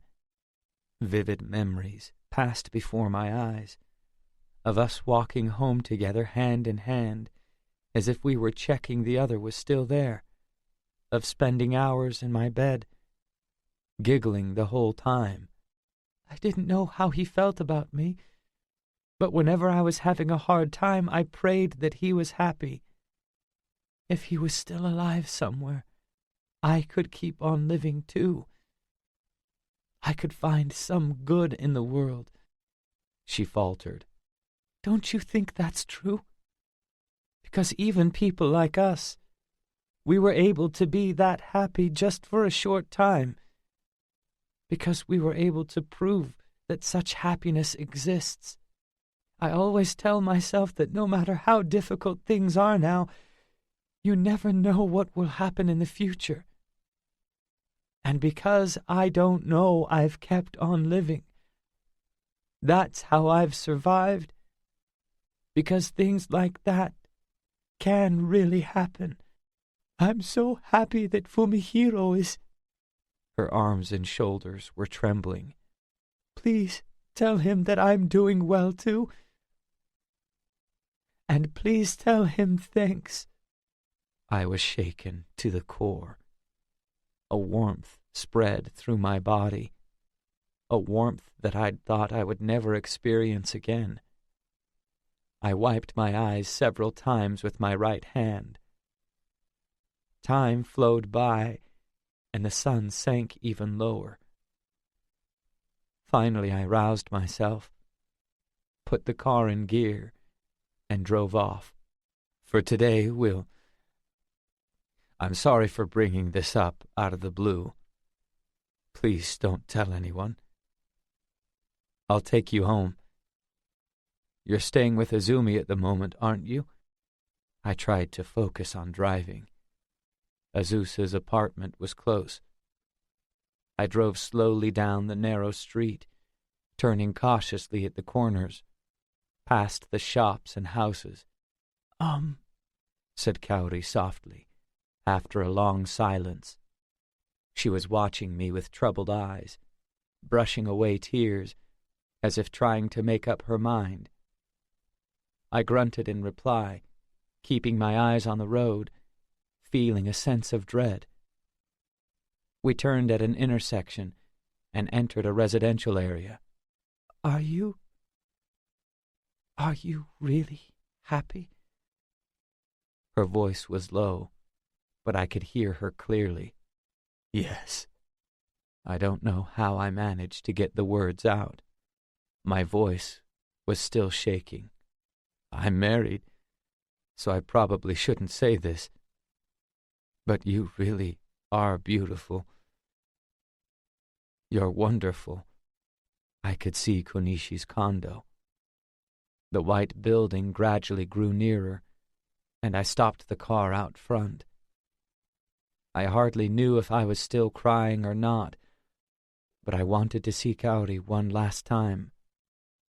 Whether I was Fumihiro or Shintani, that no longer seemed important. I twisted around in my seat, taking in her eyes and lips, her thin neck and shoulders. She was as lovely as ever, so lovely that I wanted to find some good in the world, no matter what happened to me. I love you. This was the second time I had made that confession to her, so it's probably better if we don't see each other again. Since I'm married. I turned to the front again and unlocked the doors. She hesitated, but then started to move. I kept my eyes averted, and finally I heard her getting out. She walked around and stood by the driver's side door, peering at me through the glass, her figure lit by the setting sun. Dazzled, I wound down the window. "Today," she started. Her whole body was bathed with an orange light. "I'm still a bit confused, but—" I handed her a paper bag. "Sorry, I forgot to give you this. It's a small present. A white hair tie." Kaori smiled weakly, her eyes red. "Please use it from time to time. At the end of the day." I took a breath. Tears welled in my eyes again. "I'm really glad I met you." I drove slowly away. I didn't know if she was watching me leave, but I knew that once I turned the corner it would be over. I searched for a place where I could pull myself together. After a few minutes I spotted a park.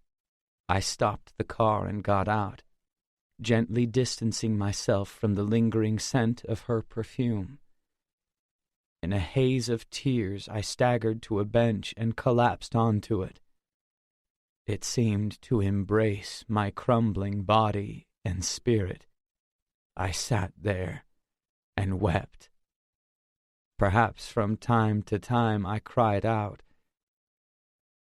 When I was finally able to stand, it was already quite dark.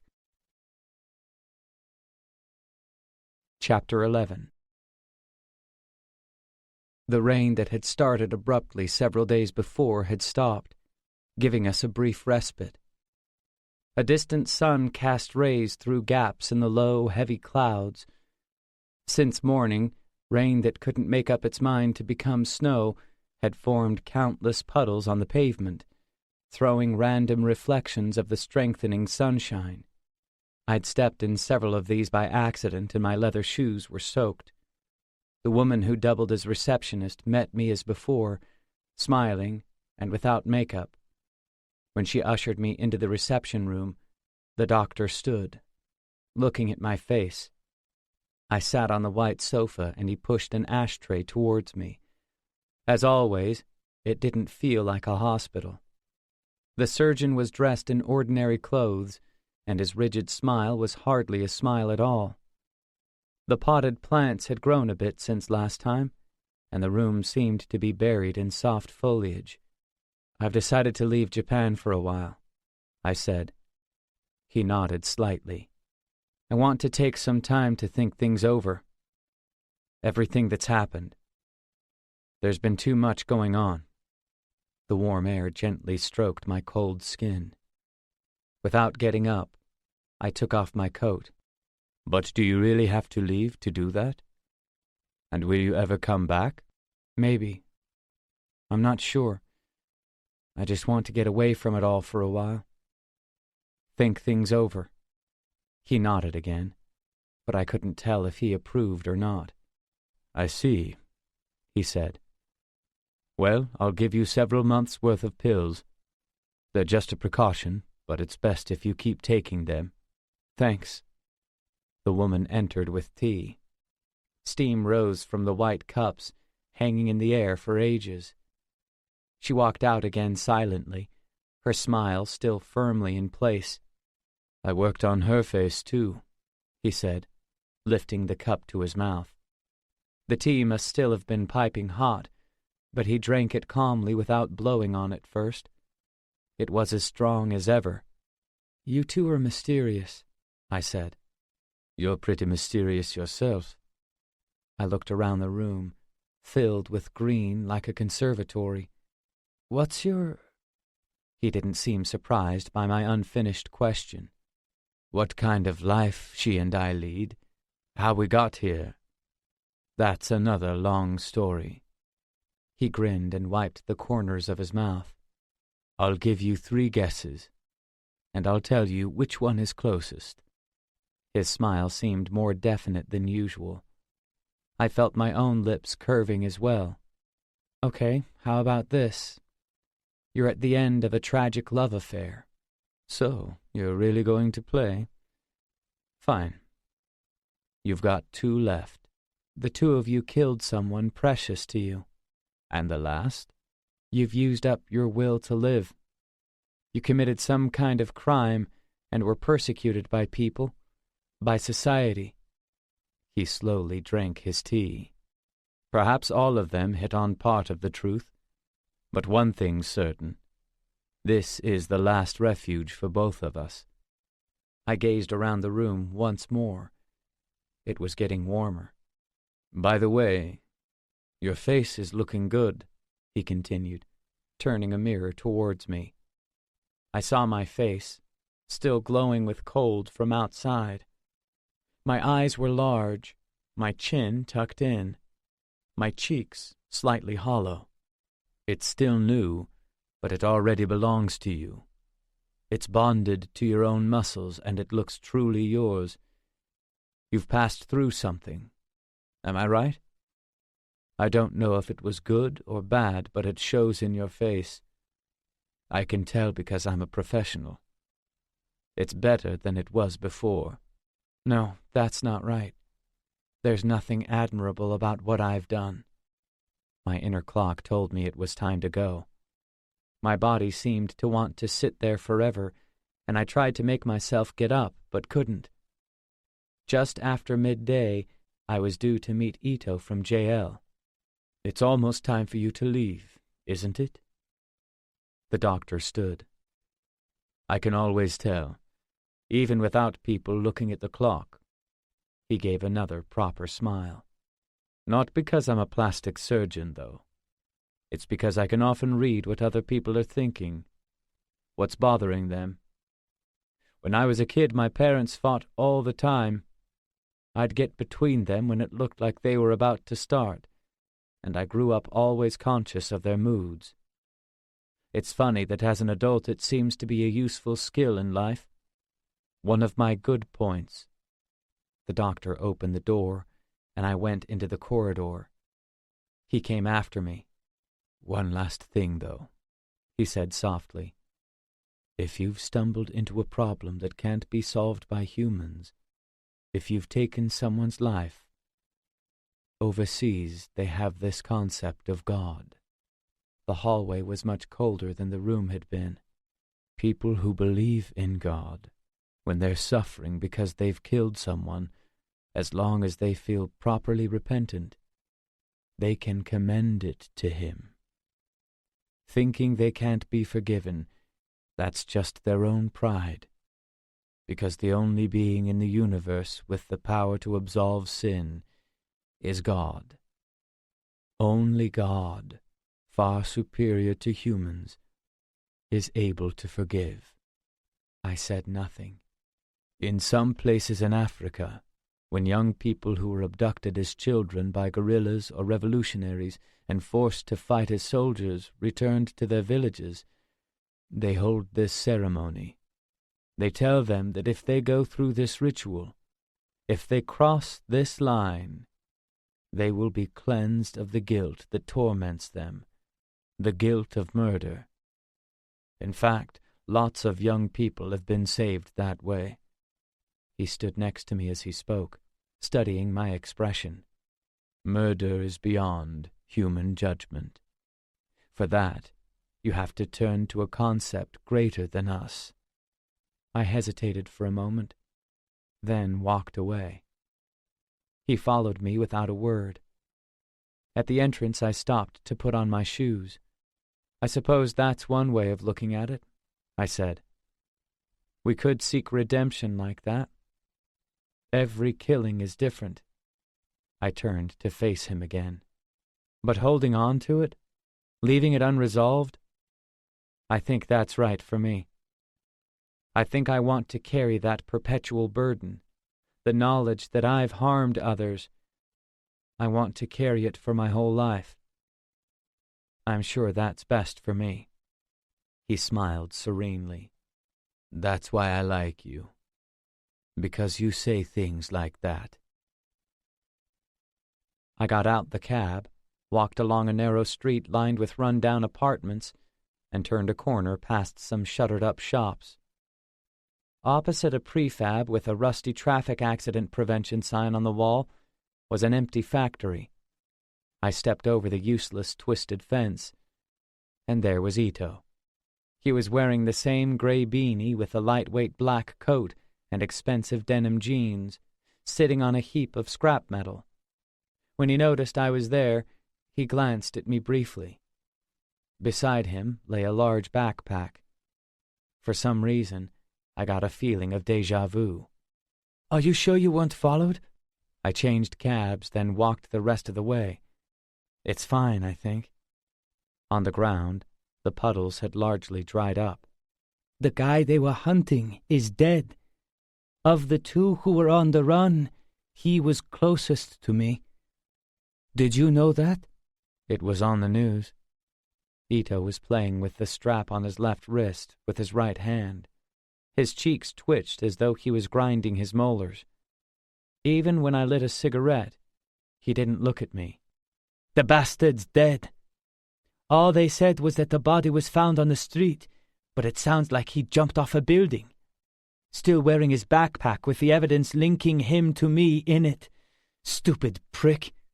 Guys like that, they can dish it out, but they can't take it when it looks like it's going to come back on them.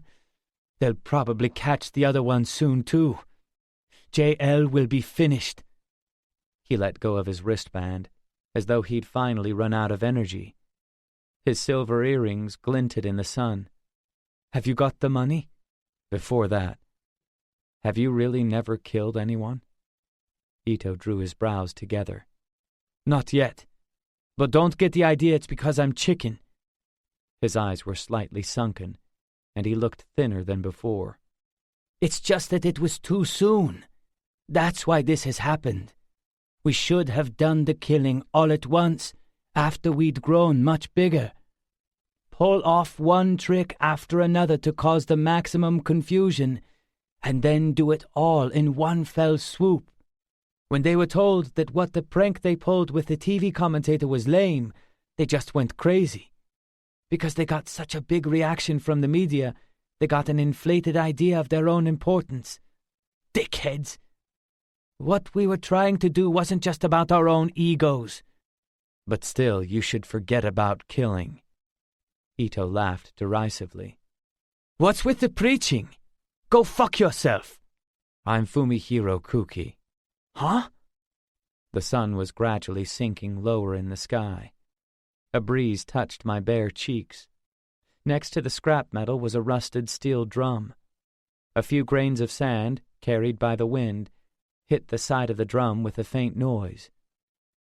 He was staring at me. "I'm a cancer, same as you," I continued. "I changed my appearance. I murdered my father before he could finish my education, so I'm incomplete. Your first instinct was right." He kept looking at me. "When you kill someone, it leaves a feeling that you'll never be able to wash off. It stays inside you forever. It continues to affect your judgment and thinking. It narrows down your life significantly. You don't have to put yourself through that." He didn't move, but he was still watching me. I remembered what we'd talked about before. "What are you living for?" "I guess everyone has different reasons, but for me, it's because I've got memories that I don't want to lose.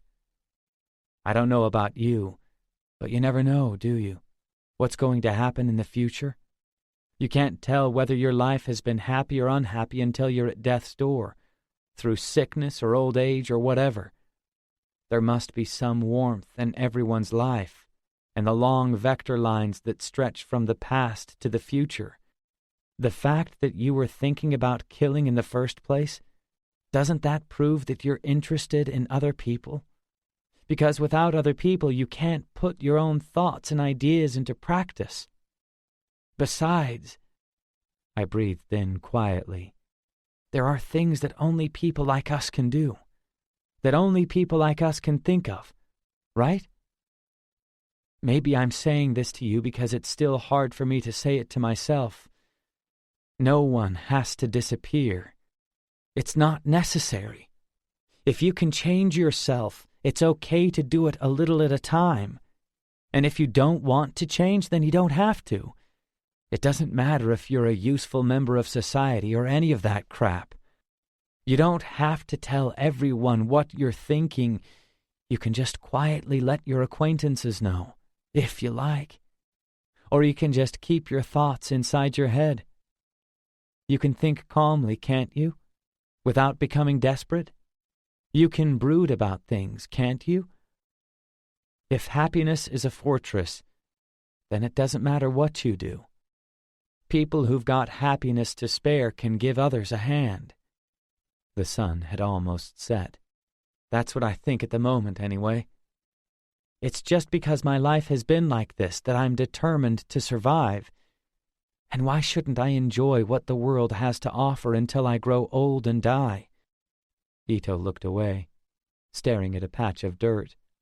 The slanting sunlight cast long shadows. You sure do talk a lot. Because with you, it's like I'm talking to myself.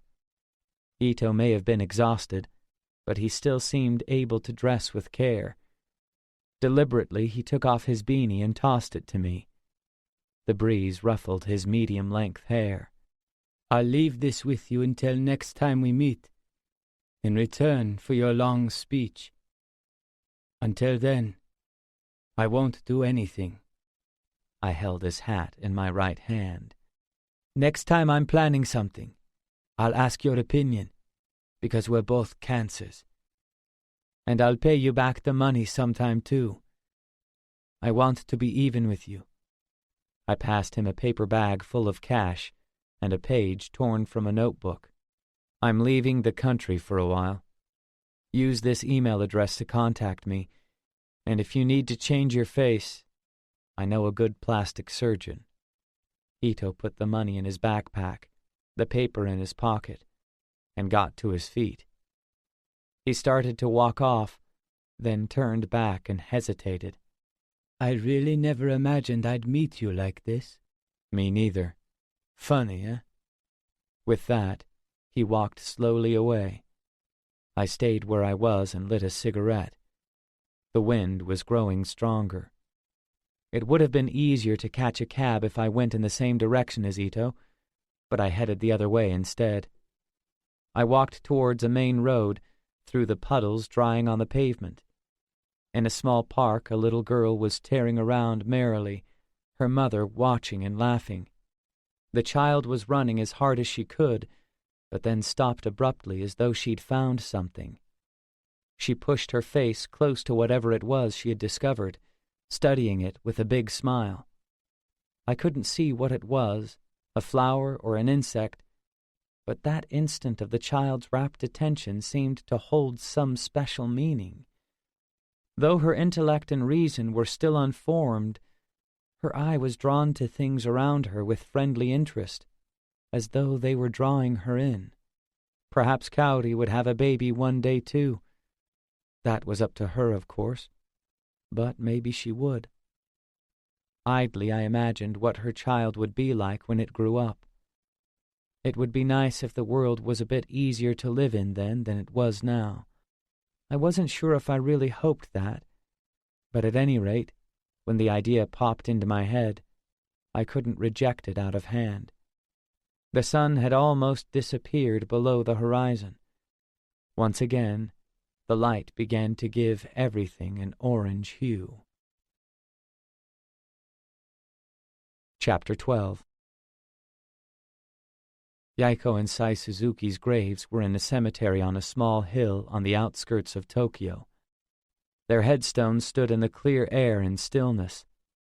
As I placed my flowers in front of them, I noticed that the ones already there were still fresh. I decided to give them some water. The detective, who had accompanied me, gave me a hand. "You're not directly related to them, you know," he said quietly. "I know, but I still thought I should come." I lit a stick of incense with my cigarette lighter and then stood, looking at the graves in front of me. Silently I informed them that Koichi Shintani was dead too. We returned to the car without speaking, and the private investigator drove.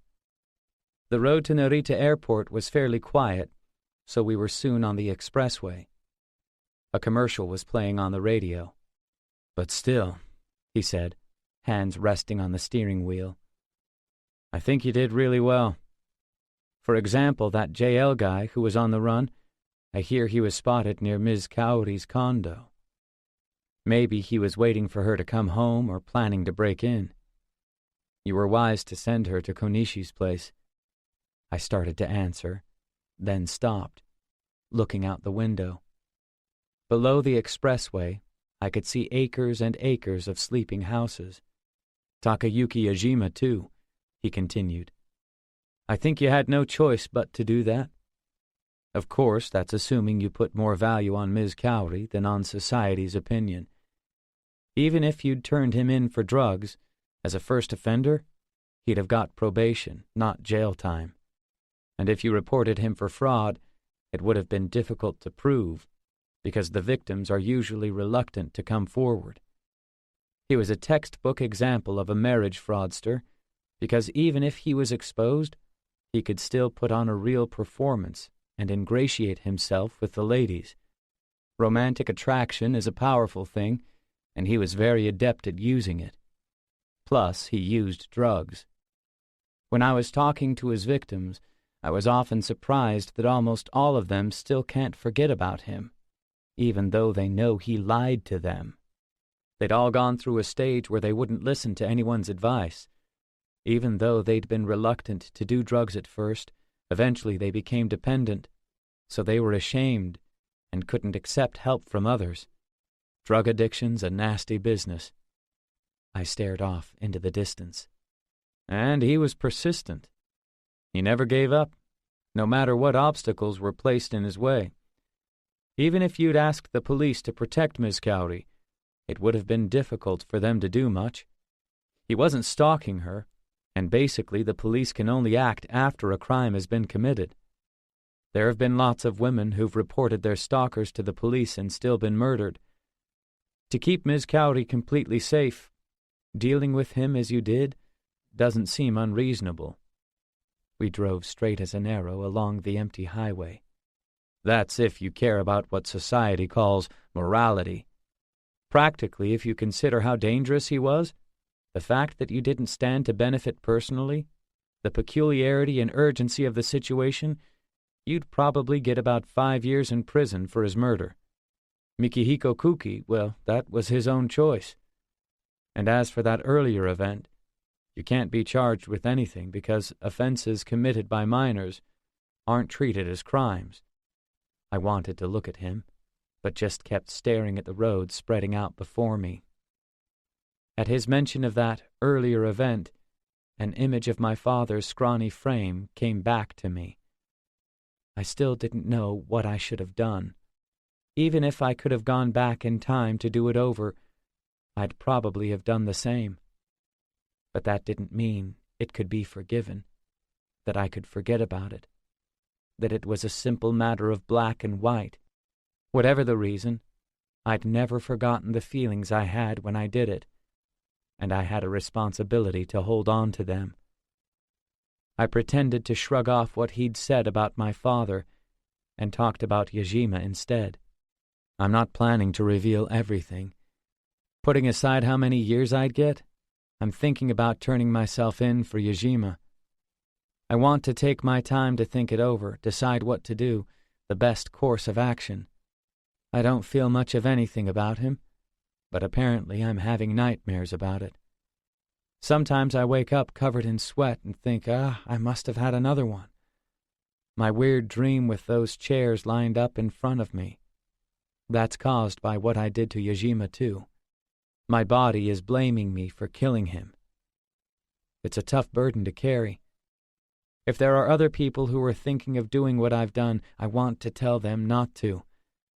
It ruins your life, and they should think of a better way. The only reason I managed to do it was because back then I felt I was already a dead man walking. If you think about wartime, hundreds of thousands of people end up living with that feeling. Haven't you worked it out yet? Interrupted the detective. It may not have been 100% certain, but there was one way you could have protected Miss Cowrie from Yajima that would probably have succeeded. That was if you'd become her boyfriend. All his skill at seduction would have been useless, because con men like that don't target women who already have a partner. In fact, she was single, and even though she'd been warned about dating customers, she quite liked him already. But if you were going out with her, she'd have ignored him, and he could never have gotten close to her in the first place. Right? I guess with Fumihiro Kuki behind him, he might still have tried to muscle in, but he probably wouldn't have got anywhere. Still, you didn't do it. I said nothing. I think you did really well. The only thing that didn't go smoothly was your love life. A truck loaded with timber raced past us. Cars were streaming by on the other side of the median strip, heading towards their various destinations. The radio started playing a gentle guitar melody. But you look a bit more solid now than you did before. When I met you earlier, I had this rude thought. I imagined you were an old man on the verge of death, mumbling to God that at least you hadn't killed yourself. He grinned. I smiled back faintly. You've really helped me a lot, I said. You don't know how much. It looks like Azusa has genuinely made friends with Ms. Cowrie. I'll keep an eye on her a bit, too, but Azusa being her friend, that's got to be good for her, doesn't it? He hesitated for a second before continuing. The first time I met you, you asked me about the investigations I did for Shozokuki as a test. Of course, one reason I didn't hand them over was my sense of professional ethics, but I also thought about the enormity of the consequences if they came to light, and I couldn't give them to you. Actually, there are still more. But I guess you've had enough of the cookies, haven't you? We left the expressway and came out on a wide road. For some reason, the passing cars and the houses, the traffic lights and the pedestrians, all seemed dazzling. When we reached Narita, the detective lifted my suitcase out of the car for me, and I thanked him. Then he looked me in the eye and spoke. I saw you once, at the estate. We walked past a row of waiting taxis. I noticed for the first time that he was a little taller than me.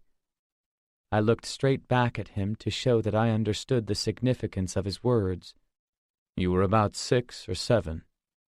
I visited the house in Nagoya to report the results of an investigation to Shozo, and I saw you in the corridor, really skinny, with some toy blocks in your hand.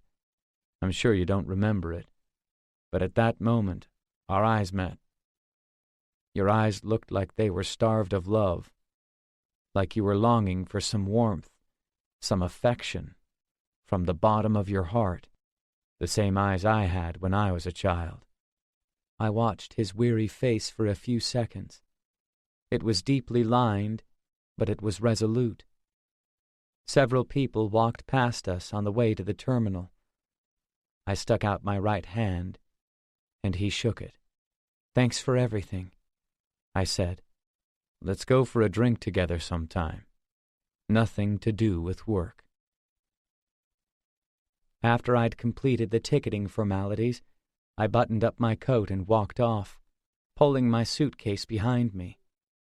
Even though I had plenty of time, I went through the baggage inspection, checked in my luggage, passed through passport control, and headed towards boarding gate 12. The waiting room was still almost empty. I went to the smoking area, had a cigarette, and then returned to the gate, thinking that I should have checked in my carry-on bag as well. And there was Aida. He rose slowly from his seat, looking at me. Chapter 13. He walked slowly towards me. I ignored him and sat in a nearby chair, but he lowered himself into the seat next to me. We sat there side by side in the departure lounge in front of Gate 12. I stared blankly at the bag in my lap. "Obviously," he said softly, "this isn't a coincidence. I've been waiting for you." I kept my eyes forward, not looking at him. For some reason, he adopted the same pose. "You know about the cult Ramla that took over a nuclear power plant 24 years ago. His voice was still low, his face averted. The empty, sterile waiting area seemed to spread out before us. They'd caused quite a bit of trouble before then. As a detective, I was involved several times when there were problems with people who'd left the group.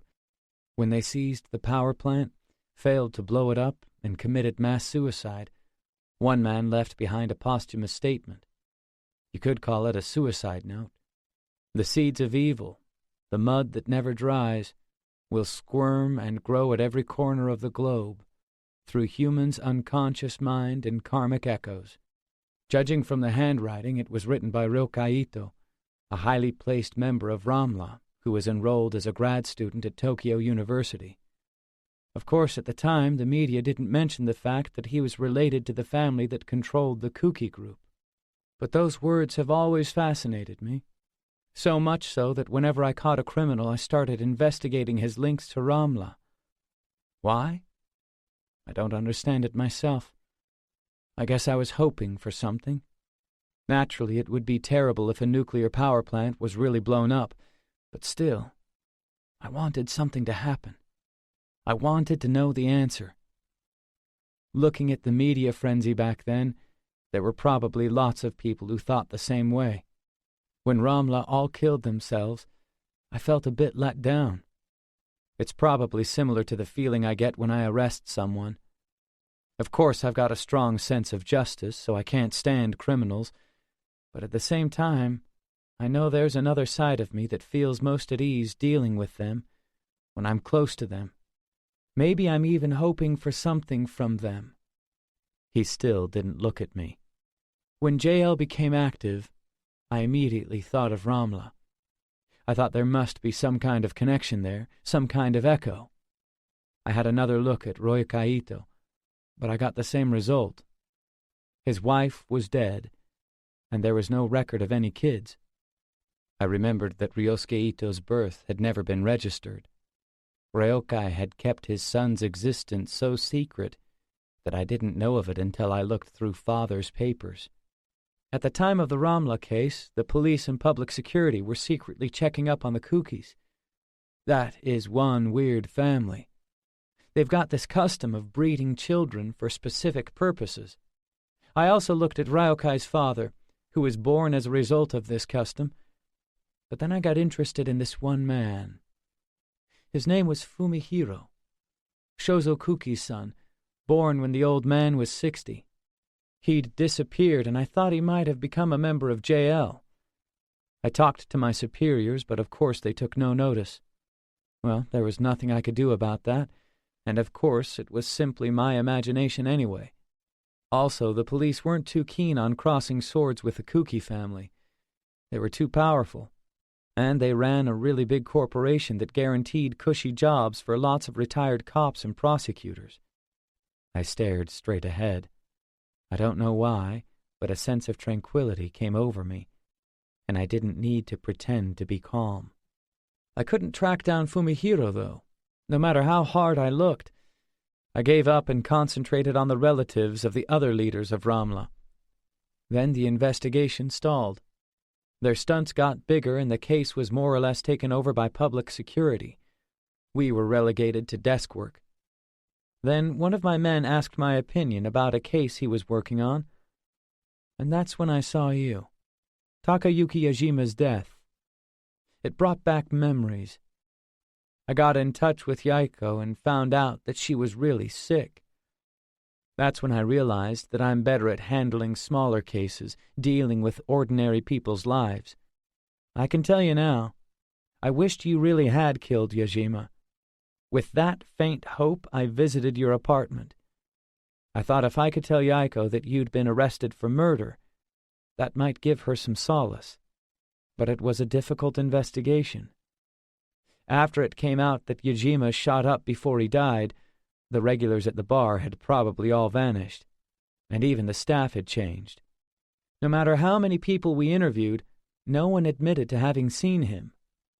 Still, I thought I'd stick with it. But when we found out that there was a member of JL in our precinct, we got really busy, and we didn't even set up an incident room for the Yajima case. For one thing, it was hard to identify the murderer because of how Yajima was killed. Then we found the room the JL guy on the run was renting, and we discovered your photo. I didn't know what to make of it. I thought that if you were connected to JL and were arrested, that would be good news for Yaiko. But she died first. More than that, though, you weren't the kind of guy who'd join JL in the first place. All my instincts as a detective cried out against it, and while I was puzzling over that, Mikihiko Kuki's death was splashed all over the headlines. As he told his story, Aida remained completely immobile. In the distance, a loudspeaker announced a plane's departure, but it wasn't mine. It looks like he was covertly funding JL, using hidden channels.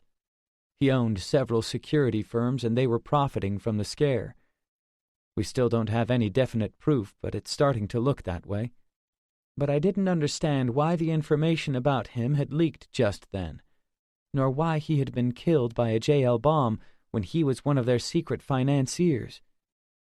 Then something even more surprising happened. Your picture turned up in Mikihiko's room, too. What's more, there was a link between him and Yajima. Just before Yajima's death, you also went to the Dialfaro. And someone else came out of the woodwork as well, Kaori Kuki. I didn't turn around. I knew her name from the time I was looking into the Kuki family. I had this preconceived idea, though, that anyone who was actively involved in JL had to be a man, and I hardly paid her any attention. But we found hundreds of photos of her at Mikihiko's place. Yajima had pictures of lots of women, but Kaori was among them too.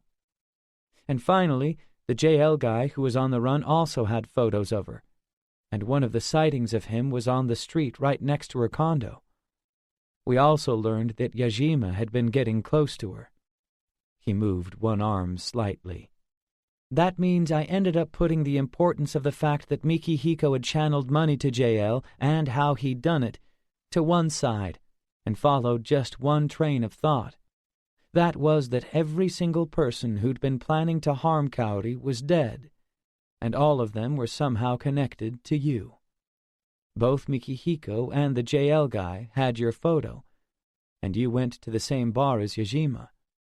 Then after Mikihiko's death, his secretary told us that he called you once to the hotel where he was staying. However, there was no connection between your life and his, and I couldn't find any link between you and Kaori either. I really didn't understand what was going on. But then I came up with a theory. He took a deep breath. If you were Fumihiro Kuki, it would all fit together. Fumihiro and Kaori grew up together on the Kuki property, and since they weren't blood relations, there was a good chance that they were intimate, and we received information confirming that. There were various unsavory rumors about Shozo Kuki and women, and he disappeared in mysterious circumstances about the time that Kaori entered adolescence. I'll say it one more time. Everyone who plans to hurt Kaori Kuki winds up dead. Someone like Fumihiro might also be interested in JL, and it would explain why you seemed so different when we met after all these years. But even though I had this theory, I couldn't be all that confident about it, because you look completely different from him. even down to the shape of your ears." He turned to me, but I still didn't look at him. Various memories floated quietly through my mind, then vanished again. I laughed disbelievingly. "It's all in your head," I said. "You've got no proof, and just saying it doesn't make it true.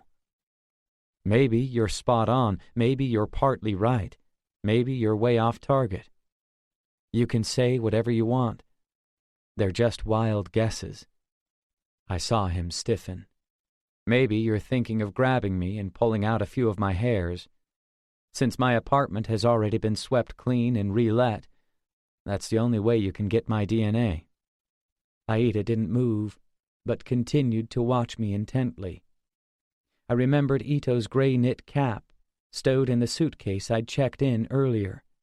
"But you're wasting your time," I said, "because if you don't know where Fumihiro is, you can't check my DNA against his.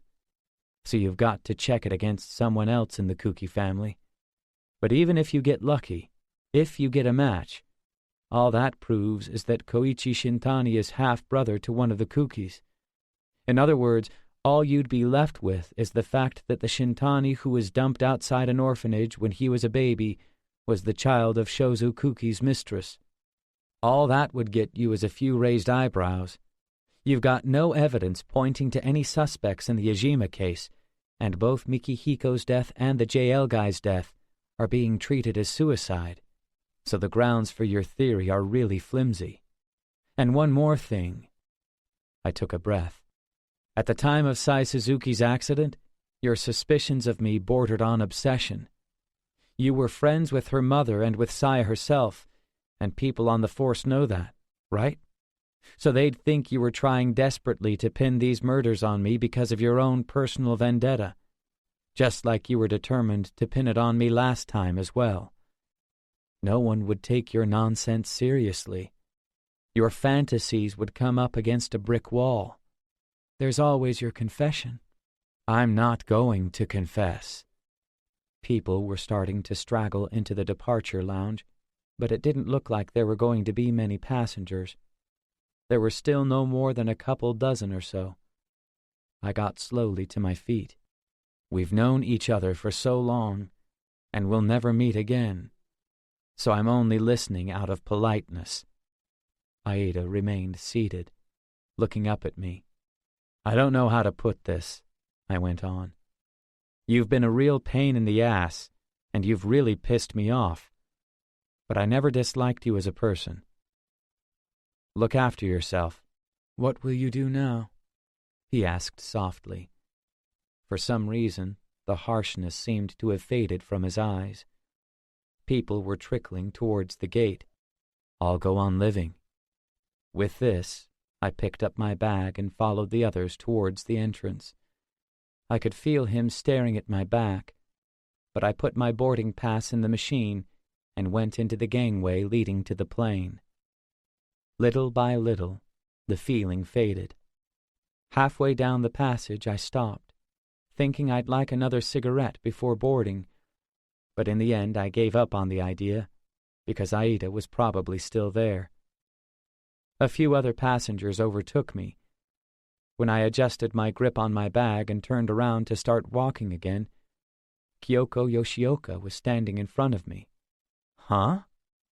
She looked at my face and laughed quietly. She was wearing a denim jacket and a tight black skirt, with a small bag in her hand. "You were talking to that strange guy for ages.